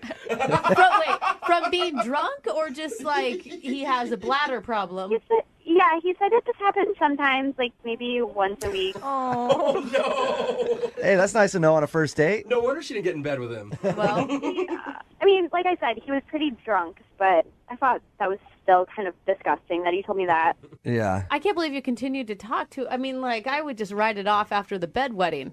You just pay the tab and leave. I mean, I probably should have just like left at that point. But you know, I was also like kind of having an entertaining time watching him and listening to him. Yeah. Was the bedwetting the worst thing that came out of his mouth? It got worse. He said that he sometimes likes to manscape his roommate. Well, okay. When you first said manscape, I was like, that's all right. And then his roommate, though? Not normal. What? What is that? I don't. Yeah. He said that sometimes his roommate needs help reaching certain areas and that he's really good at it. What? What? Did you just say what I think you said? Come on, look. I was just telling the truth. We were playing Truth or Dare. No! Tanya. Tanya, Greg is actually on the phone. Look, we were just playing Truth or Dare. I mean, whatever happened to, like, keeping it sacred? I mean, when you play Truth or Dare, you're not supposed to go and tell everybody. You're not supposed to admit to things like that. I can't believe you told me that. This is crazy. On a first date? I can't believe that you're going to not go out on a second date just because I told the truth. It's not. During Truth or Dare. It's not, That's like weird. It's not just because you told the truth. Yeah. It's because of the truth you told her. Yeah. That you shave your roommate. Good. I only did it like a handful of times, like a couple, maybe a couple times. And it's not like, I mean, he asked me to do it. Oh, no. It wasn't like there's something I so forced wrong with myself. I said, hey, bro. No, I wasn't. Hey, man. Bro, let me cut a triangle into that. How does that? Long day for you, huh? What if we go in the bathroom and I just kind of shave your back a little bit? Would that make you feel better? Can't believe you guys are clowning me. Look, okay, so my roommate. Let me just get that. So we're like brothers. We're tight. No. Yeah, but still. No. Brothers don't do that. There's nothing weird going on. So he's just super hairy and. I mean, so what am I supposed to do? I mean, I'm You're just trying to supposed be a to good say friend, you know? no. I've got some hairy friends, and if they ever ask me to shave them or trim parts of their body hair, I'm not doing Say, it. go pay a professional to do it. Yes. So you're telling me you never give your friends a manicure? I mean. It's different than manscaping or womanscaping. I don't know, my friend. Yeah, Greg, I think you're just making it worse Yeah. by trying to defend it. I'm sorry, Well, dude. I'm just all right. I'm just trying to be honest. I always thought that honest. Like, I mean, just know that I would do more. I would do that and so much more for someone I cared about. That's what I would do just for my. Yeah. And so much more. I will manscape you, Tanya. What's the more? Greg, are you a straight razor type of guy or an electric razor type of guy? No, I use the clippers. It's nothing. There's nothing involving shaving cream. Okay. Literally, I'm like about to throw up. That's disgusting. All right, at this point, Tanya, I would. Truth or Dare. It was Truth or Dare. I mean. Oh, God. Hey, Greg and Tanya, at this point, I would like to offer you guys a second date. We will pay for it. Tanya, would you like to go out with Greg again? I'm sure he'd still love to go out with you. You know, I don't think I can handle going out with you again. I'm sorry, dude. His roommate might get him all nice and trimmed up. Oh, I mean, Jubal, come on, man. So wrong. Dude, Greg, if you're going to play Truth or Dare, don't play it if you have those kind of truths, okay? Don't say those. Yeah. Greg, do you have anything to say before we let you guys go? Is it really that big of a deal? Yes, it is. Yes. I can't believe I'm not getting a second date just because I told the truth about manscaping my roommate. Oh, my God. You should never get believe that. I can't believe you ever get a first date after I this. can't believe dude. anybody. I can't believe you get a handshake ever. Brooke and Jubal in the morning. Hello, Hi, may I speak to Vanessa, please? this is Vanessa. Hey, Vanessa, how are you? This is Jubal from Brooke and Jubal in the morning. What's Brooke and Jubal? That's a good question. It's a radio show. Okay. Okay. It airs on radio stations. Like most radio Yep. shows. Okay. Appropriate place for it to be. Why are you calling? Well, I'm calling because we do a segment on our show. It's called The Second Date. That's where if you go out on a date with somebody and then don't call them back after, they can email us to get you on the phone and figure out why. And we got an email about you from a listener. His name is Evan. Oh, that guy? Yeah. He's probably hard to forget. Yep. Yeah, he's got a thing with flies. Yeah. Yeah. Yeah. We actually talked to Evan about that date where he accidentally bit a fly in half. Oh God, it's so gross. Have you been referring to him as Fly Guy this whole time? Somewhat, but I kind of don't talk about him anymore. Yeah, it's probably a place you want to Yeah. bury deep, dark in your head so you don't have to think about it. He I'll try not to remember it. Yeah, he told us about your date, said that he really liked you, and he was just trying to joke around when that happened, but he understands that, like, you know, it'd obviously be disgusting to sit across from somebody on a date and have them munch into an insect that they, like, didn't order off the menu. Right.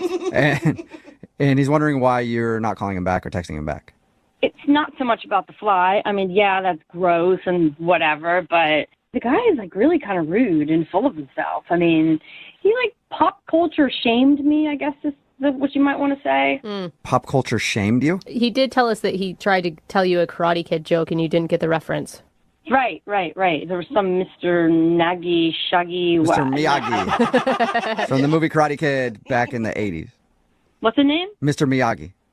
Oh, that's the name. So I'm sitting in the restaurant, and it was starting to get really awkward because he was, like, yelling at me because I haven't seen some ancient film, and he just wouldn't go on and on about it. I felt really uncomfortable. It really was making me feel bad. As it should. Like, no person should be on a date and be made to feel stupid. Like, he was so condescending. And I'm thinking, you know, this is supposed to be a nice, romantic date, and this guy is just sitting here grilling me about these 80s movies and the fact that I didn't see them, and it made me feel bad. Yeah, I have seen people treat other people as really stupid when they don't get pop culture references. Yeah, I really take offense to that, and it didn't just stop with that one movie. He kept making other references, like Beverly Hills Cop was like another one. I don't remember that one. Okay, I want to shame you right now because that was a great movie series. I don't remember. Yeah, now I'm anything about mad. it either. Yeah. Yeah, but it's so old. I have no interest in seeing these movies, and you know what?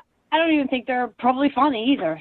So Not funny? Are you out of your mind? What do you mean not funny? They're hilarious. But yeah, Evan, hang on a second. Vanessa, that's Evan. He's actually on the other line listening and wants to talk to you. And usually you're supposed to wait until I bring you into the conversation, but apparently Evan couldn't wait. Yeah, I'm sorry, but just, like, I don't get this. Like, how can you, like, A, not know that many of them, and B, oh my God, like, here we go again. Why is it a law or something? I'm supposed to know all it's these not a things. law. I'm just, like, shocked, and it's just, I don't know. Like, obviously, I'm sure there's things, like, I don't know about your world that you'd be like, oh, come on. I mean, I'm not trying to, like, make you feel bad. It's just, like... You are making me feel bad. Well, I'm sorry. Oh, that sounded sincere. That sounded real sincere. Wow. I mean, I'm really not. It's just like...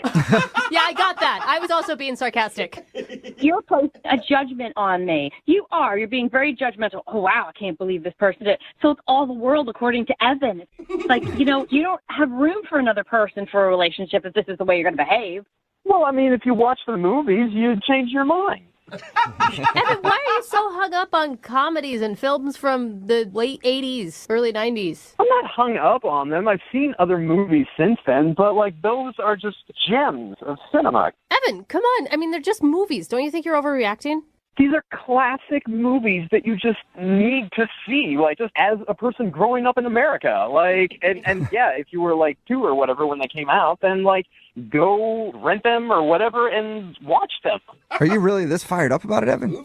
I mean, I'm sorry, but who doesn't know Back to the Future? Probably a lot of people. Yeah. I mean, I'm married to one, actually. Really? Yeah, he literally, every pop culture reference is lost on my husband. And guess what? I can still love him.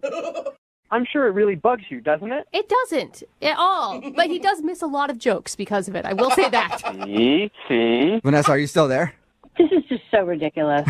Evan, you know it was actually a date, you know, and you really weren't treating me right.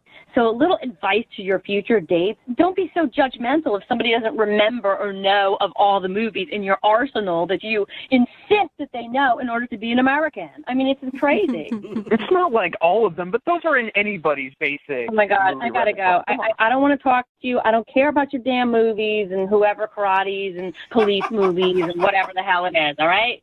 Just one question. Tell me you've seen Home Alone. No, I haven't. Oh, my God, what the I'm losing it. Yeah, that's it. Macaulay Culkin? Okay, Evan, I'm out. You're living a broken life, Vanessa. I think she hung up. Hello, Vanessa. Did you hang up? Yeah, I think so. Evan, are you still there? Or did you hang up too? Now are you pissed Yeah, about no, that? I'm here, man. Yeah. It's... Well, Evan, I have to ask anyway, even though she hung up. Vanessa, would you like to go on a second date with Evan? We will pay for it. No, thank you, sir. Sorry, Evan. She said no. If you didn't hear that. Well, fine. I don't want to go out with you anyway, you shut in. I'm so sorry you had to go out with that psycho. Yeah. I know, right?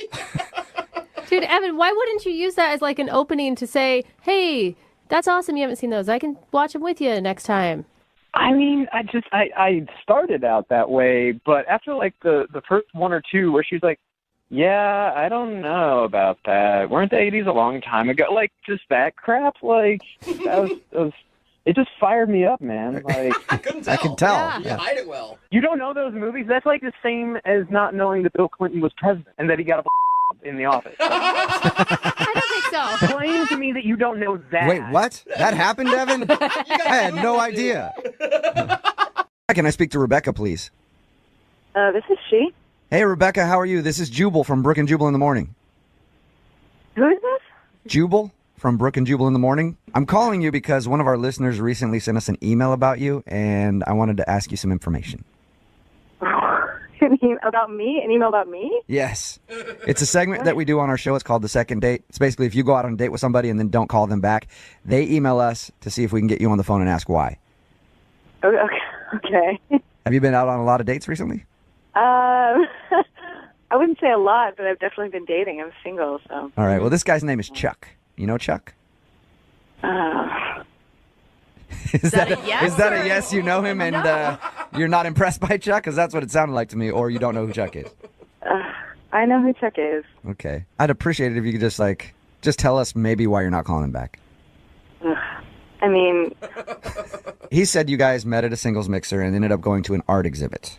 That's true. Okay. He said at the art exhibit he was trying to act like he was smart and knew everything about art when in fact he really doesn't know much at all. And he thinks that you saw through that and that's why you're not calling him back. I thought he knew a lot about art, so...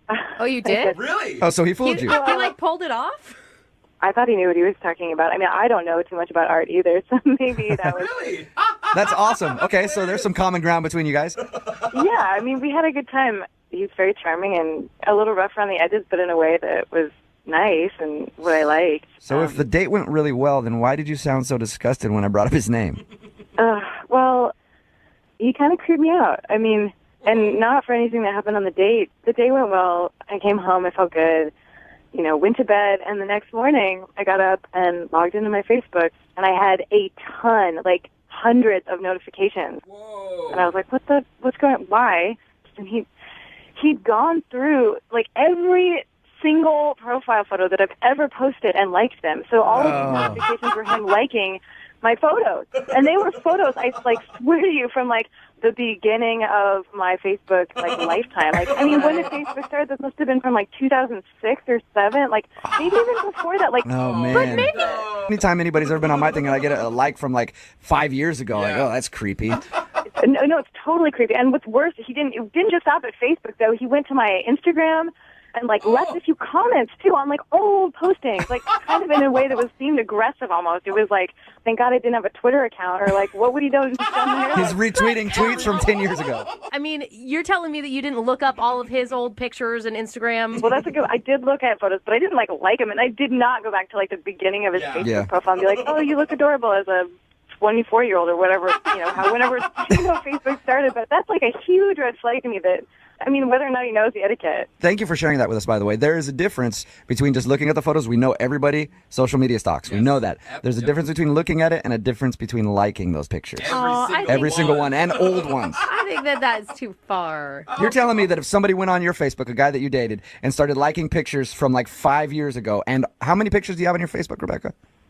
Oh, my God. I mean, like, hundreds, like over 1,000 for sure. Like, he didn't like over 1,000 photos, though. He liked, like, 600 of my normal photos, like photos I tagged in, photos I posted, like all of my photos. Wow. I think there was even a few events that he like liked on the way. Like, who does that? That must have taken him a lot of time. Yeah. Up all night. Yeah. Oh, God, that's even creepier. I mean, that makes me want to not friend anyone ever. Like, you know what? This might creep you out too because he's actually on the other line listening and wants to talk to you. Let me get this straight. You don't like the fact that I like your stuff? I mean, why would you put That's a bad way to stuff say it. on the internet if you didn't want people to look at it and, like, comment on it? I mean, I just wanted to know more about you, you know? I really like you. I wanted a little background on you, you know? I mean, is like 600 of my photos like enough background? Like, how much background did you need? Like, did you need to go back to what I looked like in 2006 and like enjoy that moment of my life? Like, I never assumed that someone was going to go back and like every photo and leave comments. Like, I mean, Chuck, you found a photo of me when I was 24 and blonde and posted something like, "Hey, blonde bombshell." I mean, like, you posted that on that. Like, why would you do that? It's true. You were a blonde bombshell. I wasn't lying. Forgive me for thinking that you were attractive at age 24. But don't you think that's weird? Like, you posting on these photos from, I mean, on my Instagram, too, like, how long did it take you to do that? You sifted through 600 photos at least. I mean, were you up all night? Well, I don't really sleep very much, so I was just up online, you know, and just sifting through photos. Oh my God. Does that not creep anyone else out? Like, am I alone in this? I kind of still think that he's likable and that you should give him a chance. I know that sounds crazy and I know it's really creepy, but he really doesn't sound like he gets it. Like, Chuck, do you just not understand how social media works? Well, apparently I don't. I mean, if you're not supposed to like things, I mean, why is there a like button if you're not supposed to use it? You're supposed to put that there. I don't understand. Because you're supposed to use it sparingly, Chuck. Like, use the like button like a precision sniper. One shot, right? You don't just go through with a semi-automatic weapon and just blow a bunch of likes across somebody's Facebook page. It's going to creep them out. I thought it was a nice thing, you know? I mean, if somebody went through my photos and liked them or commented on them, I would be, like, really flattered. I mean, that's why they're up there, so people can enjoy them. I was surprised that Rebecca didn't like any of my photos the next morning. I mean, I looked at your photos, but I didn't, like, go through and like them all. Cause I mean, like, it's so creepy. Creepy, I mean, creepy, or is he just more honest than any of us? Because at least he admits that he went through and stalked it instead of pretending like he didn't. Rebecca, I would love to ask you if you'll go on a second date with Chuck. We will pay for it. I promise I won't like you. And then I'll go back and I'll stay up all night and I'll unlike all the photos if you want, if that makes you feel better. I mean, I did have a really good time. That totally creeps me out, but maybe you are just more honest than the rest of us with our Facebook stalking. Okay, so you'll go out with Chuck again? I think, yes, I think I'll. All right. Oh, nice. Way to go, Congratulations, Chuck. You got your second date. Now, I want to point out, you did get a date by a girl going, I guess. I'll take it. All right, whatever it is, you'll take it. A win's a win. Hello? Hey, is this Jason?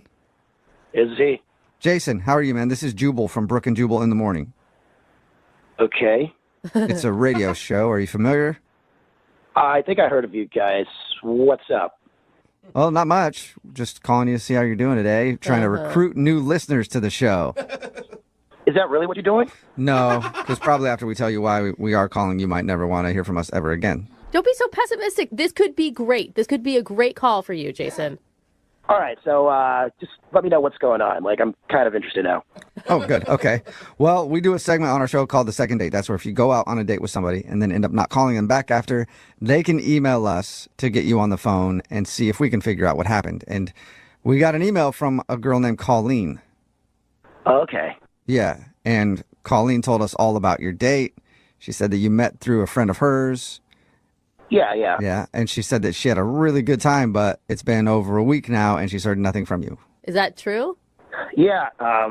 Okay. So can you tell us why?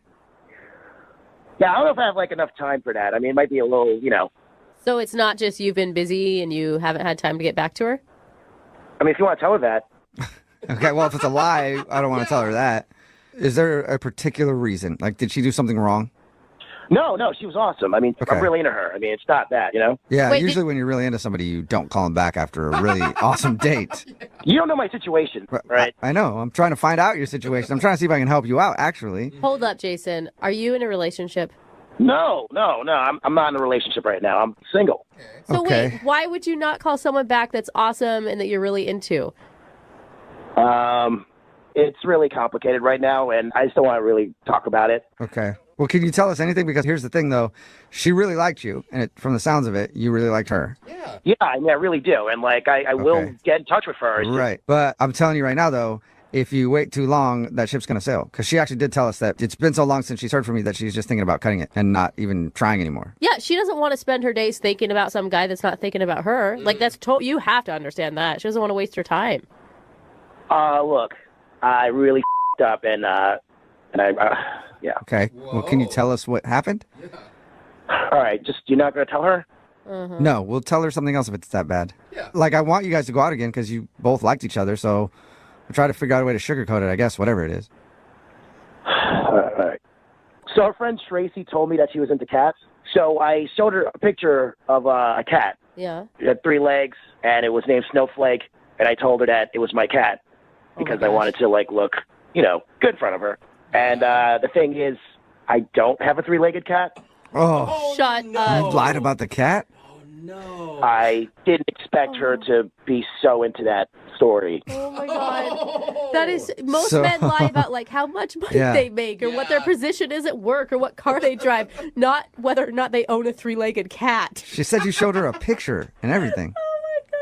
Yeah, I downloaded it off the internet. Oh, my God. And why did you pick a 3-legged cat? Like a regular rescue cat, you could have at least gone out and gotten another black cat somewhere. You can't just go out and find a 3-legged cat to continue the lie. Yeah, so I've been going around shelters just trying to find a 3-legged cat, and it's been difficult. Yeah, that's a pretty particular cat you're looking for. Oh, no. Oh, man. Okay. Just come clean.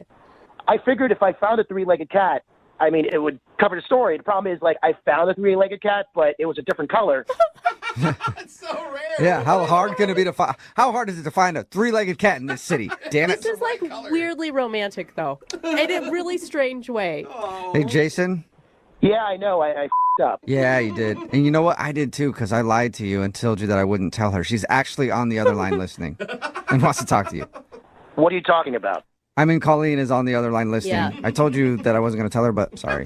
What the hell? I know. It's an accident. She needed to know. Ah, man. 3-legged cats, people on the phone. Yeah. It's tough. Colleen, are you still there? You lied about a 3-legged cat? Uh-oh. Yeah, Colleen, can I just explain? Jason, that's so stupid. Yeah, it was stupid. I mean, yeah. I just don't understand why you would do that on a first date. That's so weird. I'm very awkward, so it's like I wanted to look like I was somebody cool for you, you know? So I But figured Jason, maybe you already did look cool. I knew you liked cats, but I didn't know you like were going to be so obsessed about a 3-legged cat. And like I kind of buried This myself. cat was like a model, and I guess she really was a model. It was a beautiful cat, Jason. Of course I'm going to go crazy. If you had just told me, oh, I like cats too. Awesome.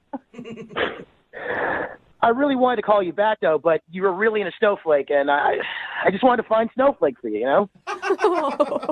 Jason, that's it's like weirdly sweet.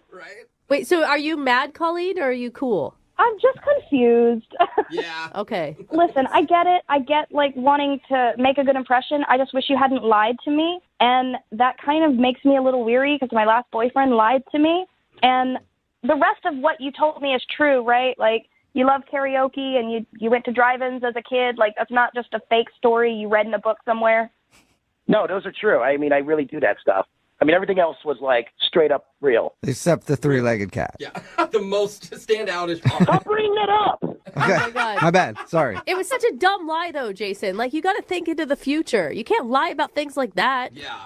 Can you please stop piling on? All right, I know it's stupid, okay? A 3-legged cat story, dumbest thing in the world. I'm just trying to save face here, okay?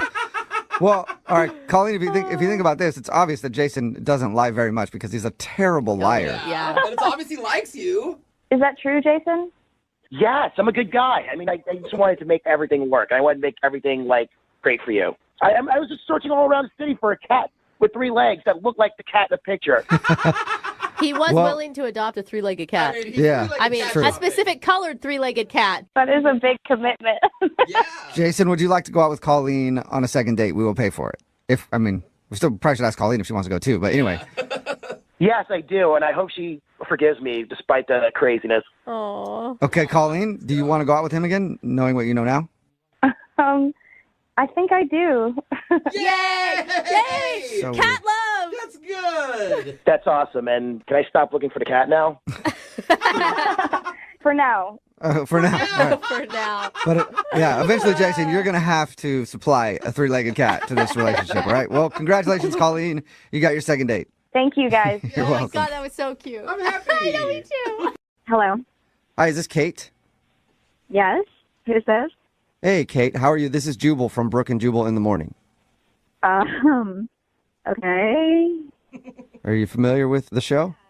Kind of. Okay. Oh, is it kind big? of familiar is what we go for, so that's good. Hey.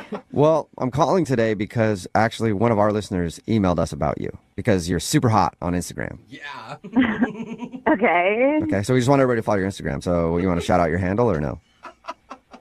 Wait, are you serious? Like, what is this? No, we don't want to just promote your Instagram. This dude that you went out on a date with named Connor actually emailed us. Oh.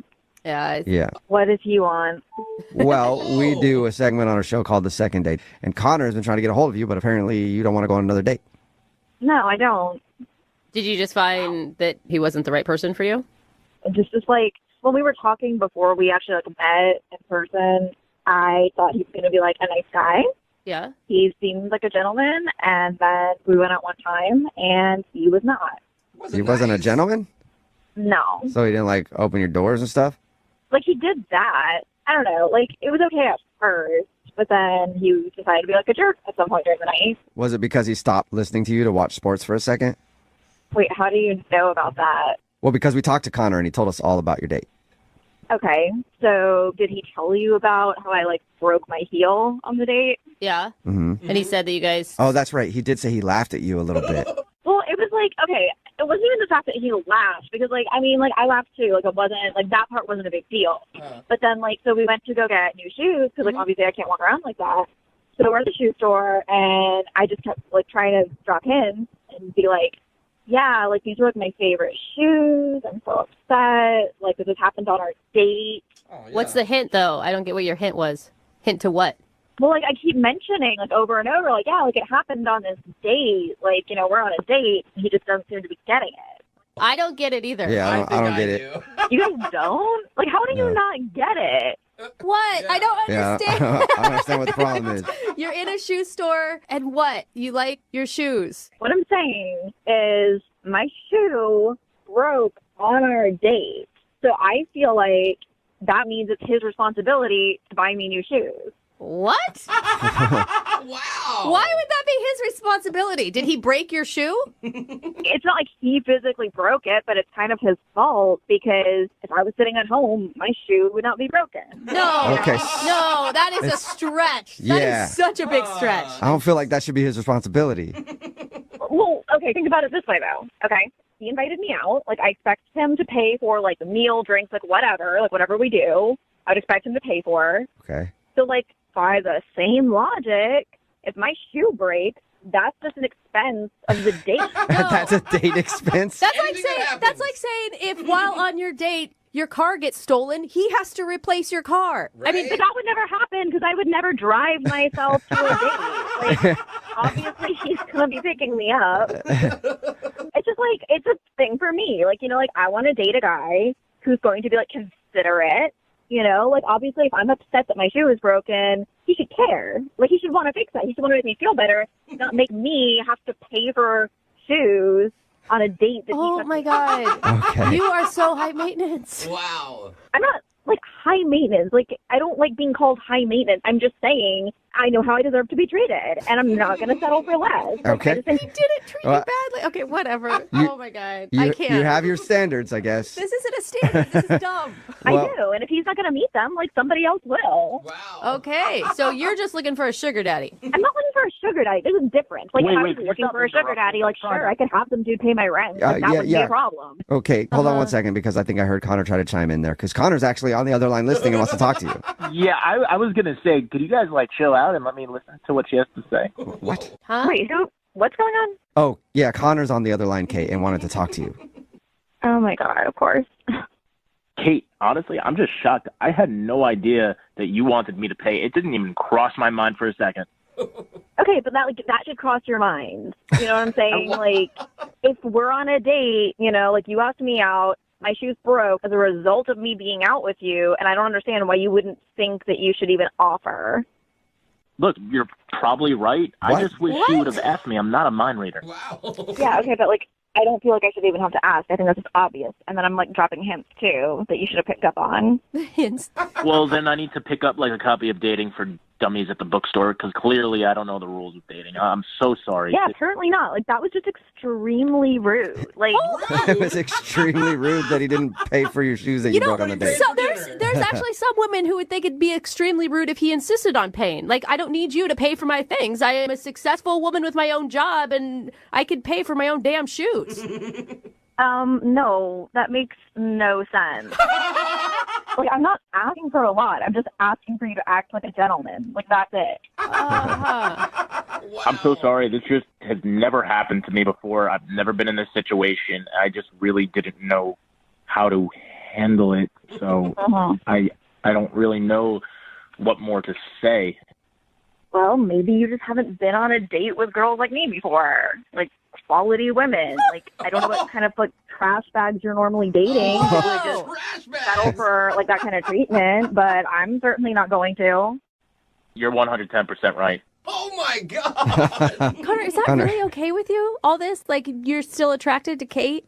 I mean, I do feel bad. I feel like I ruined her night. Feel kind of guilty. And my shoes. I'm really sorry, Kate. I was totally out of line, and I promise I will keep an eye out for exactly what you need. I just want to see you again. I mean, I don't really know what else to say to you at this point unless you're going to, like, reimburse me for the shoes.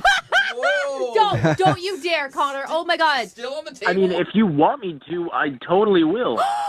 You will. How much did these shoes cost, by the way? Yeah, are they like red Yeah. bars? I'm lucky for you, there's some like cheap ones. They were like $220 or something like that. Oh, my God. $220? The cheap Dude, ones. Connor, if you're going to continue this, I hope you have a big bank account. Yeah, dude. Connor, are you willing to drop $220 to reimburse her for those shoes that she paid for to go on another date? Yeah, of course. I had a great time. And Dang, bro. Okay. $220 is, look, it's worth the investment. All right, well, Investment. then I'm going to ask the question. Hey, Kate, would you like to go out with Connor again on a second date? We will pay for the meal. He'll buy new shoes, I suppose. Wait. Kate, let me just get this out there. I'm not just doing this because I think it's the right thing to do. I genuinely like you. I had a great time with you, and money isn't everything, and I'd rather spend the money and see you again than not. Okay, are you going to actually behave like a gentleman this time? Like, Oh my God! Yeah, whatever you need. would be willing to go out with you one more time, but like seriously, if you mess up at all, like that's it. Oh, my God. Wow. And you just wait. On your date, her designer bag is going to break. And, oh, my God, suddenly I need to get a new $500 purse. Zipper popped off. Yeah, who knew? I mean, I'm just saying if my bag did break, he better be ready to replace it. Hey, look, a promise is a promise. Whatever you need, my credit card is ready. Oh, my All God. right. So, I can't Kate, believe this is working out. You'll go out with Connor again as long as he doesn't make any mistakes because you have a zero tolerance policy. Connor, you're willing to pay for whatever Kate needs during your date. 100%. Okay, well, All right. sounds like a real love story. Yeah, you might want to have to pay for dinner, Connor, too, because all we have at the radio station are like gift cards to chain restaurants, and I don't think Kate's going to want to eat at those places. Hello. Hey, I was looking for Rick. Yeah, this is him. Rick, how are you, man? This is Jubal from Brook and Jubal in the Morning on Moving 92.5. I'm doing good. This is a radio station? Yes. I'm assuming you haven't listened to us. No. All right. Did I win something? No, you did not win anything, but you do know a friend of mine, and that's why I'm calling you. Okay. Her name is Heather, and you met her recently at a bar. She's pretty good looking. You played darts with her? Yeah. Wait, that's your friend? Yeah, it's a friend of mine, and she was telling me all about, she was telling me about hanging out with you, and Still laughing. No, this is very strange. I mean, you're calling me about a girl I met at a bar playing darts. yeah, that's because she liked you so much. She, was talking about it, and I was like, well, let's give him a call. Would you call her? And I just, because I know her. Would you call her a little absent-minded, kind of? No, I mean, she knows what she's thinking, which is not much, but she knows it. Connor, Come on. So I wouldn't call her absent-minded. There's got to be something there. Rick, is that the reason that you don't want to go out with her or call her back? That you feel like she's... It was a great time I had with her, and she made me laugh, maybe because she was so ditzy, and she's beautiful. She's a very good-looking girl. But, she couldn't even say, like, Barack Obama, and she was calling him, like, Barack Osama or something like that. Wait a minute. That's not right? Yeah. Exactly. Now I know why you guys are friends, but, All right. So you didn't feel like Heather was smart enough to date? Some of the things she said were kind of ditzy, but what I found out later is what really turned me off. What did you find out? I have a small bladder, so I have to go pee quite a bit. Oh, and I feel you on that. every time that I went to the bathroom, she was accepting drinks from every single guy in that bar. What? Oh, really? Oh, my God. And I found that kind of rude that if you're with somebody, not that we were together, but, obviously it's pretty obvious that, she was into me and I was into her, and you would maybe turn them down or, not laughing. Why would I do that? That's so stupid. Hey, Rick. That's not rude. Like, that doesn't even make sense because that's what bars are for. Rick? Yeah. Heather is on the other line. I got that. Okay. Yeah, and you know what? Just so you know, another guy that I met is trying to call me on my other line, and I'm not even going to answer it because I want to talk to you. Oh, Yeah, so, Rick. Listen, first of all, you could even maybe look at it like I saved you money, and third of all, I don't even know. Like, I just don't like to be by myself. I have like social anxiety issues, so I'm not talking to people. But so what? That's what bars are for. That's why you go to a bar to have drinks. Okay, but listen, when you're accepting a drink from a complete stranger, obviously because all he wants is to get laid, that sends the wrong message out. You're a complete And if you're stranger. with I didn't me, meet you until obviously, then. you're into me, and you take that drink, you're really telling me, like, okay, well, it's cool to hang out with you, but, oh, my God, I'm getting all these drinks from every single guy in this bar. It's so hot. Look at me. Yeah. I didn't do that. And when you came back, I gave you all my attention. The entire night, you had my attention, except for when you were in the bathroom. I'm not going to go into the bathroom with you. That's disgusting. Fair enough, Heather. Yeah, Fair enough. Very good point, Heather. The fact that you don't even understand what I'm saying, it just proves to me that you're just not, you're not all there upstairs. Oh. I don't even know what you're trying to say. I don't know what that means, but it doesn't sound like it's very nice, so you. I mean, listen, I didn't say it was bad at all. I sat on anyone's lap or anything while you were in the It did not bathroom. upset me. It just kind of, it was a turn off for me. Not to mention that you didn't even know who the person is. Yeah, I do. Yeah, what's his name? Brock. Hey, Heather. All right, I'm gonna say from a guy's perspective, it is kind of lame when you come back and a girl that you're hanging out with has accepted a drink from another guy, or you think that she's flirting with other dudes while you're there. It really is. It might not seem like it to you because you're like, whatever, guys are giving me free drinks, I'm gonna take it. I would probably take a free drink too, but I can see Rick's point on this. You just don't take drinks from strangers with somebody else. Period. I can't help that. I don't control what they do or how good I look because I know I look good.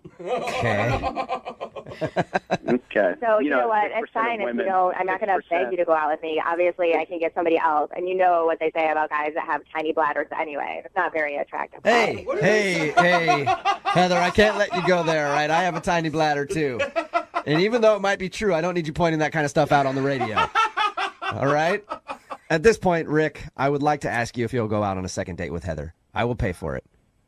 Yeah, I don't think it's going to happen. I'm sorry, Heather. It's just, you know, Don't you're be not for sorry me. because I'm- now I don't want to go out I'm with you. You sure. sound like an awful human being. Just because you're smart doesn't Wow. mean that makes you nice. You know what? You went to that bar alone, which means you can't find anybody else. Hey, Heather, Heather, you're right. Being smart doesn't make you nice. Being hot, though, does. So good for you. You're a good I person. don't have to be nice. I'm good looking. What I said. But, you know, I'm kind of glad that I saw that beforehand. I mean, there you go. Thank you. Well, I'm glad too. So have Wow. fun at your like going to the bar with your what did you call them? Your compadres every couple nights. I call them colleagues, yes. Whatever. Don't talk to me again if I see you there. The compadres. Yeah. And you know what? Next time you get all those drinks, maybe you can give them to me and my friends because you get so many. I definitely feel that there's a love connection here between you guys. At least a Definitely. lust connection. Yeah, there's something there. Brooke and Jubal in the morning. Hello, Hey, is Danielle there? this is Danielle. Hi, Danielle. This is Jubal from Brooke and Jubal in the morning. I'm moving 92.5. How you doing? I'm okay. Nice. I'm calling you today because somebody sent us an email about you. Really? Mm-hmm. Have you heard our show very much? Do you listen? I'm not allowed to listen to that show. Oh. Okay. Well, I'll tell you. I'll tell you what we do. We do with this thing on our show called the Second Date Update. It's when somebody goes out on a date with someone they like, and they're not getting a call back. They email us to see if we can get a hold of them to find out why. So George, a guy you recently went out on a date with, emailed us about you. Oh. He says that he really liked you. He enjoyed going out with you, spending time with you and the whole fam. And he's been trying to get a hold of you for like 2 weeks now, but not hearing anything back. Did you not like George? I don't know. I don't think it's, my family doesn't think it's a really good idea. Your family doesn't? I mean, there was just some things that I didn't notice, but they noticed, which I'm really lucky that they noticed, and I just don't think it's a good idea. What did they notice, if you don't mind telling us? We spent some time together as a family with him, and my dad caught him staring at my mother's cleavage while we were playing the board game. What? That is absolutely not true. Oh, my God. That is so awesome. Sweet. Danielle, I forgot to tell you that George is actually on the other line and heard everything that you just said. Oh, my gosh. That's really, really creepy. That is total bull. Oh, George. Look, I believe my dad. My dad wouldn't lie. What did your dad say to you? Just bring it up, say, like, you can't go out with him again. He said that you were creepy, and but it made it so uncomfortable. I did everything possible to make them comfortable about the entire situation. What are you talking about? I'm just being honest. I mean, look, you seem like a nice person, but I just think you kind of made us feel a little uncomfortable. I don't understand. You and I were having a great time. I don't understand why your parents even have an opinion on this. You know they're really nice people, so, they didn't really feel that comfortable with you, and that made me feel really uncomfortable, and now you're making me feel really uncomfortable. You're making a I was uncomfortable the whole time. I was playing it on for you. I was dealing with that for you, and are you serious? Danielle? You're dealing with that? That's my family. Yeah. Danielle, let me just say this. I know you don't listen very much, but I'm on your side. I'm really close to my family and everything like that. You are such a liar. He's lying to you now, Danielle. I think that it's rude that George would come over there and then gawk at your mother's cleavage the whole time. Danielle. Yeah, you definitely did that, because that's not something my dad would make up. And now I feel like you really don't like my family now. I feel like that came out. Yeah. So, George, you weren't staring at her mom's cleavage? I was absolutely not. I might have glanced once or twice. Absolutely not the case. She was wearing a super low-cut shirt. She shouldn't have been wearing that in the first place. I wasn't staring. It wasn't my fault. You can't miss that. That's a good point. If a woman is dressed like a little bit revealing at all, a guy's going to look no matter what. Yeah. Honestly, at this point, I feel set up. I feel like that whole situation was a setup for me. Well, then you probably shouldn't go out with me then if you feel that way. It sounds like you're not happy either. What else am I supposed to say at this point? Wow, that's a really negative thing to say. I'm really glad that we're not going out again. Oh, man. Gosh, Danielle. This is like a crash and burn. Well, at this point, Danielle, So weird. I would like to ask you if you'd be interested in going out with George again. We'll pay for a second date. No. We'll pay for it. No. Oh, that's too bad, George. They usually end up looking like their moms. Danielle, I'll pay for the whole family. Oh, wow. Like you, your mom, dad, brother, like everybody. We can all go out and take George out to dinner. It's family No, style. but my family would be really upset they knew I was talking to you guys on the phone. Oh, that's right. She's not even allowed to Yeah, listen that's to right. us. You're not. All right then, Danielle. Well, thank you very much for your time. Bye, guys. Bye. Tell your parents I said hi. Oh, yeah. And tell your mom to keep wearing those shirts if Yeah, Jubal yeah. comes over. Keep those things out. Ew, you guys are so gross. Brooke and Jubal in the morning. Hello, Hi, is Shauna there? this is she. Hey, Shauna, how are you? This is Jubal from Brooke and Jubal in the morning on Moving 92.5. What's up? Hey, what's up? Not much, just checking in on people in Seattle, seeing if they listen to us in the morning. Do you listen to us? Occasionally I do. It's kind of like a census survey that I'm doing, just, calling random numbers. Oh, your customers and play? Okay. Actually, Shauna, are you familiar with the second date updates that we do on our show? Yes, I am. All right. Well, we got an email about you. Oh, God. Somebody is wondering why you're not calling them back. Congratulations. Are you guys calling about Doug?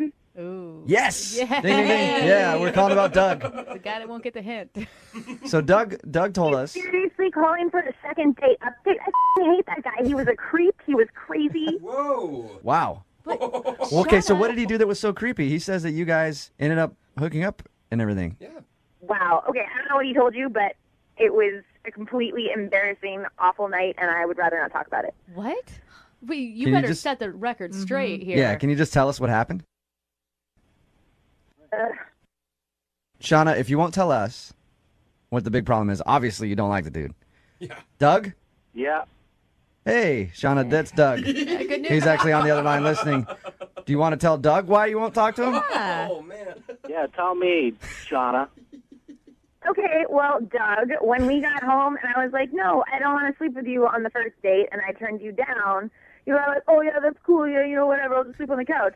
Great. You pass out. I wake up the next morning. You're in my roommate's bed. What? Doug, you dirty dog, you. That is a flat-out lie, man. What? That, It's that's really impossible. not, you I can call Leslie and have her back me up on this. Is that your roommate? Who the hell is Leslie? She's my roommate, the one you ended up in bed with. So your roommate hooked up with him, Shauna? No. She woke up the next morning and there was this creepy guy in her bed, and we both just kind of like, ew, Oh. get out. He just crawled into bed with her. So we shoved him out and put him in a cab and never wanted to talk to him again. Doug, do you have any memory of this? Like, how drunk were you? There's just no way that could have possibly happened.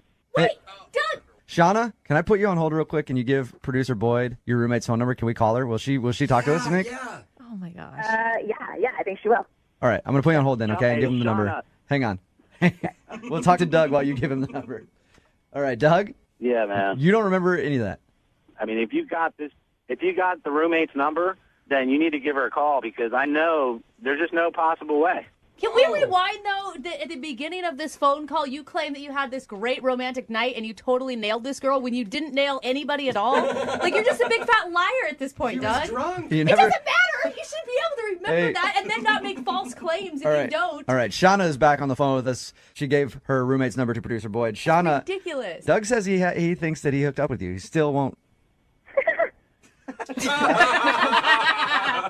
Dude, All if right. you can't remember, I don't think anything was working well enough. So producer Boyd got Leslie on the phone. I guess she's on the line. Hey, Leslie, what's up? Hey. Hey, we got your roommate Shauna on the phone with us right now. Hey, Les. Hey, Shauna. And we also have Doug. You remember him. Oh, my God. This guy. Oh, even she's talking about it. Oh my God, I love that Doug started this by claiming he had so much game. So- This is hysterical. Leslie, did you hook up with Doug or did he just crawl into your bed? No. Okay. He just crawled into my bed like a creeper. What? Oh, my God. Did you try to get him out of your bed, Leslie? I didn't even notice until I woke up, and then I freaked out. Oh my God, that'd be so scary. Doug, Doug, are you going to admit that this happened or are you still standing by your Wait, he's denying it? There's just no way it happened, man. I know. I'm not a creeper, bro. You can't make this up. I'm sorry that you have the brain capacity of a peanut, but this is what happened. Whatever, Leslie. You're full of it. You're full of Okay. it. Are you kidding me? Doug, why would you think that they'd lie about this? Yeah. I don't know. Maybe they're just crazy chicks. Shauna, are you a crazy chick? Oh, yeah, clearly I'm a crazy chick for ever thinking this guy was mildly attractive. Shut up. What man. were you thinking when he asked you, when he made a bet with you, you flashed the bartender and then you ended up taking him home? I mean, okay, I admit I have a little to drink myself, but I don't sleep with guys on the first date. I, thought, he was drunk. He'd already paid for my cab. Yeah. I was like, okay, I'll let him crash on the couch. Thought I was being a nice person. Totally. All right. Oh, my gosh. Well, it sounds to me, Doug, like maybe you just had a really vivid dream while you were in Leslie's bed. Right? Dude, look, everybody was drunk. That's what we all admit to, okay? So I know I slept with somebody that night. It may have been them. It may have been the cabbie on the way home. Who knows? Shauna, at this point, I would like to offer you a second date with Doug. We will pay for it. Would you like to go out with Doug again? Thanks, but no thanks. No. Come on, he's a good guy. Leslie, would you be interested in a first date with Doug? Not even a little bit. No? Damn it. I want somebody to go out with Doug. Why don't you go out with Doug, You Jubal? go out with him, yeah, seriously. No, I don't want to go out with Doug either. You kidding me? Yeah, Doug's creepy. Doug, you found out what the reason is. Apparently, nothing happened that night, and you were just a creep in their place. Dude, I don't believe it. Still don't believe it, huh? No, those chicks are full of it. And you know what? Good for them. I'm glad I didn't sleep with her. What? Yeah, right. It's like being in an interview, be like, I didn't want that job anyway. Brooke and Jubal in the morning. Hi, this is Lauren. Hey, Lauren, how are you? I'm good. Nice. Hi, who is it? This is Jubal from Brooke and Jubal in the morning on Moving 92.5. You familiar with our radio show at all? I honestly don't listen to a whole lot of radio. I'm sorry. Oh, maybe come you on, Lauren. Try to live your life a little better.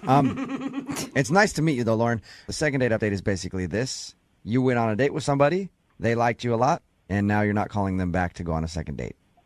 Oh, okay. You recently went out with a guy named Brian. Yeah. Wow. Oh, Lauren, this is going to be good. I can't wait to hear this one. You perked up. Yeah. So obviously you remember your date with Brian. Yeah, that was one of those dates that it's just a good story afterward. It's a good story. What? Oh, my gosh. You've been telling your girlfriends all about this, haven't you? Yeah. Do you ever do any online dating? You know how you have, like, some of them are winners, some of them are losers, and some of them are just stories that, you know, you wouldn't do it again, but you're glad you did it the once. Yeah. Which one is he then? He's He's the story. okay. He's a He's story. the story. Okay. What's the story then? Why don't you want to go out? Did he tell you how the date went? He said that you went on the date. He wasn't feeling very well. He didn't tell you that, but he was sick. So he thinks that you might be turned off by the fact that he was like sweaty and kind of weird. Did you know he was sick, Lauren? He kept saying he wasn't, but he's already acting kind of weird. So I kind of picked up, I think he's sick. So I honestly went to the bathroom to go wash my hands. Yeah, that was smart. That's a good move on your part. But in the bathroom, a waitress came in, and she said, "Are you with that guy?" And I said, "Oh, yeah, first date, you know, whatever."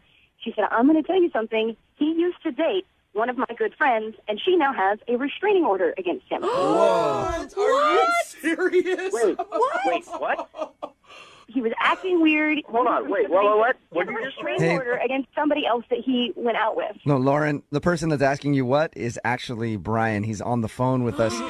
Should have mentioned that. Sorry, slipped my mind. Holy bomb. Yeah. Lauren, who told you that? The waitress in the Mexican place. Was her name Jackie by chance? Oh, no. I don't know if that was her name. I didn't ask her name. Okay, hold on. That's not true, Lauren. I used to date this girl. Jackie knew her. Jackie and I used to be friends. It did not end well, but there's no restraining order. She said that her girlfriend, like, you guys went out, had some good times, but then you got really creepy and you started stalking her. No way! She said you showed up at her work after she had asked you to leave her alone. Like, to me, that's restraining order worthy. What do you... Okay, hold on. Obviously, she's trying to side with her friend. I can understand that, but we had a pretty ugly relationship. Like, it ended... In a restraining order. Yeah. It's never good when it ends like that. Brian? Oh, come on. Everybody's kind of had that relationship where... No. Brian, do you have a restraining order against you?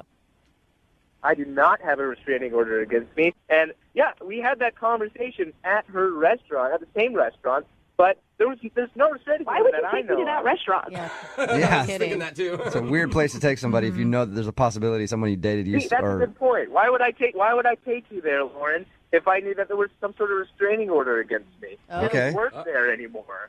I don't know who to believe right now. Dude, I don't know. He doesn't make very good decisions, though, because why would you go out on a date when you had the flu? Yeah, I guess. Just saying, Brian. If nothing else, I was sick for 3 days, like, after we met. Oh, no. Oh, you got sick too? Oh, Yes, for 3 days. I had to miss work. I had no vacay time. Lauren, can I ask, is there anything that Brian did right?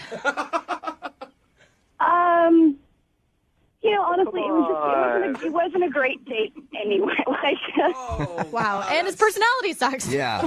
Nothing good there. Let me make it up to you, Lauren. I'm better now. I've done a little online dating, and, like, the first thing you look for when you're finding somebody online is they're not a psycho. Like, that's the first thing you're looking for. And, like, the first date, That's a good rule. I got a pretty good sign that things...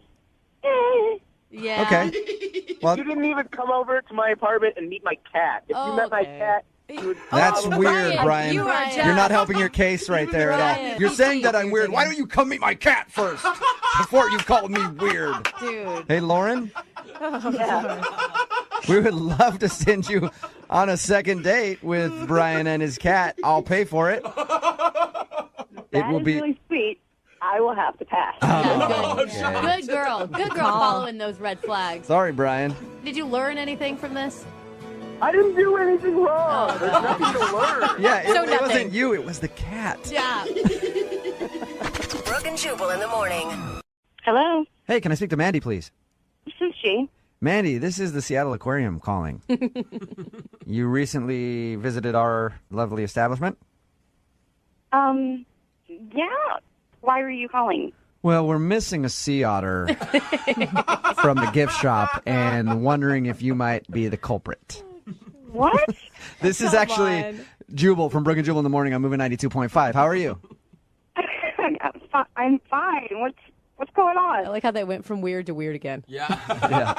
What's going on is you recently went on a date with a guy named David to the Seattle Aquarium, right? Yes. And David wants to go out with you again. He likes you a lot, but he's wondering why you won't answer his phone calls. Okay. Is there any particular reason why you don't want to see David again? Well, I came across as D-bag to me and seems to talk a lot. Yes. Oh, he A little talks bit. so much, and he has so much energy, but he seems like, he's sincere. It's good intentions. Well, not so much on the date. What were some of the highlights or lowlights of the date? I'm wondering what a date with David is like. Sick, raw. He bought me shots Yeah. on a first date, and I thought, why is he trying to liquor me up? Wait, did you take the shots, though, Mandy? I mean, did you drink with him and have a good... I did, because it was just fine. He's like, shot, take it, come on. I'm just like, I didn't know what to do. I was like, well, I might as well be drunk during this. Take it and let's go check out the bivalves up at the aquarium. It's going to be awesome. So you didn't like the fact that he was trying to do shots at dinner. You didn't like going to the aquarium because I figured that would be a good place to take a date. Here's the thing, like, the aquarium, at first, it seemed like a cute idea. But when we got there, like, he is so drunk that he goes up to the octopus thing and starts humping the window. Again, Okay. sounds like a fun date to me. Oh, my Mandy, God. I mean, you went out on a date with a guy that stalked you on Facebook. Were you really shocked by all this? I don't know. I mean, you seem nice on Facebook, and it's always nice to be told you're pretty. You know what I mean? Yeah. My big question for you is why would you turn down a gift at the gift shop?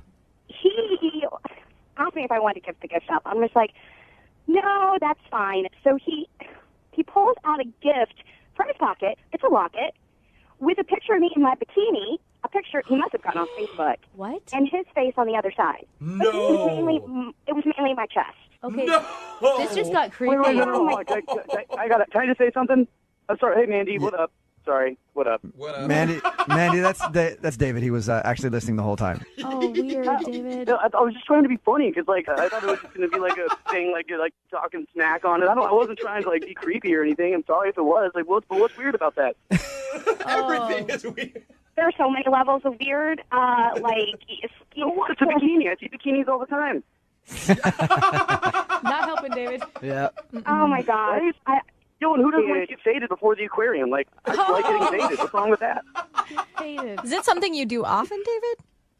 Well, sometimes on like Taco Tuesdays or something, I'll have like some tequila, but in general, I wait until Thursday or Friday. How old You don't have to are wait. you? How old are you, David? Well, I'm 24. Yeah. Hey, and Brooke, fun like that never has to stop. David sounds like he's doing the right thing. No, You go to work drunk, you go to aquarium. It's fine. So you pulled out a picture of her in a locket of her in a bikini. You can see why she wouldn't want to go out with you, right? Not at all, because I thought it was like a nice, kind gesture, and I was hoping there'd be like a cute little sea otter locket thing there that I could put that picture in, Dude. and it'd be even more fun. David, there is a reason why you left that information out when you were talking to us.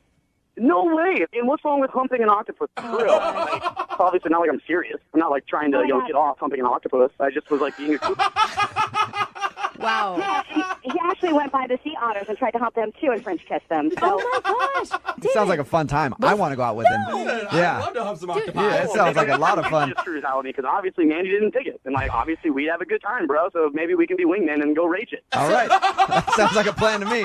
Hey, Mandy. Oh my God. Mandy, I'm Before I sorry. agree to going out with David, I do have to ask you this. Would you like to go on a second date with David? We will pay for it. I don't think so. Give him another shot. He was just having a good time. It's okay. It's fine. I'll pass. Aw, man. Whatever. Really? It's chill. I mean, it's no big deal. I get it.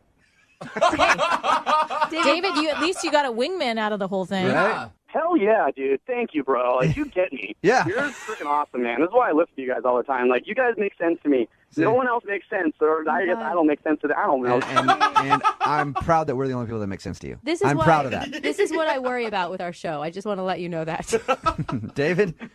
Yep. Sorry you didn't get the second date, man.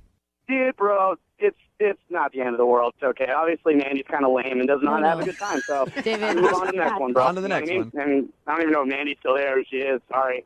Maybe I'll see you around. I won't have shops to you next time. You'll be us having a good time at the end of the bar, and you'll be over there in your quiet space. Brooke and Jubal in the morning.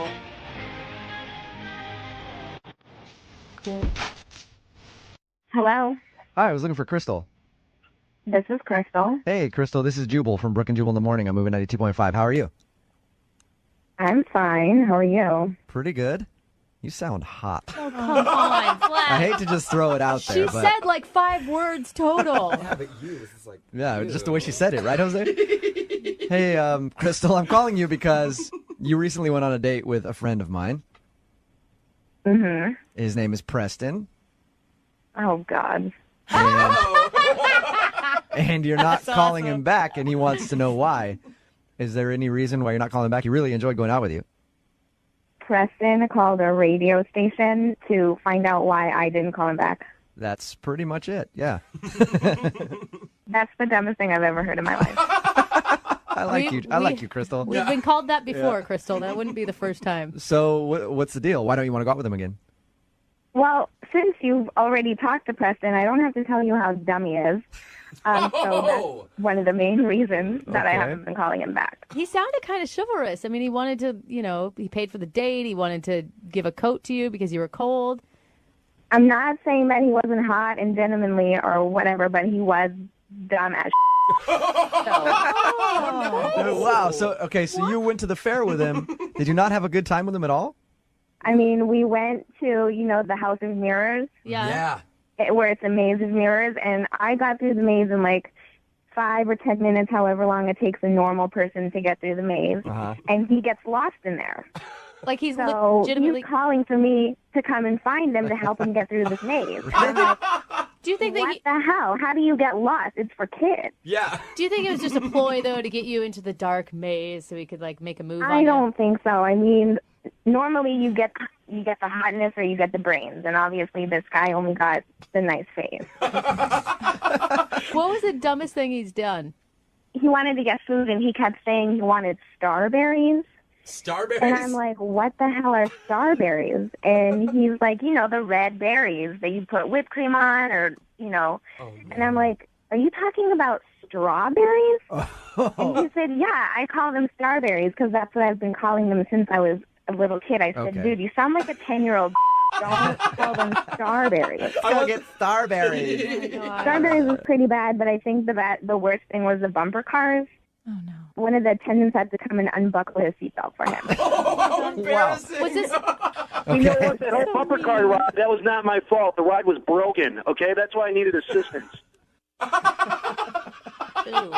Crystal, at this point, I should let you know that Preston is actually on the other line and heard everything that you just said. Sorry about Hi, that. Crystal. Oh. I like you so much, Crystal. Crystal, you said some pretty mean things there, but I can take it because I'm a man, and I like it, and I look at it as a challenge.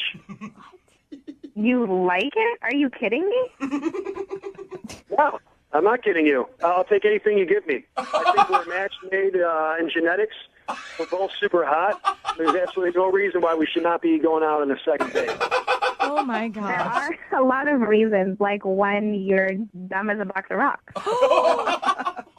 Thank you. I'll take that as a compliment. Why would you? I think I know how to show a girl a good time. Did you not have a good time at the fair? I took you on some rides. We got some good food. Yeah, like starberries. I said that when I was a kid, and girls usually think it's really cute. It's not cute, sweetheart. You need to speak adult language. Sweetheart. Oh, man. I do speak adult language. I speak the language of love. Not to me. Obviously, you're not understanding my own language of love. You need to come around, though. Preston, are you like a masochist and you just love being insulted? I don't even know what that is. Crystal, apparently reverse psychology works really well on Preston. Yeah, he's not getting it. I'm not going out with him again. I could totally see you guys going out. I love it, Crystal. I love it. I could actually see you guys going out. Crystal just being mean to him the whole time and him just loving every minute of it. Crystal, I would love to offer you a second date to go out with Preston again. Come on, you could use another night of just ripping the dude, right? At least he's eye candy. No way. The only way I would ever go out with Preston again is if I suddenly turned deaf and I couldn't hear all the dumb things he was saying. The best part is Preston isn't insulted by any of this. Yeah, he's loving it. I could do that. I can not talk and go out with you, and we'll still have a great time. We'll pay for you to go on a second date, Crystal. Not happening. No? There's no way I can get you to go out with Preston again. Come on, Crystal. Let's do this. You know, Crystal, I mean, I'm even kind of sold on this one. Yeah. I just want to see how it turns out for you two lovebirds. She could say anything to him. That's kind of pathetic, though, right? Why would he want to go out with a girl that actually enjoys his company? But what if he turned you around? What if something happened in the second date and you realized that, you know, you don't have to go to college to be smart? I'm not saying yes, guys. No, nothing we so can do. persistent. All right. Well, sorry, Preston. It didn't work out for you. Appreciate you trying to help me out. Crystal, c'est la vie. You're missing out, though. Look at that, a foreign language. Yeah. Hey, he's so smart. Yeah, he spoke Italian. That's not Italian. Brooke and Jubal in the morning. Hello? Hey, is Rob there? Yeah, this is him. Rob, this is Jubal from Brooke and Jubal in the morning. I'm moving 92.5. How are you? A radio station? Why are you calling? What is this? We do a morning show here in Seattle. Are you familiar with us? No, I don't listen to the radio. Okay. Oh, God. One of those guys. Well, we are the world's most popular morning show, since you've never heard of us. And we've decided to call you today because we do a segment on our show called the Second Date Update. Okay. That's where, say, you take a girl out on a date and then don't call her back after. She emails us to call you and ask why. So you went out on a date with somebody, blew them off, and now we want to ask you what the problem was. And this is for the radio. This is live on the radio? Yep.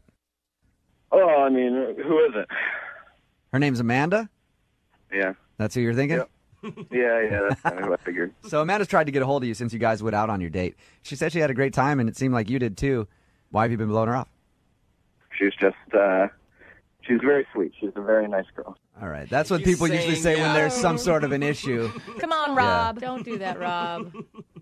It was a nice date. I just don't think we're compatible. That's not my type. I just don't think it would work, really. Rob, if you're trying to be a gentleman, I totally get that, but understand that she emailed us. She wants to know the reason. I mean, look, she's very nice. I want to make sure that's clear. Amanda is a fantastic girl, but it's just she's probably the clumsiest person I've ever met in my entire life. Was it because she told us that during the date she was like talking to you and laughing and wasn't watching where she was going and kind of ran over somebody and fell down on them? Is that what turned you off? Well, we were just walking to the restaurant, and she was bumping into people on the sidewalk, like fumbling with her phone and out of her purse and dropping it, tripping over herself constantly. Why is that a turnoff? I don't understand. It's just somebody who's so uncoordinated. She's just so completely unaware of her body. I'm afraid, I don't know, she's going to hurt herself, or if I date her, I'm going to have to spend a lot of time in the hospital taking care of her. Rob, be honest. You're imagining what your bedroom life would be like, and you're worried. Yeah, well, she's going to hit her head on the nightstand and take her to the hospital. You're lucky she didn't fall off the boat, man. Yeah, exactly. She's going to bump me off the boat. I mean, I don't... Hey, Rob, this is where I should probably tell you that Amanda's on the phone with us right now listening. Hey, Rob. Hi. Hey. Oh, my gosh. This is so embarrassing. Amanda, do you have an explanation for Rob? Like, maybe you're not always that clumsy, or you were just nervous, or... To be completely honest, I think I forced it a little bit.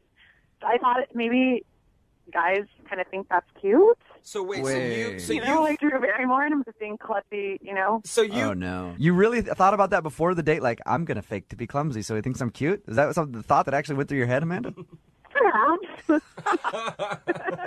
I can understand the want to play the damsel in distress role so that the man comes and saves Yeah, you. I gave it a shot. Hey, Rob, now that you know that she was overplaying being clumsy, does that make you think any different of her? I mean, that seems like a little too much to be faking it. It was like an undiagnosed, like, syndrome of some sort. Yeah, it just sounds like you went way too far with it, Amanda. All right, Rob, we'll send you guys out on a second date. We'll pay for it. Do you want to go out with her again? See if she's not as klutzy as she says? I did have a good time. It's just the clumsiness really threw me for a loop. So if that's going to change, then I'm totally up for giving it another shot. Let me just say I learned a lesson. That's what life's all about. I learned a lesson, and I do apologize. And yeah, I would. Yeah. Okay, and don't play up the klutzy thing anymore. I won't. It's gone. There's only one place I want you to fake it on this date, and that takes place somewhere else. All right? Hello. Hi, can I speak to Wade, please? Yeah, this is Wade. Wade, what's up, man? This is Jubal from Brook and Jubal in the Morning on Moving 92.5. How are you? I'm fine. Why are you calling me? You actually know a friend of mine, and I wanted to talk to you about her for a second. All right. Am I on the radio right now? Yeah, you are.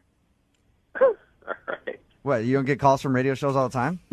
No, I'm afraid I don't. I'm That's weird. You know. So you're one of the few. All right, interesting. One of the few. No, you actually went out on a date with Alexis. Sounds like you guys had a good time. Yeah, you could say that. My question is, after you went on your brewery tour, went dancing, ended up having a night of fun, why haven't you called her back? Well, that's a loaded question. Well, without getting too much in the details, it was one of the crazier night-going experiences I've ever had. What was so crazy about it? She pull a knife on you? Come on. Yeah, no, not quite. No, it was more like it was just the most emasculating get-together I've ever had. Emasculating? What does that mean? Does that mean that she was like ripping on you the whole time? Yeah, she was just very encouraging. Okay. Really? So critiquing you. Yeah, and it's like, you know, I'm pretty confident. I just don't need a cheerleader in the bedroom, you know what I'm saying? I've had that happen to me before, and there's a fine line between, yeah, that's kind of sexy, and hey, stop it, I'm trying as hard as I can over here. Yeah. She would say stuff like, come on, honey, you can do better. What? You can do better. And then it just got progressively worse. It was like, oh, try harder, keep trying. What? I'm like... It became like backhanded compliments, like, oh, don't quit now. Don't stop. Don't quit now. That doesn't even sound sexy at all. It sounds like a mom coaching her kid. Like, after you're done, she gave you some orange slices to recuperate. Yes, exactly. It was like having a soccer mom in bed with me. I can't believe that you would say all of this on the radio. On the radio. Wade, I guess I should let you know, yeah, Alexis is listening to that whole thing and heard everything you just said. Oh, well, great. Thank you for that. And I only said all of that because it wasn't going as good as it could have. You thought coaching me up was going to improve our night. Like talking to me like I was a 4-year-old. It seemed like you needed a little encouragement. Oh, okay. Well, you don't think that's a little crazy? No, I don't think it's a little crazy. Did you really say all the things that he said? You said, like, way to go, keep trying, you're going to get there. Not in that tone, obviously. It's still kind of weird. Like a cheerleader. Alexis, have you had partners in the past who really liked this and or appreciated it? I don't know that I've ever had a partner that I've needed to assist so much. Oh, wow. Okay, hold on. First of all, we were piss drunk. And it's our first time. It's like, what expectations might be a little high for a drunken first date? Alexis, at any point during your coaching, did you maybe think to just back off and let him do his thing? What thing? Okay, so it just comes down to Alexis. You didn't like what. I was trying to help a guy out. Why do you Wow, want to see Alexis. him again then? Yeah, Alexis. When we first talked to you, you were all into like, oh my God, he's so sexy, and they're like, how was that? He's a good-looking guy, and he was really nice, and like we had a nice time, and he can dance, and like it was a fun date. Like I had a good time, so I thought this is workable. She's willing to overlook his other flaws. She can coach him. I mean, maybe your guys' chemistry was just off. Do you think that could be it? Maybe you guys need to try it again. Oh. Live in studio. Oh, What do you think? the only good thing is it doesn't sound like she'll say any dirty words. Yeah. So we won't have to beep anything out. No, yeah, it was all pretty G-rated from her end.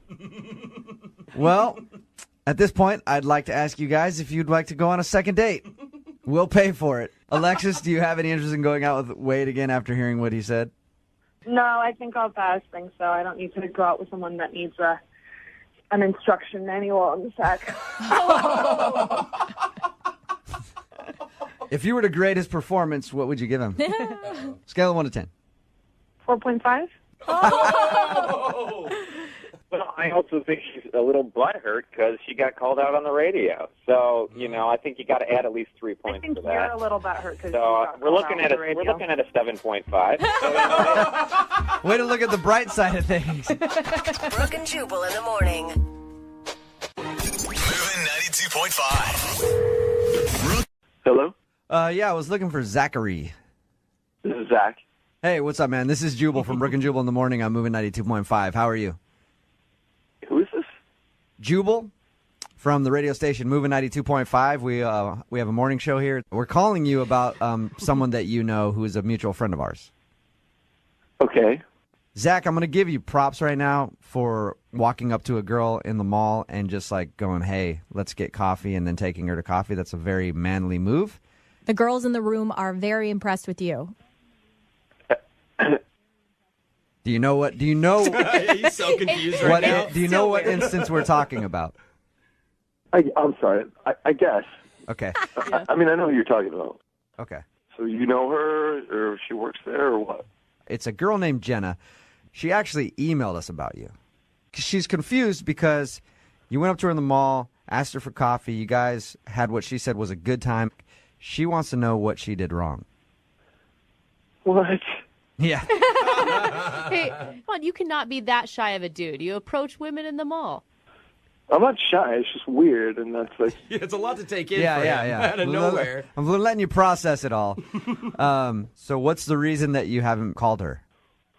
Well, yeah, I mean, okay, so we were shopping, and she had this bag that had, like, these, like, little stuffed animals. All right. Like Bert and Ernie from, like, Sesame Street and Cookie Monster. Okay. So, this is so weird. As we're talking, she, like, gets these like, little guys out. The stuffed and, animals? Like Cookie Monster. And is, like, talking with them. You know, like to them, or like using them as like hand puppets? Like both. Like I was talking to her, and she would like respond to the question, like in. I can't even do it.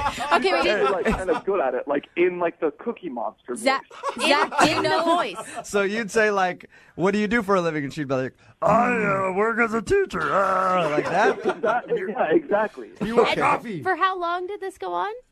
Way too long, like way too long, like not like it happened for a second.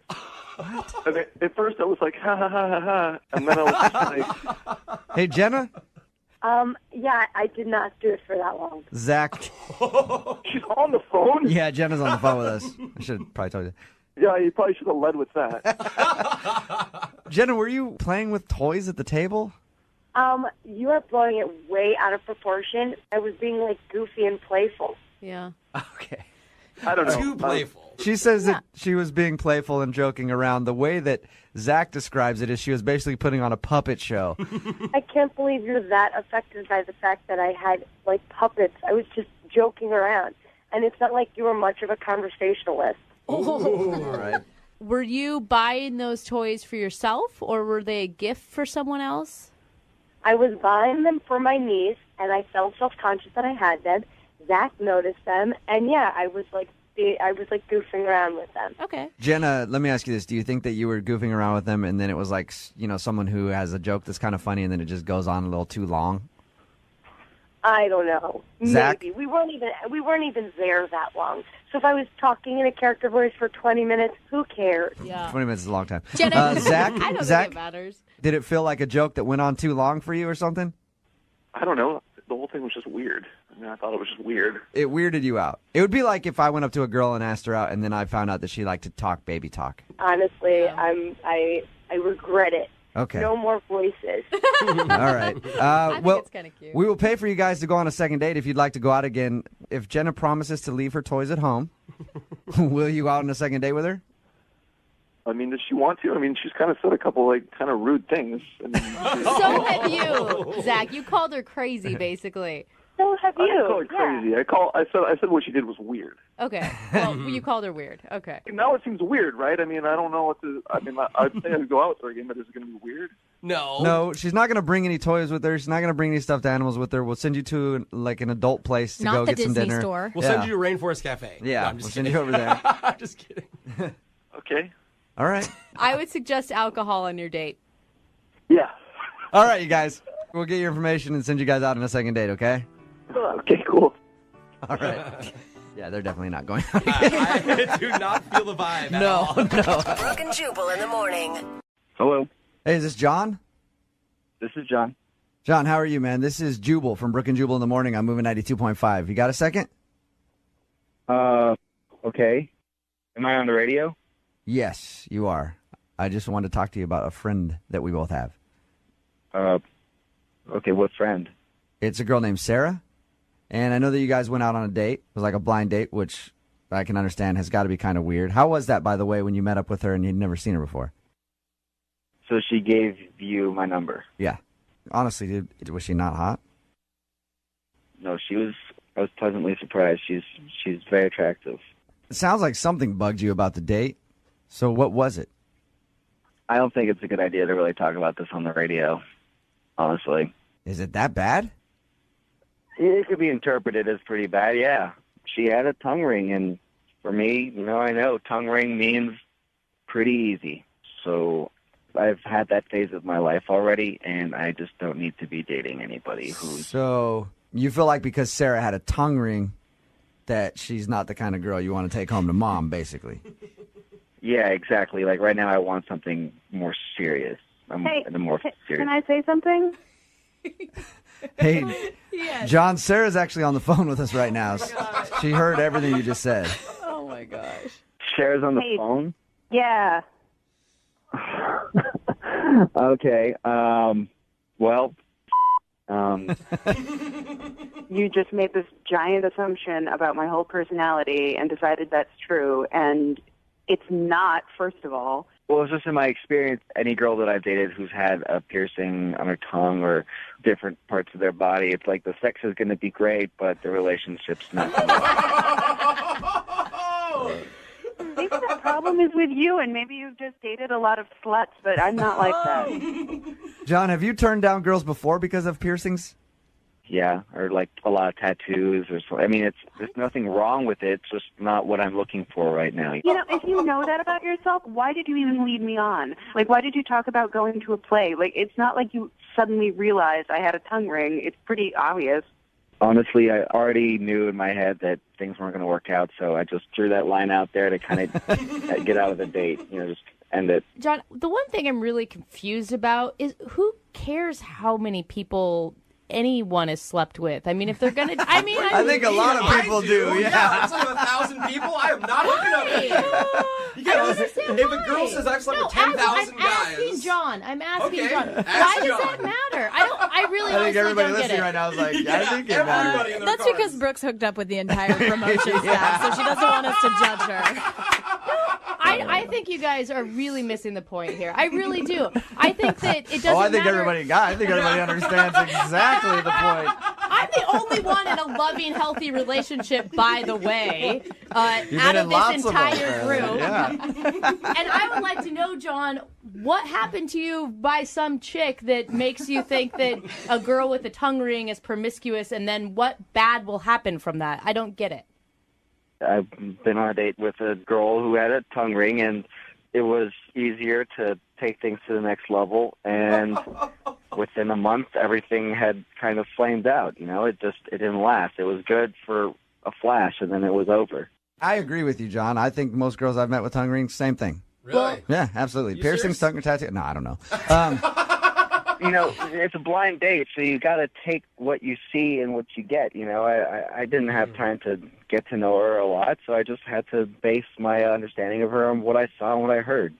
He's totally disregarding everything that we talked about, and I think it makes you an ass. What can I do to convince you that I'm not an ass?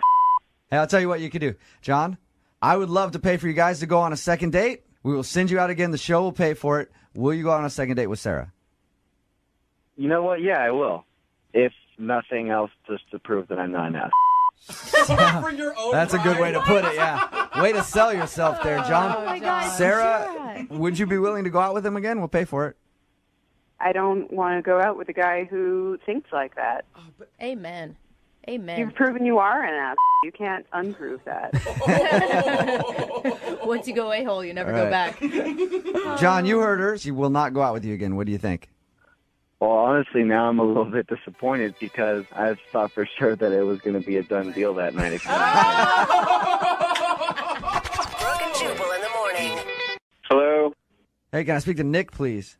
Yeah, this is Nick. What's up, dude? How are you? This is Jubal from Brooke and Jubal in the morning on Moving 92.5. Wait, what? This is Jubal from Brooke and Jubal in the morning, the radio station. Okay. Why are you calling me? I'm calling you because you actually know a friend of mine. You went out on a date with her, and you haven't called her back. Okay. So her and I were talking, and she really liked you and would like to see you again, but she's confused, and she wants to know if she did something wrong on the date. Okay, who are you talking about? A girl named Katie? Oh, your friend's Katie, okay. Yeah. And I know that she went on the date with you. I don't know if she told you, but she hasn't really had a drink in 2 years, and she went out. Oh, no, she told me. She told me that. Okay. Oh. She sort of screamed it at me. Really? Oh. How'd that work? I was there, and she showed up, and she ordered a drink, and then she pretty much slammed it, and then ordered another one, and then it just kind of went from there. And I would say she probably within an hour had about 5 drinks. Nick, how long do you think that you got to talk to sober Katie before drunk Katie took over? 7 minutes. Wow. I mean, it literally escalated so fast, and I was thinking we would go somewhere where she could get some food, but she wanted to go dancing, so she begged me to go dancing, and then I went with her, hoping there'd be food at this place. There was not. I just picture her pulling your arm like, I don't want food. Let's go dancing. Let's take me dancing, silly man. And then in the middle of dancing, she screamed in my face with joy that she hadn't had a drink in 2 years. Oh, all right. God, I'm free. Yeah. Okay. With all that said, Nick, was she fun? It was fun in like a reality show that I'm watching at home sort of way. But I think to you. Did you feel like you were going out with one of the members of Bad Girls Club or something? Just, I haven't had a drink in 2 years. Let's take me dancing. Let's do It this. was like Girls Gone Wild, but I'm in the dynamic. What's the most embarrassing thing she did, Nick? I pulled her out of the back seat of the car. I realized that she had left me something in the back seat of the car, which was not there when she was placed in the car. Did she puke? No, she had taken a in my car. What? No. Oh my God. Hey, Nick. Katie is actually on the phone right now and heard everything you just said. Nick, oh my God, I did not. Katie, come on. I think I know better than you do. I've actually had this happen to a friend of mine. What? Yeah. A guy or a girl? A dude did it in her place. What? But anyway, that's not the issue here. The issue is Katie. Katie, has this ever happened to you before? No, I can't even believe that's true. I am mortified. I don't even know what to say. Oh my God. Yeah, I mean, it was pretty disgusting. I can't even believe that's true. Why'd you keep buying me drinks? I didn't buy you drinks. I threw you over my shoulder, dragged you home, you shit in my car, and then I said No, goodbye I'm to you. talking about before you had to put me over your shoulder. Like, how many drinks did you buy me? At some point, you probably realized I was pretty drunk. Like, why wouldn't you take me home? Dude, you kept ordering the drinks, and I don't know you. And she didn't tell you at the beginning of the date that she had had a drink in a long She told time. me at the end, which point I brought you home. Katie, didn't you realize when you got home and things were a mess, your clothes, that something would have happened?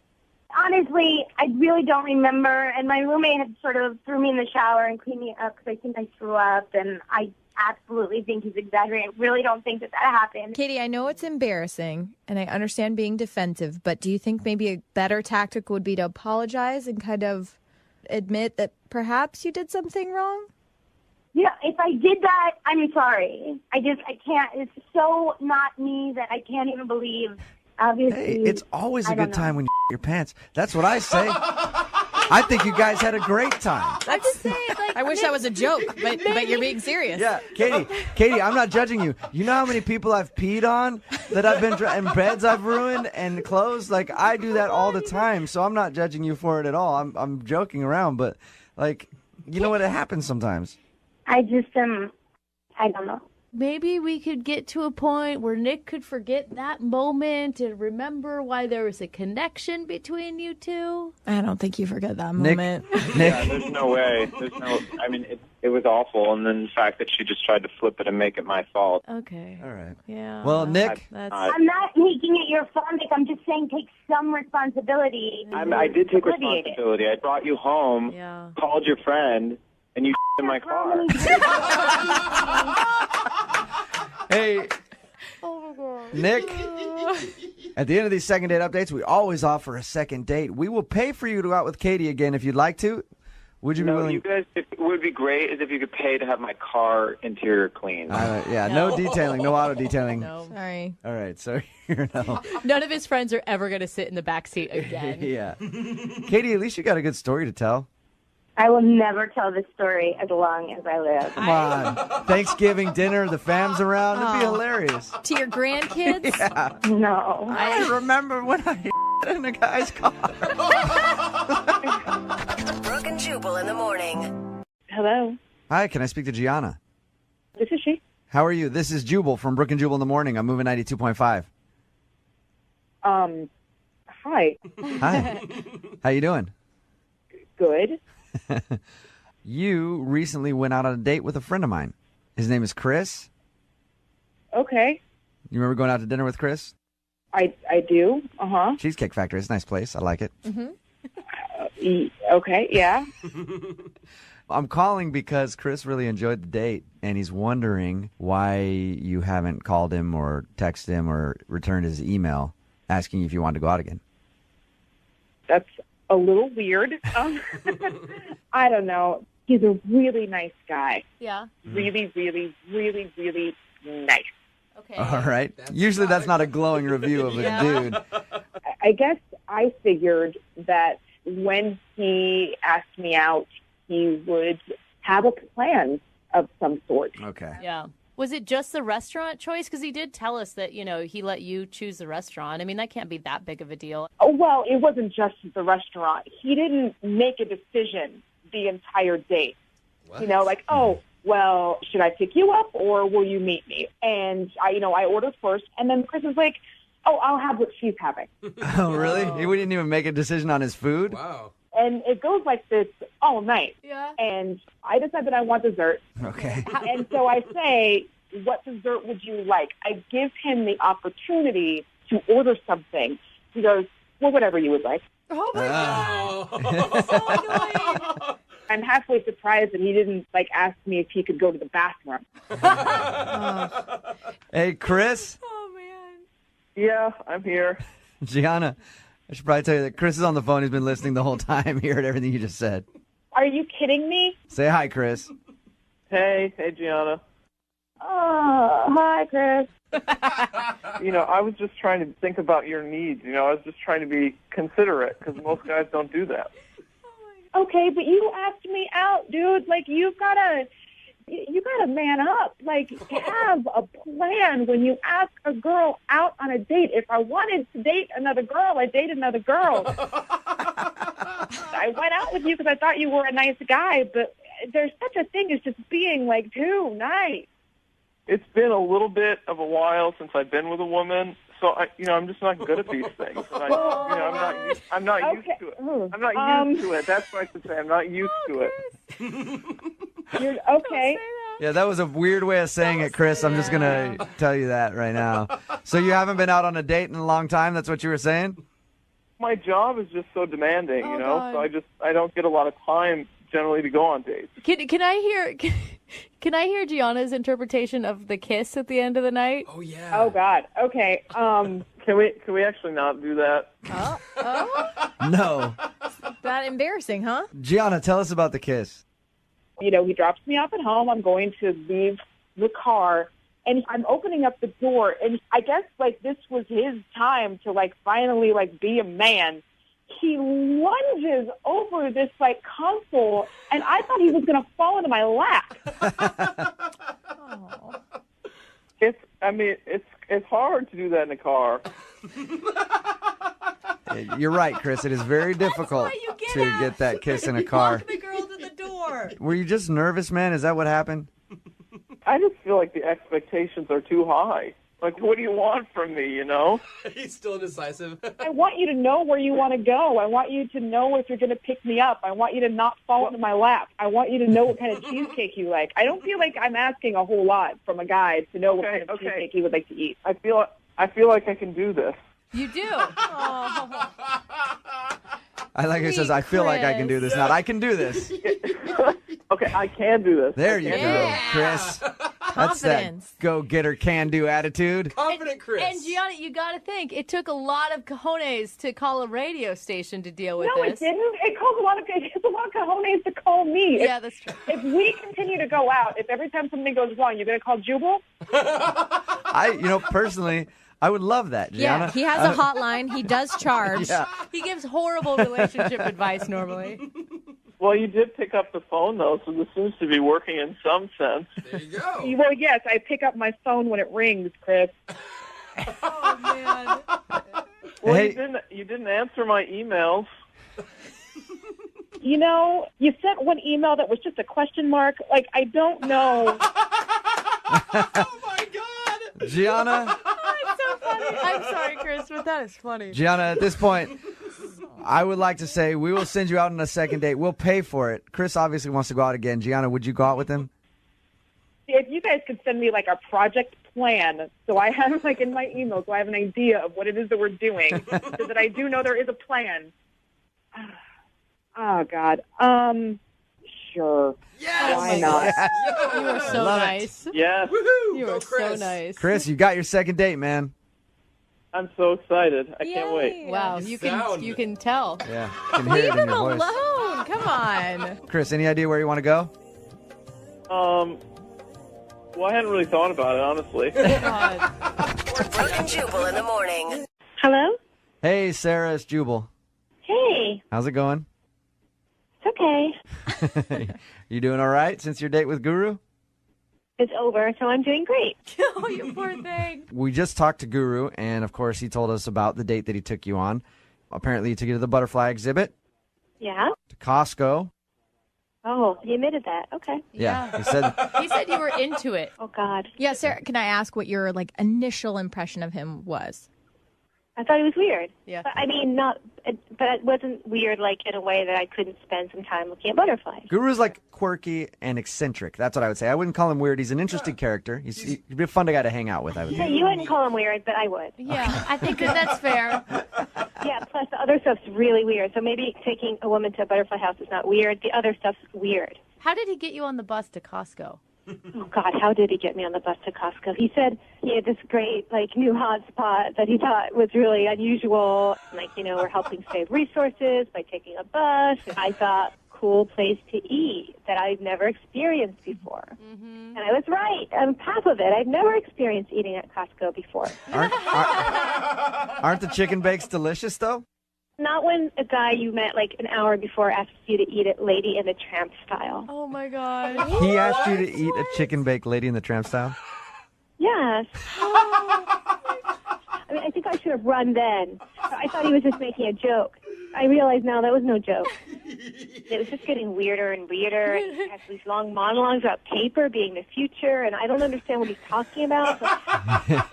I'm not getting angry, but I'm confused, and then I'm strangely interested because I've never been around someone who talks the way he does. But Right. at the same time, I'm repulsed. Right. So you get in the pedicab. Yeah. Did you jump out of the pedicab at a certain point? Listen, you guys, you don't know. This whole thing, it just kept escalating and getting weirder. And he stands up in the pedicab and he starts screaming, "I'm the king of the world," with his arms outstretched. And something just switched in me, and I just jumped out because the only thing I could think was I would rather be hurt and break my leg than spend one more second with this person. Oh my! I just couldn't do it anymore. Sarah, are you okay? Are you okay? Sarah, that's You know Guru. who this is? You recognize this voice? What? Are Oh you my okay? God! No, you guys played it. Oh no! Oh shoot! Sarah, can you just hear him out for a second, though? Because he really liked you, and I think he probably feels bad about the whole pedicab thing. Guru want to make sure you're okay and healthy. I think that you have all this fire, which is the most beautiful thing about you. I feel like I've looked directly into the sun now, and I've come back from that. I just look. I am not attracted to you. That's just You're starting my thoughts. You start Guru sentences. That's chemistry. You can't buy that. But we have it together. I can't believe you would have the audacity to think I'd go out again with you after the places you took me, the way you behaved. I mean, it shows me what you think I'm worth if you take me to Costco to eat. Did you ever think of that? It makes me feel really that you would think it's honorable to take a woman to Costco. There's a reason that you and I have been on multiple second date updates. There's a reason we're not with someone, and it's because Honorable to take a woman to Costco. there's a reason that you and I have been on multiple second date updates. There's a reason we're not with someone, and it's because we're special people. And we're a little bit off the grid, maybe. And so I thought you would appreciate those things that are unique. And that are unique. Maybe you don't. And I can't change that. Guru can't change your nature more than Guru can change nature. It's a very poignant statement, Guru. You keep talking in the third person. Why do you do that? It's horrible. It's obnoxious and it's crazy. Why? Sarah, you can call names and you can lash out. But Guru will still be here with open arms. There's no netting on this butterfly. There's no netting. There's no netting. Why, Sarah, why do you insist on having this netting around you? You're a beautiful butterfly. You should be free. But I have to But go. You, You guys have to let me. You have to release me from this, please. Come on, give this girl a break. Yeah. Give her a break. Sarah, don't you think you should have the decency at least to go out with him again? Like, listen to how much he liked you. Decency? Really? You're putting it on me that I'm not decent if I don't go out with a man I don't want to go out with. I mean, really? You think it's okay to pressure women like that? It's not the dark age. I'm sure if he wants all of us to be decent. No, I don't know that that's true, Guru. I want everybody to be decent. I think that's opposite, Guru. Guru wants everyone to look at the mountains more and the ground less and to walk around and take in what's around them. No, Sure I do. Guru wants everybody to do what he wants. That's what Guru wants. Guru wants the woman to shut up and go along with whatever he wants, even if it's a second date she's not interested in. So stop acting so lovable, because underneath it you're just a controlling piece of like a lot of other guys. And you just pretend you're different, but you take women to Costco, you ask them to sit spider style on a bus. That's revolting. That's really disgusting. So you, Guru, if that's even your real stupid hippie name. Oh, wow. Yeah, but why do you feel at all guilty for setting Guru up and Sarah together? This is No. like, it's like oil and vinegar, dude. Did you hear that passion at the end? I mean, eventually the wheels come off a little bit, but the passion is admirable. Yeah, He's undeterrable. it's passion. Passion. And Guru can recognize someone who's passionate. The wheels come off and the freaking engine falls out. Guru, did you learn anything from today's second date update? It's perfect, right? Because what do they say? If you get burned, try again, or don't be scared of burns. Something, Yeah. there's all fire. I think what they say is burns build character. No. So keep burning yourself until you get it right. I think they say don't play with matches, Guru, is what they say. Yeah, I guess they did, and I guess I lit one around a flame, and it kind of blew back in my face. But Guru keeps going out there. I'll be the water to anyone's fire any day of the week, and I've got, Guru has a little spark in him, and I think the ladies would tell you that right away, and Yeah. I'll tell you that, and a lot of people, and my mom would tell you that. There's a lot of spark in Guru. I think the one thing that you need to learn is not to take women to Costco and get chicken bakes on a first date. I don't think there's a lot of women that are going to like that at all. That's like third date material. Julie, you know what I say to that? What's that? Okay. All right. Okay. All right. Love you guys. Love you. Bye, Guru. Hello, Hi, can I speak to Tara, please? this is her. Hey, Tara, how are you? I'm an owner of a restaurant you recently gave a poor Yelp review to, and I wanted to have a quick word with you. Got a second? Tara, Okay. I'm just joking.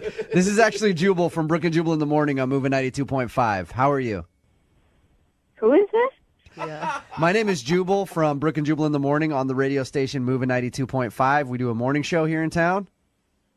Why are you guys calling me? I'm sorry, I'm just a little confused. That's all right. I'm calling you because you recently went out on a date with one of our listeners. His name is Gary. And Gary emailed us about you because he liked you a lot. Oh, So- I know Gary. You know Gary. You guys, It's a start. you met at that Yelp party because you're both like elite Yelpers.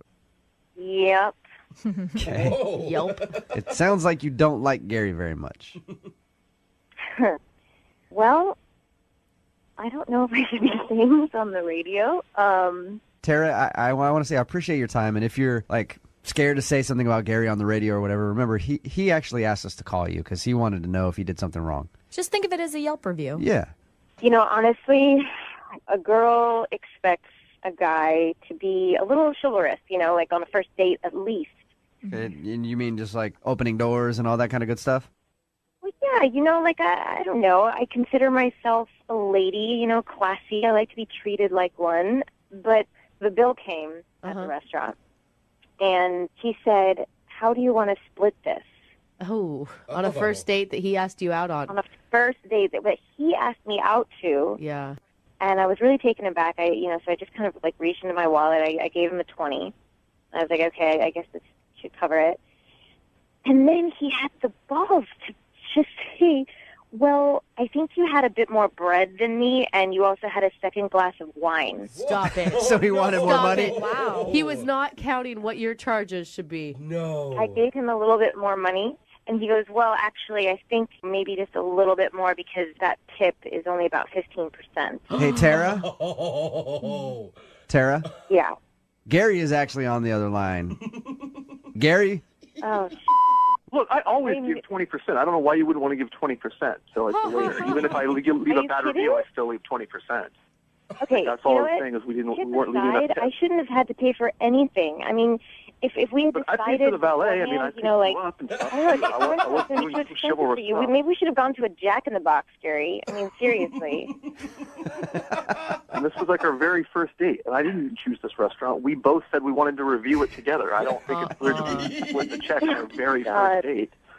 I mean, like, this is not how someone wants to be treated when they want to take you out. I'm It's with like I you. don't want to have to dig into my purse to like help pay for the sales tax.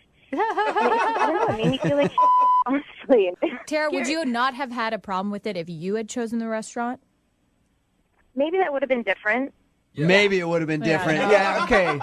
Tara, come on. You're giving the guy a bad time because he just wanted to split bills with you. He counted how many glasses of wine. Maybe I'm just like old-fashioned that way. I honestly am. Somebody asks you out. They choose a restaurant.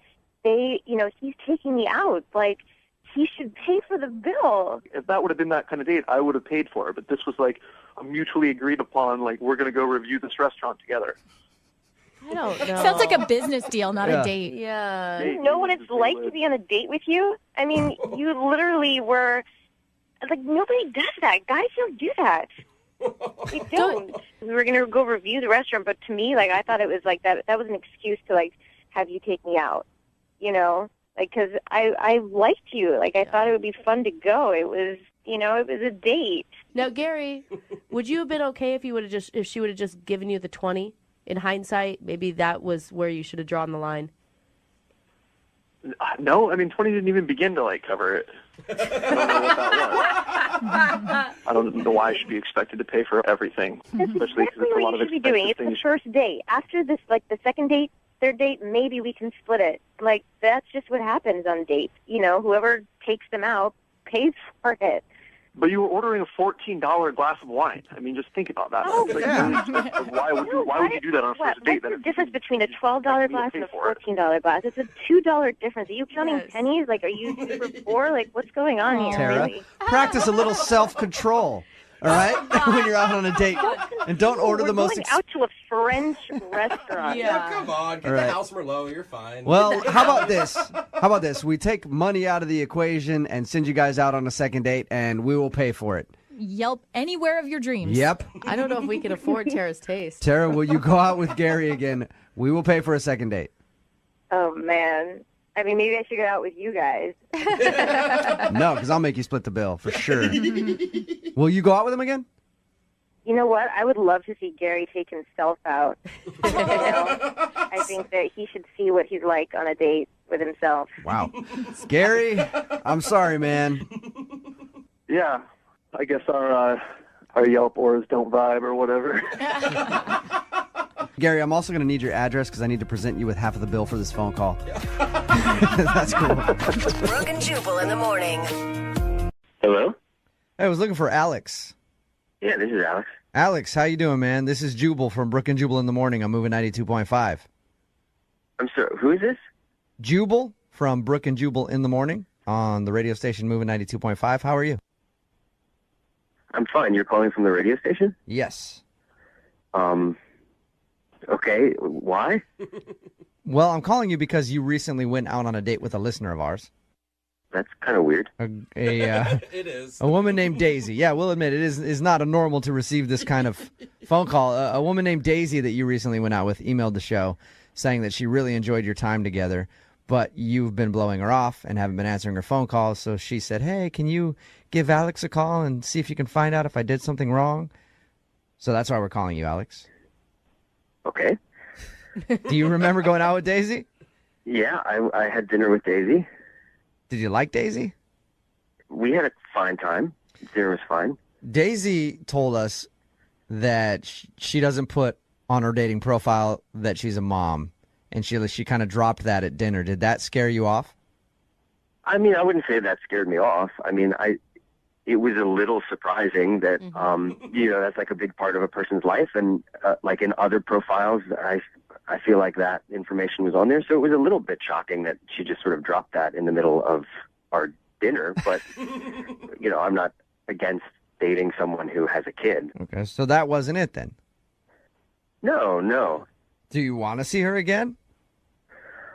Your voice just got so Yeah, your voice got so high pitched, dude.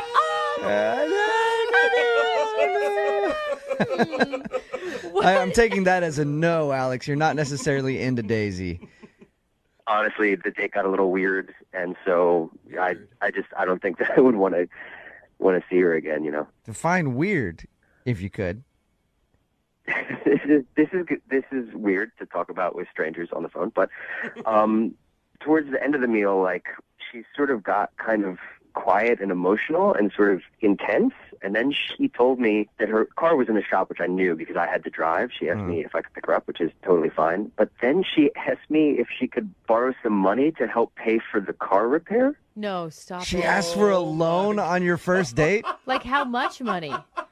Like $700. Oh, She just didn't have. She was waiting for a paycheck the next week or whatever, and Oh, she would get me back the next week. But she was in this tight spot, and it was really affecting, you know, her kid's life and her life and whatnot. boy. Oh gosh. What How did did she bring that up? Did she just say, hey, can I borrow $700?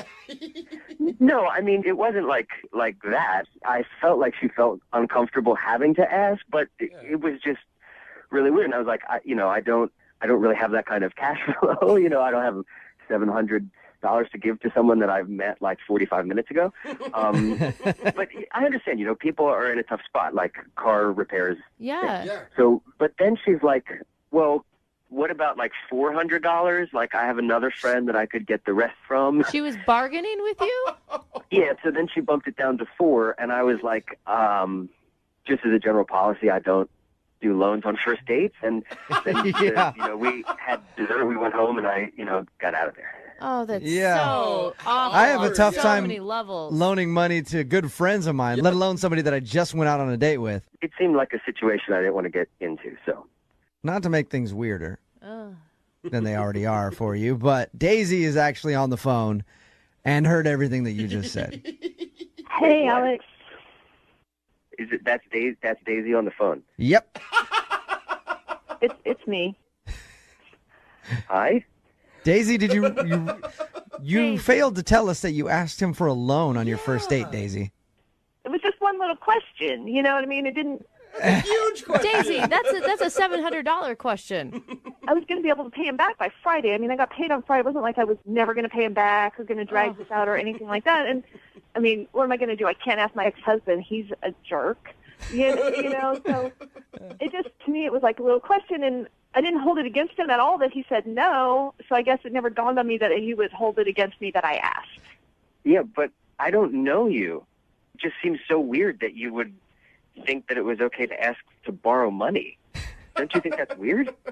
To me, it's just like, there's no harm in asking. You know what I mean? I thought we were having a good time. I feel like you would become a friend. And you never know until you ask. And like I said, there was no hard feelings that you said no, so it just never occurred to me that it would create hard feelings that I asked. Yeah, don't worry about it, Alex. Daisy's not pissed at you that you turned down. Opportunity to loan me money. Wait, why are we worried about whether she's pissed? You know what I mean? It's like, come on, it's super weird to ask to borrow money. I mean, I don't ask friends for money. That's like something you ask family. Like, do you have an uncle or like a cousin or something? Like, rather than asking someone that you just met on a first date? I mean, I suppose if I had someone else, I would have asked them, but it feels like, to me, it seems like super judgy to make assumptions about a person based on one question that they asked. Daisy, if I went out on a date with someone and they started telling me they were having money problems and then asked me for cash, I'm going to judge them. Yeah. Oh, and I'm going to say that you're trying to like milk me out of money, especially if I met you online. I don't know you at all. Not a lot of trust can be had in a person that you just met on a first date asking for money. I mean, I get what you guys are saying. I totally do. And I just didn't look at it that way because I am totally honest and I did have the money on Friday. I would have totally paid him back. So it didn't dawn on me that, people would jump to that conclusion. Regardless of all of that, I did have a really great time on our date and I would like to see you again. Alex, would you like to go out with Daisy again? Please. We will pay for a second date. Daisy, I'm not paying for any car repairs. But we will pay for a second date if you'll go out with Daisy again, Alex. You know what? I will. I'll go out with her again. I mean, it was a really awkward, weird first date, but that's not the first awkward first date I've had. All right. Awesome. Nice. Daisy, Congratulations, you two. Thank you. You're welcome. They're cute. Alex, don't leave your wallet out on the table. Oh, Jubal flag. Brooke and Jubal in the morning. Hello? Hi, can I speak to Adrian, please? Yes, this is she. Adrian, how are you? This is Jubal from Brooke and Jubal in the morning.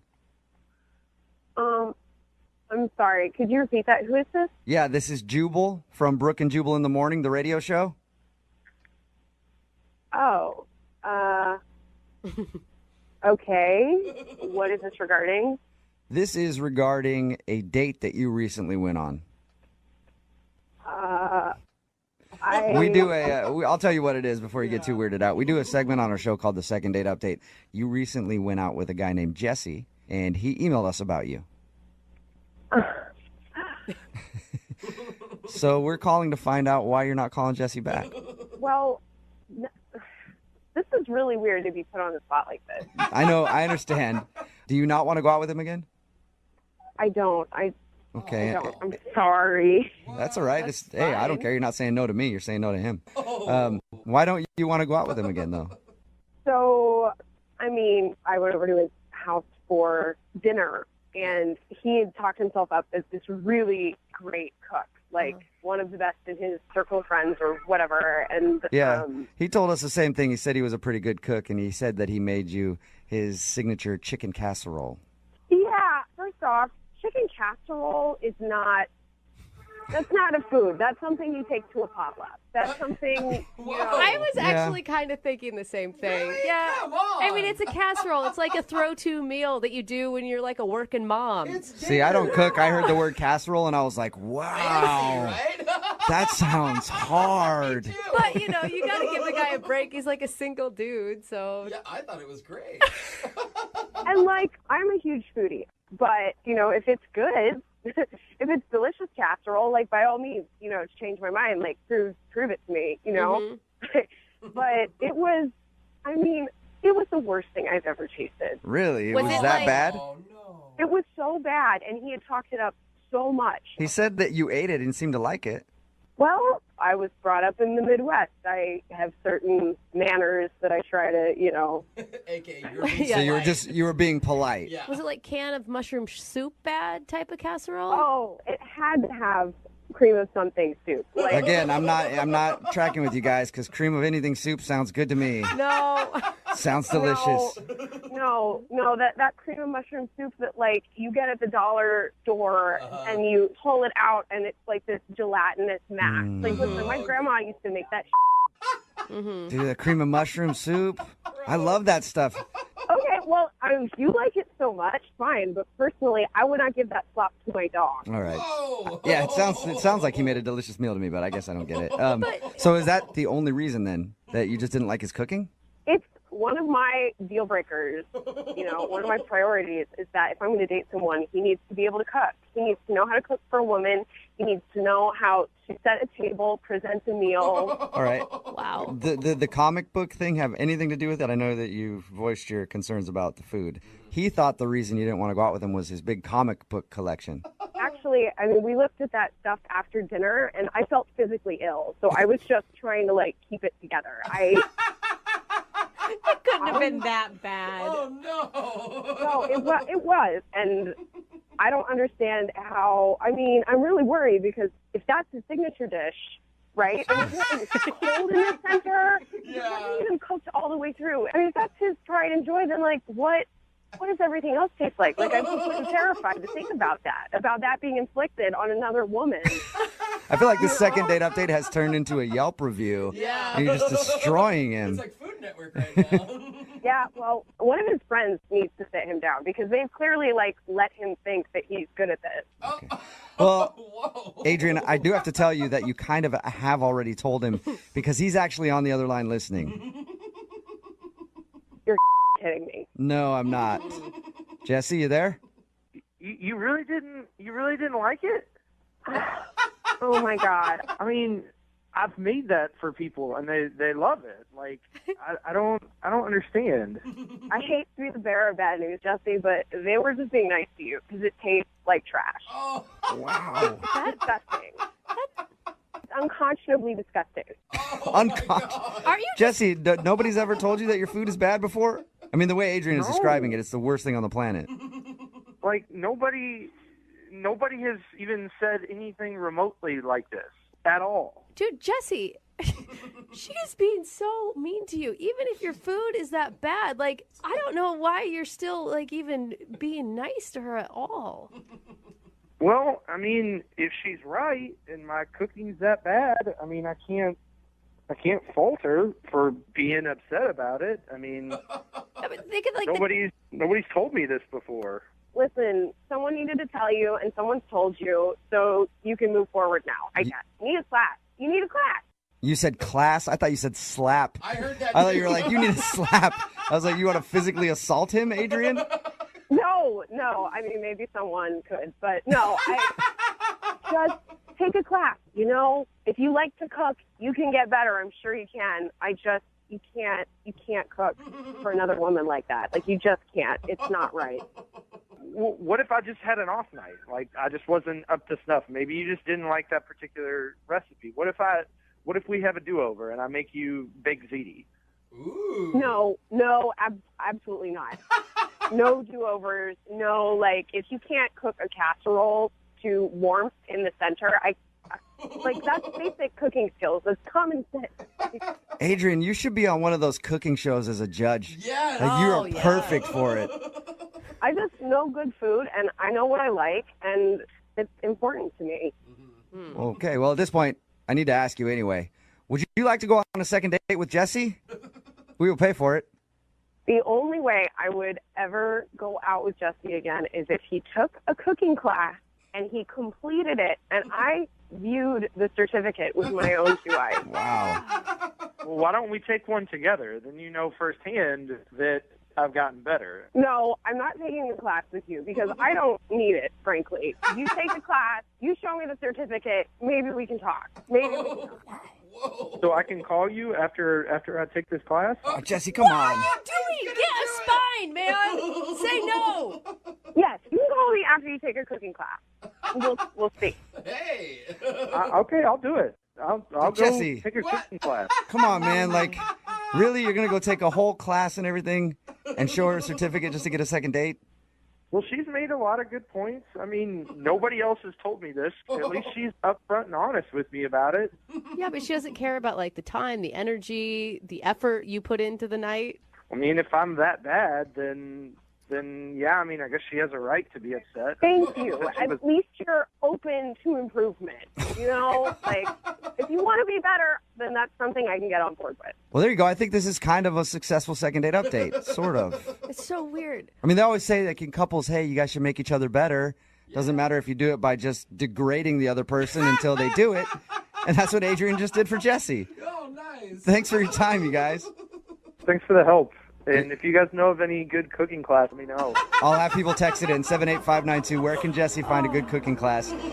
Text message in at 78592. It says, I want to fight her. Hello? Hi, I was looking for Allison. Yes, this is Allison. Allison, this is Jubal from Brook and Jubal in the Morning. How are you?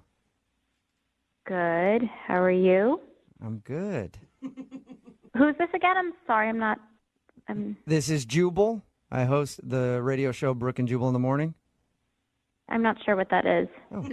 Well, it's a radio show. It's pretty much the only explanation I can give you there is a little bit of talking, a lot of crappy music, and we do a segment on our show called the Second Date Update. I'm assuming you've never heard of that either. Not familiar with it. You went out on a date recently with a guy named Keith. Oh, boy. Yeah.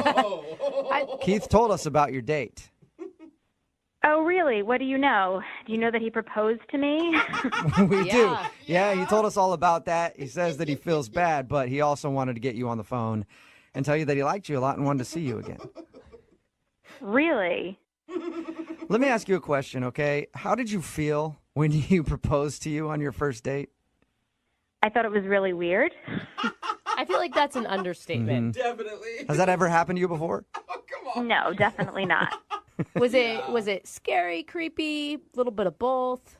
It was crazy. I mean, when you picture getting proposed to when you're young, a little girl, you don't exactly picture it happening on the first date at brunch. You don't? No. Weird. Okay.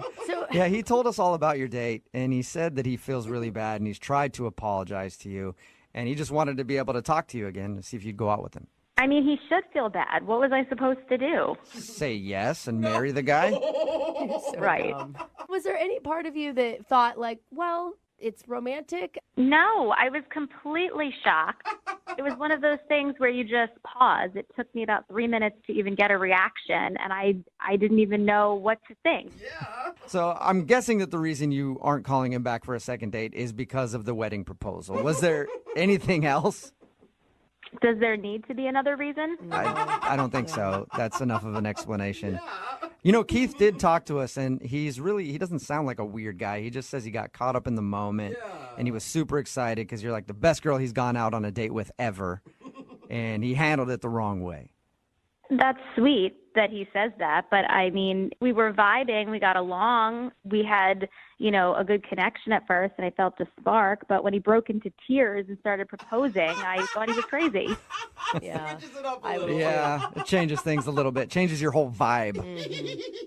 Yeah. Allison, I do need to let you know that Keith is actually on the other line and wants to talk to you. Are you kidding me? No, I'm not. Hey, Allison. Oh my God. What do you want?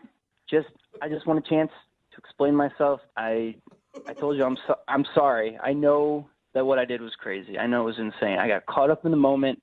I'm an emotional person, and I don't have a good excuse. I just got caught up in the moment. It's not the 1920s. I mean, you don't just meet somebody and marry them off in the afternoon. Yeah, no, you're right. I get that. But can you honestly say you weren't, like, feeling anything? Like, I can't be the only one who was feeling something. No, I was. I mean, I liked you at first, and you seemed normal, and I definitely felt a connection. But when you broke into tears and proposed, I just thought you were crazy. Okay, that makes sense. That's totally fair. I'm not crazy. I've had some terrible experiences dating in the past, and like you were so cool and normal, and I just felt it, and I got lost in that moment. I got caught up in it.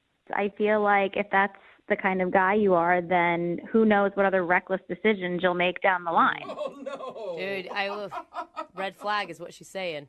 I understand. Yeah, I get it. I understand how that could be a red flag, or how I could seem crazy and unstable. I'm not like you when I call my friends, and I have people who will vouch for me. Just You want to supply references to Allison? I will. I think this is important. I don't want to lose this potential relationship just because I messed up on the first date. I mean, it's a shame because I liked him too. I'm just not looking to get married tomorrow. I'd like to date someone for a little while before we talk about marriage. So you did like him, though, before? Yeah, I did. Well, then why don't you give it one more shot and go out on another date? Would you like to go out on a second date with Keith? We will pay for it. Allison, before you answer, I need you to know I did watch a couple rom-coms on Netflix the week before we went out, so I was in an emotional place already. Blame it on the rom-coms. I love it. It's like Katherine Heigl just gets to his heart, man. Allison, will you go out with Keith again? Oh, I don't know. I mean, I don't know. This whole thing is just so weird. You cannot blame her, you guys. Allison, the only thing I'm proposing right now is a second date. I just want to do this the right way and forget about the first date and just move forward. That's all I'm asking. Allison, can you forget about the wedding proposal on your first date and go out with Keith one more time? I know that's a lot to ask, but do you think you can do it? It is. If you guys think it's a good idea.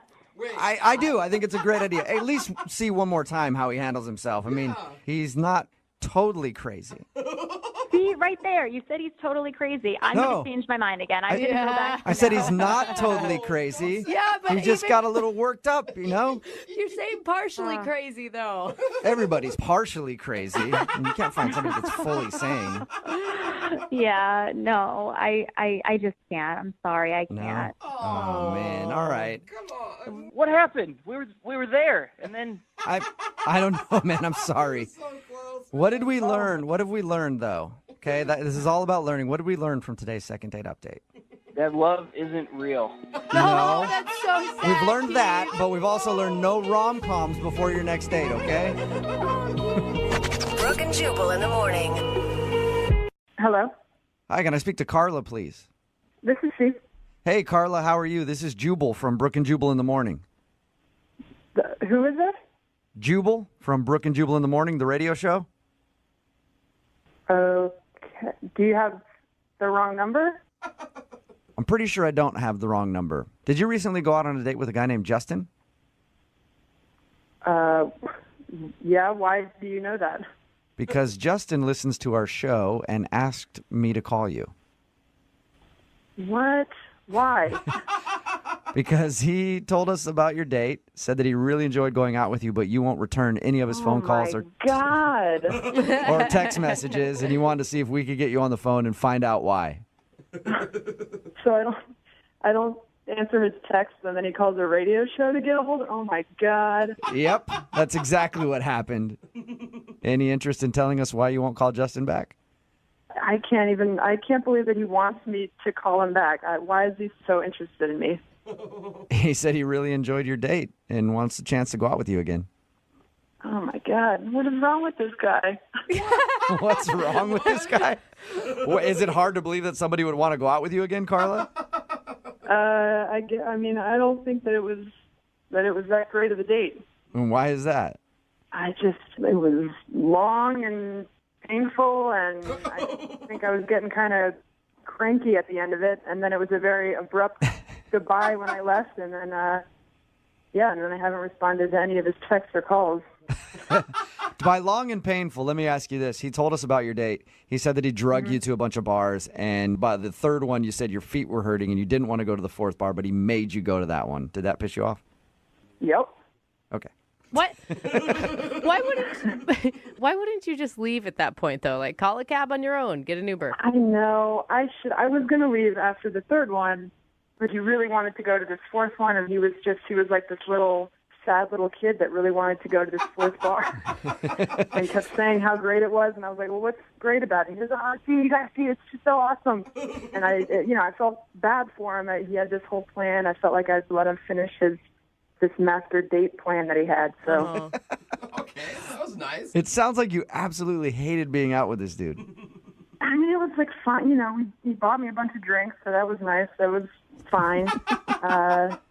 How was the final bar? Was it as great as he had promised? It was a normal bar, and we go to the back, and he wanted to show me this old jukebox that they had. He acted like it was the only bar that had a jukebox in it. Didn't have the heart to tell him that most bars have that. Most bars. There's a lot of bars with jukeboxes. You know, Carla, I feel like you and I could be friends. We both seem to have the same zest for life. Like that's a stupid jukebox. I just wasn't into it. Wasn't having a great time at the end. But he just, he wouldn't get the hint. I think I even told him his shirt looked terrible. And he goes, oh, you're so honest. That's cool. That's cool. Yeah, he told us all about that. He was like, I love her honesty, man. She ripped on my clothing. Yes, it was like, is this a joke? And then to be texting and calling me, I dropped the phone the first time I saw him calling. I was like, what is he thinking? Why didn't you just send him a text? I mean, because obviously he wasn't getting the point. If you would have texted him back and said, no, I don't ever want to see you again, you would have been like, oh man, there she is being honest again. I love it. I know. Like, who knows how he could have read that, and then he would have, Carla, thank you very much for telling us a little bit about your date with Justin. I appreciate it.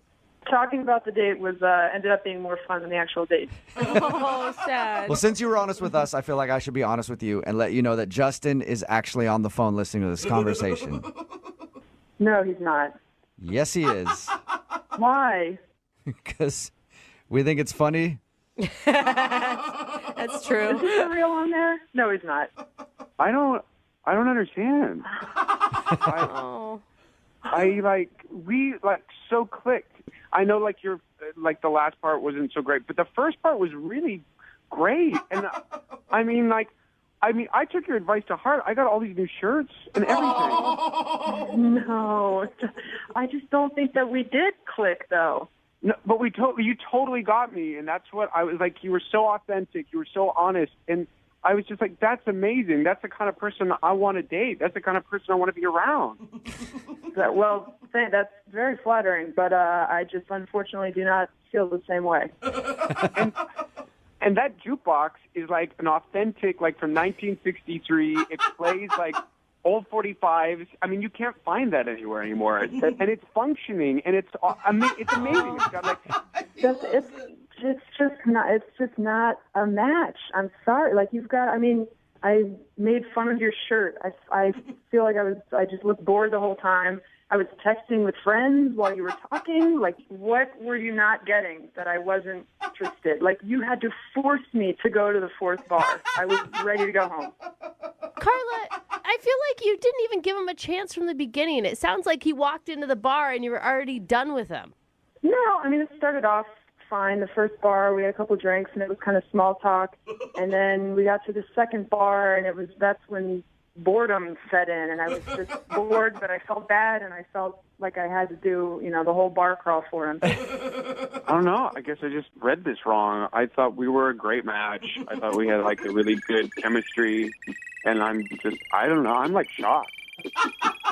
Yep, you're right, Justin. We are a perfect match. Really? No.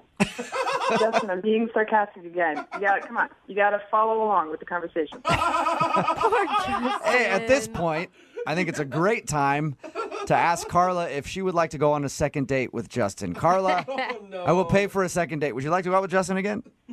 No. Am I not picking up on the sarcasm now? You're not getting Jubal. I thought you were being sarcastic at first. Second date, no. Thank you very much, but no.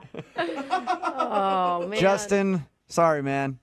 Well, I guess thanks for trying. I guess I have to get better at, following sarcasm. No, hey, no you don't, dude. No you don't. You don't have to get better at picking up sarcasm at all. Thanks, man. No, I was being sarcastic. Jesus. I'm not getting it. Okay? Clearly. I don't get it.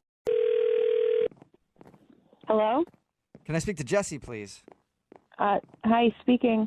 Hey, Jesse, how are you? This is Jubal from Brook and Jubal in the Morning. I'm sorry, I don't know who that is. We're a plumbing and contracting service. Just need to know if you need any work done in your neighborhood. That'd be so amazing. What are all those people in the background? Hi, Jesse. Yeah. Those are all people that work at Brook and Jubal in the Morning Plumbing and Contracting. Why are we in the morning? Do we only plumb in the We only do it in the morning. I'm sorry, I'm confused. I don't know what's going on. Brook and Jubal in the Morning is a radio show. And we're calling you today because we actually got an email from one of our listeners who wanted us to call you. Okay. His name is Vic. Oh. All right. That actually sounded kind of positive. Okay, well, we do a segment on our show called the Second Date Update. So Vic emailed us because he really liked you a lot and was hoping you guys would go out again. But since your date, you haven't talked to him. I don't think that's going to happen. You don't think going out with him again is going to happen? No. What is it? So Vic says it seems like you had a horrible time the entire time on your date. Like there was just something about him that you didn't like. It was a first date. It wasn't amazing, and it's not a big deal. But it's a big deal to him because he liked you a lot. Okay. So can you tell us, why didn't you like him? He said 12 minutes into the date is when you started being cold towards him. Oh, he gave me 12 minutes? That's funny. No, it was way before that. Oh, wow. Wow. You didn't even like him for 12 whole minutes, huh? No. How could he make you upset right away?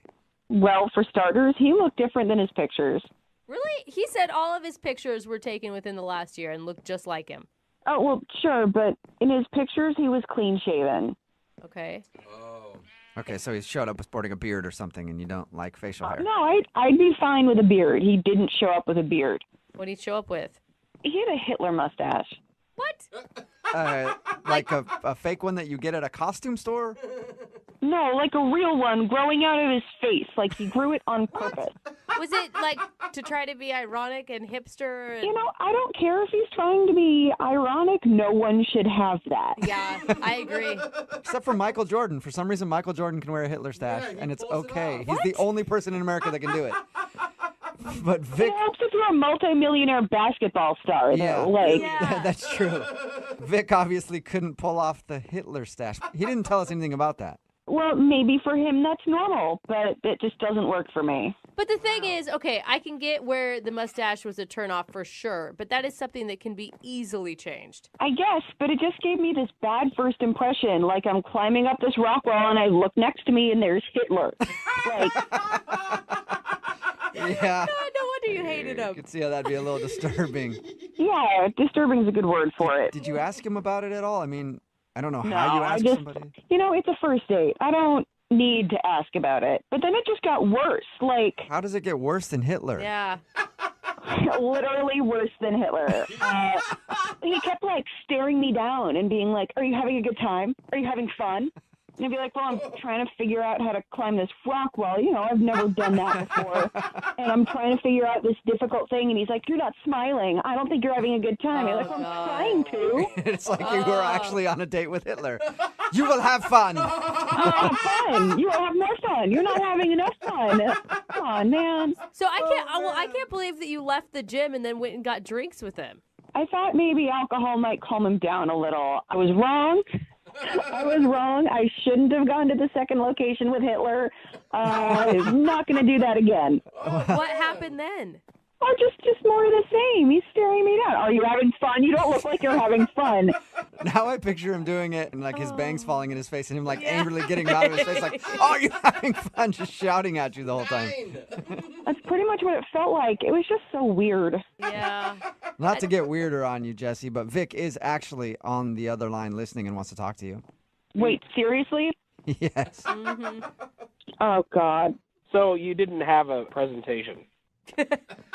No, you know what? I didn't have a presentation. That's the first thing Yeah. he Yeah, said. I mean, Jesse I would got go out to- of the date by saying that she had a work presentation, and that's what you're focusing on, Vic? Well, that was a little rude to lie to somebody. I mean, you can just tell them the truth. No, Vic, why do you have a Hitler stash, man? Yeah. That's how my mustache grows. I don't have like a full mustache, so it's kind of like a more abridged.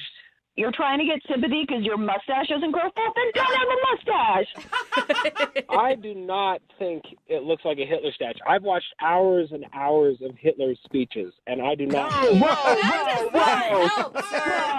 I hope you mean like in documentaries and not just for your own research. Yeah, no, I was a history major in college. Okay, it's getting way worse. Start with that my next God. time. No, I mean, I've seen a lot of videos of Hitler, about Hitler, and I don't. Whoa, why have you seen a lot of videos about Hitler? Like, Jesse, didn't you hear me? I mean, I was a history major. I didn't go out of my way to watch Hitler videos, but I don't look yeah, like okay. Look, I think it looks good. I get that you don't think it looks good. I guess I have to ask some people that I'm close to and get a consensus. Look, even if you don't look like Hitler, which is fine, that's what you think, it's still really rude and strange to spend the entire date asking me if I'm having fun yet and being mad at me for not having enough fun. You know, maybe if I How is did it like you, rude I would have been to having see if fun. I just don't understand. How is it rude to ask someone if they're having fun? I just thought that's what people do. Are you having fun? I'm having fun. No, I'm not having fun. I'm not having fun now, and I wasn't having fun then. Why aren't you smiling? Are you having fun? Why do you look Why like aren't I smiling? Because I'm not having fun. Because you keep asking me if I'm having fun. That's why. So what can we do to make sure that you're having fun? That's why I'm asking you. I could go do something else. Problem solver, Vic. Hey, Jesse, would you like to see if you could have fun with Vic and go on a second date with him? We will pay You know for what, it. Jubal? No. Please. What? I have heard enough. I do not want to go on another date with the Ice Queen. Whoa! Ice Queen. Oh, well, I guess I won't be having any fun at all, will I? I've yet to see you have any fun, so. Am I done now? Do I have to keep talking to you guys? Can I hang up? Yeah, Jesse, that's fine. You can go. Thank you for your time. Yep, thanks. Yeah. Vic, That was intense. That was a little rough. sorry you didn't get a second date, man.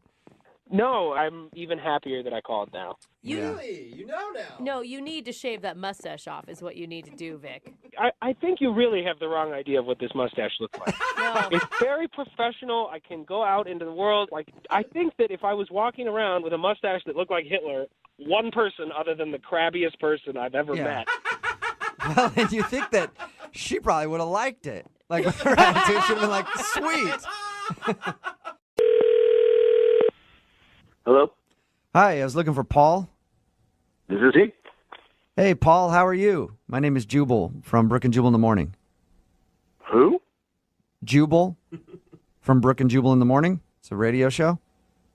A radio show? What do you mean? I mean, like a lot of cars have them, and No, Jubal. you can hear them That's not his in restaurants and question. stuff, and then we do a show that comes out of the radio, and you can hear it. Okay. It's on the FM dial. Sorry. What does this concern? This concerns an email that we got about you. You got an email about me. What was the email about? Well, it was from a girl named Jackie that you recently went out with on a date. Jackie sent you an email? Mm-hmm. Why would Jackie send you an email? Because you're not calling her back after your date. Duh.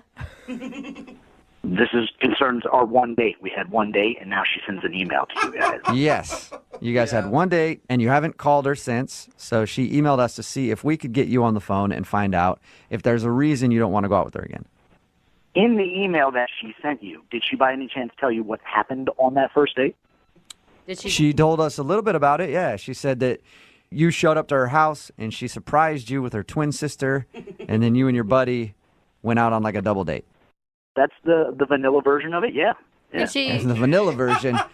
What would be the chocolate version or the... That's not the expression. I don't know. Neapolitan version? Yeah, what's the more colorful version of it then? The Rocky Road version. I just got a really creepy vibe. Creepy? Why? It just gave off a creepy vibe. I show up with my buddy for a double date, and it's with her and her twin sister.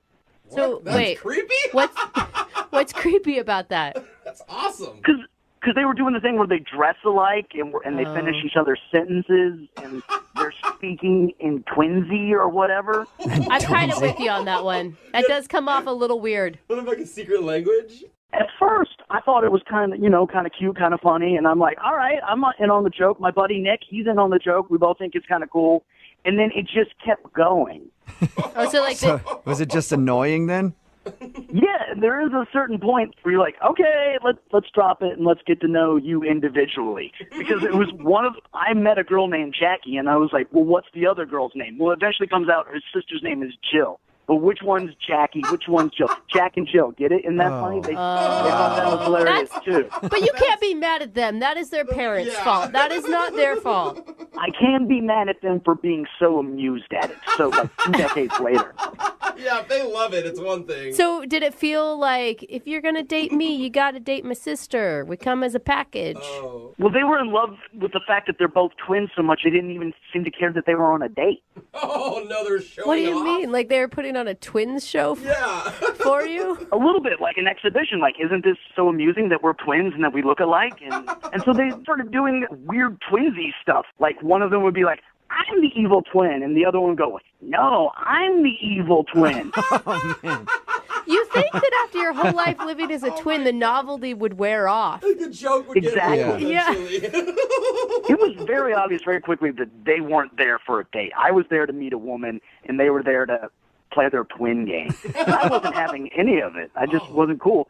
And I look over at my buddy Nick, who's my wingman. I'm like trying to give him the signal of like, let's pull the cord. Yeah. And he was like, he gave me the reverse signal of let's stay and let's see this out. Like, he loved it. Yeah. You were like, all right, I've seen twins before I get it. And he was like, ooh, twins. What are they going to do next? Exactly. So at that point, I was like, all right, I'll be your wingman. But I wasn't invested at that point. Yeah. Which one's the evil one? Well, Yeah, look at Paul. they look the same. I do have to tell you something. Jackie is on the other line listening right now and wants to talk to you. Or is it Jill? Nah, the evil one. Jackie, are you still on the phone? Yeah. Hi, Paul. I thought we really got along, so I was just, I don't know, I was kind of excited about you, and you just totally ghosted. So, I don't know. It seemed pretty I just obvious wanted to me that figure out what you weren't into the date. It seemed like you were into some sort of weird performance piece. I mean, it wasn't a performance piece. Like, we were just having fun. You can't take a joke. I can take a joke. I love jokes. But your joke went on for like an hour and a half, and it was a version of Who's Who. Well, I'm sorry, I'm not Saturday Night Live for you. I mean, we were just having fun. But it just seemed like I wanted to get to know you. That's why I asked you on a date, and all I got to know about you is that you have a twin. That's it.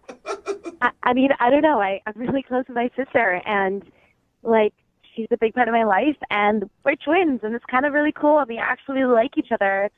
And I thought you got it, you know?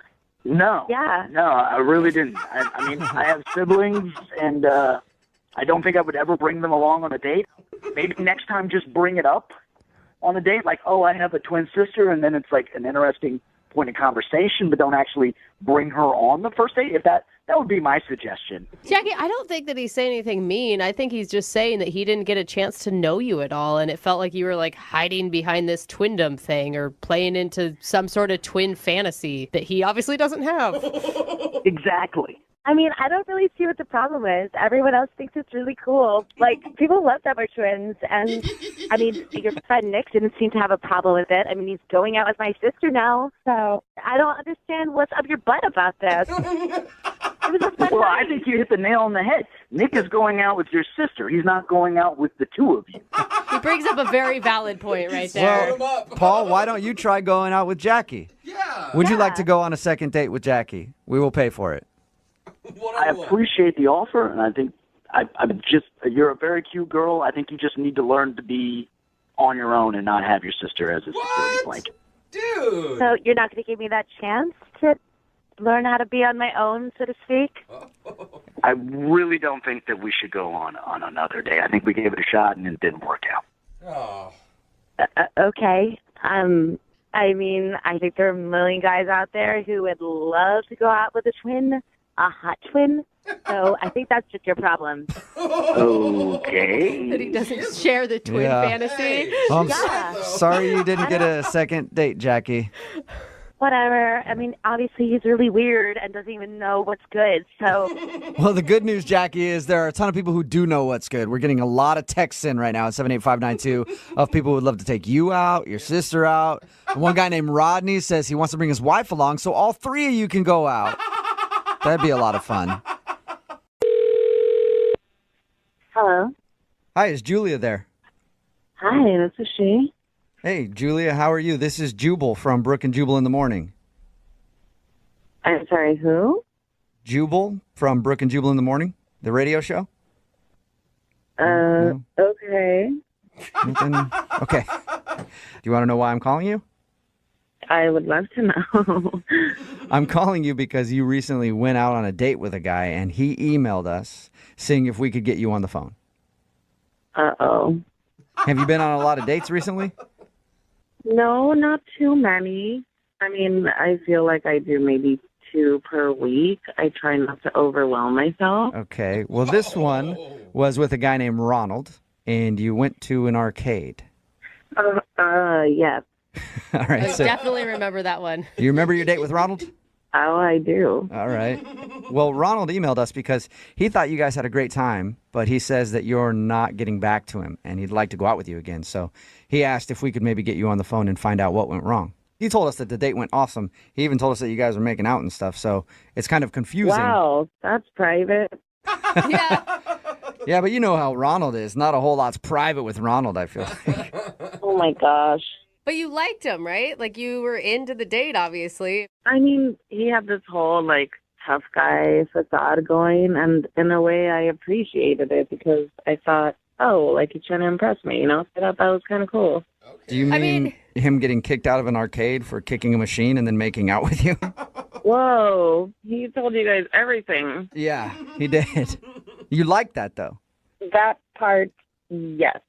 Really? It didn't make you feel like you were in junior high all over again and dating some teenager?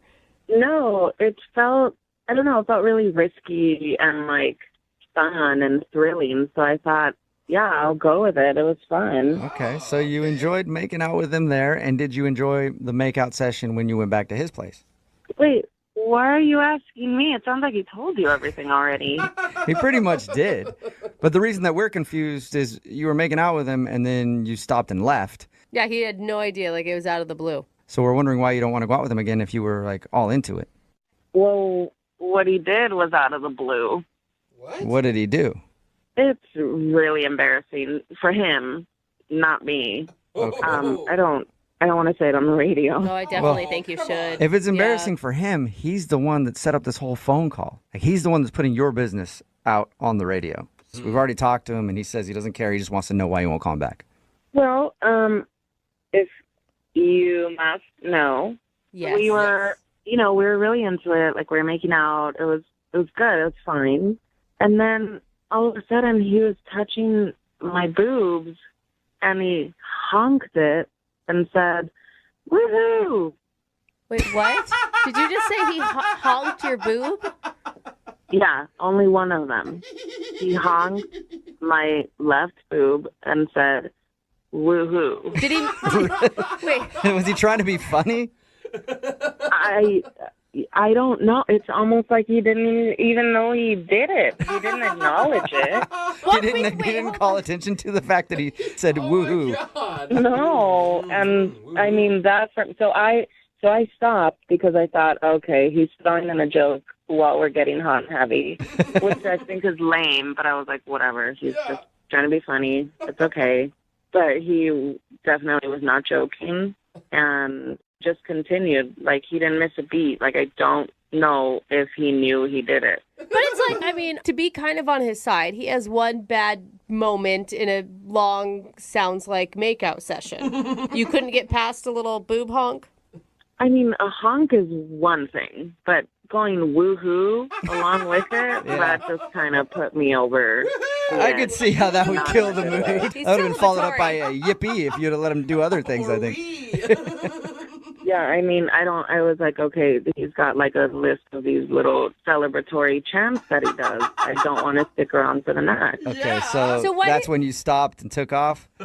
Right. Oh, the bad boy wasn't so bad anymore. Yeah.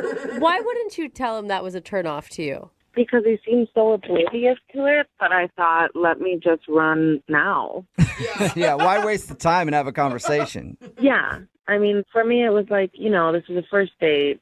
I'm just going to stop now and then never talk to him again. Okay, well, I do have bad news for you then, because he's actually on the other line listening and wants to have at least one more conversation with you. Whoa, what? Yeah. Ronald, you there? Yeah, I'm here.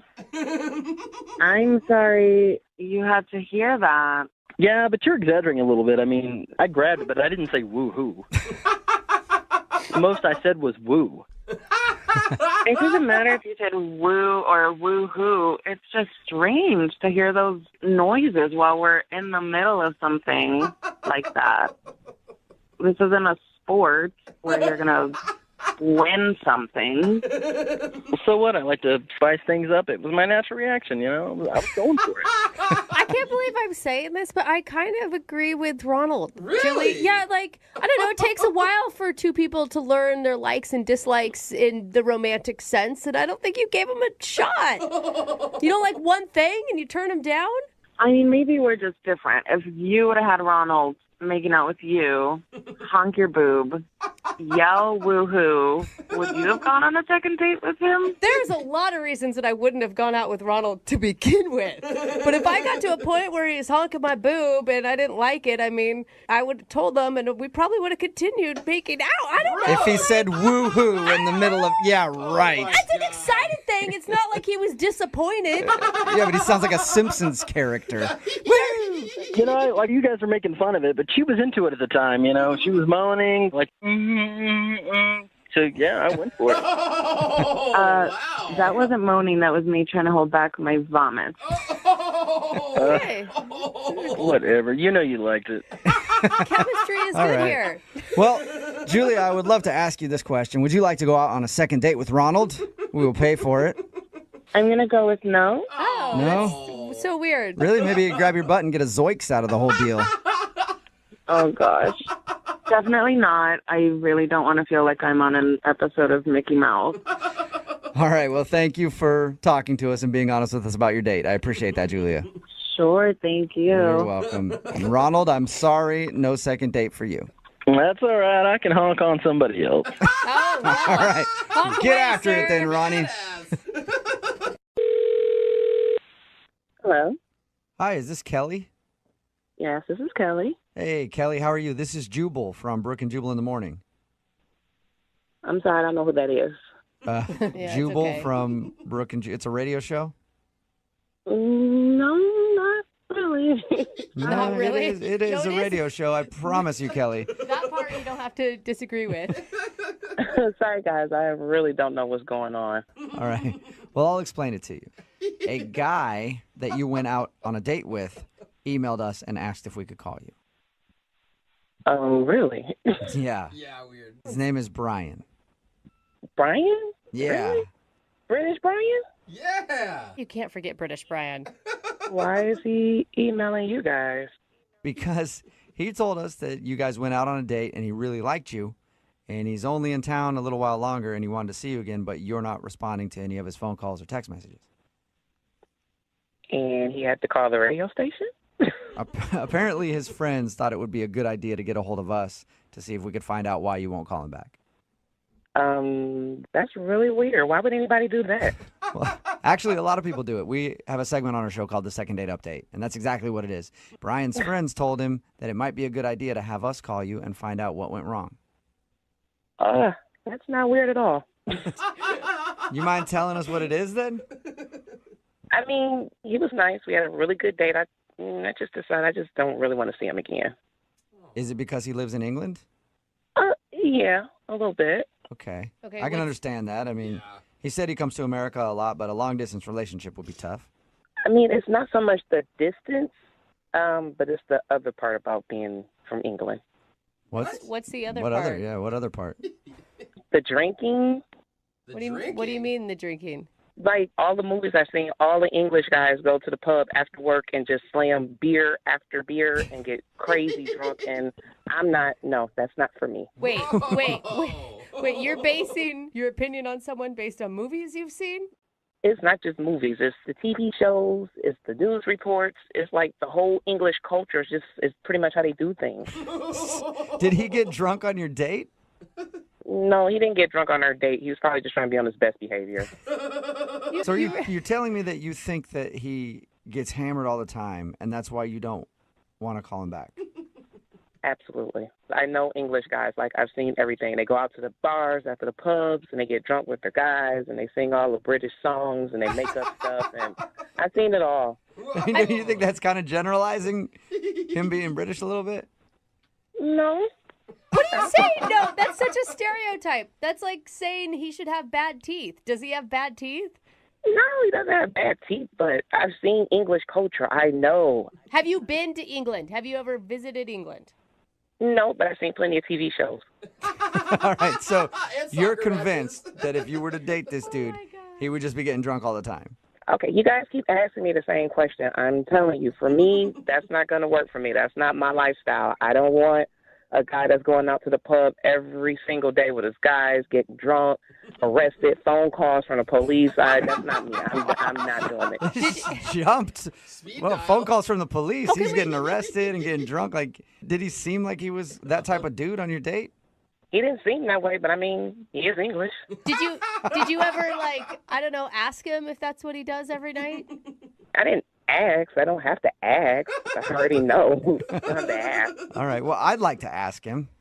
Well, go ahead. I don't care. Ask him. Okay. Well, I'll ask him right now because, Kelly, he's actually on the other line listening to this phone call and wants to talk to you. What do you mean he's on the phone? I mean, he's listening in and wants to talk to you. Brian, are you still there? Yeah, I'm still here. Okay, good. You haven't gone to the pub yet. Nice. No, not yet. Oh, my gosh.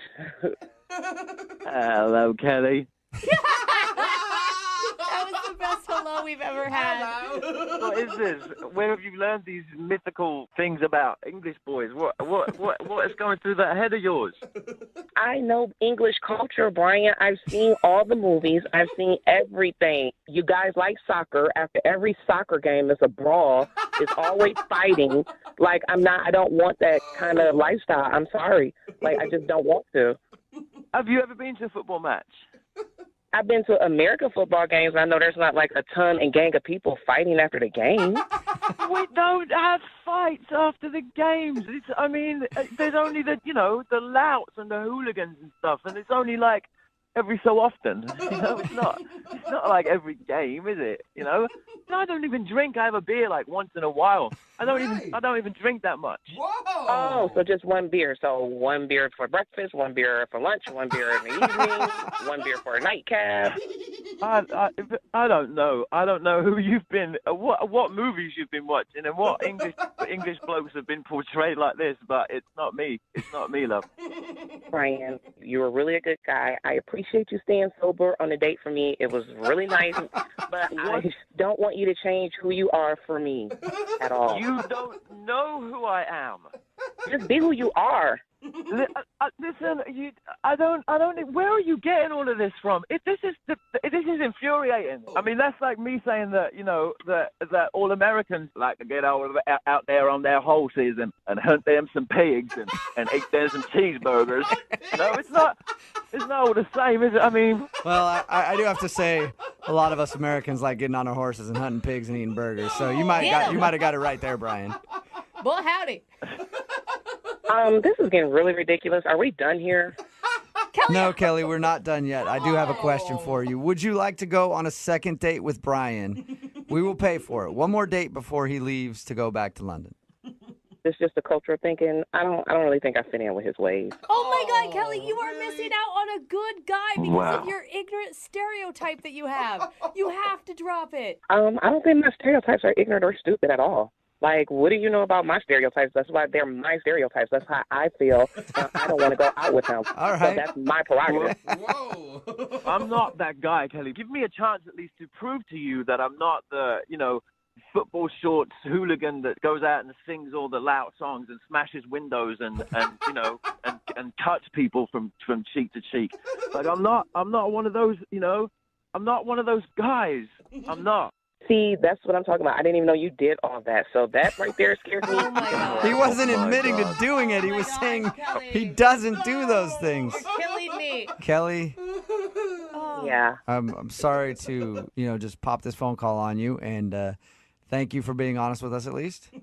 I appreciate it, guys, but I really don't want to talk to him anymore. Okay, that's fine. Wow. Have a good one, Kelly. Goodbye. All right, see ya. Oh, man. Hey, Brian, Wow. Yeah. welcome to America, buddy. Yeah. Hello? Hi, is this Andrea? This is? Andrea, how are you? This is Jubal from the radio show Brooke and Jubal in the Morning. Oh. Hi. Hi, what was that sound you made? That was her surprise sound. I think. Almost like a hiccup. Yeah. Yeah, you got the hiccups? No, that was just my surprise sound. Oh, Yep. okay. Any idea why we're calling you? I hope I won something. No, you don't listen to the show very much. We never call people to give them anything. Oh, you don't? Yeah, you don't listen to the show very much, do you? The reason why we're calling is because somebody emailed us about you for a second date. Oh, my God. Yeah. Yeah. So I guess you could be winning another date. I don't know. Oh, boy. You've been on many dates recently? It sounds like she's been on many bad dates recently with the oh boy answer. I have been on a date, recently. And how did it go? It wasn't the best. Okay. I think we're talking about the same I date. think we might be talking about the same guy. His name's Neil. Yeah. That's his name. The one. And Neil, not a Kevin Hart fan, is he? No, it's not Kevin Hart fan. What can I say? It was just not the best matchup there on the online dating. Was it the Kevin Hart argument? Or, I mean, not necessarily that he didn't like Kevin Hart, but the fact that he wouldn't let it go? No, that had really, that was that was sort of uncalled for, but it wasn't, it was not the thing. Oh, really? No. The biggest thing was that he just didn't really look like his profile picture. Oh, he told us that too. He told us that. He did tell us that. He said that he used to have a goatee. By the way, props to you for giving a guy with a goatee a shot. But he had it shaved by the time he met you. He looked about 15 or 20 years younger in his profile picture than he did when we met. Whoa. Did you say 15 or 20 years? At least. I don't know. It was it must have been just a really, really old picture because I mean. So what were you thinking when you saw him and he was so much older? Were you like, oh man, this guy might break a hip while we're at this concert? Yeah, no. It was a little shock. I mean, he wasn't like crotchety or anything, but. How old do you think he is? Well, I'm not exactly sure, but he did give me a hint when he spilled his beer on me. What? Was it Parkinson's setting in or something? I mean, how did he give you a hint that he was old? That's so messed up, Jubal. I mean, I just couldn't confuse how that would be a hint. What did he do? The cover band was playing kind of a wide range of music, and all of a sudden they start playing Huey Lewis and the News, and he just jumps up and down his beer goes everywhere. He's like, I haven't heard this since college, and I'm like, oh my God, I wasn't even born. Oh my God. Since college. Yes. I mean, isn't that the 80s? That's the 80s. I think so. I don't know. So how old is I can't even think of what that song would be. Do you know what song it was? It was Hip to Be Square. Hip to Be Square. Oh my God, that's All right. super old. Something like that. I don't. Oh my God. You guys can talk more about it. I'm gonna Google it real quick to see when that song came out. So if you had to give him a number, how old do you think he is? Actually, you know what, Andrew? Let's just ask him because he's on the other line listening and wants to talk to you. What? Neil. Hey. Neil. Hey. Hey, Andrea, when's the last time you looked at your profile picture? Whoa!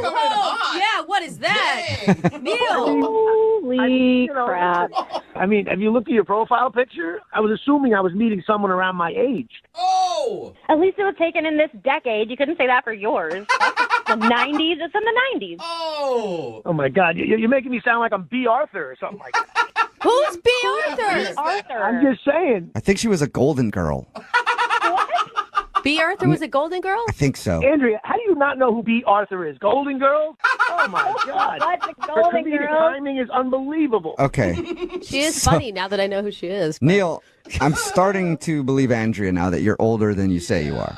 Listen, I'm a few years older than her. I'll give you that. But it's not like she was, 19 years old over there. I mean, come on now. Wait, so now you're saying that it's okay that you lied about your age because she looks old? I didn't lie. It just didn't come up until, a good Huey Lewis song came on and I got a little excited. But, I mean, You got to tell people how old you are before you meet them, or at least use a recent picture, man. I mean, come on. You know what? I'm only a few years older than you, so let's not You get are carried at away. least 15 years older than me, man. Oh, I don't know. Well, I'll tell you what. You know what? You don't understand the comedy of Kevin Hart. It is not of your generation. Oh, There it is. It's actually a good point. You know what? Why don't we go on another date and we can get our profile picture taken at the same time? Oh, my God. Neil, how old are you? It is killing me. Will you please tell me how old you are? Well, why would I tell you anything about how old I am? Because we're trying to see if Andrea is right or not about your age. Yeah, but, listen, I'm in shape. I'm healthy. I make a good living. Then if you're so in like shape. Richard Pryor more than Kevin Hart? Yeah, I mean, Yeah, that that's sort true. of says it. You did make a Rolling Stones reference when we first talked to you. I remember that. And then you talked about older comedians. And I went on Wikipedia while you guys were talking. Hip to Be Square, that Huey Lewis song, 1986. What? You were in college in 1986, Neil? Oh, man. Hey, you know what? You guys are killing me with this age thing. You know what? Let me tell you something. Age is just a number. Yeah, a number that you have to be honest about. Listen, by the way, that was a younger reference. You guys are making fun of me because of that, but that was R. Kelly. Yeah, not necessarily a younger reference still, Neil. That's still pretty old. Are you kidding me? No one in that room knows the reference? R. Kelly? I mean, you're in the music business. He's the guy who peed on people. How did you not know that? We know we know who R. Kelly is. Yeah. He just hasn't really been relevant for a few years. For a decade. Next thing you know, I'm going to end up at a Green Day concert. I mean, this is ridiculous. Green Day. What are you doing, dude? Oh my God. Change your profile picture and stop trying to get younger women, Neil. Hey, when's the last time you looked at your website? I mean, hello, Airbrush City over there. All right. Neil, I'm just going to put you out of Wow. your misery. Misery, that was an old movie you probably remember. Kathy Bates. Yeah, right? Kathy Bates was in that, Neil. Andrea, would you like to go out with Neil on a second date? We will pay for it. If I wanted to date my grandfather's best friend, I would say yes, but no. And good luck with your Social Security, Mr. Neil. This is crazy. You know what I mean? You meet a nice guy, maybe he's got a couple years on you, shows you to a nice time, and you're blowing him off over an age. You know what? That's the problem with the kids today. They're always on the computers and everything. Thank you for confirming everything for us, Neil. Appreciate it. Hello? Hi, can I speak to Nick, please? Yeah, this is Nick. Nick, what's up, man? How are you? This is Jubal from the radio show Brooke and Jubal in the Morning.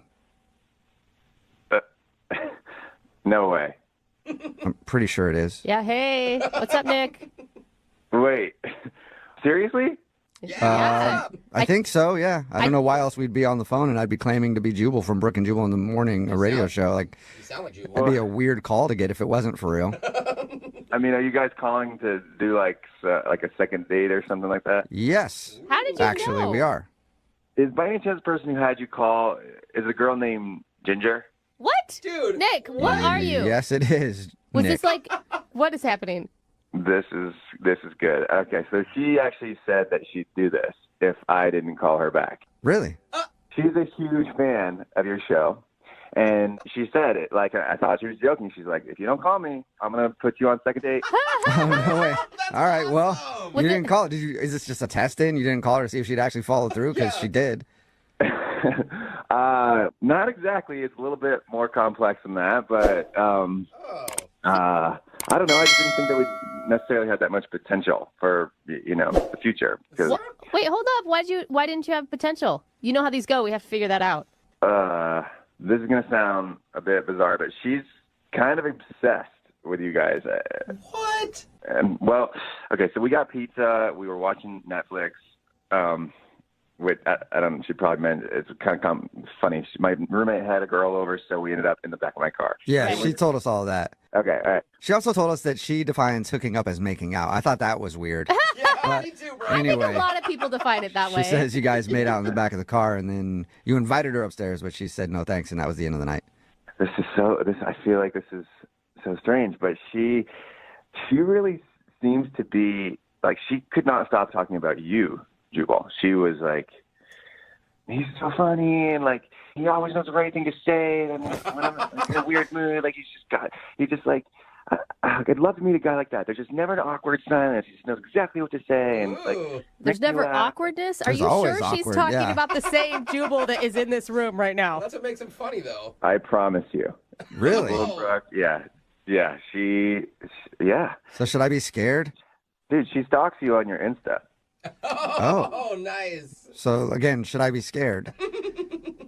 Well, I mean, maybe you like that kind of thing. Not really. I prefer people to kind of not like me. You guys, I think makes it feel better. I think you aren't she's just a fan. Like she just likes listening to the show. The Instagram is public so that people can look at it. Like that's the whole point. I've met girls the same thing where I'm even trying to be on a date and they ask questions about Jubal all the time. What's he look like? What's he about? He's so funny, and I'm like, I can give you a mask to wear next time. Thank you. That would actually help, bro.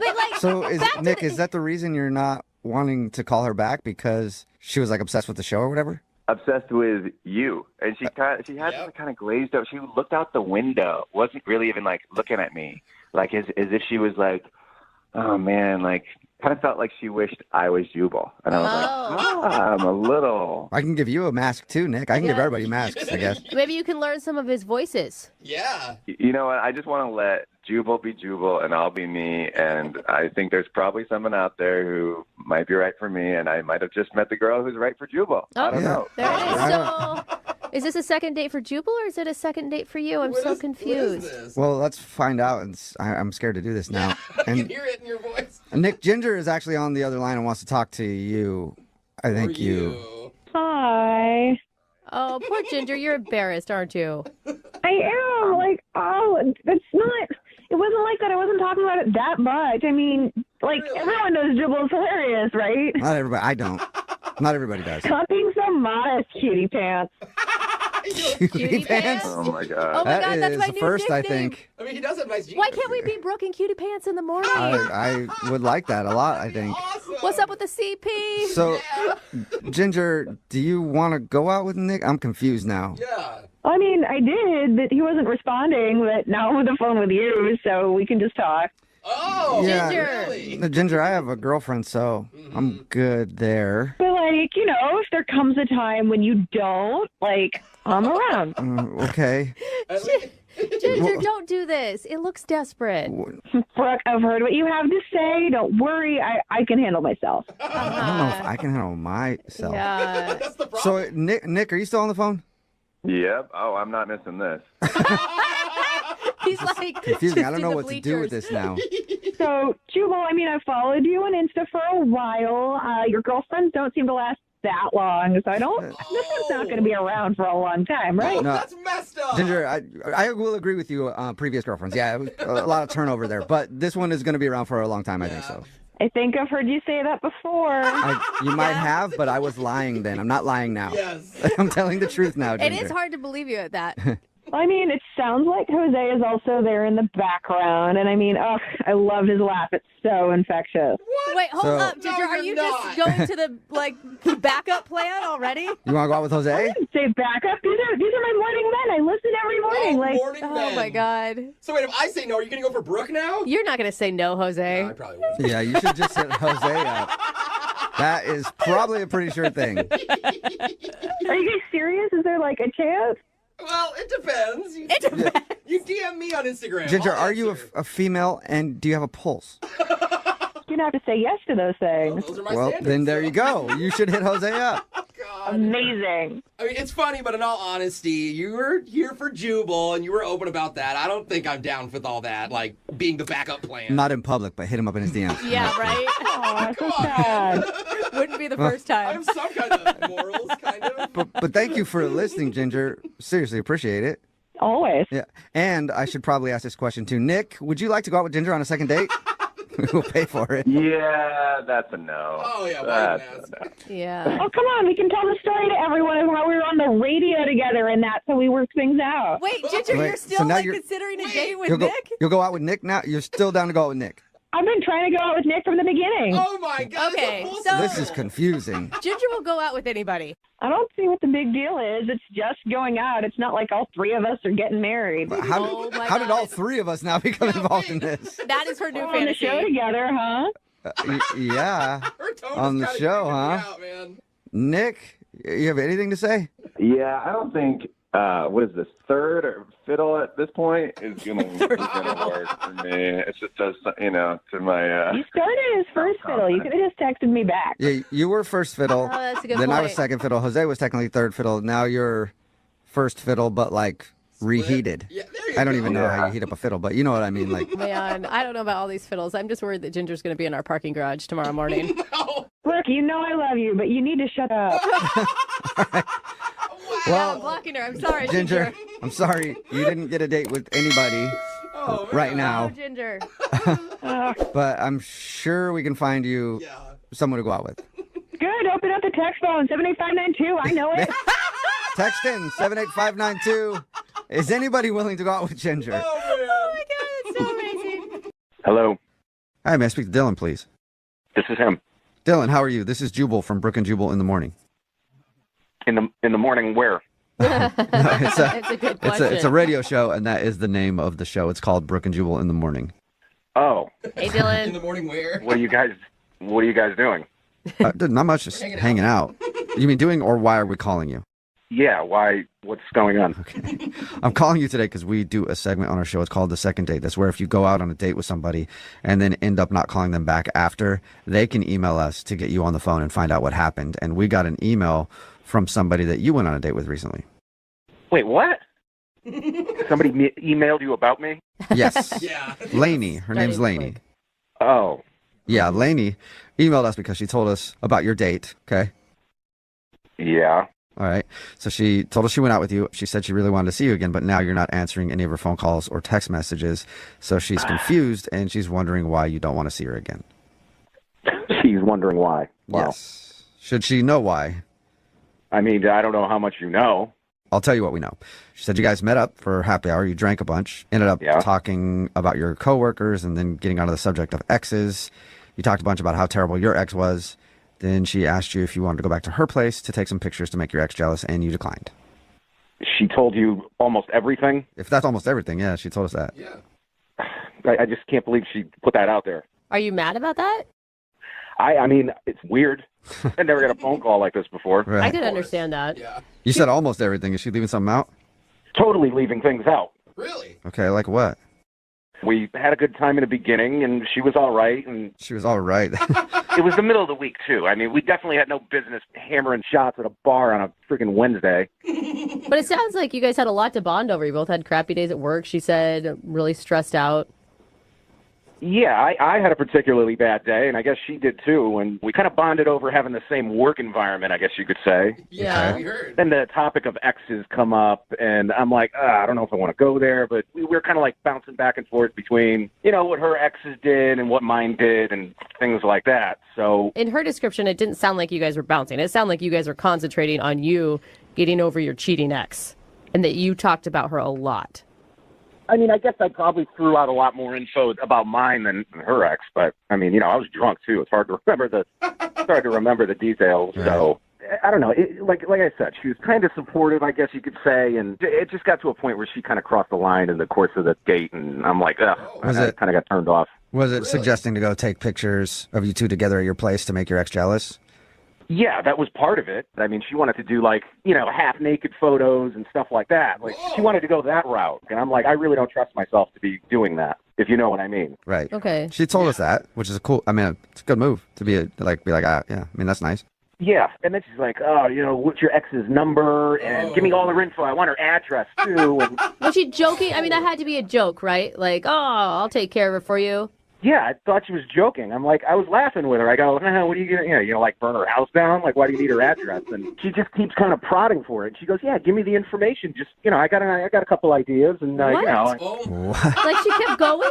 Yeah, so at that point, I'm getting real weird vibes from this date. I'm like, I got to end this now because she's not joking. This is going in places I don't want it to go. Yeah. Soon you're going to be an accomplice to murder.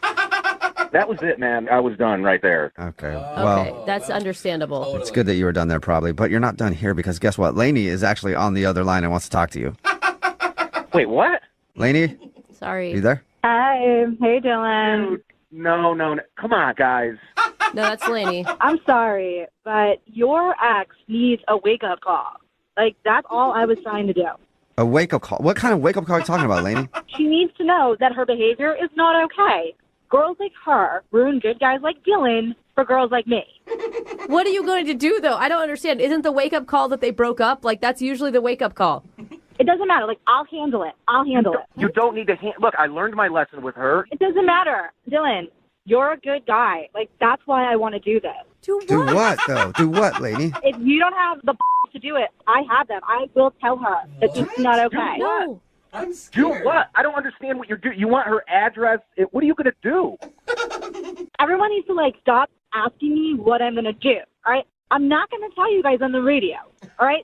I'm just going to do it. Do what, though? Come on, Lainey, now I'm... No. Yeah. Whatever it is, I'm saying no. Okay? Lady, the best revenge is always to just be happy in your next phase of life. That is literally the only revenge anyone ever needs. Look, I will be happy after I do what I need to do to her. What? She didn't even do anything to Lainey, you. okay. Dylan, are you still there? Dude, do you guys hear what she's saying? Are you kidding me? Yeah, I don't... This is crazy. Did you give Lainey the information for your ex at all? No, I didn't give her the information. Listen to her. I mean, Dylan, I don't understand why you are so against this. Like, are you still in love with her? I mean, you were crying your eyes out, complaining how bad she treated you. And here I am, like, here to defend you. And you're acting like a little baby now. Like, are you still in love with her? You want to get back together with her? You want her to just put you down and cheat on you over and over again? No. I was on the date with you that night, and we got onto some topics. Now I feel like I was on the date with a hitman. I mean, I don't know what this is about. But, like, you gave me that information. Like, what else am I supposed to do with it? Just chill, probably? Yeah, just say that's too bad. I'm so sorry that happened to you. That's not who I am. Not like how I roll. All I want to do is have a civilized conversation, woman to woman. No, that's psycho. Doesn't sound like that. I feel like in one hand you're holding your phone, the other hand you're screwing a silencer on a bolt-action rifle. Sounds like a great woman to go on a date with me. Dylan, would you like to go on a second date with Lainey? We'll pay for it. She'll always have your Yeah, back. she will have your back for sure. Dylan, before you answer, really think carefully. Oh my God, is that a threat? No, I'm not going to end up in the trunk of a car. So is that a yes then? Because I think that means you should say yes, or you might end up in the trunk of a car. I'm not going on another date with her. Now I'm actually scared, all right?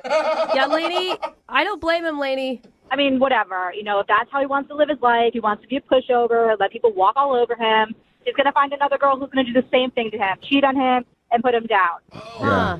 You know, I would always have his back, but if he doesn't want that, you know, good riddance. Yeah. Okay. Good riddance, That's it. Dylan. Good luck finding someone just to have brunch with or whatever. Lainey would actually kill for you. Hello. Hi, it's Vanessa there. This is she. Hey, Vanessa, how are you? This is Jubal from Brook and Jubal in the Morning. Who? Jubal from Brook and Jubal in the Morning. It's a radio show. You're on the radio? Yes. I'm just gonna go ahead and just gonna guess that you haven't heard of the show before. It's a show? Like, the Yes. show is called Jubal? Yes, it's a radio show. Is this like a country show? Is it like, do you guys talk about stuff? What's No, What? it's not. It's not. It's just. I mean, it's just a regular morning radio show. We do all kinds of wacky prank phone calls and things like that. You know. Are you pranking me? No, I'm not pranking you right now. I do want to talk to you about something though, if you have a moment. Okay, I guess depending on what it is. Well, the other day, one of our listeners emailed us about you. About me. Yes. Go on. His name is Ben, and you guys went out on. Nope. I'm not interested. Wow, that was If you quick. have his contact information, just Wait. let him to know to stop calling me. All right. Well, hold up though. You didn't even let me finish what I was going to say. I don't need to let you finish. The answer is no. I don't know why he's contacting you to contact me. Is that what's going on? You don't even want to know. You don't even want to know why Ben would send us an email about you. I know why Ben is emailing you. He wants to go out with me again. He has made that very clear. You may Yes, want he to does. hear what he has to say, because Ben said some things that you did that weren't super awesome. I'm sure I know exactly what he said. All right. Well, It was not a good night. Ben was not a great guy. To be honest, I thought he was. At first, my friend really talked him up, and it's a no. It's just going to be a no. Can I ask you a question about the date? Is that possible Yeah. without you getting Sure. mad at me? Okay. He said that when you guys went out, everything went fine. Like you guys were getting along, and then you started just Mhm. raging about the waitress, and you got so angry that you ended the day by storming off to your car and haven't talked to him again. Mm-hmm. Yep. Okay. So, but from talking to you, it sounds like you were angry with him. Yeah. Ben did not pass the test, and that's no more dates for him. What's the test? Wait, what test? To be honest, I am very attractive. I'm sure Ben made that clear to you. I am a very attractive person, and I'm not being haughty about it. I'm just being real. I'm generally attractive to most people. Okay. All right. Hey, Very humble. confidence is a good thing. Yeah, very humble, too. Yeah, no, of course. But I'm aware of that, and, I'm not a shallow person. Obviously, I mean, Ben is attractive enough, but he's not, I'm more attractive than Ben is, not to be mean. Okay. But a lot of times I have to deal with people who only want to date me because I'm attractive, so I set up a test process so that I can weed out the bad ones. That's actually kind of genius. Like, I don't understand it because I'm not that hot. Thank you. But Oh, I'm sure you're very hot. What was the test? When I date guys, the first date is like when you find out what they're made of inside, like what kind of guy they actually are, not just looks, not what they're based on. And a lot of guys will just want to date me because I'm hot. So Right. I make it so I kind of provoke them to call me out on my shit. So that's why whenever I go out on a first date, I choose the restaurant. So the waitress is my friend, and so I wasn't being unfair to her, but I act unfairly. I call out little micro things like the water being messed up or not tall enough or quarter inch from the top. Like I've told him that I've waitressed before and that she is a waitress. And I just like badger the waitress. And if he isn't willing to call me out and tell me that I'm being a jerk, then I don't want to be with somebody who would just agree with me because they're like, well, she's hot. Screw it if she's a mean, horrible person.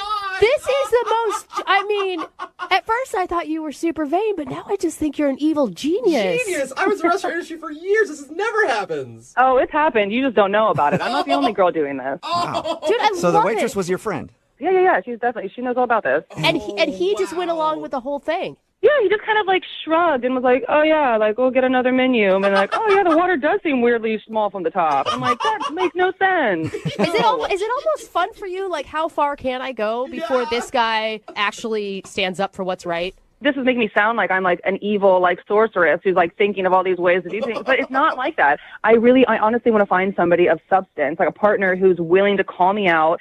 And, I've done this a dozen times. I mean, and out of all those, I've literally only gone on a second date with one guy. Really? And it's because he called me out. He was like, you're kind of being a jerk. And I was like, oh, round of applause for this one. Let's try this out. Oh, my God. One dude out of dozens actually call you out for being an a-hole because everybody else just wanted to date you because you're hot. I'm glad that you're impressed by all this, but are we done with this phone call? We are almost done. I just have one more thing I need to say to you. Okay, what else do you want to know? I feel like I've told you everything. Oh, I don't want to know anything. I just want to let you know that Ben is actually on the other line listening to this conversation and really wants to talk to you. Are you serious? Yes. Ben, you there? Or did you run away? No, I'm definitely here. Vanessa, that's pretty what you did back at the restaurant. And look, I'm going to call you out now because apparently you like that kind of thing. And I didn't call you out back then because I'm trying to be a nice guy. And this is the first freaking date that I have been on with you. I'm not going to, cause drama immediately. I get to know somebody That's not first. drama. I'm trying to get It's to not know drama you. to call somebody out on being mean. You could have easily just been like, nope, that's the water isn't weird. Do you have a problem with this waitress? You could have literally said anything instead of just being a little, oh, yeah, that's fine. Yeah, this kitty, that was you. That's what it felt like being on a date with you then. You get to know somebody first. And then once you get to know somebody, then you can call them out for all their So I'm just trying to get to know who you are, and you're Okay, but you called a no. You called a radio station to try and get a second date with me, even though I was an asshole. So, if I wasn't attractive, would you want a second date? If I didn't look like this, would you want a second date? That's a no, isn't it? Okay, well, in case in point. I mean, Ben, you've got to be honest. Like, you didn't say one thing about her other than how hot she was. Like, I honestly don't know anything about Vanessa. Why are you giving her more ammunition? She doesn't know that. Look, everybody is attracted initially by beauty. That's just the way it works. I'm not saying that you're a terrible person, but you're not the right person for me. I'm looking for somebody who is willing to call me out, willing to communicate with me if I'm being irrational about something. I don't want you to just be like, oh, pacify it, it's fine, I can have sex with her later. Like, it's great, it'll be worth it. I don't really know what to do. Look, I feel like I've been scammed, okay? Like one of those scams over the internet where you lose all your money and you don't really know what happened. And I feel like you didn't give me a fair date, and I deserve a fair date. Everyone does. And so, like, that's all I'm asking. I'm only asking for just a fair date, somebody that's open and honest and not playing tricks. Hey, Vanessa, would you like to go out with Ben one more time? We will pay for a second date. You know, I want to give him a round of applause for that wonderful speech he just gave, but no. Oh my God. Man. You are brutal. You made a point. Well, you know what? Look, okay, that kind of steals the deal for me because if you're going to be an asshole like that, I wouldn't want to date an asshole anyway. Oh, now he doesn't want to date an asshole. Ben, if you would have done that on our first date, maybe we'd be going on a second date now. You would have had to call a radio station to get in touch with me. This is bullshit, man. Ben, I'm sorry you did not get a second date. Look, I can't win. If I called her out and didn't like who she was, then she would like me. And if I didn't and wanted to get to know her more, then she won't like me. Yeah, I don't know. I guess on your next date, just as soon as you start going out, just call him out on everything. Hello? Hi, is this Jessica? Yes, it is. Hey, Jessica, how are you? My name is Jubal, and I host a morning radio show called Brooke and Jubal in the Morning. Okay. Why are you calling? Well, I'm calling you today because one of our listeners actually sent us an email about you, and he wanted us to get a hold of you. That's weird, but okay. His name is Joe. You might know him as Roger Steele. Oh, my God. Yeah, Joe emailed us because, he said that he really liked meeting you that night at the bachelorette party you were at. And he's wondering why you're... God. I know. I'd be freaking out if I were you right now. He's wondering why you're not calling him back. He says he's tried to get a hold of you a few times and has heard nothing. Oh, my God, he called you guys? Yeah, he sent us an email and asked if we could get a hold of you since you aren't answering his phone calls. That is so weird. Why would he call you? Well, it's a regular segment that we do on our show. It's called The Second Date. So Joe just wanted us to ask you the question. Why aren't you calling him back? Wait, what did he tell you? He just said that What did he say? He said he met you while he was working at a bachelorette party, and you guys talked for a while and hung out, and he was hoping he would see you again. That's all he said?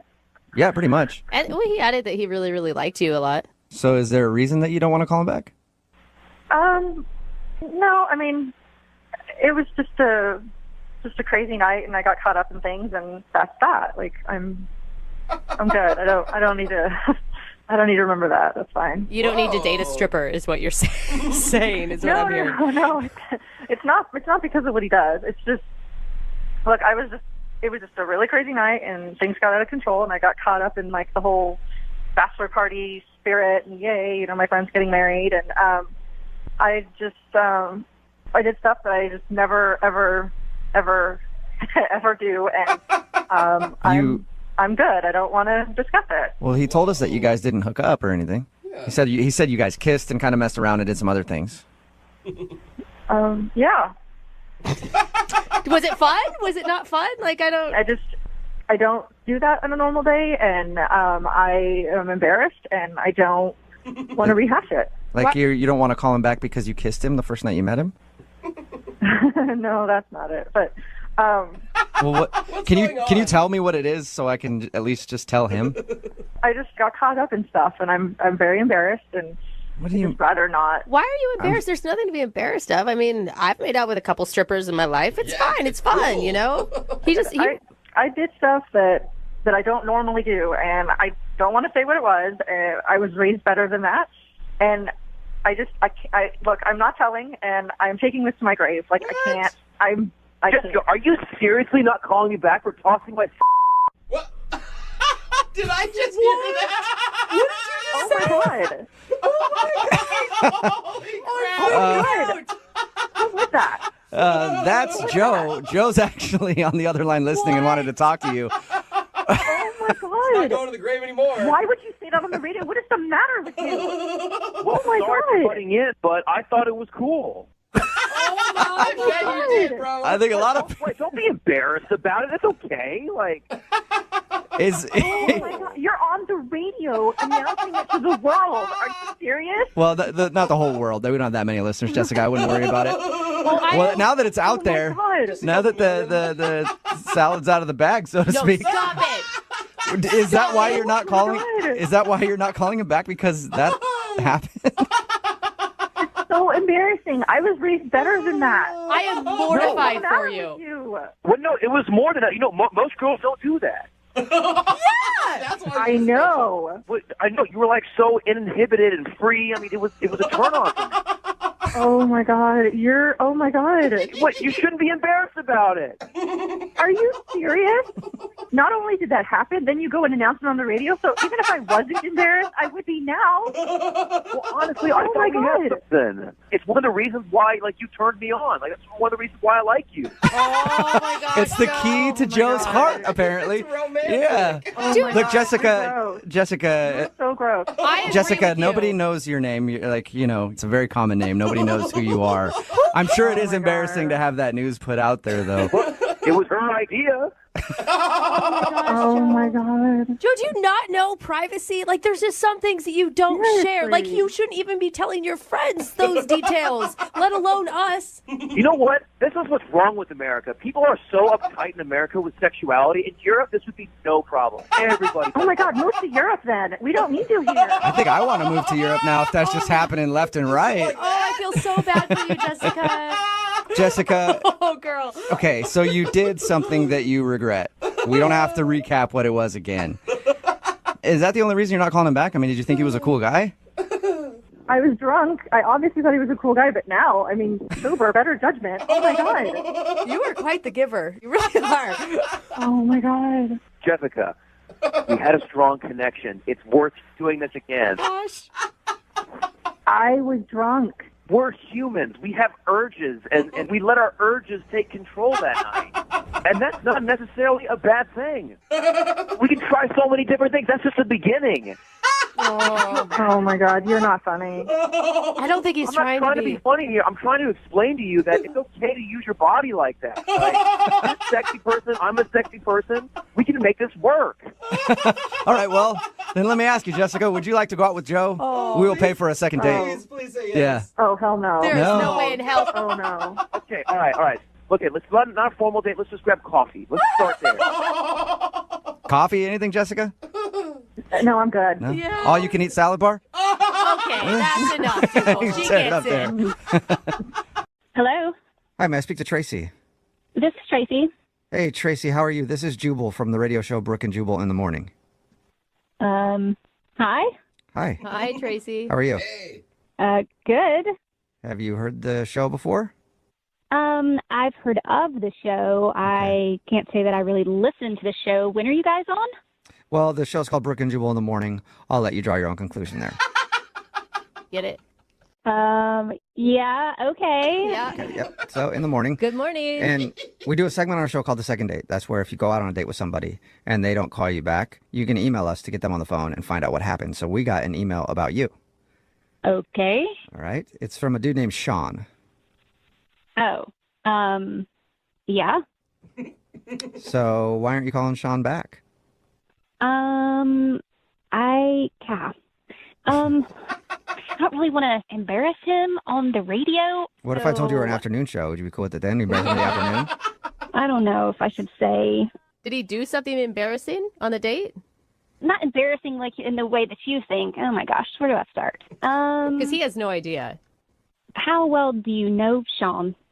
He and I are great friends. We go back minutes. We don't know him that well. He emailed the show and we talked to him about your date. He told us about it, and that's about as far as it goes. But he said it seemed like you guys had a really good time. He also said that you guys only hung out an hour, so how well could you even know Sean? Yeah, well, that's the thing. So before I went on the date, I Googled him. Okay. So I knew who he was, and I knew that he was pretty well off. Okay. So since that's out in the open, he did tell us that he tried to downplay how much money he has because he's trying to find someone that just likes him for him. Right. He said he took his Beamer instead of the Maserati. Well, so that wasn't really the problem. After I Googled him, I was a little bit excited, but I wasn't really expecting anything. But after being with him, he's so stingy. Stingy? Yes, about everything. What do you mean? Well, so for example, okay, when the bill came, he had an intense conversation, let's say that, with the waiter about the amount of the bill because he ordered a Caesar salad without croutons, but he was charged the full price. Oh, so my was it just- God. Okay. And all this is going on, and you know he's rich, but he doesn't know you know he's rich. Right. You guys, though, I'm going to come to his defense. I mean, wouldn't it be refreshing? Like, the last thing you want is to go out with a rich guy who flaunts it in your face all the time. No, I'd love that. What about going out with a cheap rich guy? That is that's a good thing. There's a difference between frugal and stingy in my mind. That was kind of the whole mentality. It seemed like he just was nickeling and diming everything. And so, when we were leaving, the place that we went had valet parking, but he just, breezed right by it like he was walking down the street for the free parking. And I just thought, really? You didn't even valet your car? I think that's smart. Come on, you brought the Beamer. I don't know. It felt stingy to me, the whole vibe. Right. So not just man, I being think you're frugal, but missing out. arguing over croutons, it seems a little bit extreme. Right. Well, Tracy, you know what? What? Sean is actually on the phone and wants to talk to you. What? He's on the phone? Yeah. Unless he's out of free minutes, he might have hung up. I don't know. Sean, are you still there? Yeah, I'm here. Tracy, just to be clear, as far as the croutons go, I ordered the salad. It was supposed to come with croutons. I didn't get croutons. And I'm just not okay with being told I'm going to get one thing and not get the other. So, maybe other people let it go, but that's how I was successful in business, by not letting people get away with things. Don't get away with the croutons. Yeah. But croutons? You're going to argue about croutons? It seems petty is what it seems. No, it's none of that. It's just being responsible. I ordered something, I didn't get it, and I shouldn't pay the full price for it. Yeah. But what about the valet parking? There was parking right there. You know how parking is where we live. Why didn't you valet park your car? You had to walk a mile to get back. I can only imagine.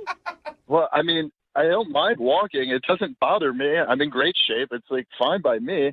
And as far as being stingy, I got you a ticket to go home and visit your family. Whoa. So how stingy is that? You did what? Yeah, you might have wanted to ease her in for that news, Sean.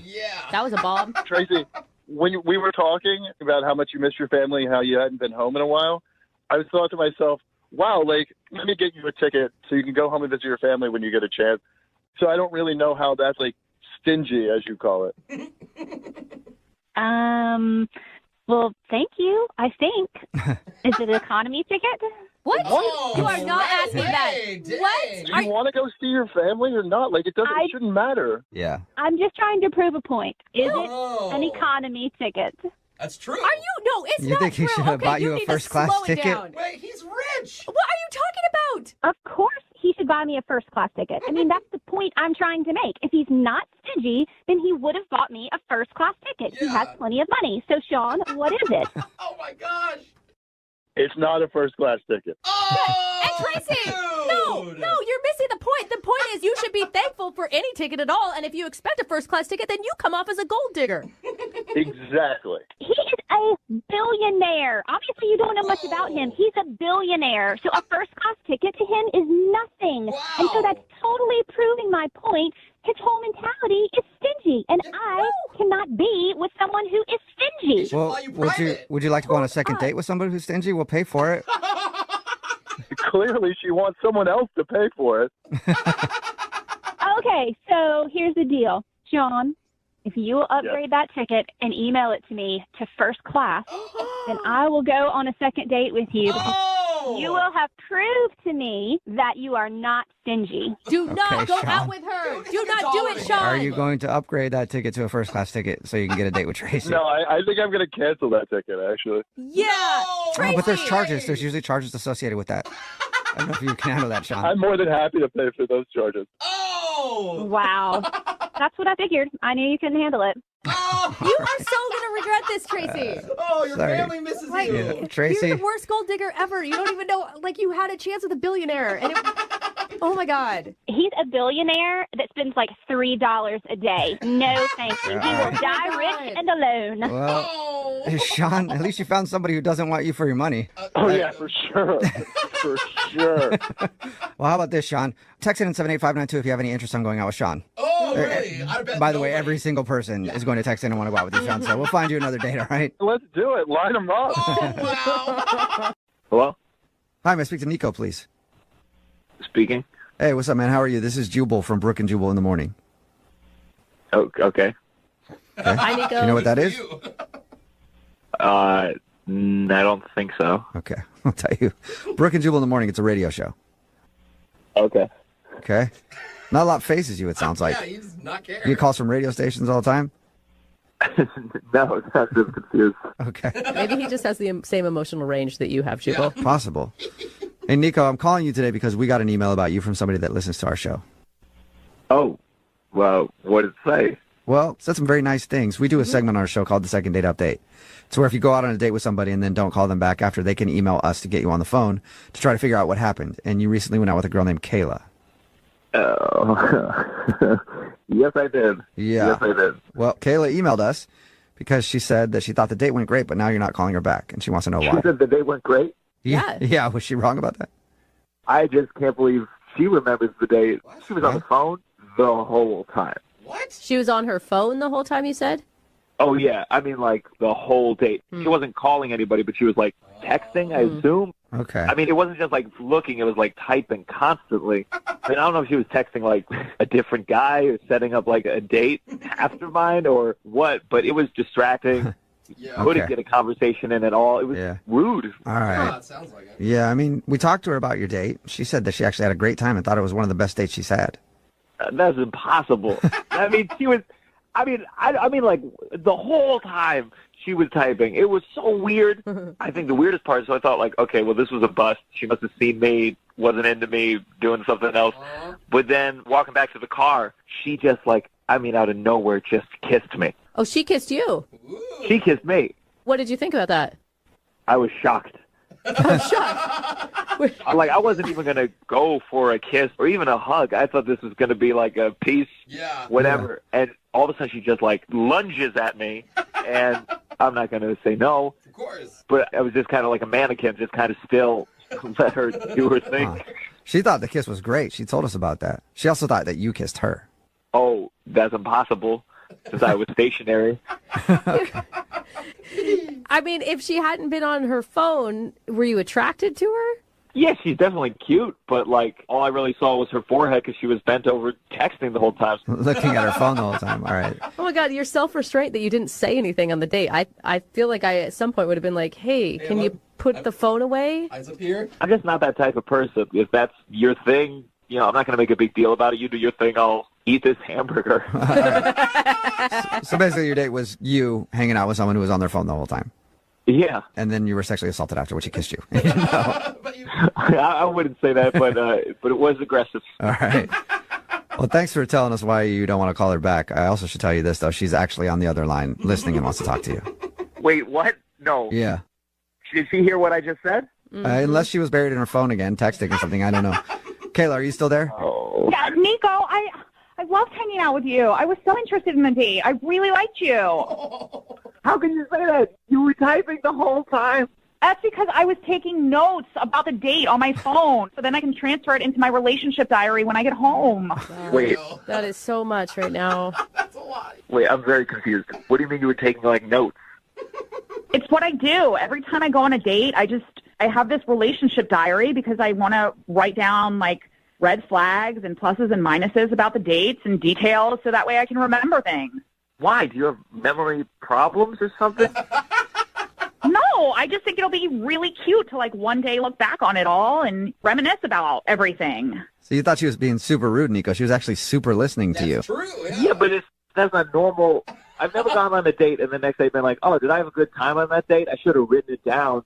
And Kayla, I mean, you're listening, but you're not hearing what he's saying. Like, he thought you weren't into him because your face was buried into your phone screen the entire time. Don't you see that as a problem? Brooke, back off. I'm talking to him about this, not you. I don't know why you just keep interrupting me. It's really pissing me off. Like, I'm trying to get this across to him that, Nico, I really like you. Okay. I guess that makes sense in a way. Nico, I'll prove it to you. Here, the next thing, 8:35. You had showed me those pictures of your family, and I noted that your brothers are hot and that you guys have really good genes. Oh my God, that is so weird. That is so No, weird. I wanted to take note that, like, you are a good person to have babies with. Oh, there you go. God. It's already thinking about babies. That fast forwarded real quick. You guys don't understand. These are things that everybody thinks of on a date, and, like, I'm just writing them down. I'm writing down the thoughts that everybody's thinking of anyway. That's the only difference. Don't you understand? Nico, you understand, right? Don't you understand? No, none of this makes sense to me. First, why are you saying my brothers are hot? Why are you saying you want to have babies with me? I mean, I don't even think we made eye contact for this entire date. Nico, you are taking this way out of context. Like, I'm documenting this because one day you're going to appreciate all the details that I've put down here in this diary, and you're going to look back on it and be like, wow, she's awesome that she wrote all this down and that she did that, and we can look at this together. There you go. Yeah. What do you think, Nico? You want a second date with Kayla? We'll pay for it. Go on a second date, make some babies. A second date? Yeah. How do you? I mean, so she can finish this novel she's writing about our. This is the weirdest thing. If it makes you feel better, Nico, it's not just about you. She does it for every date she goes on. That makes it even worse. It's like a serial killer. I'm scared, frankly. I'm worried.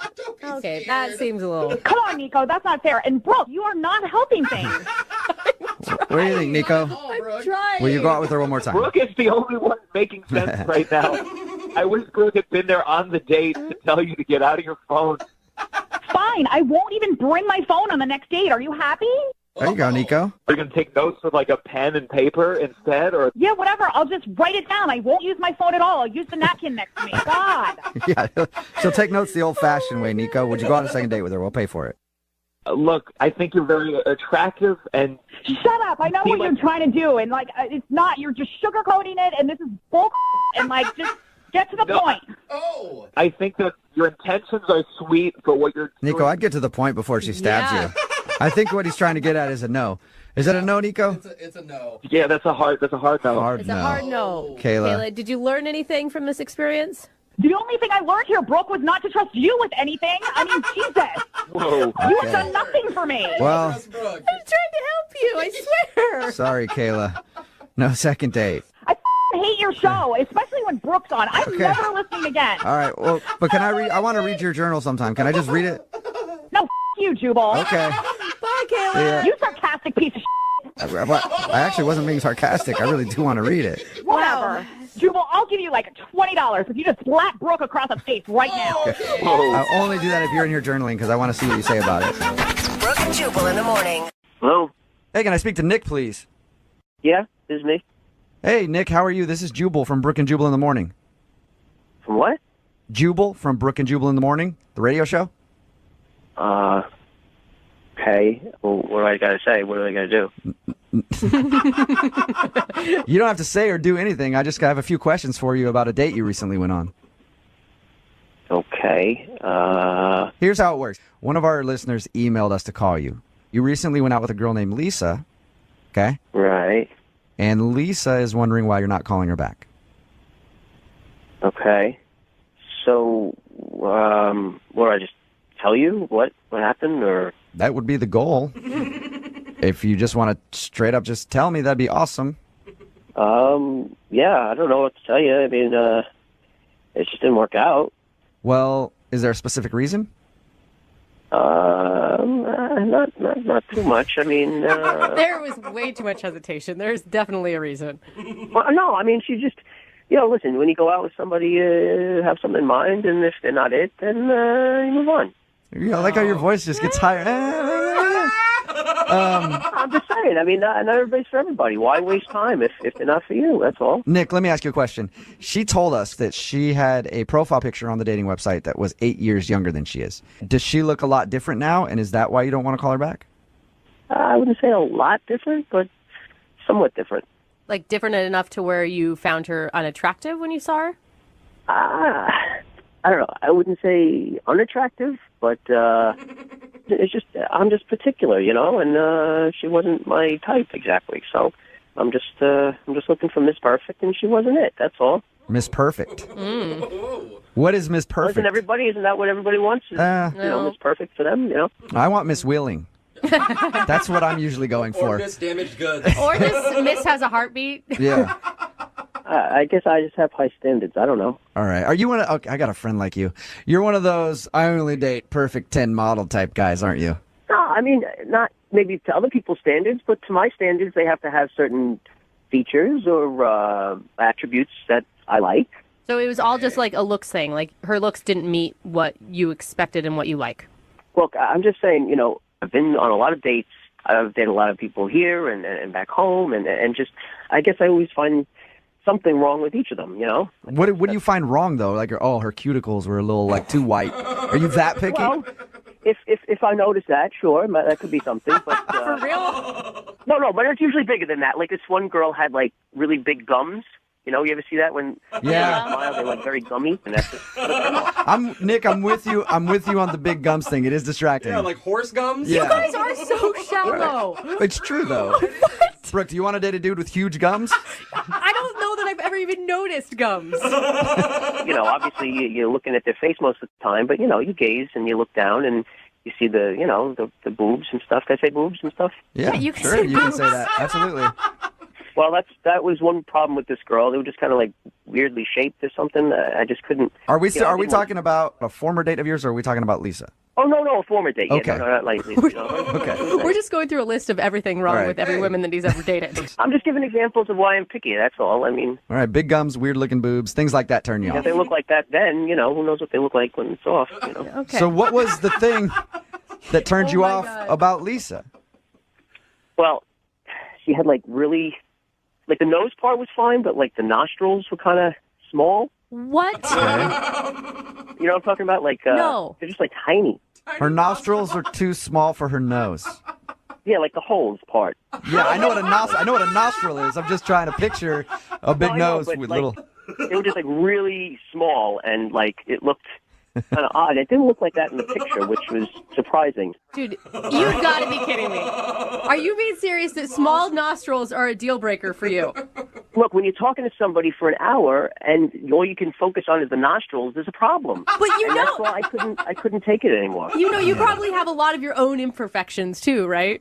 I'm not saying I don't, but for me, why should I settle if that's not who I You wanna have be with? you have to be one of the most picky dudes I've ever talked to. Yeah, dude. And I know. Everybody says that to me, but that's who I am. You're hey, honest. hey, And maybe listen, that's look, why I'm single, but what do you want? it definitely is why you're single. I'm going to tell you that right now. But you know, I would love to find out if Lisa has had any work done to her nostrils to make them smaller. Wouldn't you like to find that out, Nick? No, that's all right. I don't really care. I mean, Oh. you know, it didn't work out, so it doesn't matter. I'm moving on. Well, it's too bad because she's actually on the other line listening. What? Seriously? My nostrils are too small? What are you guys doing to me? What do you ambush people like this? Yeah, it's kind of the point of the whole segment. So anyway, Moving I on. didn't agree to this. I know you didn't, but Lisa did, and now she's on the phone. So you might as well talk to her about her small nostrils. I'm here. Like, what kind of freaky thing is that? I could see if your nostrils were too big, but Well, it's just my thing. I don't know what to tell you. I'm picky. That's all. I don't know if you heard that part, but I'm just very. I mean, we have all this stuff in common, and now you're saying it's because my nostrils? My nostrils are normal. No, they're not. Oh my God. Really? I'm sorry, they're not. I've seen a lot of nostrils, and they're on the smaller side. I see at least a dozen nostrils a day, and apparently yours don't stack up, Lisa. I'm sorry. I don't know. I don't know what anybody else thinks about them. I know I'm picky, and there were some very nice qualities you had, and we had some nice conversation. But for me, just me, like I said, I'm picky. They were just too small, and it was distracting. I'm sorry. Nick, how do you expect to find the perfect woman with like every single thing on her face being perfect? I mean, you're not exactly Mr. Hottie. You know, you're cute. So what are you thinking? Look, if I have to be single for the rest of my life because I can't find the perfect person for me, then I'll be single, and I'm okay with that. But I'm going to keep trying. That's all. All right. Wow, that's dedication. Well, I have to do this no matter what because it is a second date. Nick, would you like to go out on a second date with Lisa? We will pay for my it. God, no. It's not a match. It's not going to work. Both you guys said Did I hear both you guys say no to a second date at the same time? Yes. Look, you guys have more in common than you think. The only thing, apparently. All right, Lisa. Well, I'm sorry that we couldn't make that happen for you. Okay, thanks. And Nick, I'll keep an eye out for girls with giant nostrils, okay? Hello, Hi, may I speak to Erica? this is she. Hey, Erica, how are you? Hi. Hi. I'm fine. Good. Me too, I'm all right. You didn't ask, but I just told you. What's going on? I don't know. What is going on? What is this? Why are you calling? Well, it's a radio show, and we do a segment on our show called The Second Date. It's where if you go out on a date with somebody and then end up not calling them after, they can email us to get you on the phone and ask what happened. And we actually got an email about you from somebody who listens to the show. What? Yeah. Yeah, kind of crazy. Got any guesses? No. Been out on a lot of dates recently? Well, no, but I mean, it wouldn't be like Justin. Oh my God, it's Yes, dawning on you. it would Did you be hear Justin. that? Justin emailed us and told us a little bit about your date, but he also Oh said my God, you got to be kidding me. no. He also said that he's been trying to get a hold of you and you won't text him back. No, I'm not calling him. And why? Well, I'm not gonna lie. It was a fun date. He's an interesting guy. He's good looking. So those are all really good things. Yeah, I mean, overall the date was fine, but interesting. I mean, there was a few weird moments, but I don't know. So no specific reason why you don't want to see him again? I do have a reason, but I don't know that I feel comfortable sharing that. Okay. Well, like, is it a personal reason for you or is it something about Justin? Both. Both. Both. Okay. Okay. He's Well, t- Justin, whenever anybody does these, we always tell them that they need to be willing to hear whatever the other person says. So Justin is willing to hear anything bad that you might have to say. Well, it's just that he seems to know too many people, because I wasn't sure how I felt about the date. So then I showed my friends his picture, and it's like they all knew him. Oh. Knew him really well. Oh, Did they I go- get it. Okay. Like they hooked up with him, or Yeah. Oh. And I'm not talking about one of the girls. Like 3 of them have hooked up with him. Wow, that's Man. a lot. He gets around. Wow. Yeah, he told us that he's never had a problem with women, but he also said that he liked you so much that he can only think about you and doesn't even want to think about any other girls. Yeah. But apparently your friends might think about him from time to time. I have a solid group of friends, and I can't be the 4th girl in my girl group to hook up with him. That's just crazy. I mean, when we talked to him, it sounded like he wants more than a hookup from you. Yeah. Like he felt like he had an awakening of how he should really be in a relationship after he met you. I find that hard to believe. Do you? I don't know. I was kind of convinced by it. Well, he did say he wanted to grow or Yeah. something. I mean, it sounds like he can get a hookup whenever he wants a hookup, and he's putting in a lot of effort to get a hold of you. If he just wanted a hookup, he could have had that already with somebody else. Yeah, he seems to have a good history of it. So you definitely, so that's what it is. You don't want to be the 4th girl in your friend group who has hooked up with Justin. Obviously, he sleeps around a lot, and I don't need that. So I think it's best just to not call him. Okay, that seems pretty straightforward. Well, Erica, I do have to let you know this before we let you go. Thank you for being honest. And now I have to be honest because Justin is actually on the other line listening and wants to talk to you. So we've we've also hung out with Justin a bit. Hi, Erica. Hi. All right, listen, yeah, I haven't met any of your friends. I don't know who they are, but most likely it's the truth. I mean, are any of them waitresses, hostesses, bartenders? Got to type, obviously. He just keeps listing careers. The dishwashers. Teachers, nurses. Listen, I'm not going to lie. I was that guy. But, I'm not just trying to get you in bed. You could do that with anyone, pretty much. But I'm interested in you. They all know you from last year. All of them. Oh, dang. Last year. And Justin, don't you think that's weird? If you slept with all my girlfriends, this is weird. Yeah. Look, it's true. I'll admit it. I'll be the first one to admit it. I'm a recovering male skank. Recovering male skank, Erica. I feel like he's self-aware. That doesn't help your mission here. I mean, Look, I'll be the first one to admit it. I hooked up with a lot of girls, probably in every state, maybe 49 out of the 50. But I want to change. Whoa. I'm acknowledging the kind of person that I've been. I would love to change because of you. Oh. we had one date, and now you suddenly want to change because we've had one date? I hardly believe that. Wow. No, Eric, I'm being honest with you. Look, that night I almost had a booty call. I almost made that phone call, but I didn't. I just can't stop thinking about it. You're so not helping yourself here. But Erica, think about it if the tables were turned. Like, what if some guy didn't want to go out with you because of a couple of dudes or more that you slept with? Like, you would be really upset about that because you're also more than just who you've hooked up with in the past. Yeah, but I'd still see that it would be awkward that his friends have seen me naked. Yeah. Or it's easier to bond. I mean, you could look at it two ways. I have to ask a question. Justin, do you think you like her because she's the only girl that doesn't call you back? Nah, man. This girl, she has a brain. You're very smart. You're funny. You get my movie references. You're killing me, Smalls. You're killing me. Sandlot. Yeah, see? That was really dorky. Look, Justin, it's nice that you say all these things and you feel this way about me, but it just doesn't change that you've been with my friends like that. I mean, if we were to go out, we could have sex for like 6 months because I'd have to know that you really, really fell in love with me. Whoa. Wow. What do you think about that? Holy 6 months? Are you serious? Are you serious? Yeah, I mean, like, no booty calls, no nothing. 6 months of just holding my hand and a kiss goodnight. You need a freaking cleanse. Oh. Wow. 6 months. All right, well. That is strict. Erica, Yeah. would you like to go? Maybe I shouldn't even ask Erica at this point now. Erica, would you like to go on a second date with Justin? We will pay for it if he agrees to not having any sex for 6 months. Okay, Justin, it's your turn. Oh, she said Oh. Yes. All right, She's Justin. into it. Now I feel like she's just testing you. Time to put you to the test, find out how woke you really are now. You know what kind of person I am? You know what would do that to me? I mean, like, 6 months. She said 6 months. Yes, she did. 6 months. I know that probably hasn't happened to you since you were teens, but That's half a year. That's half a year. you're not going to explode. Yeah. You're not going to explode. You'll be good at fine. math. I mean, you will at some point, but not the way you Justin, think. I can't think of any other way to prove to my friends that it's okay we date because you'd have to prove, that you really care about me. Just imagine after 6 months how amazing that's going to be. 6 months. Okay. Yes. We've been over that, Justin. We've been over that a bunch now. 6 months. Can you wait 6 months? You'll get your second date if you can abstain for 6 months. I mean, I'm just throwing this back at you. I mean, do we negotiate like 6 dates? 6 dates. Nope, we're talking 6 months. I mean, you just said that you want to change and that you've never met anyone like me and that you made it sound like you'd do anything. Is there any chance that I can get back to you on this? All right. Yeah. Can I process this? All right. Erica, you blew Justin's mind. Yeah. All right. Well, yeah, Justin, use some time to think about it and then update us on if you guys actually go on a second date. All right. Gosh. Gotcha. 6 months. Yes, 6 months. We know. 6 months. Hello? Hi, can I speak to Thomas?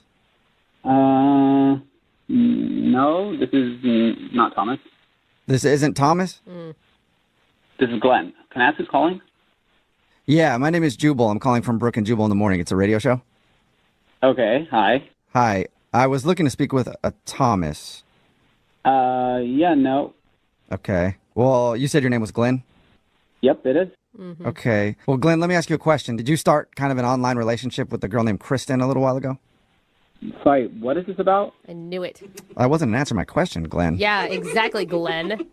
Well, the reason that I'm asking you, Glenn, is because Kristen emailed us because we do a segment on our show called The Second Date. That's where if you go out on a date with somebody and then they end up not calling you back after, you can email us and hopefully find out why. And she told us a little bit about meeting a dude named Thomas online and talking to him for over a month. Things got very heated to the point where Thomas and her were saying, I love you. And then there was supposed to be a dinner date and that never happened. But strangely, the phone number that she gave me for Thomas is for you. And your name's Glenn. Oh, yeah. No, sorry, I was confused. I am Thomas. Yeah, Okay. right, Glenn, we know that you're lying. Just come out with it. Why are you leading women on and telling them I love you on dating apps and toying with their emotions? That really hurts people. I know it sounds like that. No. Let me explain. So Thomas is my middle name, and I go by Glenn sometimes and Thomas sometimes. Okay, but so you're admitting that you're the person that she was talking to. Yeah. No, I know Kristen. Yeah. Yeah, Okay. wait. The Kristen that you were supposed to meet at the restaurant where you said you were in a restaurant in a different city, but then when she looked up that restaurant in the different city, that didn't exist? Wow, you know a lot about me. Yeah, I did try to meet her. Okay. I mean, it's kind of weird how honest you're being, because normally when people catfish somebody online, they would try to deny it. Well, it's kind of complicated. I guess you could call it a catfish, but it's not like that. Okay, well then can you Oh my can you try gosh. to explain it, please? So actually I've met Kristen before. What? You've met her before. You mean like you had seen her picture on the same dating app or something? Well, that, but also I've met her in person. She just doesn't know that I'm who I say I am or who she's been talking to. What? Wow. Now that Okay, comes off so- as not only like catfishing and like an a-hole move, but creepy. You sound creepy. No. It's not creepy. I just wasn't expecting to talk about this right now. So I actually live in her building. What? It gets even You weirder. guys live in the same building? Yeah, it's not as I didn't move in to like stalk her. I live in the apartment underneath her, and I really like her, and I'm just really nervous to talk to her. Okay, no one brought up stalking. You're the only person that jumped to that conclusion, which is also a red flag. No, you guys are accusing me, and it's making me sound like I'm crazy, but I'm not. I really like Kristen, and this whole situation is weird, and I'm not a catfish. I'm not accusing you of anything. I'm just trying to figure out what you're doing. If it's not catfishing. Like I said, she lives in the unit above me, and I really like her. She's really cool and really pretty, and I'm just a kind of a nervous guy. So I thought I'd make this profile to get to know her and then, meet her or talk to her in person with this information I have. And when you Wait, talked to her in person and you showed up and you were the dude that lives downstairs, you didn't think that would go bad? Well, I was just trying to use the information to talk to her about things she would like, but a fake persona, I was never going to meet her as that. I mean, I was just using that to kind of get to know her better, but it got really out of hand. So wait, you were basically like being a spy on a dating app in order to find out, I don't know, if she likes to go hiking, so that when you ran into her into the building, you could be like, oh, hey, I'm also going on a hike. Let's go together. And then she would fall in love with the real you, not the fake you. Yes, exactly. Thank you for understanding. Whoa! No, Wow. Okay, so you catfished her to get research on things to talk to her about. Oh, that's so creepy. That is elaborate. Yeah, that's a lot of work. And then how did you let your fake persona say I love you to her online? I don't know. She's awesome, and I just got wrapped up into this fantasy. Okay, did you mean to actually schedule a date with her?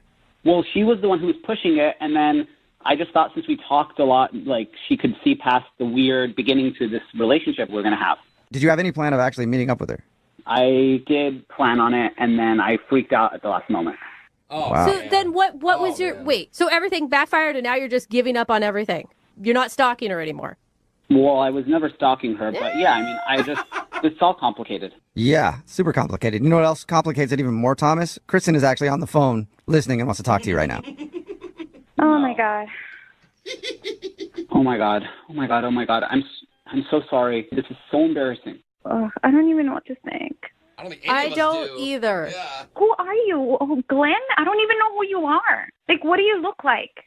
We actually talked once in the laundromat, but I live underneath you. I'm in 102. I'm the guy with the shaved head. I'm really sorry. I didn't mean for it to get like that. I think you're really cool and you're so beautiful, and I just was worried it wouldn't go well, so I don't know. So you I'm decided sorry. to catfish me? Is that what you did? I mean, this is embarrassing. Well, okay, I don't need every to night I have to on. hear you with your boyfriend upstairs, and that should be me. You don't What? even know me. Wait. What boyfriend? What are you talking about? Yeah. That blonde guy, the one with the hair up to his shoulders, he's been around for like 6 months, and I hear you guys all the time. First of all, he's not my boyfriend. It's nothing like that, okay? He calls you his girlfriend. I've heard it. What? You're like spying on her. So not only are you like creating fake personas to get into her life, but now you're just straight up listening to her conversations inside her apartment. No, scary. our building It's is small, scary. and you guys are saying I'm lying. Well, she's also lying. Really? Yeah. Do you have a boyfriend or not? Because if you do have a boyfriend, it's weird that you're online trying to meet dudes, telling them you love them. Yeah, this is all It's crazy. not my boyfriend. It's a friend. We hang out a lot. It's a fun thing. It's not my boyfriend, and he knows that. Oh, man. You guys are both kind of out. No, like, no. What's going on It- right she, now? I don't care if she's dating 8 other dudes right now. What he did is so creepy. Okay, I know we're both in like a weird place, and this all started out really weird, but when we were talking online, there was something there. There was a good vibe, and like, I was vibing with Thomas, not with Glenn. I am Thomas. No, you're not Thomas. You put on these like fake pictures. It's so bad. You have no those aren't idea. fake. Those are my brother, actually. Heartbreaking. Those are pictures of your